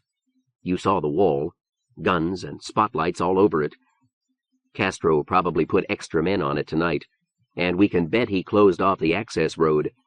Usually they leave it open, but it's easy enough to close the electric eye ring and shut off power to the gate." "And inside the wall?" "Guards. Matt, we've been assuming that all these men will be badly trained. The hospital's never been under direct attack. We're outnumbered." "Yes, we are, aren't we? But we'll be dealing with guards who don't really believe there's anything to guard against." "What about traps? We can't fight machinery." "Practically none in the hospital, at least not usually. There are things Castro could set up in an emergency. In the slowboats there could be anything. We just don't know. But we won't be going near the slowboats. Then there are those damn vibrating doors." Matt nodded, a swift, vicious jerk of his chin.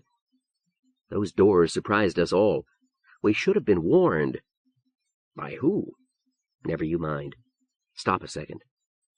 Right, this is the place. We go through here. Laney." "Yeah?" "There are pressure wires in the dirt. Step on the roots only as we go through." "What happened Friday night?" She turned back to look at his face, trying to read what he meant. She said, "I happened to think you needed me." Matt nodded slowly.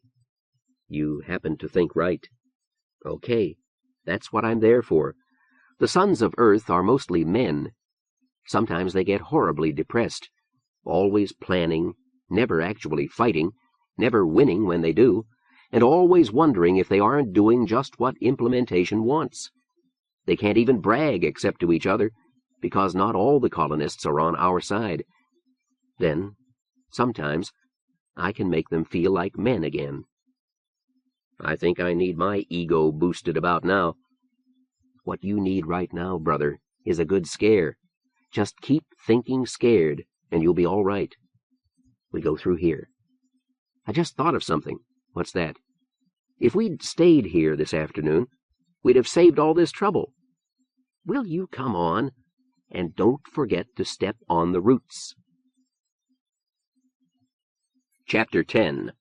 Parlette's Hand. Darkness covered most of Mount Lookitthat. The crew never knew it. The lights of Alpha Plateau burned undimmed. Even in the houses along the Alpha-Beta cliff, with a view across Beta Plateau toward the distant clustered town lights of Gamma and Iota, tonight that view was blanked by fog. And who was to know that the clustered lights were dark? In the colonist regions there was fear and fury, but it couldn't touch Alpha Plateau. No real danger threatened. On Gamma and Iota there were no hospitals where patients might die in dark operating theaters. No cars would crash without streetlights. Spoiling meat in butcher shop freezers would cause no famine. There were the fruit and nut forests, the crops, the herds. But there was fear and fury. Was something wrong up there where all power originated? Or was it a prank, a punishment, an experiment, some deliberate act of implementation? You couldn't travel without lights. Most people stayed where they were, wherever they were. They bedded down where they could. For colonists, it was near bedtime anyway, and they waited for the lights to come back. They would give no trouble, Jesus Pietro thought. If danger came tonight, it would not come from down there. Equally certain, the sons of Earth would attack, though they only numbered 5. Harry Kane would not leave most of his men to die. Whatever he could do, he would do it, regardless of risk. And Major Chin's fugitive had escaped, was loose 2 miles from the hospital, wearing a police uniform. And because he had escaped, because he was alone, because no man had seen him clearly, it had to be Matt Keller. 5 dossiers to match 5 fugitives, Harry Kane and Jayhawk Hood.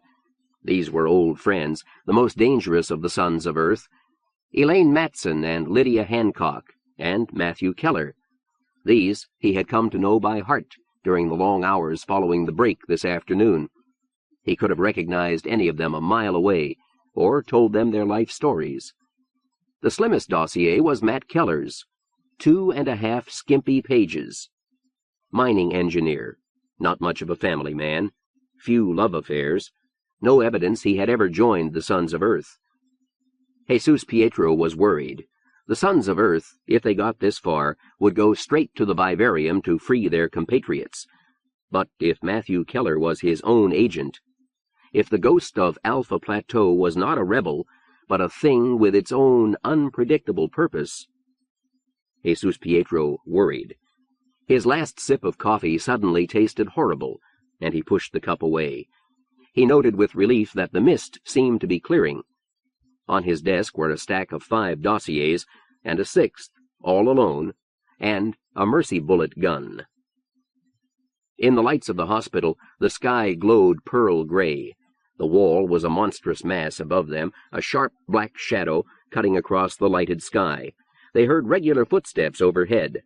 They'd crawled here side by side, close enough to get in each other's way.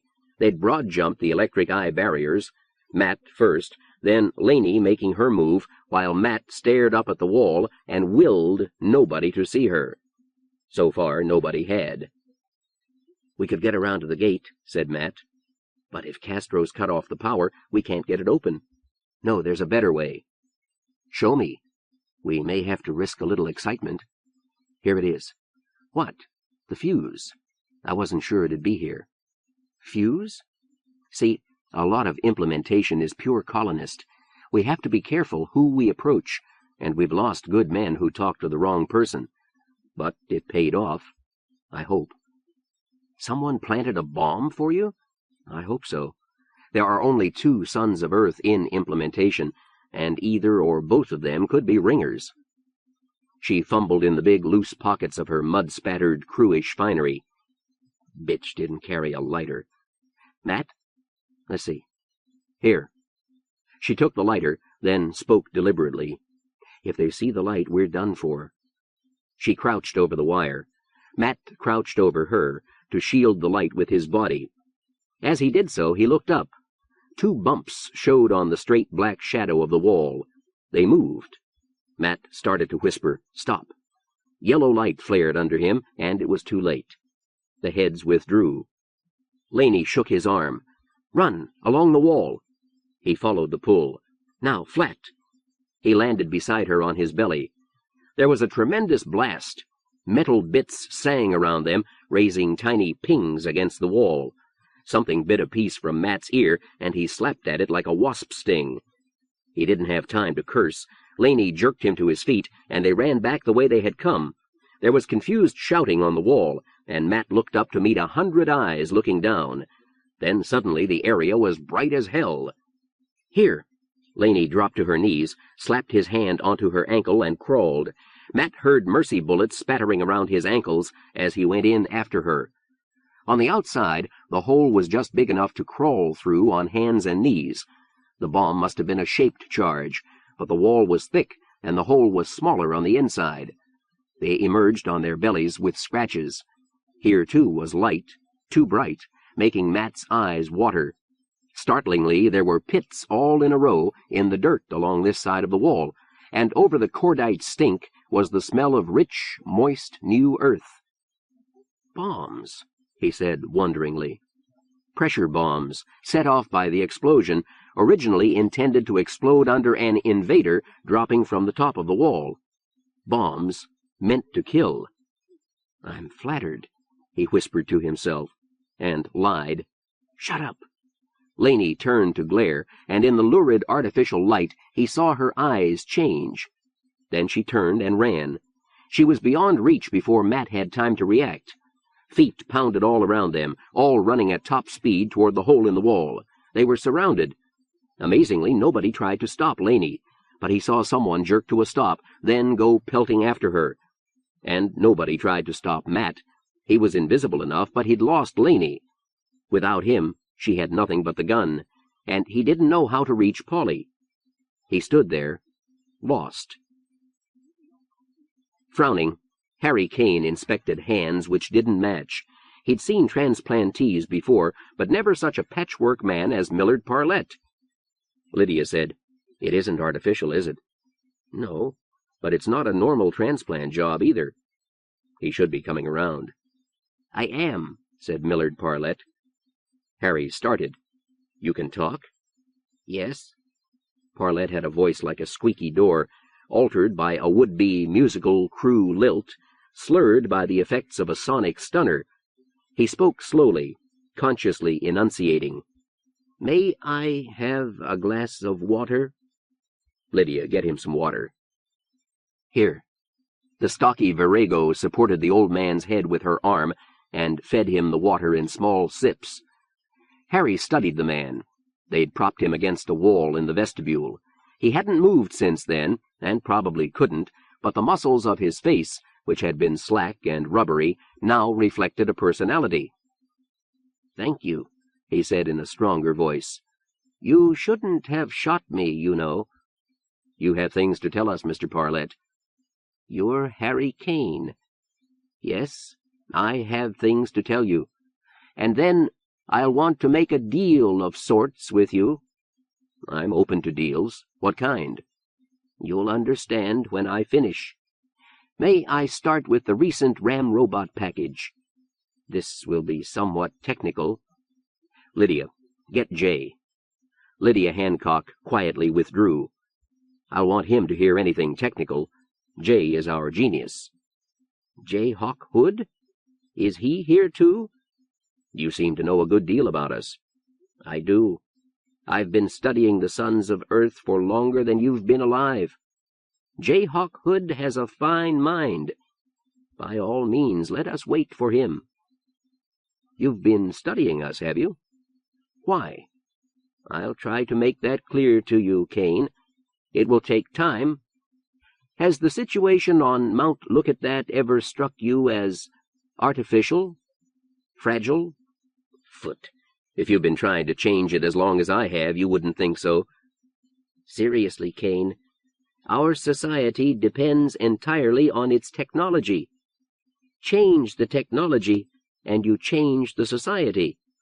Most especially, you change the ethics." "That's ridiculous. Ethics are ethics." The old man's hand twitched.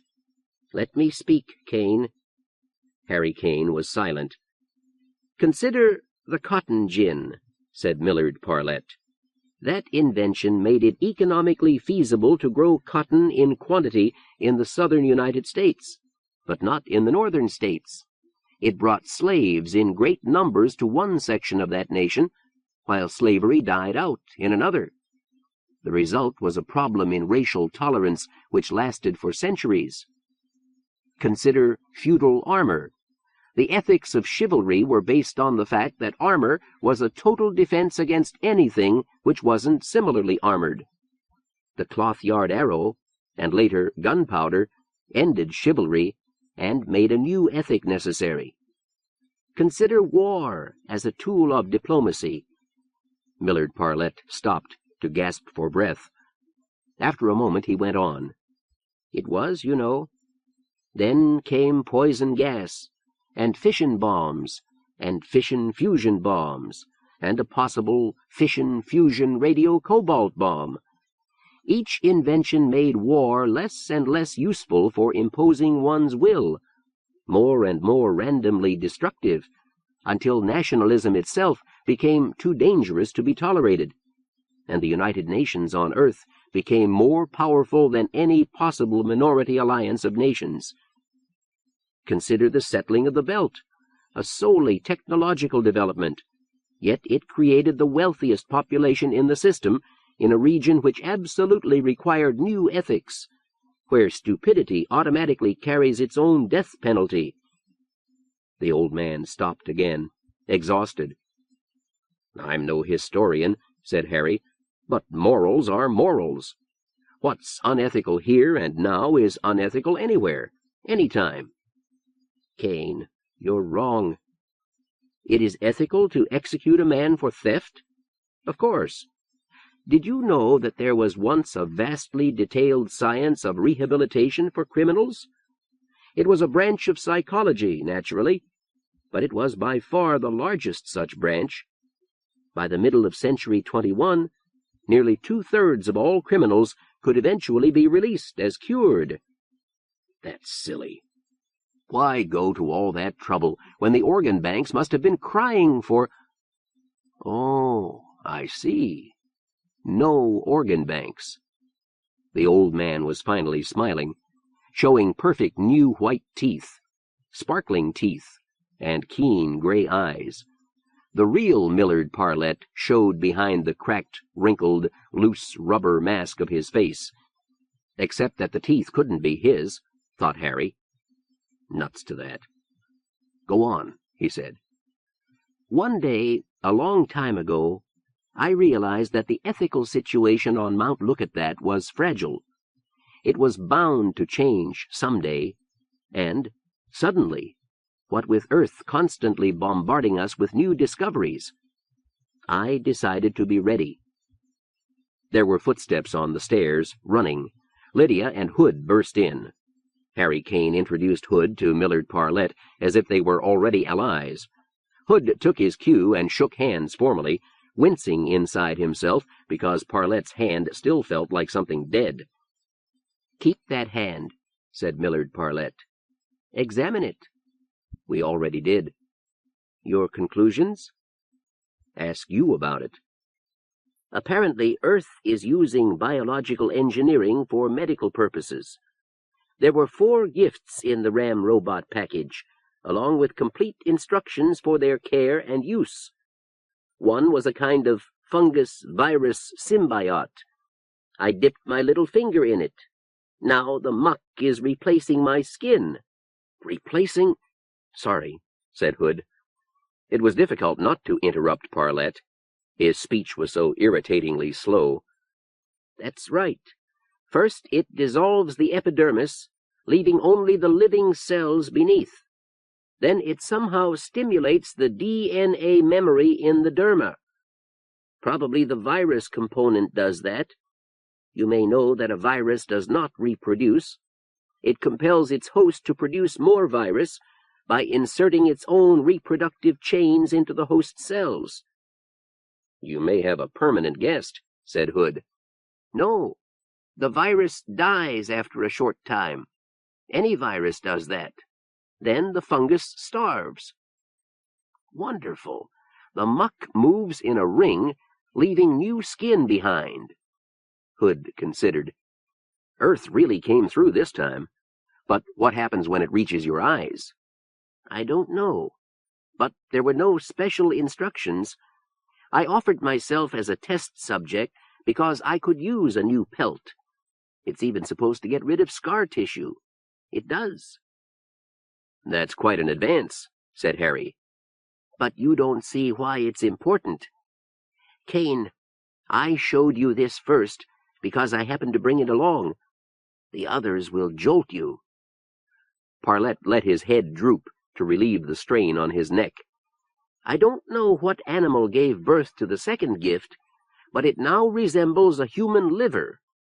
In the proper environment, it will behave like a human liver."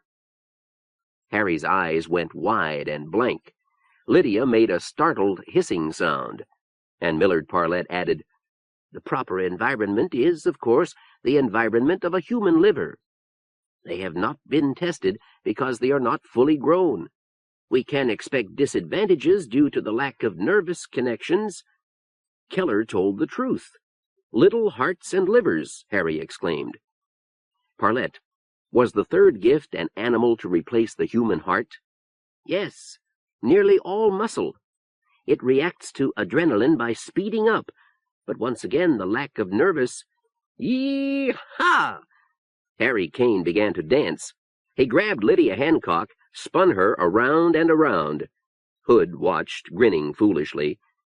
Kane abruptly released her and dropped to his knees in front of Parlette. "What's the fourth?" "A rotifer." "A rotifer?" "It lives as a symbiote in the human bloodstream. It does things the human body will not do for itself. Kane, it has often struck me that evolution as a process leaves something to be desired. Evolution is finished with a man once he is too old to reproduce. Thus there is no genetic program to keep him alive longer than that. Only inertia. It takes enormous medical knowledge to What does it do, this rotifer?" "It fights disease. It cleans fatty deposits from the veins and arteries. It dissolves blood clots.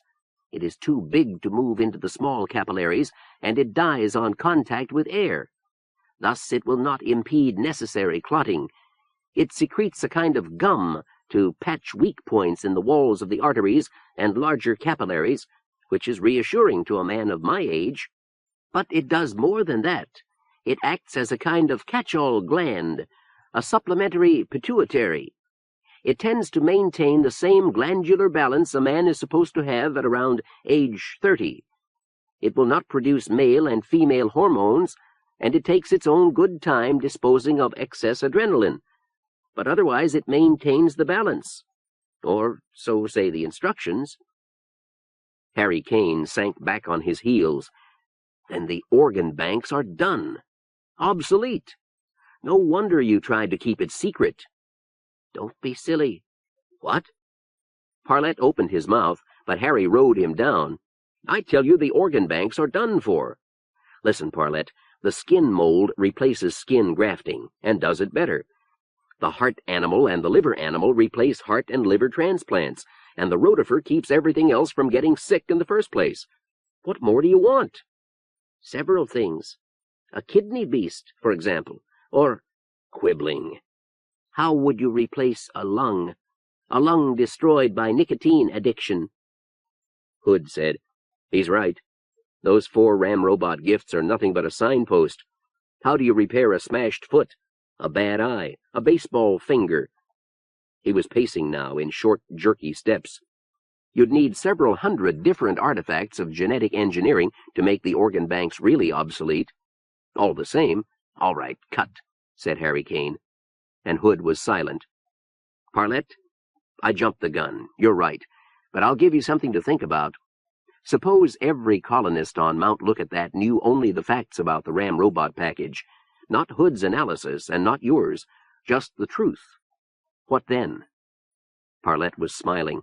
He shouldn't have been, but his white teeth gleamed evenly in the light, and the smile was not forced. "They would assume the organ banks were obsolete. They would confidently expect implementation to disband. And when implementation showed no sign of disbanding, they'd revolt. Every colonist on Mount Lookitthat. Could the hospital stand against that?" "You see the point, Kane.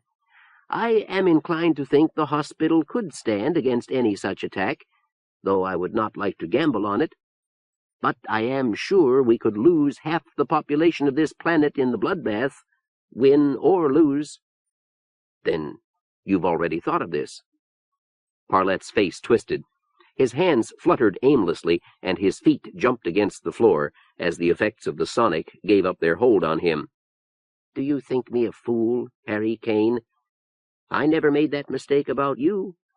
I first heard of the Ramrobot package 6 months ago, when the Ramrobot sent out its maser message. I knew immediately that the present crew rule over the plateau was doomed." Laney had vanished around to the left, around the great gentle curve of the plank, while Matt stood gaping. He started after her, then checked himself. She must know of another entrance. He'd never catch her before she reached it, and if he followed her through, he'd be lost in the maze of the hospital. But he had to find her. She'd kept him in the dark as much as she could, probably because she expected Castro to get him and didn't want him to spill anything important.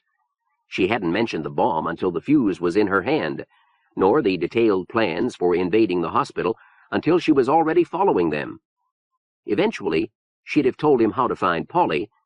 Now, he'd lost both. Or...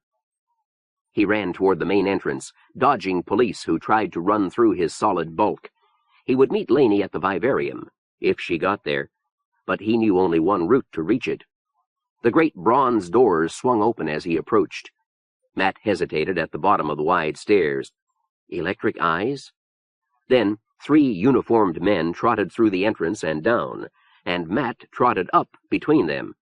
If there were electric eyes here, and men watching them, they could never keep track of the last minute's traffic. The doors swung shut as he went through. They almost caught him between them.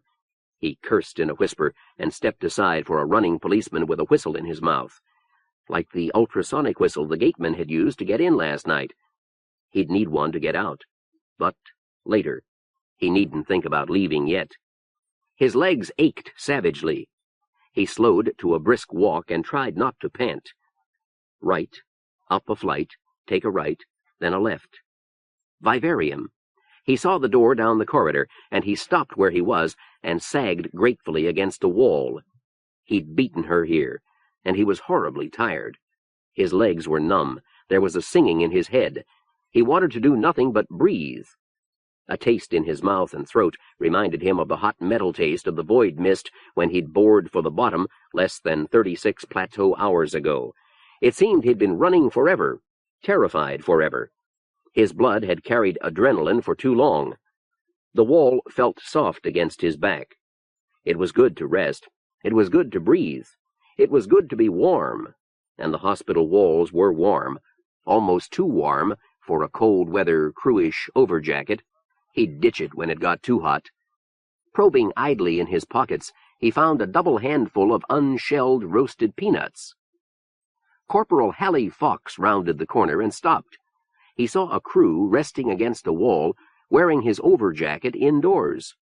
There was a ragged tear in the crew's ear, and a pool of blood below it, soaked into the neck of his overjacket. He was cracking and eating peanuts, dropping the shells on the floor.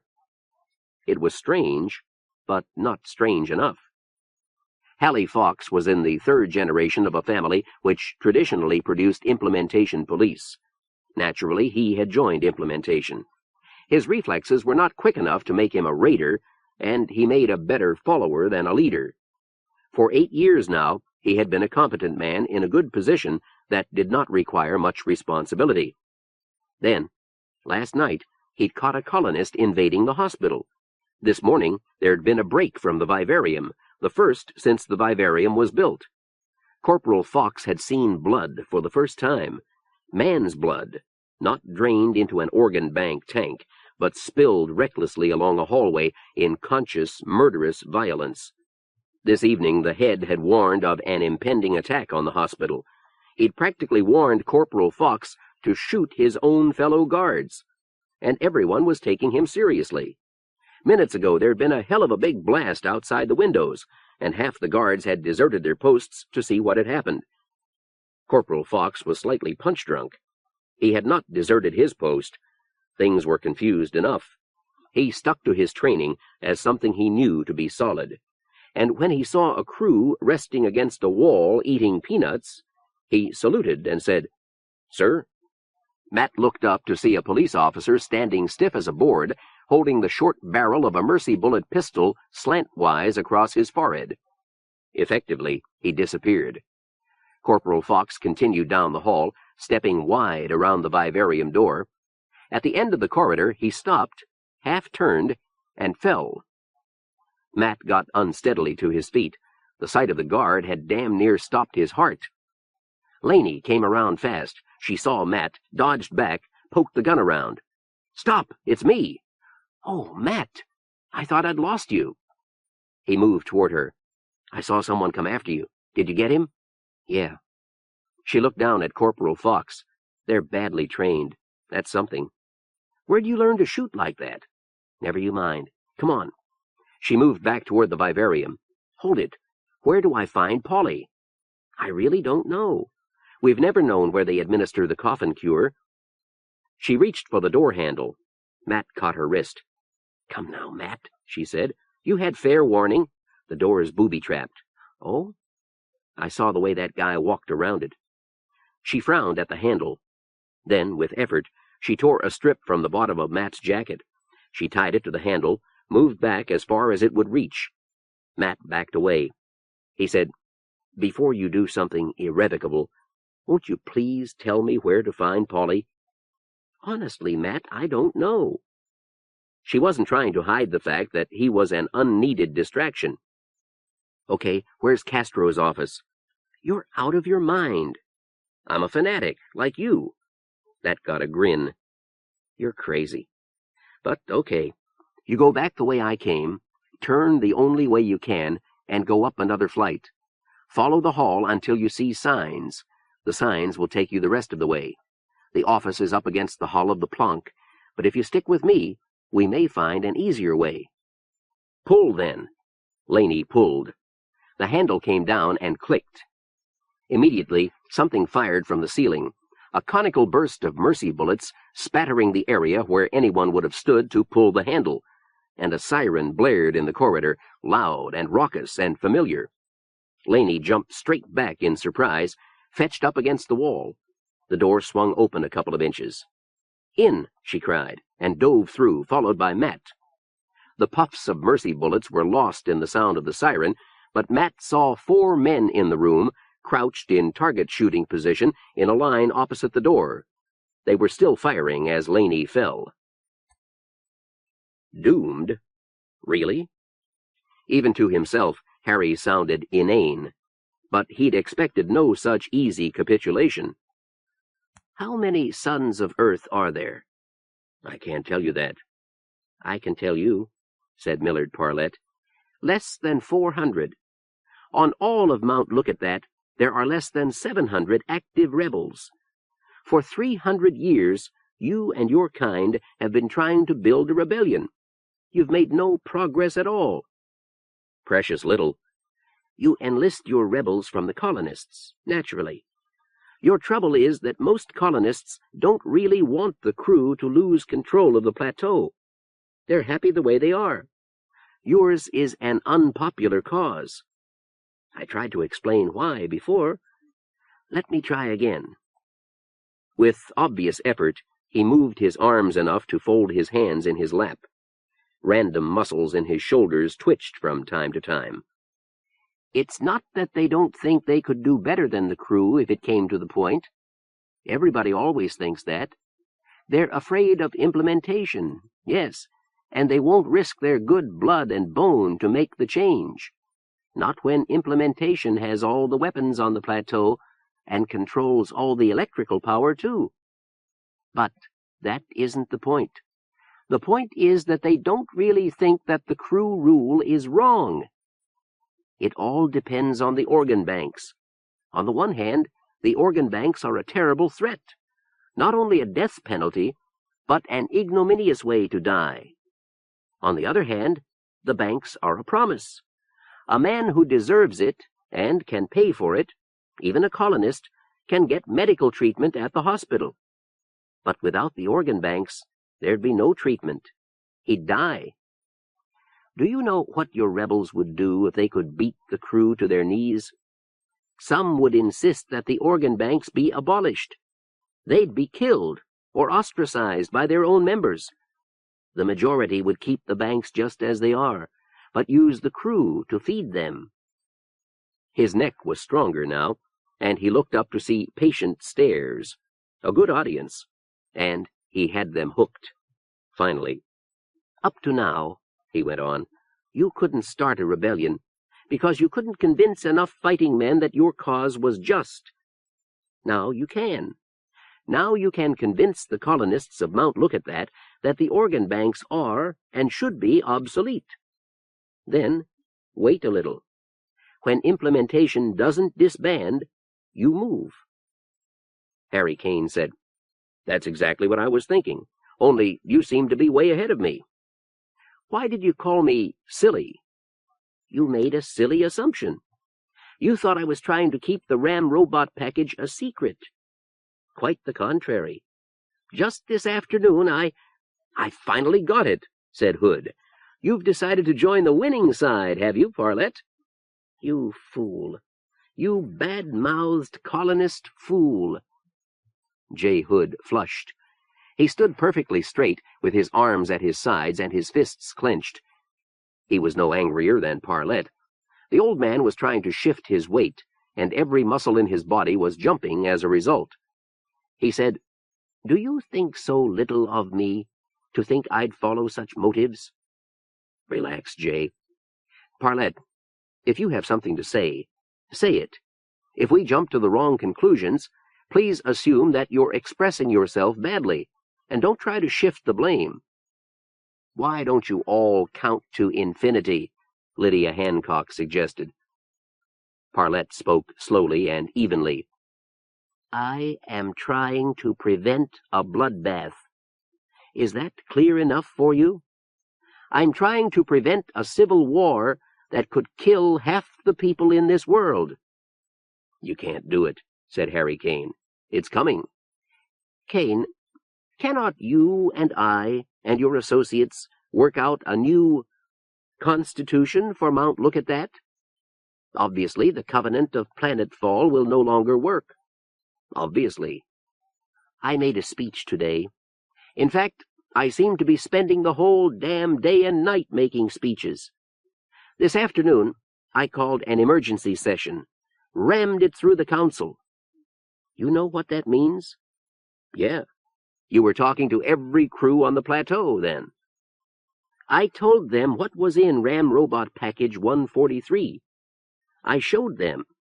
I told them about the organ bank problem, and about the relationship between ethics and technology. I told them that if the secret of the Ramrobot ever reached the colonists would revolt en masse. I did my damnedest, Kane, to scare the pants off them. I've known from the beginning that we couldn't keep the secret forever. Now that 30,000 people know it, it'll be out even faster, even if we were all killed this instant. I did all this, Kane, in order to warn them, to scare them. When they realize that the secret is out, they may be scared enough to dicker. The smart ones will. I've been planning this a long time, Kane. I didn't even know what it was that Earth would ship us. It might have been a regeneration serum, or designs for cheap alloplasty components, or even a new religion. Anything. But something was coming, and here it is. And, Kane, we've got to try to stop the bloodbath." Gone were Parlette's shortness of breath and his clumsy attempts to make his lips and tongue work against a sonic blast. His voice was smooth and lilting, rising and falling, a little hoarse but terribly earnest. "We've got to try. Maybe we can find something both the crew and the colonists can agree on." He stopped, and 3 heads nodded, almost in reflex. Chapter 11. Interview with the Head. He saw the 4 men, and he saw Laney stagger. He tried to turn and run, and in that instant there was a god-awful clang, a sound like being inside a church bell. He jumped to the side instead, knowing the hall must be full of sonics. "Shut the damn door!" a voice yelled. One of the guards jumped to obey. Matt felt the numbness of the sonics, and his knees went watery. He kept his eyes on his 4 enemies. One bent over Laney. "All alone," he said. "Crazy. Wonder where she got the clothes. Off a crew, maybe." Another guard laughed brayingly. "Shut up, Rick. Come on, lend a hand. Let's get her to a chair." "A hunting gun? Wouldn't you hate to get shot with this?" "She came a long way to get to the Vivarium. Most of them we have to bring." The braying laugh again. Gas bomb didn't go off. One of the guards kicked a metal canister. Immediately the canister began hissing. "Nose plugs, quick!" They fumbled in their pockets, produced things that looked like large rubber false noses. "Good. We should have done this before. If we keep the room filled with gas, anyone who comes charging in will drop right away." Matt had gotten the message. He'd held his breath from the moment he heard the hiss. Now he walked up to the nearest guard and wrenched his false nose away. The man gasped in surprise, looked directly at Matt, and crumpled. The false nose had a band to fit around the neck, and some kind of adhesive to form a skin-tight lock around the nose. Matt got it on and found himself breathing through it with difficulty. It was not comfortable. "Rick? Oh, that idiot. Where the misdemons is his nose plug? I'll bet the jerk forgot to bring it. Get me Major Jansen, please." One of the guards was using his hand phone. "Sir, a girl just tried to crash the Vivarium. Yes, a girl, in crew clothing." "That's right, just one. She's sleeping in one of the seats, sir. We figured as long as she'd gone to all that trouble getting here." Matt still felt dizzy, though the door must be blocking the vibrations of the big sonics. Had he been hit by an unnoticed mercy bullet? He bent over Laney. She was out of it, for sure. Punctured by far too many anesthetic slivers, her lungs filled with gas, a rhythmic, sleep-inducing current playing through her brain. He found 3 wires leading to her headset. He pulled them. Now she was a time bomb. When everything else wore off, she'd wake up. More of a firecracker, actually, with 4 armed guards in the room. "One more thing, sir. The place is full of gas. It's just as well, we think." "No, sir, we haven't. If you'll turn off the sonics, I'll look." He turned from the phone. "Watts, check in the hall and see if anybody dropped dead out there." "But the sonics are still going." "They should be off. Try it." A ballpoint pen peeped from the shirt pocket of the unconscious guard. Matt saw it, snatched it, and drew rapidly. A heart on the guard's forehead. 3 drops running down the straight bridge of the nose. The one called Watts opened the door a crack. No sonic numbness touched him. He opened it farther. "Hey!" He snaked out and ran down the hall toward Fox's body. Matt was on his heels. "It's a guard," he called back. "Check the ident." Watts began going through Fox's pockets. He looked up once as Matt sidled past him, then continued with his work. "It's Elaine Matson," said Jesus Pietro. "Has to be. You're sure she was alone?" "If there'd been anyone with her, he would have been in the same condition. I think she was alone, sir." That made sense, which was hardly a guarantee, Jesus Pietro thought. "Thank you, Major Jansen. How are the hunting squads doing?" "They've found nothing, sir. They're still quartering Alpha Plateau. Shall I see how far they've gotten?" "Yes. Call me back." He hung up and tilted back his desk chair, with a frown wrinkling his forehead. They had to be somewhere on Alpha, and they couldn't all be attacking the hospital. Elaine Matson captured. Well and good. She must have set off that mysterious explosion to cover her entrance.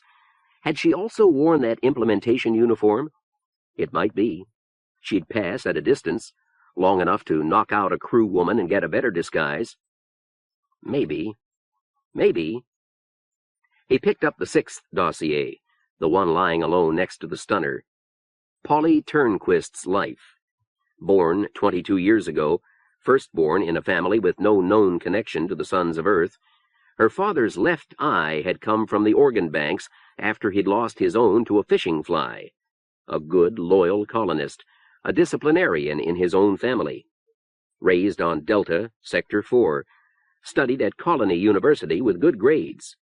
She'd met Jayhawk Hood there, her first love affair. Why?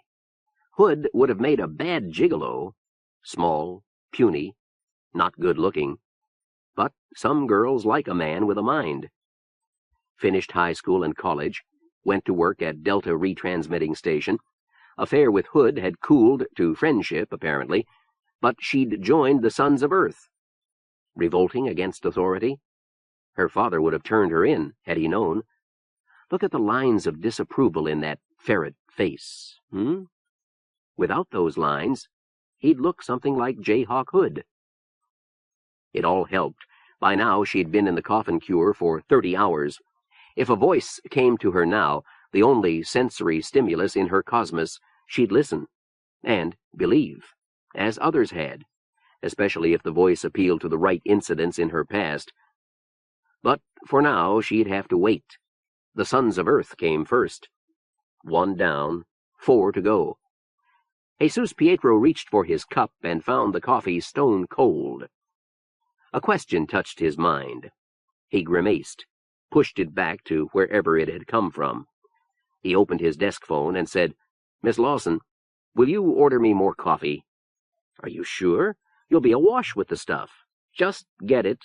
And the same thought crawled out into the light, and before he could stop himself, "Get me Matthew Keller's file.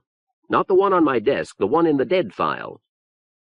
She came in a minute later, slender and blonde, and looking coolly remote, carrying a folder and a pot of coffee. He opened the folder at once. She frowned at him, started to ask something, saw that he wasn't listening, and left. Matthew Keller. Born, educated, joined Sons of Earth 10th month, 2384, in middle age. Why so late? Why at all? Became a professional killer and thief, stealing for the Sons of Earth, killing implementation officers foolish enough to venture into the colonist regions in insufficient numbers. Thief. Damn. Could Keller Sr. have stolen that car? The car Keller Jr. rode straight down into the void? Trapped in Sector 28, Beta, 4th month, 2397. Captured, convicted of treason, disassembled for the organ banks. Oh, Jesus Pietro, you clever liar, you. Half the hospital must know he really went off the edge, 40 miles down to mist demons and hellfire. So? Jesus Pietro dumped his cold coffee into a wastebasket, poured a fresh cup, and sipped. A flicking shadow somewhere at the corner of his eye. A noise. Someone was in the room. The cup jumped in his hand, searing his lip. He put it down fast and looked around. He went back to the dossier. Matthew Keller. What idiot whim had made him ask for this? Keller Sr. was dead. Crippled, crawling, he'd gone off the void edge split seconds before Castro. Jesus Pietro looked up with a start. He looked down. Treatment reports. Not good, but no disaster. Too many people had been injured in the mass escape, but some could be saved. Luckily, the organ banks were full, and could be filled again, from the Vivarium, once the surgery section found time. Why did everything have to happen at once? Castro. Jesus Pietro's chin jerked up, and he caught himself before his eyes followed. He'd done this once before, hadn't he? There'd been a noise, and someone had called his name. And what the mist demons was someone doing unannounced in Jesus Pietro's private office? He let his eyes travel to the edge of the desk. Crew clothing. But it was rumpled and dirty, and it didn't fit, and the hands that rested flat on his desk had dirty, short fingernails. A colonist in crew clothing, for sure. In Jesus Pietro's office. Unannounced. He'd gone past Miss Lawson. Unannounced. You. That's right. Where is she? You're Matthew Keller. Yes. How did you get in here? Somehow he kept the tremor out of his voice and was proud of it. None of your business. Where is she? Who? Don't give me that. Where's Polly? I can't tell you that. Or anything else, said Jesus Pietro. He kept his eyes fixed on the man's stolen gold belt buckle. At the periphery of his vision, he saw two big, none too clean hands reach down to his own right hand. His visitor leaned heavily on that hand, and when Jesus Pietro belatedly tried to withdraw it, he couldn't. He saw his visitor take hold of his middle finger and bend it back. The pain was shocking. Jesus Pietro's mouth came wide open, and he looked up to plead. He was reaching for Polly Turnquist's folder when agony struck his hand. He snatched it back, as if trying to get it off a hot stove. Reflex. The middle finger stuck out at right angles to the knuckles. Misdemons, it hurt. How the blazes had he— Well, Castro? He remembered enough, barely enough, not to look up. Someone or something was in this room. Something or someone with the power to make people forget. He made a logical connection and said, You. Right. Where's Polly Turnquist? You. Matthew Keller. So you came for me. Let's not play games. Where's Polly? Were you in the car that attacked the hospital? The one that dove straight down? Yes. Then how— Shut up, Castro. Tell me where Polly is. Now. Is she alive? You will get no information from me. How did you get back from the void? I flew back. I mean the first time. Castro, I could break every finger in both your hands. Now where's Polly? Is she dead? Would I talk if you did? There was hesitation. Then two arms converged on his right hand. Jesus Pietro yelped with the pain and reached with clawed fingers for a pair of eyes. He was halfway through a stack of reports when agony bit into his hand. He found two fingers of his right hand bent back at right angles to the palm. With his teeth clenched hard on a scream, Jesus Pietro turned on the intercom. Get me the doctor. What's wrong? Just get me the— His eyes caught a flash of movement. Someone in the office with him. You're right, said a voice. I can't torture anything out of you. Faint, fading memories told him not to look up. He said, You. Go fly a bicycle. Matthew Keller? Silence. Answer me, damn you! How did you get back? Two hands slapped together on Jesus Pietro's right hand. His whole face clamped down on the scream, and Jesus Pietro snatched up his stunner and looked wildly for a target. He looked up again when the doctor entered. No point in replacing them, said the doctor. They're only dislocated. And he deadened Jesus Pietro's arm, set the fingers, and splinted them. How the misdemons did you do it? I don't know. You don't know? You dislocated two fingers, and you can't quite recall— Get off my back. I said I can't remember what happened to my hand. But I think that infernal ghost, Matthew Keller, must have had something to do with it. The doctor gave him a very peculiar look, and left. Jesus Pietro looked ruefully at his right arm, splinted and dangling from a sling. Oh, fine. And he genuinely couldn't remember anything about it. Which was why he kept thinking about Matthew Keller. But why did he keep thinking about Polly Turnquist? It was time and past time for the next phase of her treatment. But surely she could wait. Of course she could. He tried his coffee. Too cool. He poured it back into the pot and started fresh. His arm felt like dead meat. Why did he keep thinking about Polly Turnquist? Foot. He stood up clumsily because of his bound arm. Miss Lawson, he told the intercom, get me 2 guards. I'm going over to the Planck. Will do. He was reaching for the stunner on his desk when something caught his eye. It was the dossier for Matthew Keller, Sr. A crude drawing defaced its yellow cover. 2 open arcs, joined, in black ink. 3 small closed loops beneath. The bleeding heart. It certainly hadn't been there before. Jesus Pietro opened the folder. He could smell his own fear, and feel it in the cool perspiration that soaked his shirt, as if he'd been afraid for hours. Front and side views, blue eyes, yellow hair, skin beginning to puff out with age. Something stirred somewhere in Jesus Pietro's mind. For just a moment, the face in the folder became younger. Its expression changed slightly, so that it seemed both frightened and angry. There was blood soaking into its collar, and a piece freshly bitten from its ear. "Your guards are here, sir."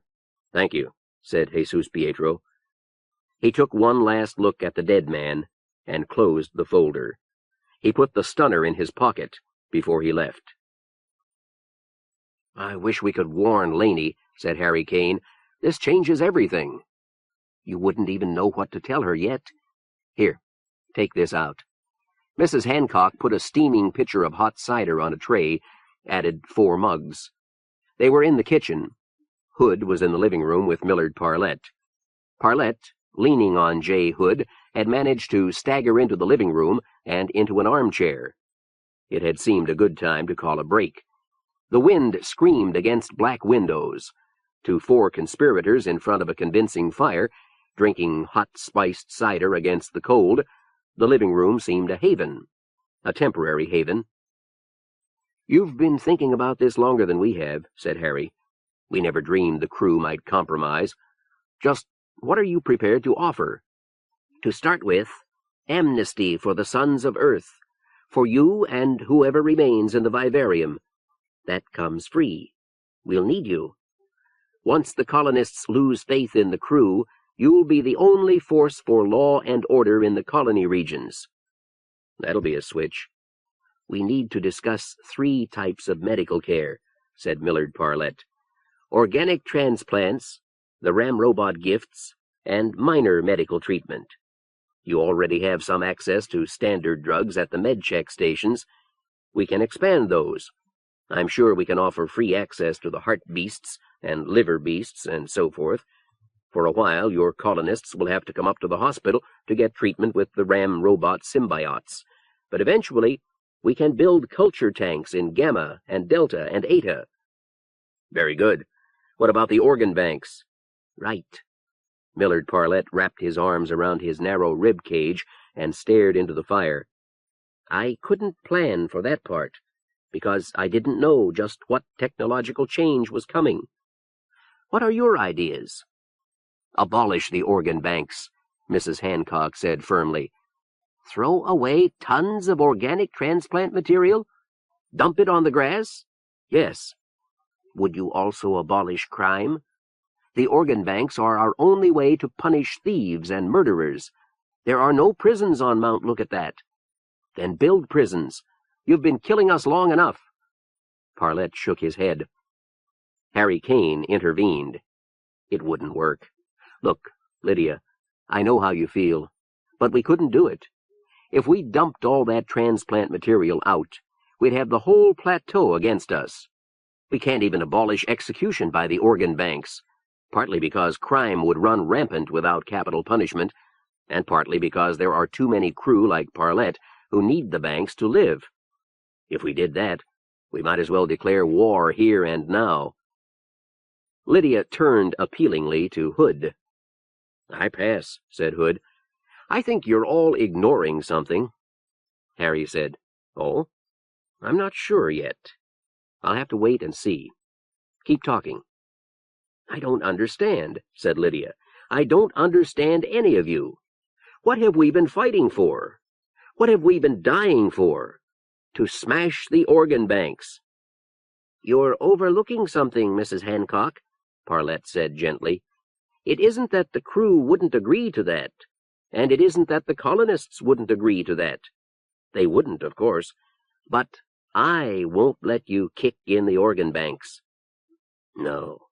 Lydia's words dripped scorn. "You'd have to die then, wouldn't you?" "Yes, I would.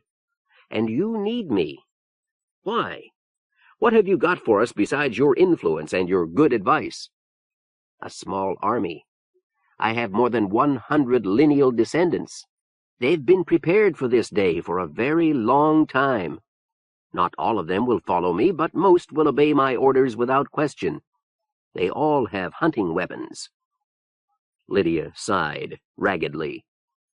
"We'll do our best, Mrs. Hancock.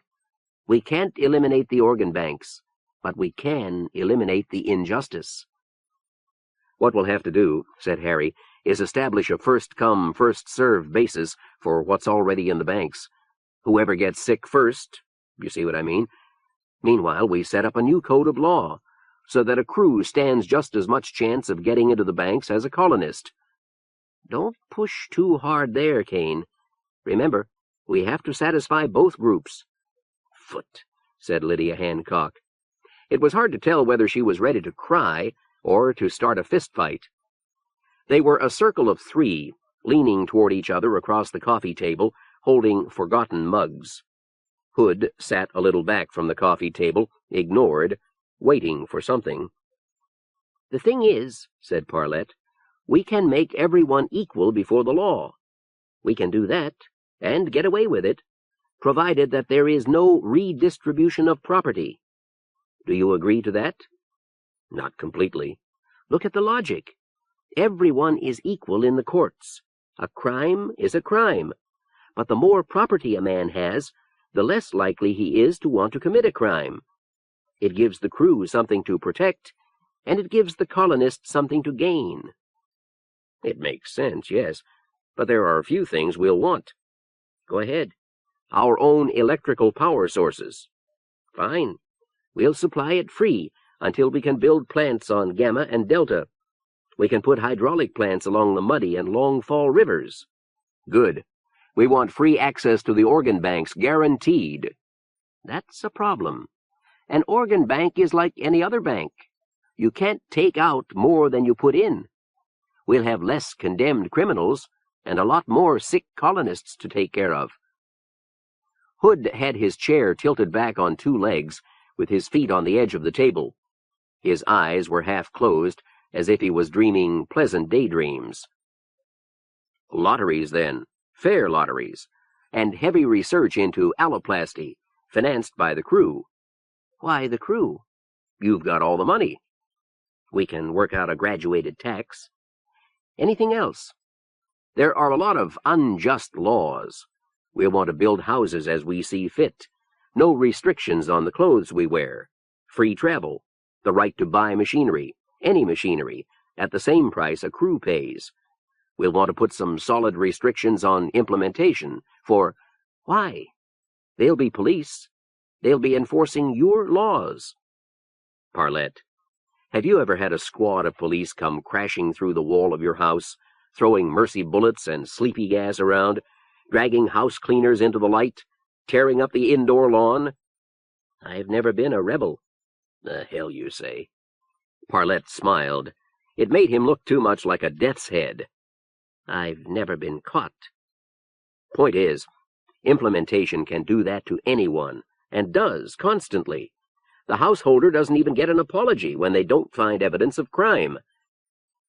"I hate to restrict the police. It's a sure route to chaos." Parlette took a long swallow of cider. "All right, how does this sound? There used to be a thing called a search warrant. It kept the UN police from entering any home unless they had a good and sufficient reason, one they could show to a judge." "Sounds good. I can look up the details in the library." "Another thing. As things stand now, implementation has an exclusive monopoly on prisoners. They catch 'em, decide whether they're guilty, and take 'em apart. We ought to split those functions up somehow." "I've thought about that, Kane. We can establish laws such that no man can be executed until he has been declared guilty by a clear majority of 10 men, 5 crew, 5 colonists, in cases where crew and colonists are both involved. Otherwise, trial by 5 of the prisoner's own social group. All trials to be public, on some special TD channel." "That sounds—" "I knew it." J. Hood dropped back into the discussion with a thump of chair legs on flooring. "Do you realize that every suggestion either of you has made tonight would take power away from the hospital?" Parlette frowned. "Perhaps. What does it matter?" You've been talking as if there were two power groups on Mount Lookitthat. There are three. You, us, and the hospital. And the hospital is the most powerful. Parlette, you've been studying the sons of Earth for mist demons know how long. Have you spent any time studying Jesus Pietro Castro? I've known him a long time, Millard Parlette considered. At least I know he's competent. I don't suppose I really know how he thinks. Harry does. Harry, what would Castro do if we tried to put all these restrictions on his police? I don't understand you, said Millard Parlette. Castro is a good, loyal man. He has never done anything that wasn't in the best interests of the crew. Perhaps I don't know him socially, but I do know that he regards himself as a servant of the crew. Anything the crew accepts, he will accept. Damn it. Hood's right, said Harry Kane. I know Castro better than I knew my father. I just hadn't thought of this. Jesus Pietro Castro is a good, loyal servant of the crew. Right. Now hold on just a minute, Parlette. Let me speak. First of all, what crew? What crew is he loyal to? Parlette snorted. He picked up his mug and found it empty. He's not loyal to any specific crew, said Harry Kane. In fact, he doesn't respect most crew. He respects you, and there are others who fit his ideals, but what he's loyal to is a sort of ideal crew, a man who does not overspend, is polite to his inferiors, and knows exactly how to treat them, and has the best interests of the colonists in his mind at all times. This image is the man he serves. Now, let's look for a moment at what we propose to do. Search warrants for the implementation police. We remove implementation's power to choose what colonists get the leftover materials from the organ banks. We tell them who they may and may not execute. Anything else, Jay? Power. We're taking the electrical monopoly away from the hospital. Oh, and with less restrictions on the colonists, the police would have less work to do. Castro would have to fire some of them. Right. Now, you don't suppose every crew on the plateau is going to agree with all of that, do you? No, not at all. Of course not. We may be able to swing a majority, at least a majority of political power. Damn your majority. What crew is Castro going to be loyal to? You can name him. Parlette was rubbing the back of his neck. I see your point, of course. Given that you've analyzed Castro correctly, he'll follow the conservative faction. He will, believe me. The crew who would rather die than accept our compromise is the man he'll follow, and all of implementation will follow him. He's their leader. And they've got all the weapons, said Hood. Chapter 12. The Slowboat. Bleeding Heart. Matthew Keller. Polly Turnquist. Why Polly Turnquist? She could have nothing to do with the present trouble. Since Saturday evening, she had been suffering sensory deprivation in the coffin cure. Why must he be haunted by the colonist girl? What was her hold on him, that she could pull him away from his office at a time like this? He hadn't felt a fascination like this since he couldn't remember. The guard in front of him stopped suddenly, pushed a button in the wall, and stepped aside. Jesus Pietro jerked back to reality. They had reached the elevator. The doors slid back, and Jesus Pietro stepped in, followed by the two guards. Where's Polly? Deep in his mind, something whispered, Where is she? Subliminally, he remembered. Tell me where Polly is. Bleeding Heart. Matthew Keller. Polly Turnquist. Either he'd finally lost his mind, and over a colonist girl, or there was some connection between Matthew Keller and Polly Turnquist, but he had no evidence of that at all. Perhaps the girl could tell him, and if she could, certainly she would. Matt had trailed them to the end of a blind corridor. When they stopped, Matt stopped too, confused. Was Castro going to Polly, or wasn't he? Doors slid back in the wall, and Matt's 3 guides entered. Matt followed, but stopped at the doors. The room was too small. He'd bump an elbow and get shot. The doors closed in his face. Matt heard muted mechanical noises, diminishing. What in blazes was it? An airlock? And why here? He was at the end of a dead-end corridor, lost in the hospital. The head and 2 guards were on the other side of those doors. 2 guards, armed and alert, but they were the only guides he had. Matt pushed the big black button which had opened the doors. This time they stayed closed. He pushed it again. Nothing happened. Was he doing exactly what the guard had done? Had the guard used a whistle or a key? Matt looked down the hall to where it bent, wondering if he could make his way back to Castro's office. Probably not. He pushed the button again. A muted mechanical noise, nearly inaudible, but rising. Presently the doors opened to show a tiny box-like room, empty. He stepped in, crouched slightly, ready for anything. There were no doors in the back. How had the others left? Nothing. Nothing but 4 buttons labeled 1, 2, door open, emergency stop. He pushed them in order. 1 did nothing. He pushed 2, and everything happened at once. The doors closed. The room started to move. He felt it. Vibration and uncanny pressure against the soles of his feet. He dropped to his hands and knees, choking off a yell. The pressure was gone, but still the room quivered with motion. And still there was the frightening, unfamiliar sound of machinery. Matt waited, crouching on all 4s. There was a sudden foreign feeling in his belly and gonads, a feel of falling. Matt said, "Whump," and clutched at himself. The box jarred to a stop. The doors opened. He came out slowly. He was on a high, narrow bridge. The moving box was at one end, supported in 4 vertical girders that dropped straight down into a square hole in the roof of the hospital. At the other end of the bridge was a similar set of girders, empty. Matt had never been this high outside a car. All of the hospital was below him, lit by glare lights. The sprawling, amorphous structure of rooms and corridors, the inner grounds, the slanting wall, the defense perimeter, the trapped forest, and the access road. And rising up before him was the vast black hull of the Planck. Matt's end of the bridge was just outside what was obviously the outer hull of the ancient Slowboat. The bridge crossed the chisel-sharp ring of the leading edge, so that its other end was over the attic. The Planck. Matt looked down along the smooth, black metal flank of the outer hull.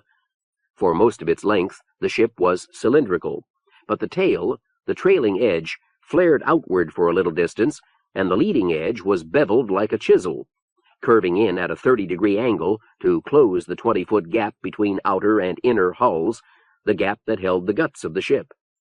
More than halfway down, just below a ring of narrow windows, the roof of the hospital moved in to grip the hull.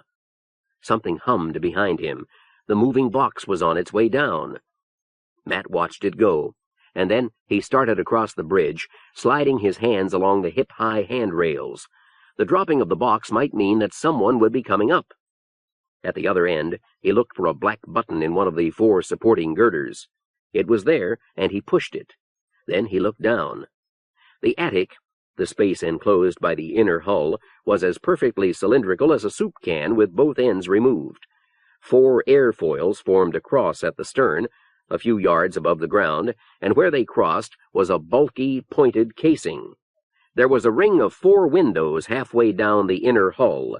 The airlock was at the same level. Matt could see it by looking between the hull and the moving box, which was rising toward him.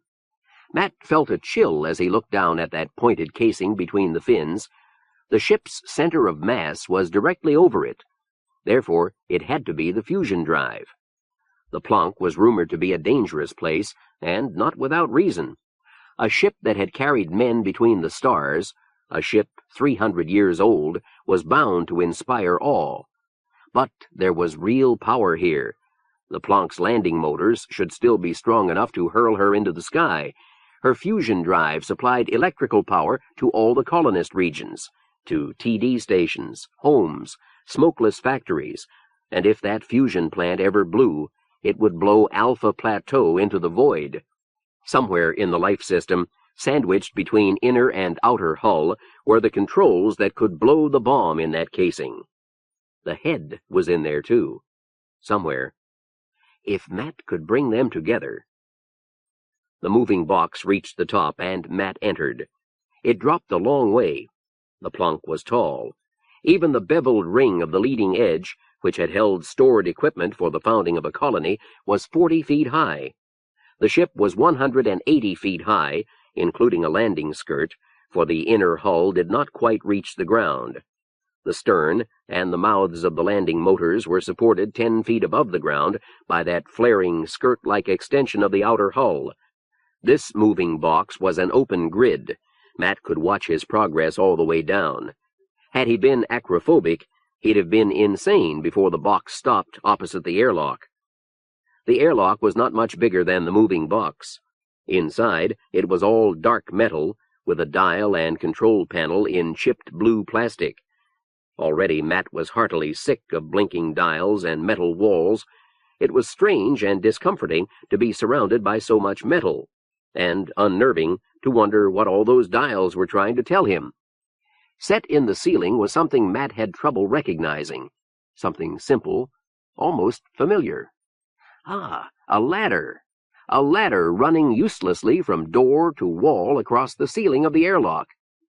Sure, with the ship spinning in space, the outer door would be a trapdoor down from the attic. Of course you'd need a ladder. Matt grinned and strode through the airlock and nearly ran face-on into a policeman. The luck of Matt Keller had no time to work. Matt dodged back into the airlock. He heard a patter of mercy bullets, like gravel on metal. In a moment the man would be around the corner firing. Matt yelled the only thing he could think of. "Stop! It's me!" The guard was around in the same instant, but he didn't fire yet. And he didn't fire yet. And presently he turned and went, muttering a surly apology. Matt wondered whom he'd been taken for. It wouldn't matter. The man had already forgotten him. Matt chose to follow him instead of turning the other way. It seemed to him that if a guard saw two men approach and ignored one and recognized the other, he wouldn't shoot, no matter how trigger-happy he was. The corridor was narrow and it curved to the left. Floor and ceiling were green. The left-hand wall was white, set with uncomfortably bright lights. The wall on the right was black, with a roughened, rubbery surface, obviously designed as a floor. Worse yet, the doors were all trapdoors, leading down into the floor and up into the ceiling. Most of the doors in the floor were closed and covered with walkways. Most of the ceiling doors were open, and ladders led up into these. All the ladders and walkways looked old and crude, colony-built, and all were riveted into place. It was eerie. Everything was on its side. Walking through this place was like defying gravity. Matt heard sounds and voices from some of the rooms above. They told him nothing. He couldn't see what was happening above him, and he didn't try. He was listening for Castro's voice. If he could get the head to the fusion drive controls, wherever they were, then he could threaten to blow up the Planck. Castro had held out under threat of physical pain, but how would he react to a threat to Alpha Plateau? And all Matt wanted was to free one prisoner. That was Castro's voice, coming not from the ceiling, but from underfoot, from a closed door. Matt bent over the walkway across it and tried the handle. Locked. Knock? But all of implementation was on edge tonight, ready to shoot at anything. Under such circumstances, Matt could be unconscious and falling long seconds before a gunman could lose interest in him. No way to steal a key, to identify the right key, and he couldn't stay here forever. If only Laney were here now. A voice. Polly jerked to attention, except that she felt no jerk. She did not know if she had moved or not. A voice. For some timeless interval, she had existed with no sensation at all. There were pictures in her memory, and games she could play in her mind, and for a time there had been sleep. Some friend had shot her full of mercy bullets. She remembered the sting vividly, but she'd wakened. Mental games had failed. She couldn't concentrate. She had begun to doubt the reality of her memories. Friends' faces were blurred. She had clung to the memory of J. Hood, his sharp-edged, scholarly face, easy to remember. J. For 2 years, they had been little more than close friends, but in recent hours, she had loved him hopelessly. His was the only visual image that would come clear to her, except for a hated face, wide and expressionless, decorated with a bright snowy mustache, the face of the enemy. But she was trying to make Jay come too clear, to give him texture, expression, meaning. He had blurred. She had reached to bring him back. He had blurred more. A voice. It had her complete attention. "Polly," it said, "you must trust me." She wanted to answer, to express her gratitude, to tell the voice to keep talking, to beg it to let her out. She was voiceless. "I would like to free you, to bring you back to the world of sense and touch and smell," said the voice.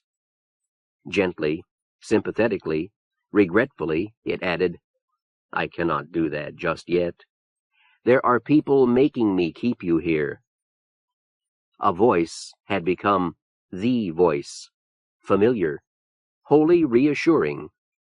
Suddenly, she placed it. "Harry Kane and J. Hawk Hood, they won't let me free you." Castro's voice. She wanted to scream. "Because you failed in your mission. You were to find out about Ramrobot number 143. You failed. Liar! Liar! I didn't fail." She wanted to scream out the truth, all of the truth. At the same time, she knew that that was Castro's aim, but she hadn't talked in so long. "Are you trying to tell me something? Perhaps I can persuade Harry and Jayhawk to let me free your mouth. Would you like that?" "I'd love that," Polly thought. "I'd tell all the secrets of your ancestry." Something within her was still rational. The sleep, that was what had done it. How long had she been here? Not years, not even days. She would have been thirsty, unless they'd given her water intravenously. But however long it had been, she'd slept for some part of the time. Castro didn't know about the mercy bullets. He'd come hours early. Where was the voice? All was silent. Faintly, she could hear her pulse beating in her carotid arteries, but as she grasped for the sound, it too was gone. Where was Castro? Leaving her to rot? "Speak! Speak to me!" The Planck was big, but its life system occupied less than a third of its volume. 3 rings of pressurized compartments between the cargo holds above and the water fuel tanks and fission-driven landing motors below. Much cargo had been needed to set up a self-sufficient colony. Much fuel had been needed to land the Planck. Trying to land on the controlled hydrogen bomb of the fusion drive would have been like landing a blowtorch on a featherbed. So the life system was not large, but neither was it cramped, since the compartments aft of the corridor had been designed for the comfort of just 3 growing families. That which was now Jesus Pietro's interrogation room had once been a living room, with sofas, a card table, a coffee table, a reader's screen connected to the ship's library, a small refrigerator. The tables and other things were gone now, cut from the outer wall with torches long ago. It had been a big room, luxuriously so for a spacecraft, where room is always at a premium. It had had to be big. Any normal apartment dweller can step outside for a breath of air. Now, upended, The room was merely tall. Halfway up the walls were the doors which had led to other parts of the apartment. The door to the corridor had become a trapdoor, and the door just under it, a closet to hold spacesuits in case of emergency, could now be reached only from the ladder. In the crescent of floor space at the bottom of the room were a long, heavy box, 2 guards in chairs, an empty chair, and Jesus Pietro Castro closing the padded lip of the speaking tube at one corner of the box. "Give her 10 minutes to think it over," he said. He glanced at his watch, noted the time. His hand phone buzzed. "I'm in the Vivarium," Major Jansen reported. "The girl's a colonist, all right, in stolen crew clothing. We don't know where she got it yet. I doubt we'll like the answer. We had to pump antidotes into her. She was dying from an overdose of mercy weapons." "No sign that anyone came with her?" "I didn't say that, sir. There are 2 things. One, the wires were pulled on the chair she was sitting in. Her helmet was stone dead. She couldn't have done that herself. Maybe that's why one of the prisoners woke up this afternoon. And then he freed the others? I don't believe it. We would have noticed the pulled wires afterward." "I agree, sir. So somebody pulled those wires after she was in the chair." "Maybe. What's your second point?" "When the gas went off in the Vivarium, one of the 4 police wasn't wearing his nose plug. We haven't been able to find it anywhere. His locker's empty, and when I called his wife, she said he took it with him. He's awake now, but he has no idea. Is it worth bothering with?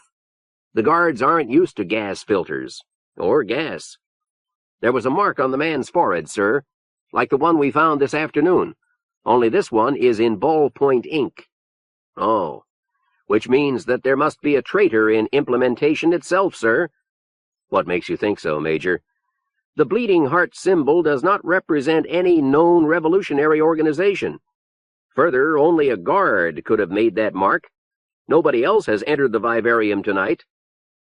Jesus Pietro swallowed his impatience. "You may be right, Major. Tomorrow we'll devise ways to smoke them out."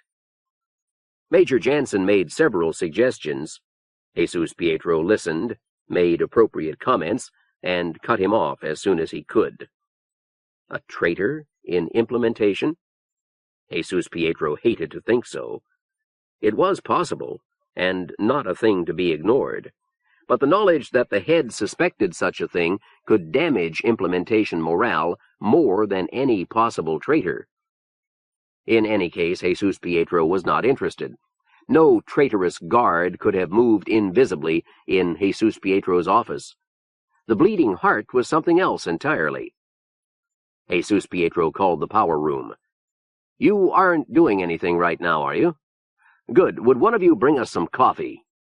3 minutes more, and he could resume interrogation. Jesus Pietro paced. He walked off balance, with one arm bound immobile against his body. One more annoyance. The numbness was wearing off in his mangled hand. Yes, the bleeding heart was something else again. A gruesome symbol on a vivarium floor. Fingers that broke without their owner noticing. An ink drawing, appearing from nowhere on a dossier cover, like a signature. A signature. Intuition was tricky. Intuition had told Jesus Pietro that something would happen tonight, and something had. But what? Intuition, or something like it, had brought him here.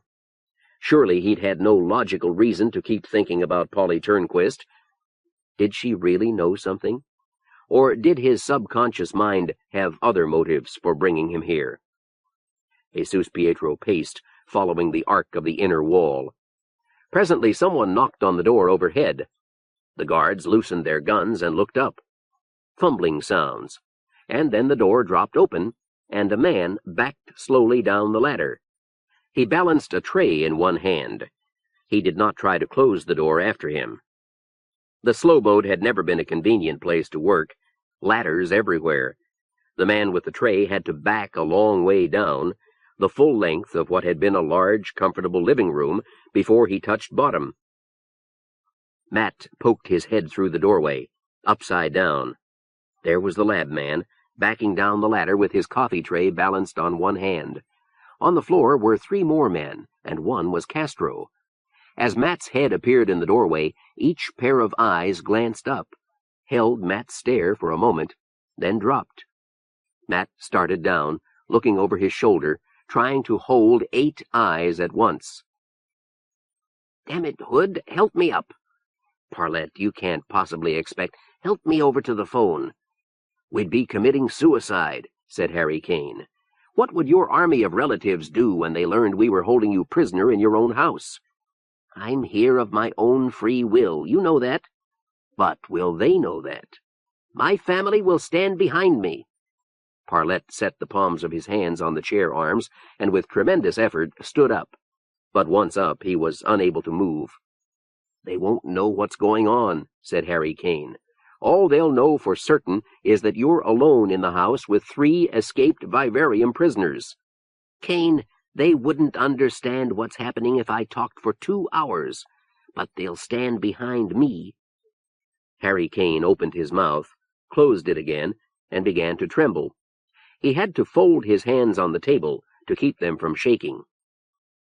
"Call them," he said. "No," said J. Hood. "Help him, Jay." "No. If he uses that phone to turn us in, he'll go down as the greatest con man in history, and we'll be finished." "Oh, Foot." Lydia Hancock stood up and wrapped one of Parlette's arms around her neck. "Be sensible, Jay. Parlette is the best chance we ever had. We've got to trust him." And she walked him over to the phone. Almost time to resume the interrogation. Jesus Pietro waited while the lab man deposited his tray on the coffin and started back up. And he realized that his pulse was racing. There was cold perspiration dribbling wetly down his ribs. His hand throbbed like a heart. His eyes flicked here, there, all about the room, looking for something that wasn't there. Within seconds, and for no reason at all, the interrogation room had become a trap. There was a thump, and every muscle in his body jumped. Nothing there. Nothing his eyes could find. But he, the nerveless, elephantine Castro, was jumping at shadows. The room was a trap. A trap. "Back in a moment," said Jesus Pietro. He strode to the ladder, looking every inch the man in charge, and went up. A guard said, "But, sir, what about the prisoner?"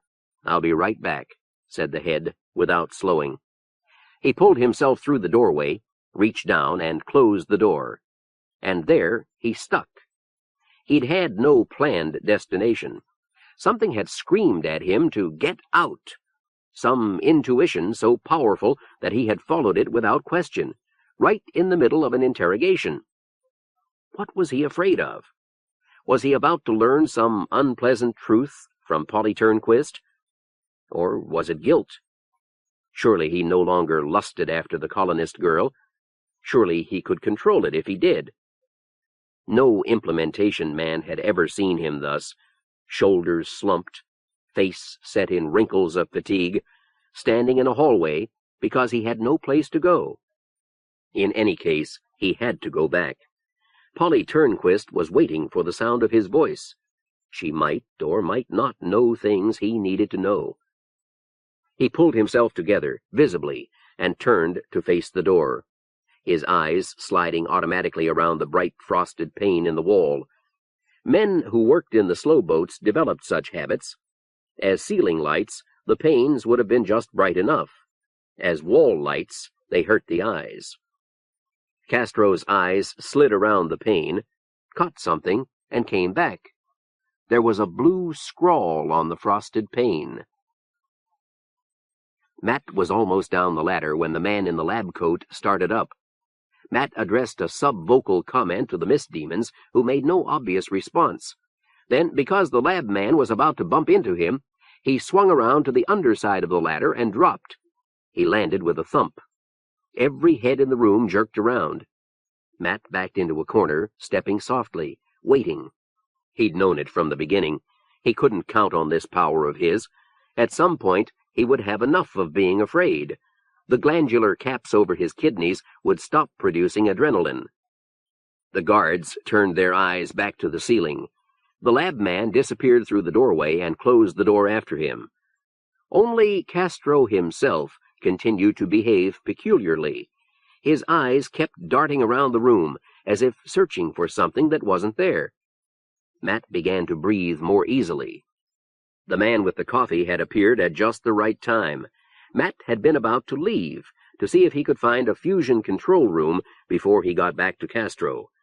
He had, in fact, discovered that the frosted glass in the hall light would take ink, and he was marking it to show which door led to Castro when someone had rounded the corner carrying coffee. Castro was still behaving oddly. During the interview in Castro's office, Matt had never ceased to be afraid of him. Yet now he seemed only a nervous man with a bandaged arm. Dangerous thinking, thought Matt. Be scared. Suddenly Castro started up the ladder. Matt nibbled his lower lip. Some comic chase this was becoming. Where was the head going now? And how could Matt hold 6 eyes, 2 above and 4 below, while climbing a ladder? He started for the ladder anyway. But, sir, what about the prisoner? I'll be right back. Matt backed into the corner again. Prisoner? Coffin. The word was nearly obsolete on Mount Lookitthat, where crew and colonist alike cremated their dead, but that box against the wall was easily big enough to hold a prisoner. He'd have to look inside. But first, the guards. It's the head calling, Major. Thank you, Miss Lawson. Jensen, is that you? Yes, sir. I found another bleeding heart. In the plank? Yes, right above the coffin room, on a light. Now here's what I want done. I want you to close the plank's airlocks, flood the ship with gas, then come in with a squad. Anyone you can't identify immediately, play a sonic over him to keep him quiet. Got it? Yes, sir. Suppose the traitor is someone we know. Use your own judgment there. I have good reason to assume he's not a policeman, though he may be in uniform. How long will you need? About 20 minutes. I could use cars instead of elevators, but it would take just as long. Good, use the cars. Seal off the elevators first. I want as much surprise effect as possible. Yes, sir. Execute. The guards were no trouble at all.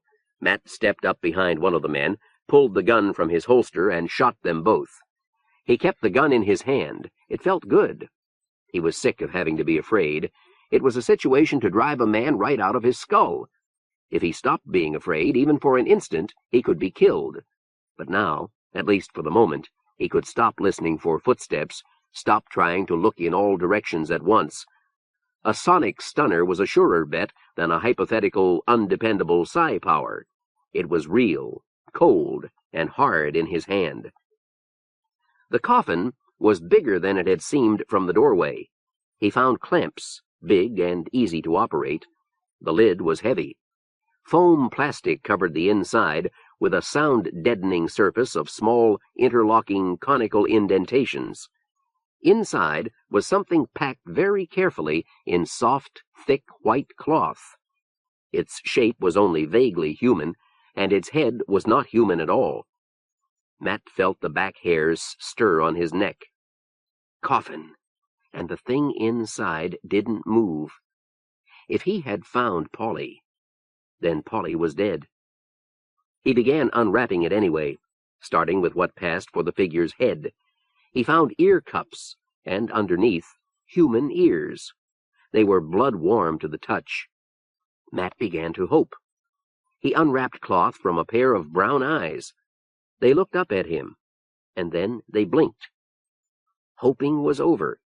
He had found Polly, and she was alive. She was more cocoon than girl.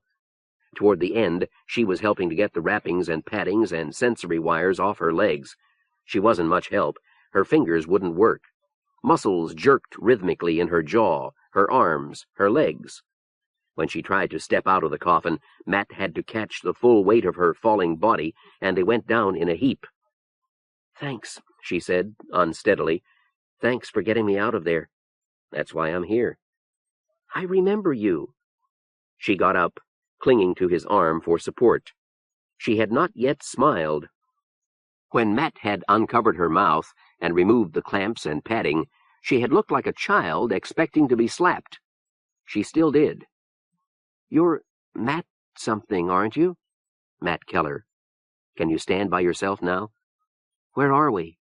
She did not let go of his arm. "In the middle of the hospital. But we have a fair chance to get out, if you do just as I say." "How did you get in?" "J. Hood tells me I have a kind of psychic invisibility. As long as I can stay scared, I can keep people from seeing me. That's what we have to count on."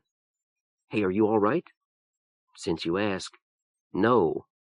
She smiled for the first time, a ghost grin, a rictus that vanished in a split second. She was better off without it. "You don't look it. Come here, sit down." She was clinging to his upper arm with both hands, as if afraid of falling. He led her to one of the chairs. She's still in shock, he thought. Better yet, lie down, on the floor. Easy. Now, put your feet up on the chair. What the misdemons were they doing to you? It's a long story. Her brows puckered, leaving a sudden, deep V between her eyes. I can tell it fast, though. They were doing nothing to me. Nothing, and nothing, and nothing. She lay on her back with her feet in the air, the way Matt had placed her, and her eyes looked up past the ceiling, looked up at nothing. Matt wanted to look away. Polly was no longer pretty. Her hair was a house cleaner's nest, and her makeup had gone every which way, but that wasn't it. Something had gone out of her, and something else had replaced it. Her pale face mirrored the ultimate horror of what she saw, looking up at nothing. Presently she said, "How did you get here, Matt?" "Came to rescue you." "You're not a son of Earth." "No." "You could be a ringer. Harry's house was raided the night you came." "That's highly ungrateful for a maiden in distress." "I'm sorry." But her eyes were watchful and suspicious. She took her feet off the chair and rolled to sitting position on the floor. She was wearing an unfamiliar garment, like a play suit, but made of soft, flimsy fabric. Her fingers had found a corner of the cloth and were playing with it, kneading it, pulling at it, rolling it, crumpling it. "I can't trust anything. I'm not even sure I'm not dreaming. Maybe I'm still in the box." "Easy," he said, and squeezed her shoulder reassuringly. "You'll get over—" She snatched at his hand to hold it there, so quickly that he almost jerked away. Every move she made was exaggerated. "You don't know what it was like. They wrapped me up and put me away, and from then on, it was like being dead." She was squeezing his hand, feeling the fingers and the nails and the knuckles, as if she'd never touched a human hand before. "I kept trying to remember things, and they were always just out of reach. It was—" She stuck, her larynx bobbing and her lips twitching without sound. Then she jumped at him. She knocked him flat on his back and wrapped herself around him. It was nothing like affectionate. She clung to him as if she were drowning, and he a floating log. "Hey," said Matt. "The gun! You knocked the gun away!" She didn't hear. Matt looked up at the door. It didn't move, and there were no ominous noises. "It's all right," he said. "It's okay now. You're out." She had her face buried in the hollow of his shoulder, and she was moving against him. Her arms were tight around his chest with a grip of desperation. "You're out now." He massaged her neck and shoulder muscles, trying to do what Laney had done night before last. The way she kept touching things, kneading them, he understood now. She was making sure they were real. The time in the coffin must have been worse than he could imagine. She must have lost all touch with reality, all her faith in the solidness of things outside that artificial womb. And so she ran her hands along his back, traced the lines of his shoulder blades and vertebrae with her fingertips, and so she moved against him with a sliding motion with her toes, her thighs, her arms, her body, as if sensing with every square inch of skin. He felt himself coming alive in response. Trapdoors and curved metal walls, guns and implementation police ceased to matter at all. There was only Polly. "Help me," she said, her voice muffled. Matt rolled over onto her. The soft, flimsy-looking fabric of her jumper tore like tissue. Fleetingly, Matt wondered why it was there at all, and that didn't matter either. Presently, Polly said, "Well, I'm real, after all." And Matt, drifting peacefully down from some far peak of nirvana, asked, "Was that what you meant by help?" "I didn't know what I meant. I needed help." She smiled slowly, with her eyes as well as her mouth. "Suppose it wasn't what I meant. Then what?" "Then I've callously seduced you." He moved his head back a little to look in her face. The change was incredible. "I was afraid you'd gone off the beam for good." "So was I." Matt glanced up at the trapdoor, then stretched to reach for the sonic. Nirvana was over. "You really came to rescue me?" "Yeah." He didn't mention Laney. Not yet. No point in spoiling this moment. "Thanks." "You're welcome. We've still got to get out of here." "You don't have any questions to ask me?" What was she doing? Testing him? Didn't she trust him now? Well, why should she? "No," he said. "No questions. But there are things I've got to tell you." She stiffened under him. "Matt, where are we?" "In the hospital. Deep in the hospital. But we can get out." She rolled away and came to her feet in one smooth motion. "We're in one of the slowboats. Which one?" "The Plunk. Does it matter?" She scooped the other guard's sonic stunner from his holster in what looked like a racing dive. "We can set off the fusion plant. Blow the hospital and the crew into the void mist. Come on, Matt, let's get moving. Are there guards in the corridor? How many?" "Set off?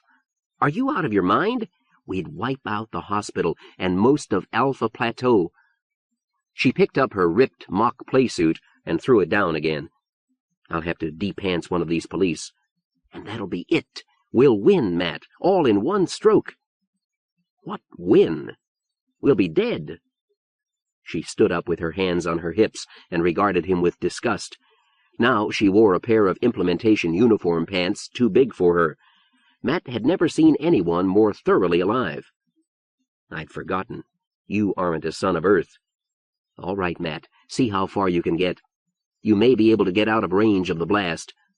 Personally, I doubt it." "I've got a personal interest in you. I didn't come all this way to have you commit suicide. You're coming with me." Polly donned a guard's shirt, then hurriedly rolled up the pants, which were much too long. "You've done your duty. I'm not ungrateful, Matt, but we just aren't going in the same direction. Our motives aren't the same." She kissed him hard, pushed him back, and whispered, "I can't pass up this chance." She started for the ladder. Matt blocked her way. "You haven't a prayer of getting anywhere without me. You're coming with me, and we're leaving the hospital. If we get that far." Polly hit him. She hit him with stiffened fingertips just under the sternum, where the ribs make an inverted V. He doubled up, trying to curl around the pain, not yet trying to breathe, but gaping like a fish. He felt fingers at his throat and realized that she'd seen the gas filter and was taking it. He saw her as a blur at the corner of his eye, climbing the ladder. He heard the door open, and a moment later, close. Slow fire was spreading through his lungs. He tried to draw air, and it hurt. He'd never learned to fight. The luck of Matt Keller had made it unnecessary. Once he'd struck a guard on the point of the jaw. Where else would you hit somebody? And who'd guessed that a slightly built girl could hit so hard? Inch by inch he uncurled, straightened up. He drew his breath in shallow, painful sips. When the pain over his heart would let him move again, he started up the ladder. Chapter 13.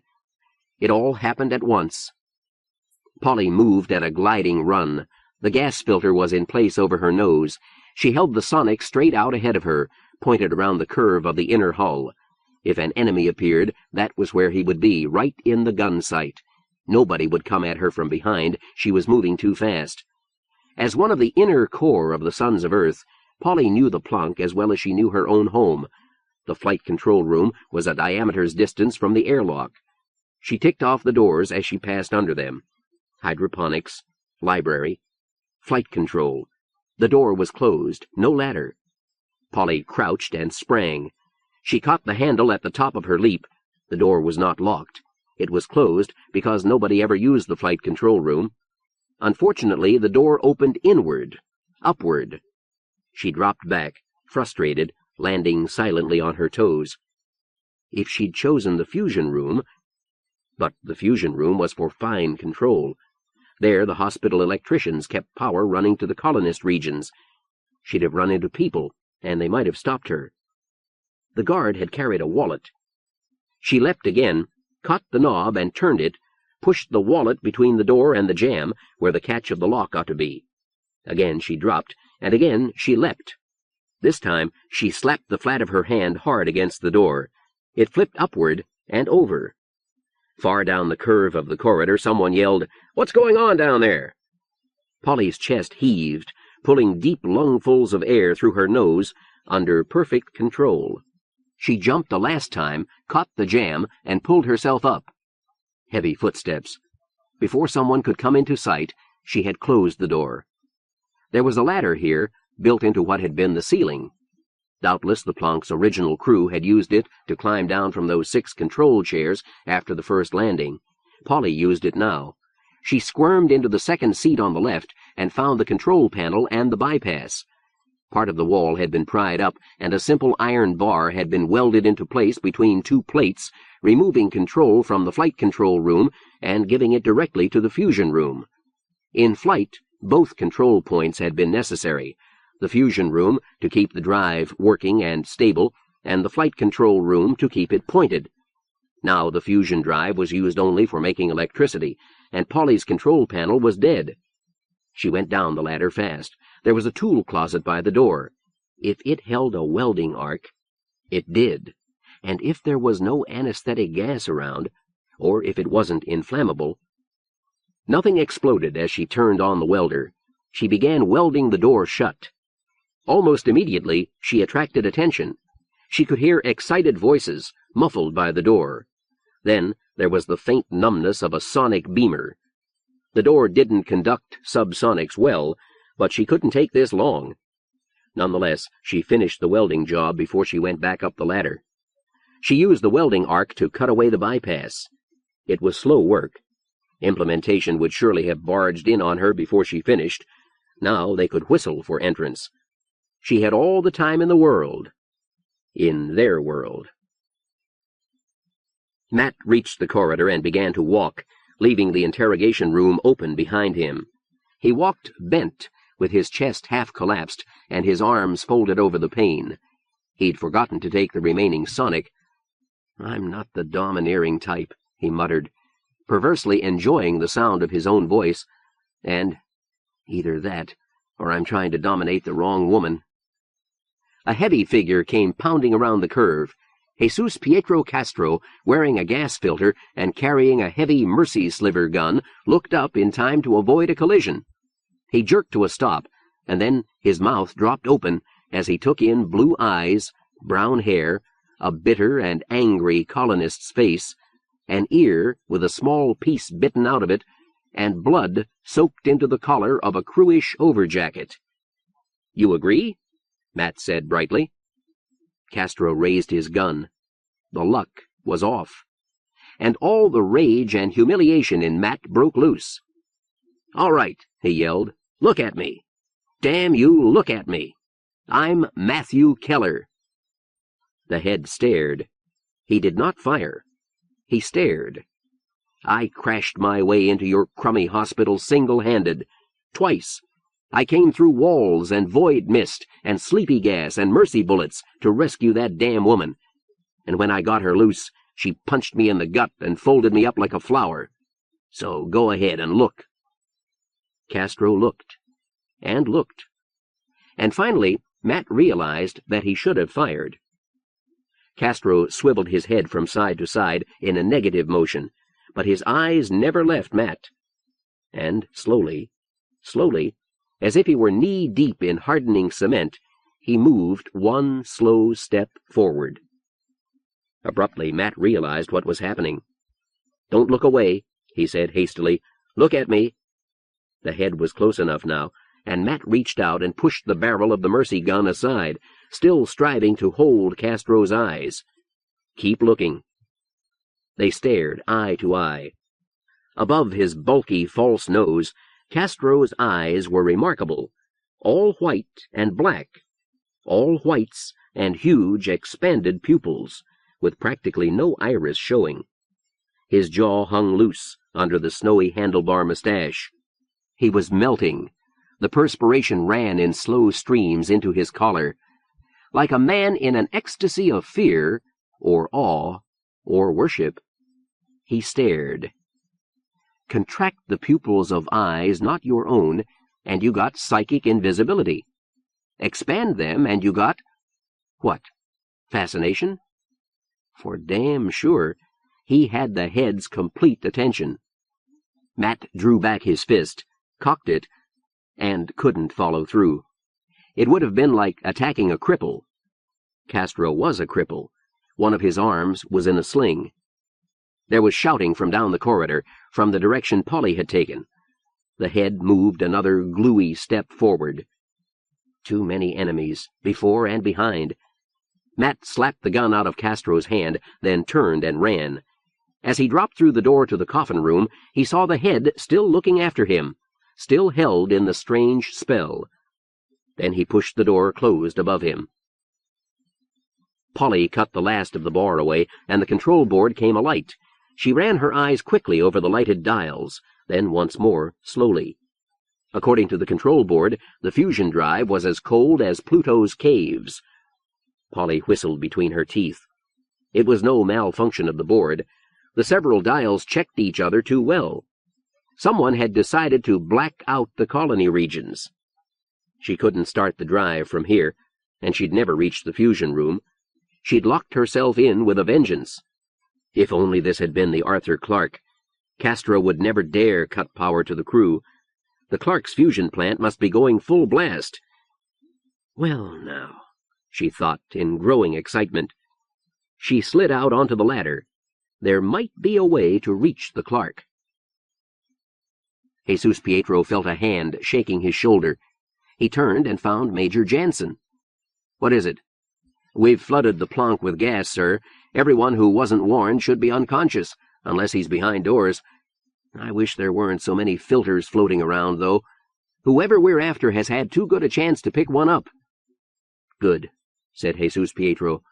He couldn't concentrate. He wanted to be alone, to think. No, he didn't want to be alone.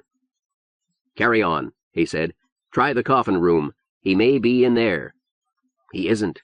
Or if he is, there's more than one traitor. Somebody's in the flight control room, welded in. It's a good thing the fusion plant is off." "Get him out, but try the coffin room, too." Major Jansen moved off in the direction of all the commotion. Jesus Pietro wondered what he'd find when he finally looked in the coffin room. Had Keller's ghost really gone in there?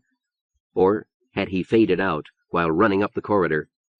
Jesus Pietro wasn't sure, but he was sure of the ghost. He would never in his life forget those eyes, those binding, blinding, paralyzing eyes. They would haunt him the rest of his life, however many minutes that might be. For surely the ghost didn't intend to let him go now. His handphone rang. Jesus Pietro picked it off his belt and said, "The head." "Sir, we're getting some very strange reports," said the voice of Miss Lawson. "A large number of cars are converging on the hospital. Someone claiming to represent the council is accusing you of treason." "Me? Of treason?" "Yes, sir." Miss Lawson sounded strange, and she kept calling him sir. "What grounds?" "Shall I find out, sir?" "Yes, and order them to land outside the defense perimeter. If they don't, set patrol cars on them. It's obviously the Sons of Earth." He clicked off and immediately thought, but where did they all come from? And where did they get the cars? And he thought, Keller? His handphone buzzed.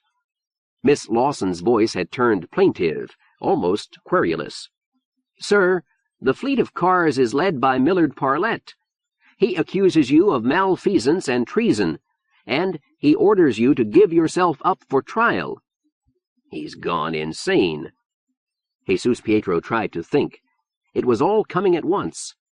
Was this why Keller had appeared to him, shown himself at last? No mysterious symbols this time, no invisible breaking of fingers. Keller's eyes. Try to land the old man without hurting him. The other cars, too. Order them to set their cars on autopilot. Tell them they won't be hurt. Give them 1 minute. Then knock them out with sonics.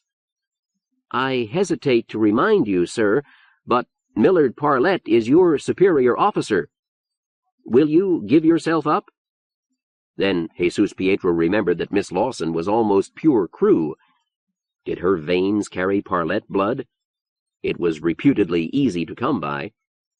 He said the only thing he could. No. The phone cut him off from the hospital switchboard and from the world outside. He'd gone off half-cocked, and he knew it. Somehow, Polly's blow in the belly had made him want to die. He'd stumbled out into the corridor to be captured. Not this time. He scooped up the remaining sonic and started for the ladder. This time he'd know just what he was doing when he went through that door. But why go through it at all? The thought stopped him at the foot of the ladder. If Polly was going to blow the drive... No, she'd never get that far, and she'd had all the rescuing she was entitled to. It was time to think about escape. He looked up at the exit, and shivered.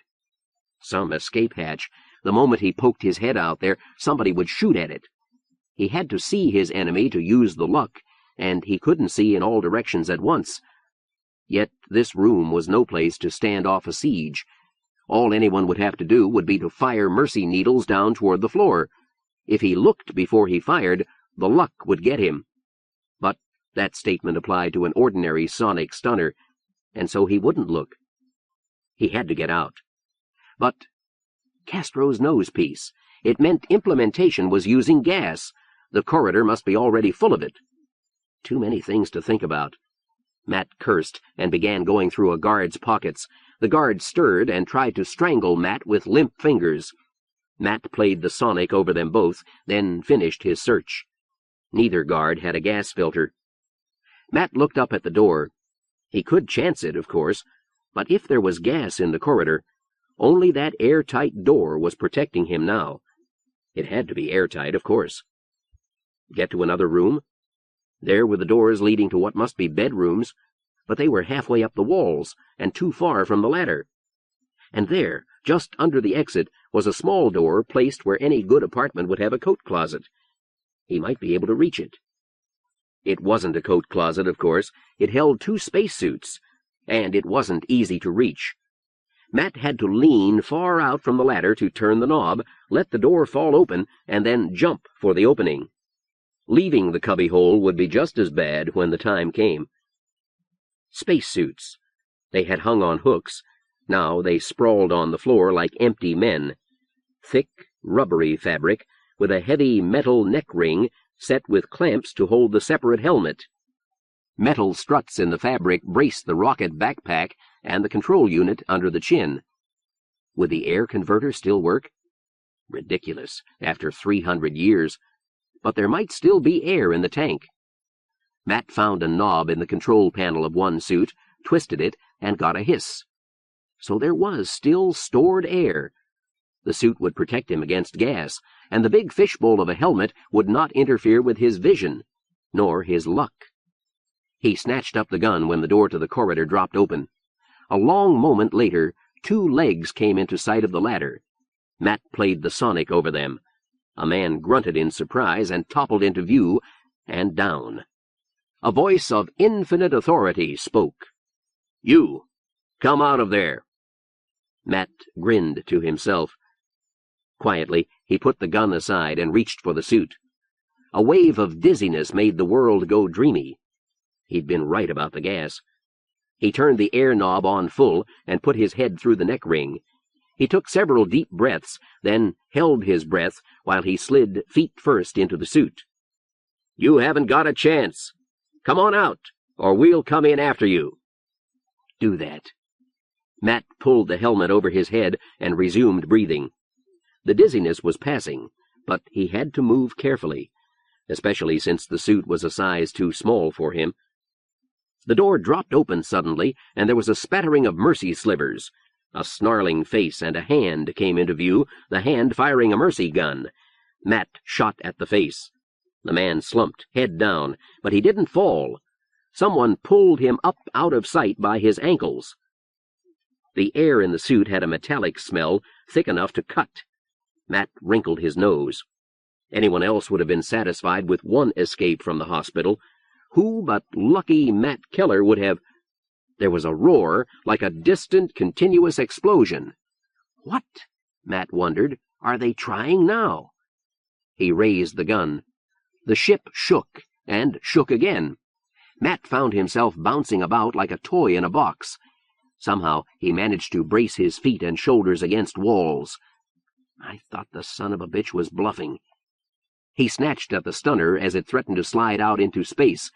The ship jumped, slapping hard against his cheekbone, as one whole wall of the ship ripped away. The roar was suddenly louder, much louder. "We're too close," said Parlette. Hood, in the driver's seat, said, "We have to be close enough to give orders." "Nonsense. You're afraid someone will call you a coward." "Hang back, I tell you. Let my men do the fighting. They know what they're doing. We've practiced enough." Hood shrugged and eased back on the 3/4 throttle. Already theirs was the last car in a swarm of more than 40, an armada of floating red taillights against the starry night. Each car carried 2 of Parlette's line, a driver and a gunman. Parlette, hovering like a vulture over the car's phone, suddenly crowed, "I've got Deirdre Lawson. All of you be quiet. Listen, Deirdre, this is an emergency." And the others, Harry Kane and Lydia Hancock and Jay Hood, listened while Parlette talked. It took him several minutes, but at last he leaned back, smiling with carnivorous white teeth. "I've done it. She'll put our accusation on the intercom. Now we'll have implementation fighting each other." "You'll have a tough time justifying that accusation," Harry Kane warned him. "Not at all.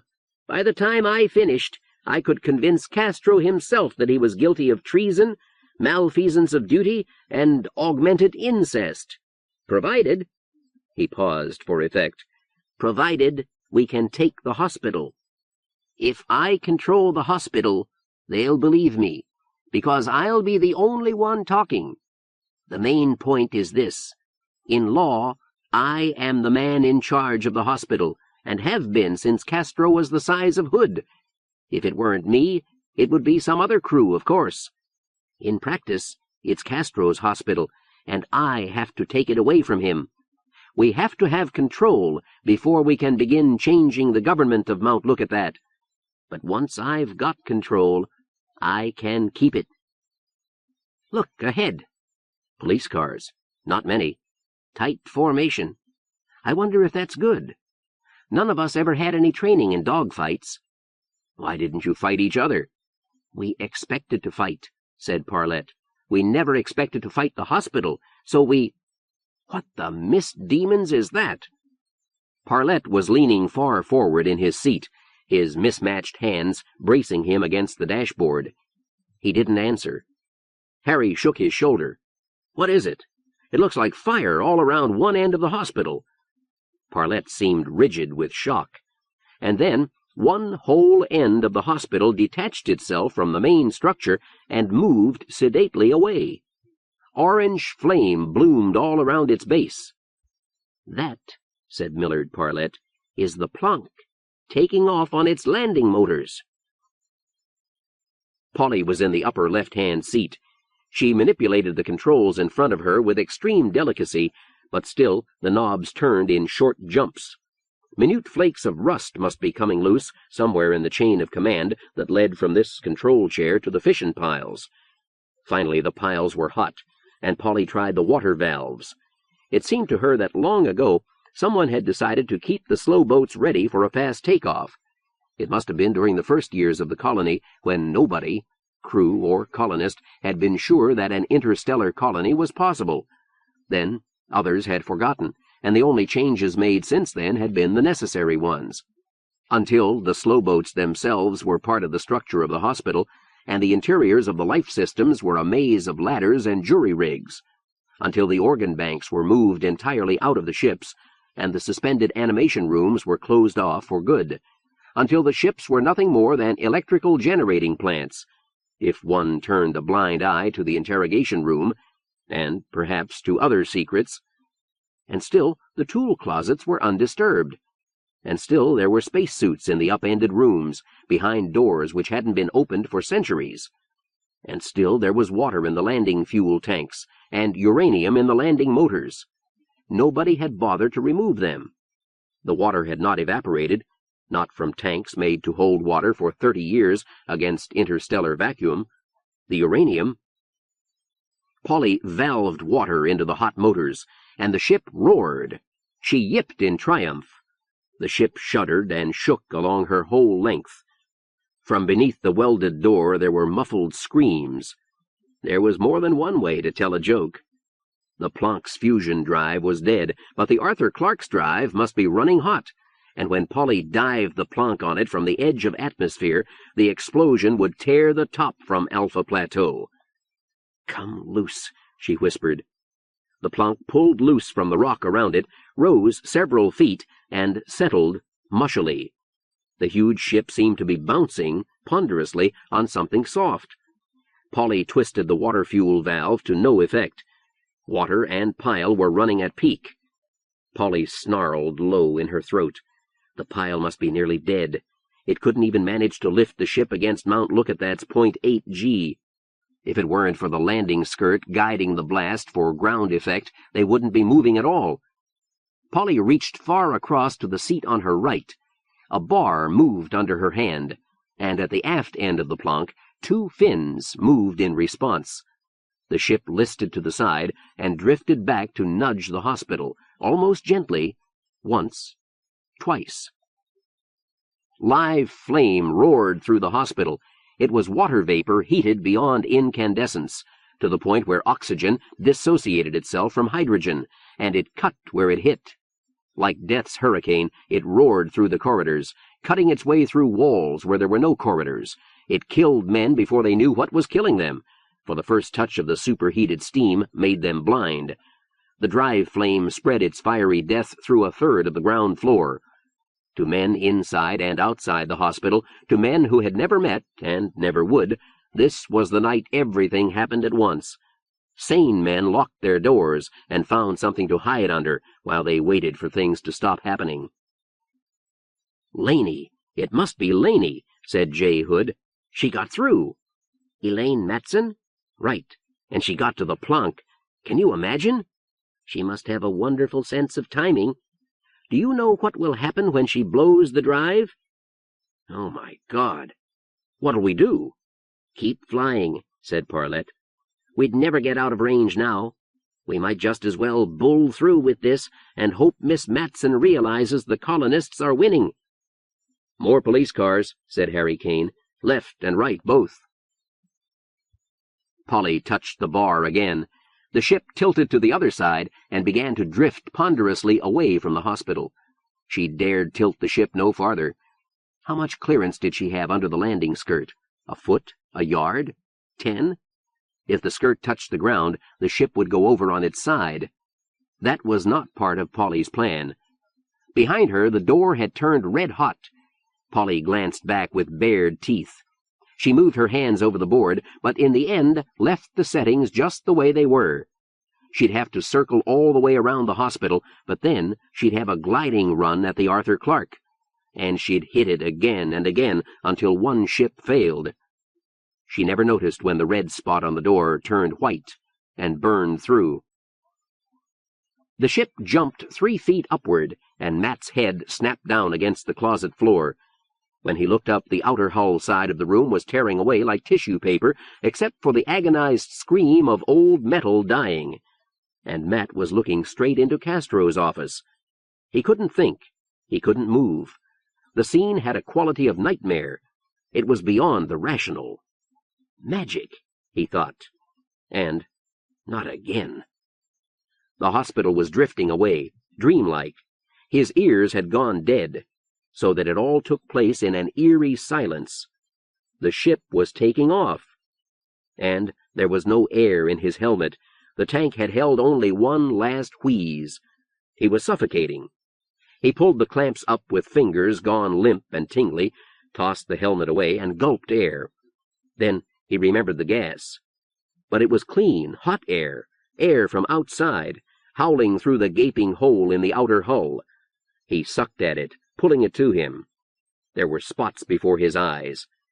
The ship was going up and down in a seasick manner. Wavering in the drive, Matt thought, and tried to ignore it. But one thing he couldn't ignore. Polly had reached the controls. Apparently she was taking the ship up.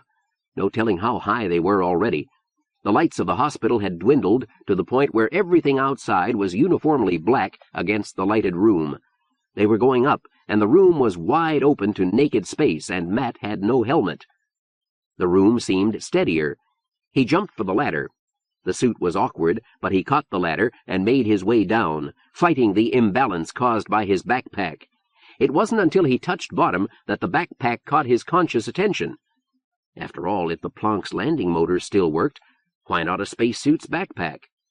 He peered down at a control panel meant to be read by fingertips. With the helmet on, he couldn't have done it. The backpack was studded with small rocket motors. He wanted the ones on the bottom, of course. How high was he now? He tried the two buttons on the bottom, and something exploded on his back. It felt about right, as if it were trying to lift him. There was only one throttle knob. Doubtless it controlled all the jets at once, or all that were turned on at a given time. Well, what else did he need to know? How high was he? He took one last deep breath and went out the hole in the wall. He saw blackness around him, and he twisted the throttle hard over. It didn't move. It was already on full. Matt had something like 1 second to realize that the backpack was for use in space, that it probably wouldn't have lifted its own weight against gravity. He hit. Moving carefully, so as not to interfere with the men using welding torches, Major Jansen peered up into the hole in the flight control room door. They had pushed a platform into position under the door so that 2 men could work at once. The platform rose and settled, so that the Major had to brace himself with his hands flat on the ceiling. He could see raven hair over the top of a control chair and one slender brown arm hanging down. Jesus Pietro, standing below, called, "How long?" "A few seconds," said one of the men with cutting torches, "unless she welded the hinge side, too." "Do you know where we're going?" called the head. "I do." Major Jansen looked down, surprised. The head sounded so odd, and he looked like an old man in poor health. He seemed unable to concentrate on what was going on. He's ready for retirement, Major Jansen thought with compassion. If we live through this... "I do," Jesus Pietro repeated, and nodded to himself. Major Jansen turned away. He had no time to feel sympathy for the head, not while this was going on. "She welded the hinge side," said one of the cutters. "How long?" 3 minutes if we work from both ends." The ship continued to move, drifting along on its cushion of fire. Fire swept along the edge of the trapped forest, leaving a line of licking red and orange flame, ignored by the embattled air cars above. Presently there were explosions among the trees, and then the whole tongue of forest was aflame. Now the Planck had left the defense perimeter and moved into a place of shops and houses. The crew who lived in those houses were awake, of course. Nobody could have slept through that continuous roar. Some stayed where they were. Some made for the street and tried to run for it. The ones who reached their basements were the ones who lived. A block-wide path of exploded, burning houses was the wake of the Planck. But now the houses were empty, and they didn't burn. They were of architectural coral, and they had been deserted, most of them, for upwards of 30 years. "We're through, sir." The words were hardly necessary. The cutters were pushing the door aside, their hands protected by thick gloves. Major Jansen shoved through and went up the ladder with panic at his back. Polly's control board bewildered him. Knowing that he knew as much about flying spacecraft as anyone behind him, he continued to search for the dial, or wheel, or lever that would change the Plank's direction. Finally, puzzled, he looked up, and that was his undoing. The flight control room was long. It projected through the cargo section to where the outer and inner hulls met, and most of it was transparent. Major Jansen looked out through the outer hull, and he saw what was happening outside. He saw the glow of the drive flames near the bottom of his view. To the right, a coral house exploding, the last house. Not far ahead, the black line of the void edge coming closer. And he froze.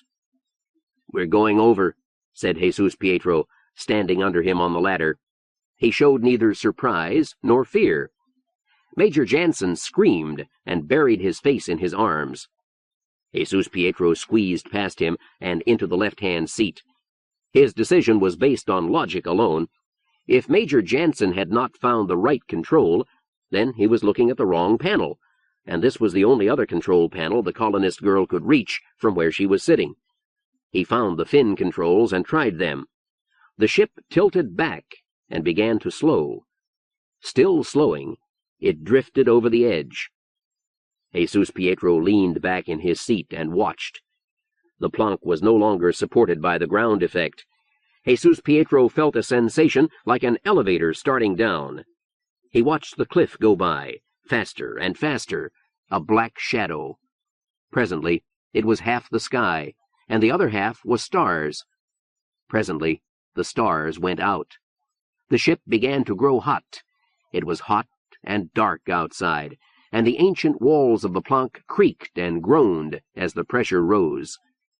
Jesus Pietro watched, waiting for Matthew Keller. Chapter 14. Balance of Power. He struggled half awake, desperate to escape the terror of sleep. What a wild nightmare that was. Then he felt fingers probing him. Agony. He braced and tried to draw away, putting his whole body into it. His whole body barely twitched, but he heard himself whimper. A cool hand touched his forehead, and a voice, "Laney's?" said, "Lie back, Matt." He remembered it later, the next time he woke. He woke slowly this time, with the images of his memory forming around him. Again he thought, what a nightmare. But the images came clearer, too clear for a dream, and his right leg and most of his right side were as numb as frozen pork. Parts of him were not numb. They ached and stung and throbbed. Again, he tried to withdraw from the pain, but this time he was tied down. He opened his eyes to find himself surrounded. Harry Kane, Mrs. Hancock, Laney, and several others he didn't recognize, all crowded around his strange bed. One was a big woman with red hands and somewhat cruish features, wearing a white smock. Matt disliked her at once. He'd seen such smocks in the organ banks. "He's awake." The woman in white spoke with a throaty lilt. "Don't try to move, Keller. You're all splinted up. These people want to talk to you. If you get tired, tell me right away, and I'll get them out of here." "Who are you?" Harry Kane stepped forward. "She's your doctor, Keller. How do you feel?" How did he feel? A moment ago he'd realized, too late, that his backpack wouldn't lift him. But he couldn't remember the mile-long fall. "Am I going to die?" "No, you'll live," said the woman doctor. "You won't even be crippled. The suit must have braced you against the fall. You broke a leg and some ribs, but they'll heal, if you follow orders." "All right," said Matt. Nothing seemed to matter much. Was he doped? He saw that he was on his back, with one leg in the air, and something bulky around his rib cage, interfering with his breathing. "Did they put transplants in me?" "Never mind that now, Keller. You just rest and get well. How's Polly?" "We couldn't find her." "She was on the Planck. She must have reached the drive controls." "Oh, Laney exclaimed. She started to say something, then changed her mind. Harry said, "The plonk went over the edge." "I see. You got her loose?" "I got her loose once," Matt said. The faces were growing hazy. "She was a fanatic. All of you fanatics. She had all the rescuing I could give her." The room drifted away, dreamlike, and he knew the plonk was taking off. From a distance, a woman's authoritarian crew lilt ordered, "Out now, all of you." The doctor escorted them to the door, and Harry Kane put a hand on her elbow and took her with them into the corridor. There he asked, "How long before he's well?" "Let go of me, Mr. Kane." Harry did. "How long?" "Don't worry. He'll be no invalid. In a week, we'll put him in a walking cast. In a month, we'll see." "How long before he's back at work?" 2 months, with luck." "Why so eager, Mr. Kane?" "Top secret." The woman scowled. "Whatever you're planning for him, you can bear in mind that he's my patient. He won't be ready for anything else until I tell you so." "All right. I suggest you don't tell him about the transplants. He wouldn't like that. They're in his records. I can't do anything about that. I won't tell him anything." When she had left them, Laney asked, "Why so eager?" "I have an idea about Matt. I'll tell you about it later." "Don't you think we've used him enough?" "No," said Harry Kane. "I'd like to, but no." Millard Parlette was near exhaustion. He'd moved into Jesus Pietro Castro's office on Sunday night, even before the outer wall was replaced, and he'd lived there ever since. His meals were sent in, and he used Castro's cot when he slept, which was rarely. Sometimes it seemed to him that he was at the end of his life, that he'd waited just long enough to meet this, the crisis he'd foreseen 100 years ago. The plonk had done terrible damage to the hospital, but the work of rebuilding was well in progress. Parlette had hired a construction firm himself, paying them out of his personal fortune. Eventually, he would push a bill through the council to reimburse him. Now, workmen were painting the outer wall of his office, which on Sunday night had been yawning space. His immediate problem was that half of implementation wanted to quit. The events of the previous week had had a disastrous effect on implementation morale. Having the head accused of treason and deposed by force was only part of it. Elaine Matson and Matthew Keller had done their part, infiltrating the hospital with bombs and stealth. The Vivarium prisoners had been freed to make slaughter in the hospital corridors. The destruction of the plonk had affected not just hospital personnel, but all of Alpha Plateau, for the plonk was half of history. Now, implementation was faced with a dreadful confusion. All raids on the colony plateaus had been canceled. Known rebels moved freely through the hospital, and no one could touch them. Their attitude toward the police was rude and contemptuous. Rumor had it that Millard Parlette was drafting new laws to further restrict police power. It didn't help that the rumors were true. Parlette did what he could. He spoke to every man who wanted to resign. Some he persuaded to stay. As the ranks dwindled, he found new ways to use the men he had left. At the same time, he was dealing with the plateau's 4 power blocks. The council of the crew had followed Parlette in the past. With luck and skill and work, he would make them follow him again. The crew, as a whole, would normally follow the council, but a colonist revolt, in these days of a weakened, disheartened implementation, might send them into a full panic, and then the council would mean nothing. The Sons of Earth would follow Harry Kane, but Kane was beyond Parlette's control, and he didn't trust Millard Parlette at all. The non-rebellious majority of colonists would remain non-rebellious if Kane left them alone. But the Sons of Earth, with their privileged knowledge of the Ramrobot gifts, could stir them to killing wrath at any time. Would Harry Kane wait for the new law? 4 power blocks, and implementation, too. Being head meant an endless maze of details, minor complaints, delivery of reprimands, paperwork, petty internal politics. He could get lost in such a maze and never know it until a screaming colonist army came to storm the hospital. It was a wonder he ever got around to Matt Keller. Matt lived on his back, with his right side encased in concrete and his right leg dangling in space. He was given pills that reduced the pains to permanent, aggravating aches. The woman in the organ bank smock examined him from time to time. Matt suspected she saw him as potential organ bank material of dubious value. On Wednesday, he overheard someone calling her Dr. Bennett. He had never thought of asking her name, as she had never thought of giving it. In the early morning hours, when the sleeping pills were wearing off, or during afternoon naps, he was plagued by nightmares. Again, his elbow smashed a nose across a man's face, and again there was the awful shock of terror and triumph.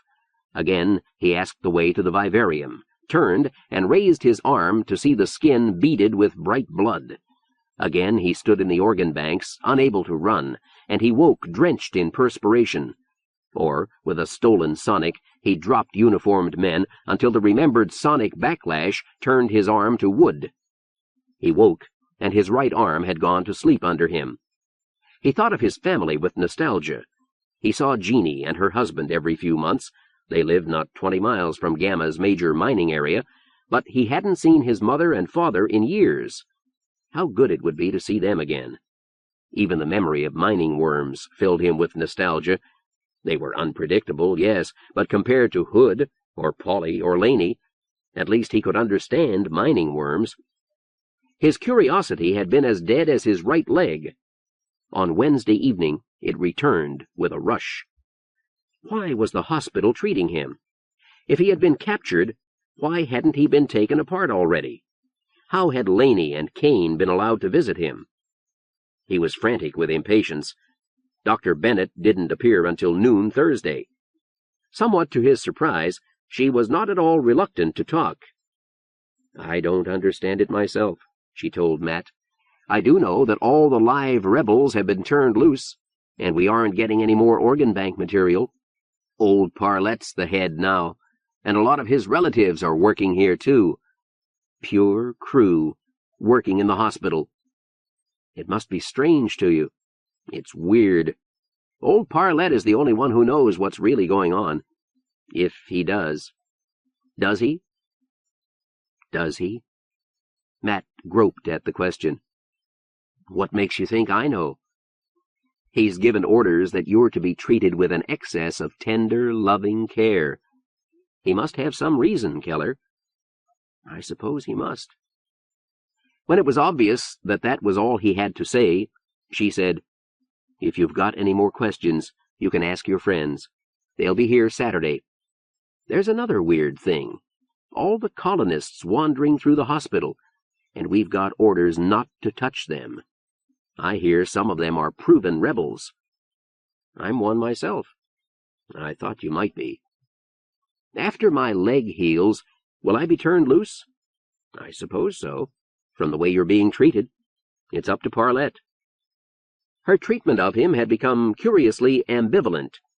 By turns, he was her inferior, confidant, and patient. "Why don't you ask your friends on Saturday?" That night, they hooked up a sleep maker at the head of his bed. "Why didn't they do that before?" he asked one of the workmen. "It must be safer than pills." "You're looking at it wrong," the man told him. "Most of the patients here are crew. You don't think a crew would use a Vivarium sleep maker, do you?" "Too proud, huh?" "I told you, they're crew." There was a listening bug in the headset. To Parlette, Matt was part of the paperwork. His was one of the dossiers lying on Jesus Pietro's desk. Its cover was scorched, like the others, but the head's office on the second floor had escaped most of the damage from the Planck's wildfire drive. Parlette went through all those dossiers and many more. By now he knew that the worst threat to his new law was defection by the Sons of Earth. Only they, with their presumed control over the colonists, could make it work, and only they were beyond his control. Matthew Keller's dossier was unusual in its skimpiness. There wasn't even a record of his joining the rebel organization, yet he must belong. Castro's notes implied that Keller had freed the Vivarium prisoners. He had been badly hurt invading the hospital a second time. He must be partly responsible for the Planck disaster. He seemed to be connected with the mystery of the bleeding heart symbol. A very active rebel, Matthew Keller. Then there was Harry Kane's disproportionate interest in him. Parlette's first evanescent impulse was to have him die of his injuries. He'd caused too much destruction already. Probably the Planck's library could never be replaced. But getting Harry Kane's trust was far more important. On Thursday, Dr. Bennett sent him word that Keller would be receiving visitors. Installing a listening bug was an obvious precaution. Millard Parlette made a note of the coming interview at Saturday noon, then forgot it until then. When Hood had finished talking, Matt smiled and said, "I told you they were little hearts and livers." It didn't go over. The four of them looked solemnly back at him, like a jury circling his hospital bed. When they'd first come in, he'd wondered if they were all slated for the organ banks. They'd been so deadly serious, and they moved with coordination, as if they'd rehearsed this. Hood had talked for almost half an hour, with occasional interruptions from Harry Kane, and no comments at all from Laney and Mrs. Hancock. It still seemed rehearsed. "You do all the talking, Jay," someone must have said. "Break it to him gently. Then—" But what they'd told him was all good. "You've still got that bad news look," he said. "Why so solemn? All is roses. We're all going to live forever. No more implementation raids. No more being hauled off to the organ banks without a trial. We can even build wooden houses, if we're crazy enough to want them. The millennium has come at last." Harry Kane spoke. "And what's to keep Parlette from breaking all his rash promises?" Matt still couldn't see why it should involve him. "You think he might?" "Look at it logically, Keller. Parlette has Castro's job now. He's the head. He runs implementation." "That's what you wanted, isn't it?" "Yes," said Kane. "I want him to have all the power he can grab, because he's the only man who can put the new law across, if he chooses. But let's just back off a little and look at how much power he does have. He runs implementation." Kane ticked it off on a finger. "He's trained his own clan to use hunting guns. That gives him most of the weapons on Mount Lookitthat. He can twist the council around his little finger. Parlette is well on his way to being the world's first emperor." "But you could stop him. You said yourself that you can raise the colony against him any time you like." Kane waved it off. "We can't do that. Sure, it's a good threat, especially after what we've already done to implementation, but we don't want a bloodbath any more than Parlette does, or says he does. No, we need something else to hold over him." 4 solemn faces waited for his reply. What the misdemons was this all about? Matt said, "All right, you thought up the problem. Now think up an answer." "We need an invisible assassin." Matt raised himself on one shoulder and peered at Harry Kane around the white pillar of his traction-bound leg. No, Kane wasn't joking. The effort was exhausting, and he dropped back. Laney put a hand on his arm. "It's the only answer, Matt, and it's perfect. No matter how powerful Millard Parlette becomes politically, he'll never have a defense against you." "It's you or civil war," Kane put in. Matt found his voice. "I don't doubt you're serious," he said wonderingly. "What I doubt is your sanity. Do I look like an assassin? I've never killed anyone. I never intend to." "You did pretty well last weekend." "What? I used a stun gun. I hit some people with my fist. Why does that make me a pro-killer?" "You realize," said Hood, "that we never intend to use you as such. You're a threat, Matt. Nothing more. You'll be one leg in the balance of power between the Sons of Earth and Millard Parlette." "I'm a miner." Matt gestured with his left arm, the one that didn't pull cracked ribs. "A miner. I use trained worms to dig for metal.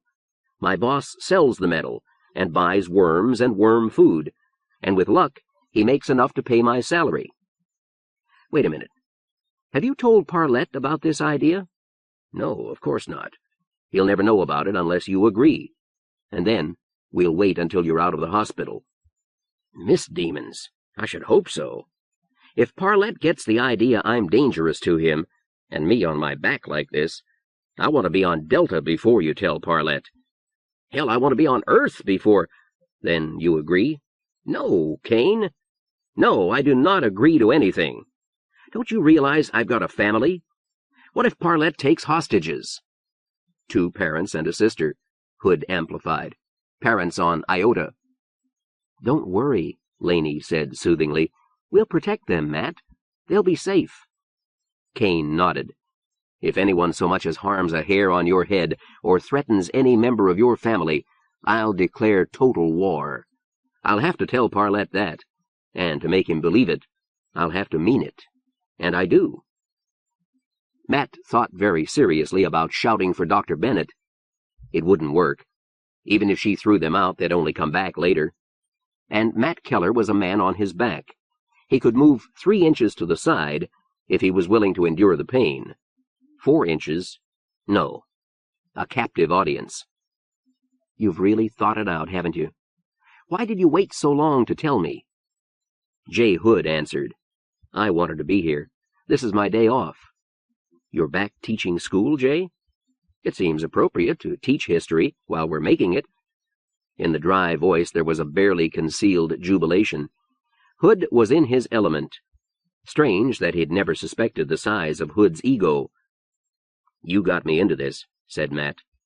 Sorry. My apologies.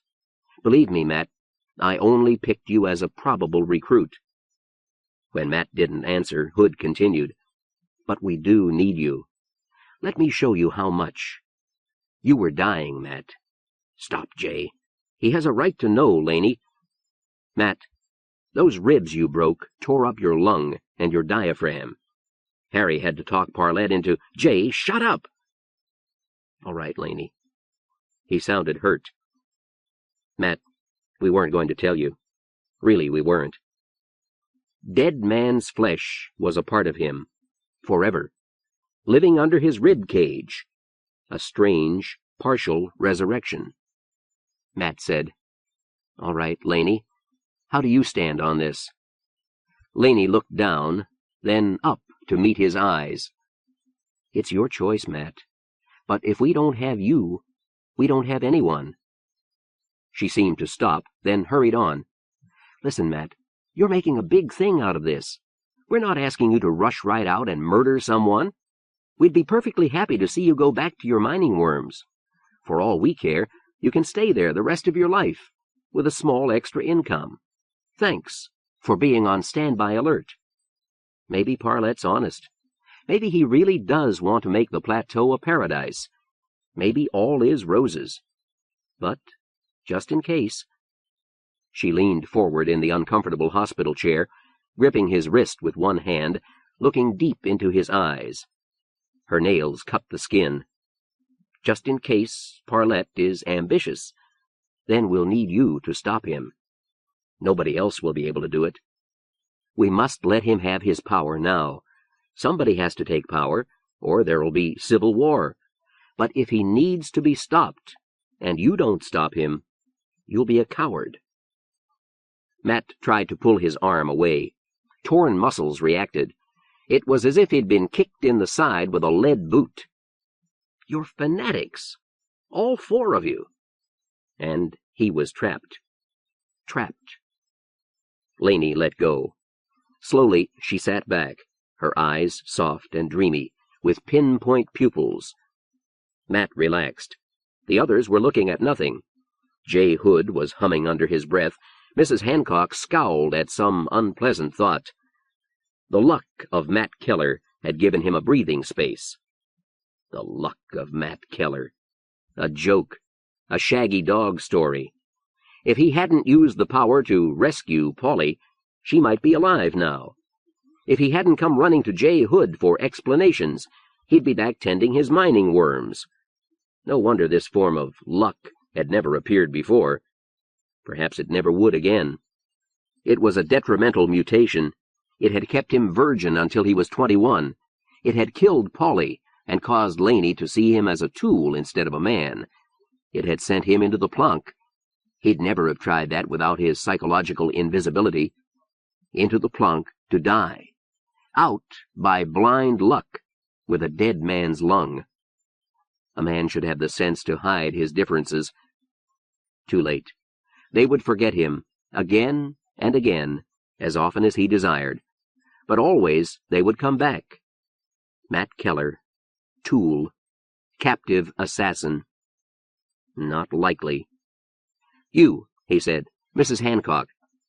The others stirred, turned to face him, returned to the world in which Matt Keller was a factor to be considered. "Mrs. Hancock, do you have anything to say to me?"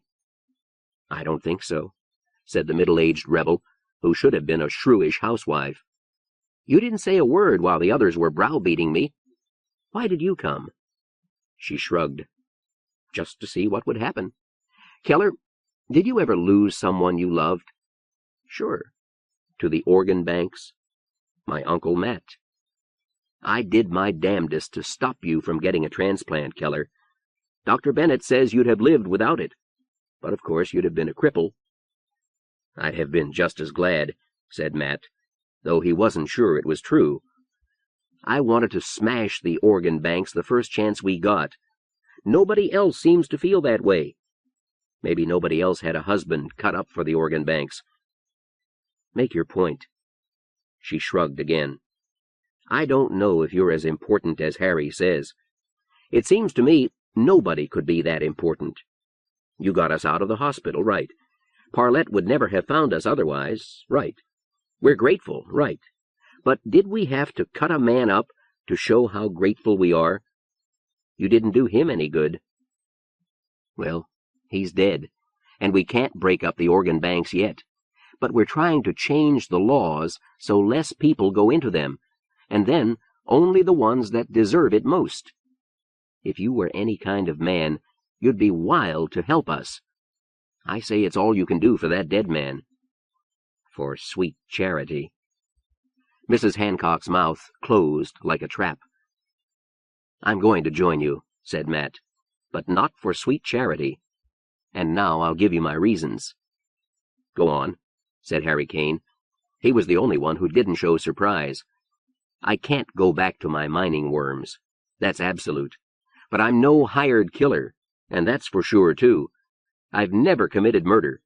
I haven't wanted to. Not often. If I ever kill a man, I'll want to know just why I'm doing it. There's only one way I can be sure I will. From now on, the 5 of us are going to be the leaders of the Sons of Earth." That, he saw, jolted even Harry Kane. "I'll want a hand in all decisions. I'll want all the information available to any of you. What do you say, Harry?" "Keep talking." Matt's mouth was dry. Harry Kane didn't like this, and Harry Kane was a bad enemy. "The Sons of Earth can't commit murder without my consent, and I won't give it unless I decide murder is necessary. To make that decision, I'd have to know everything, always. One more thing. If I ever decide one of you is trying to cheat me, I'll kill him, because cheating me of information will be murder." "What makes you think you can handle that much power, Keller?" Harry's voice was dispassionate, merely interested. "I have to try," Matt pointed out. "It's my power." "Fair enough." Harry stood up. "One of us will be here tomorrow, with copies of Parlette's new law, in full. If we decide to make changes later, we'll let you know." "Let me know before you make the changes." Kane hesitated, then nodded. They went. Millard Parlette sighed and turned off the receiver. Invisible assassin. An odd phrase to come from a practical man like Harry Kane. What could he have meant? Kane would tell him eventually, of course. Even then, it wouldn't matter. Kane could be trusted now, and that did matter. Now Kane had a hold on Millard Parlette. Be it real or imaginary, he would use that hold before he started a civil war. And Millard Parlette could concentrate on the man waiting outside. Implementation had selected one of their number to present a set of grievances. The man must be getting angrier and angrier as he waited for the head's attention. Parlette used the intercom. "Send him in, Miss Lawson." "Good. Wait, what's his name again?" "Hallie Fox. Corporal." "Thank you. Would you please send to Gamma and Delta and Iota plateaus for records on Matthew Keller?" "Done, mine ancestor." Miss Demons, how had Castro put up with the woman? Parlette smiled. Why not? Let him take care of implementation and the council, and Harry Kane would take care of the rest. An invisible assassin had just lifted half the load from his back. "It'll be one strange balance of power," said Harry Kane. "Parlette's got every weapon on the planet, except for what we've built in our basements. He's got all the electrical and medical facilities, and most of the wealth. And what have we got? Matt Keller." "And lucky to get him," said Laney. A red-haired girl in an iridescent dress passed them, walking quickly down the corridor. A crew girl, probably visiting a relative. They stopped talking until she had passed.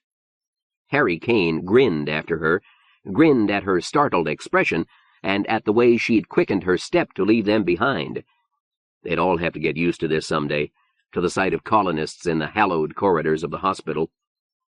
J. Hood said, "Well, we've got him.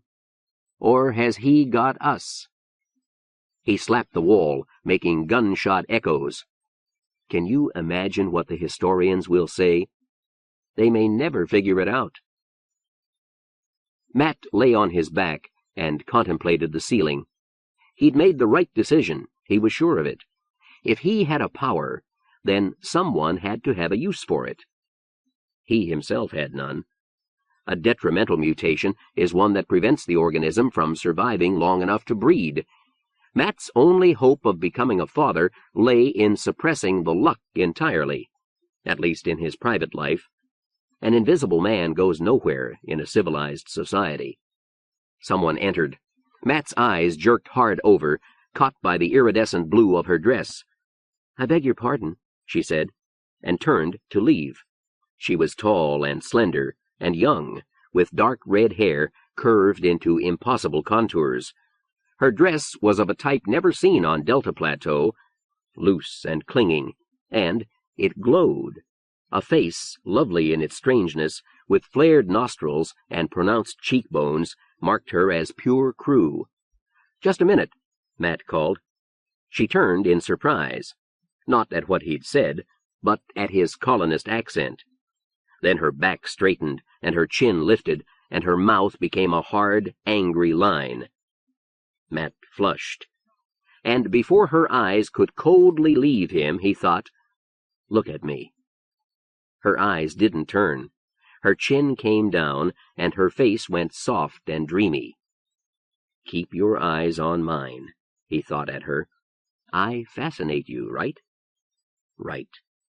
Keep looking." She took a slow step toward him. Matt dropped the control. She took another step forward, and then she looked horrified. She turned and ran from the room, followed by Matt's pealing laughter. Detrimental mutation? Maybe not. The outsider's ship was a Christmas decoration, a ball of tinsel ribbons looping over and under and around one another, never touching.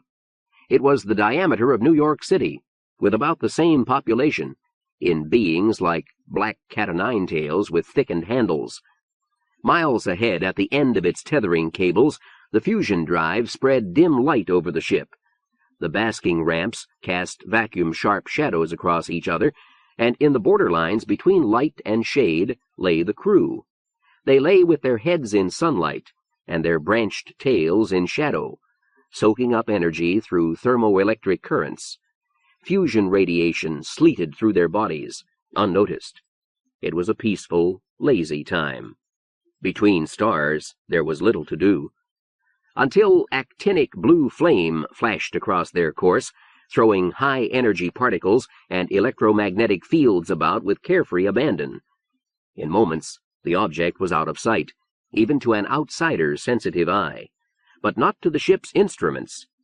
In an hour, the outsiders had it nailed: position, velocity, mass, design, thrust. It was metal, mechanical, pushed by fusion, and fueled by interstellar hydrogen.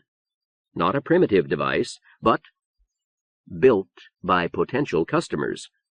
In every arm of the galaxy were outsiders, using everything from photon sails to reactionless, inertialess drives to push their ships, but always they traveled through Einsteinian space. Hyperdrive was vulgar. The outsiders never used hyperdrive. Other species were different. They preferred not to dawdle in space, enjoying the trip, sightseeing, taking their time. Usually they preferred the speedy convenience of the hyperdrive blind spot. Hundreds of times over, alien races had bought the secret of the hyperdrive from passing outsiders. The trade ship swung easily toward Procyon and the human colony on We Made It, following interstellar ram scoop robot number 144. No chance of catching up, not at the customary .01 G. No hurry, plenty of time. In 2 sparks of fusion light, an industrial revolution moved on We Made It. End of A Gift from Earth by Larry Niven, narrated by Richard Braun, in the studios of the American Printing House for the Blind, Louisville, Kentucky, for the Library of Congress, January 1982. For special distribution, as authorized by Act of Congress under Public Law 89-522, with the permission of the copyright holder and the publisher, Ballantine Books. End of book.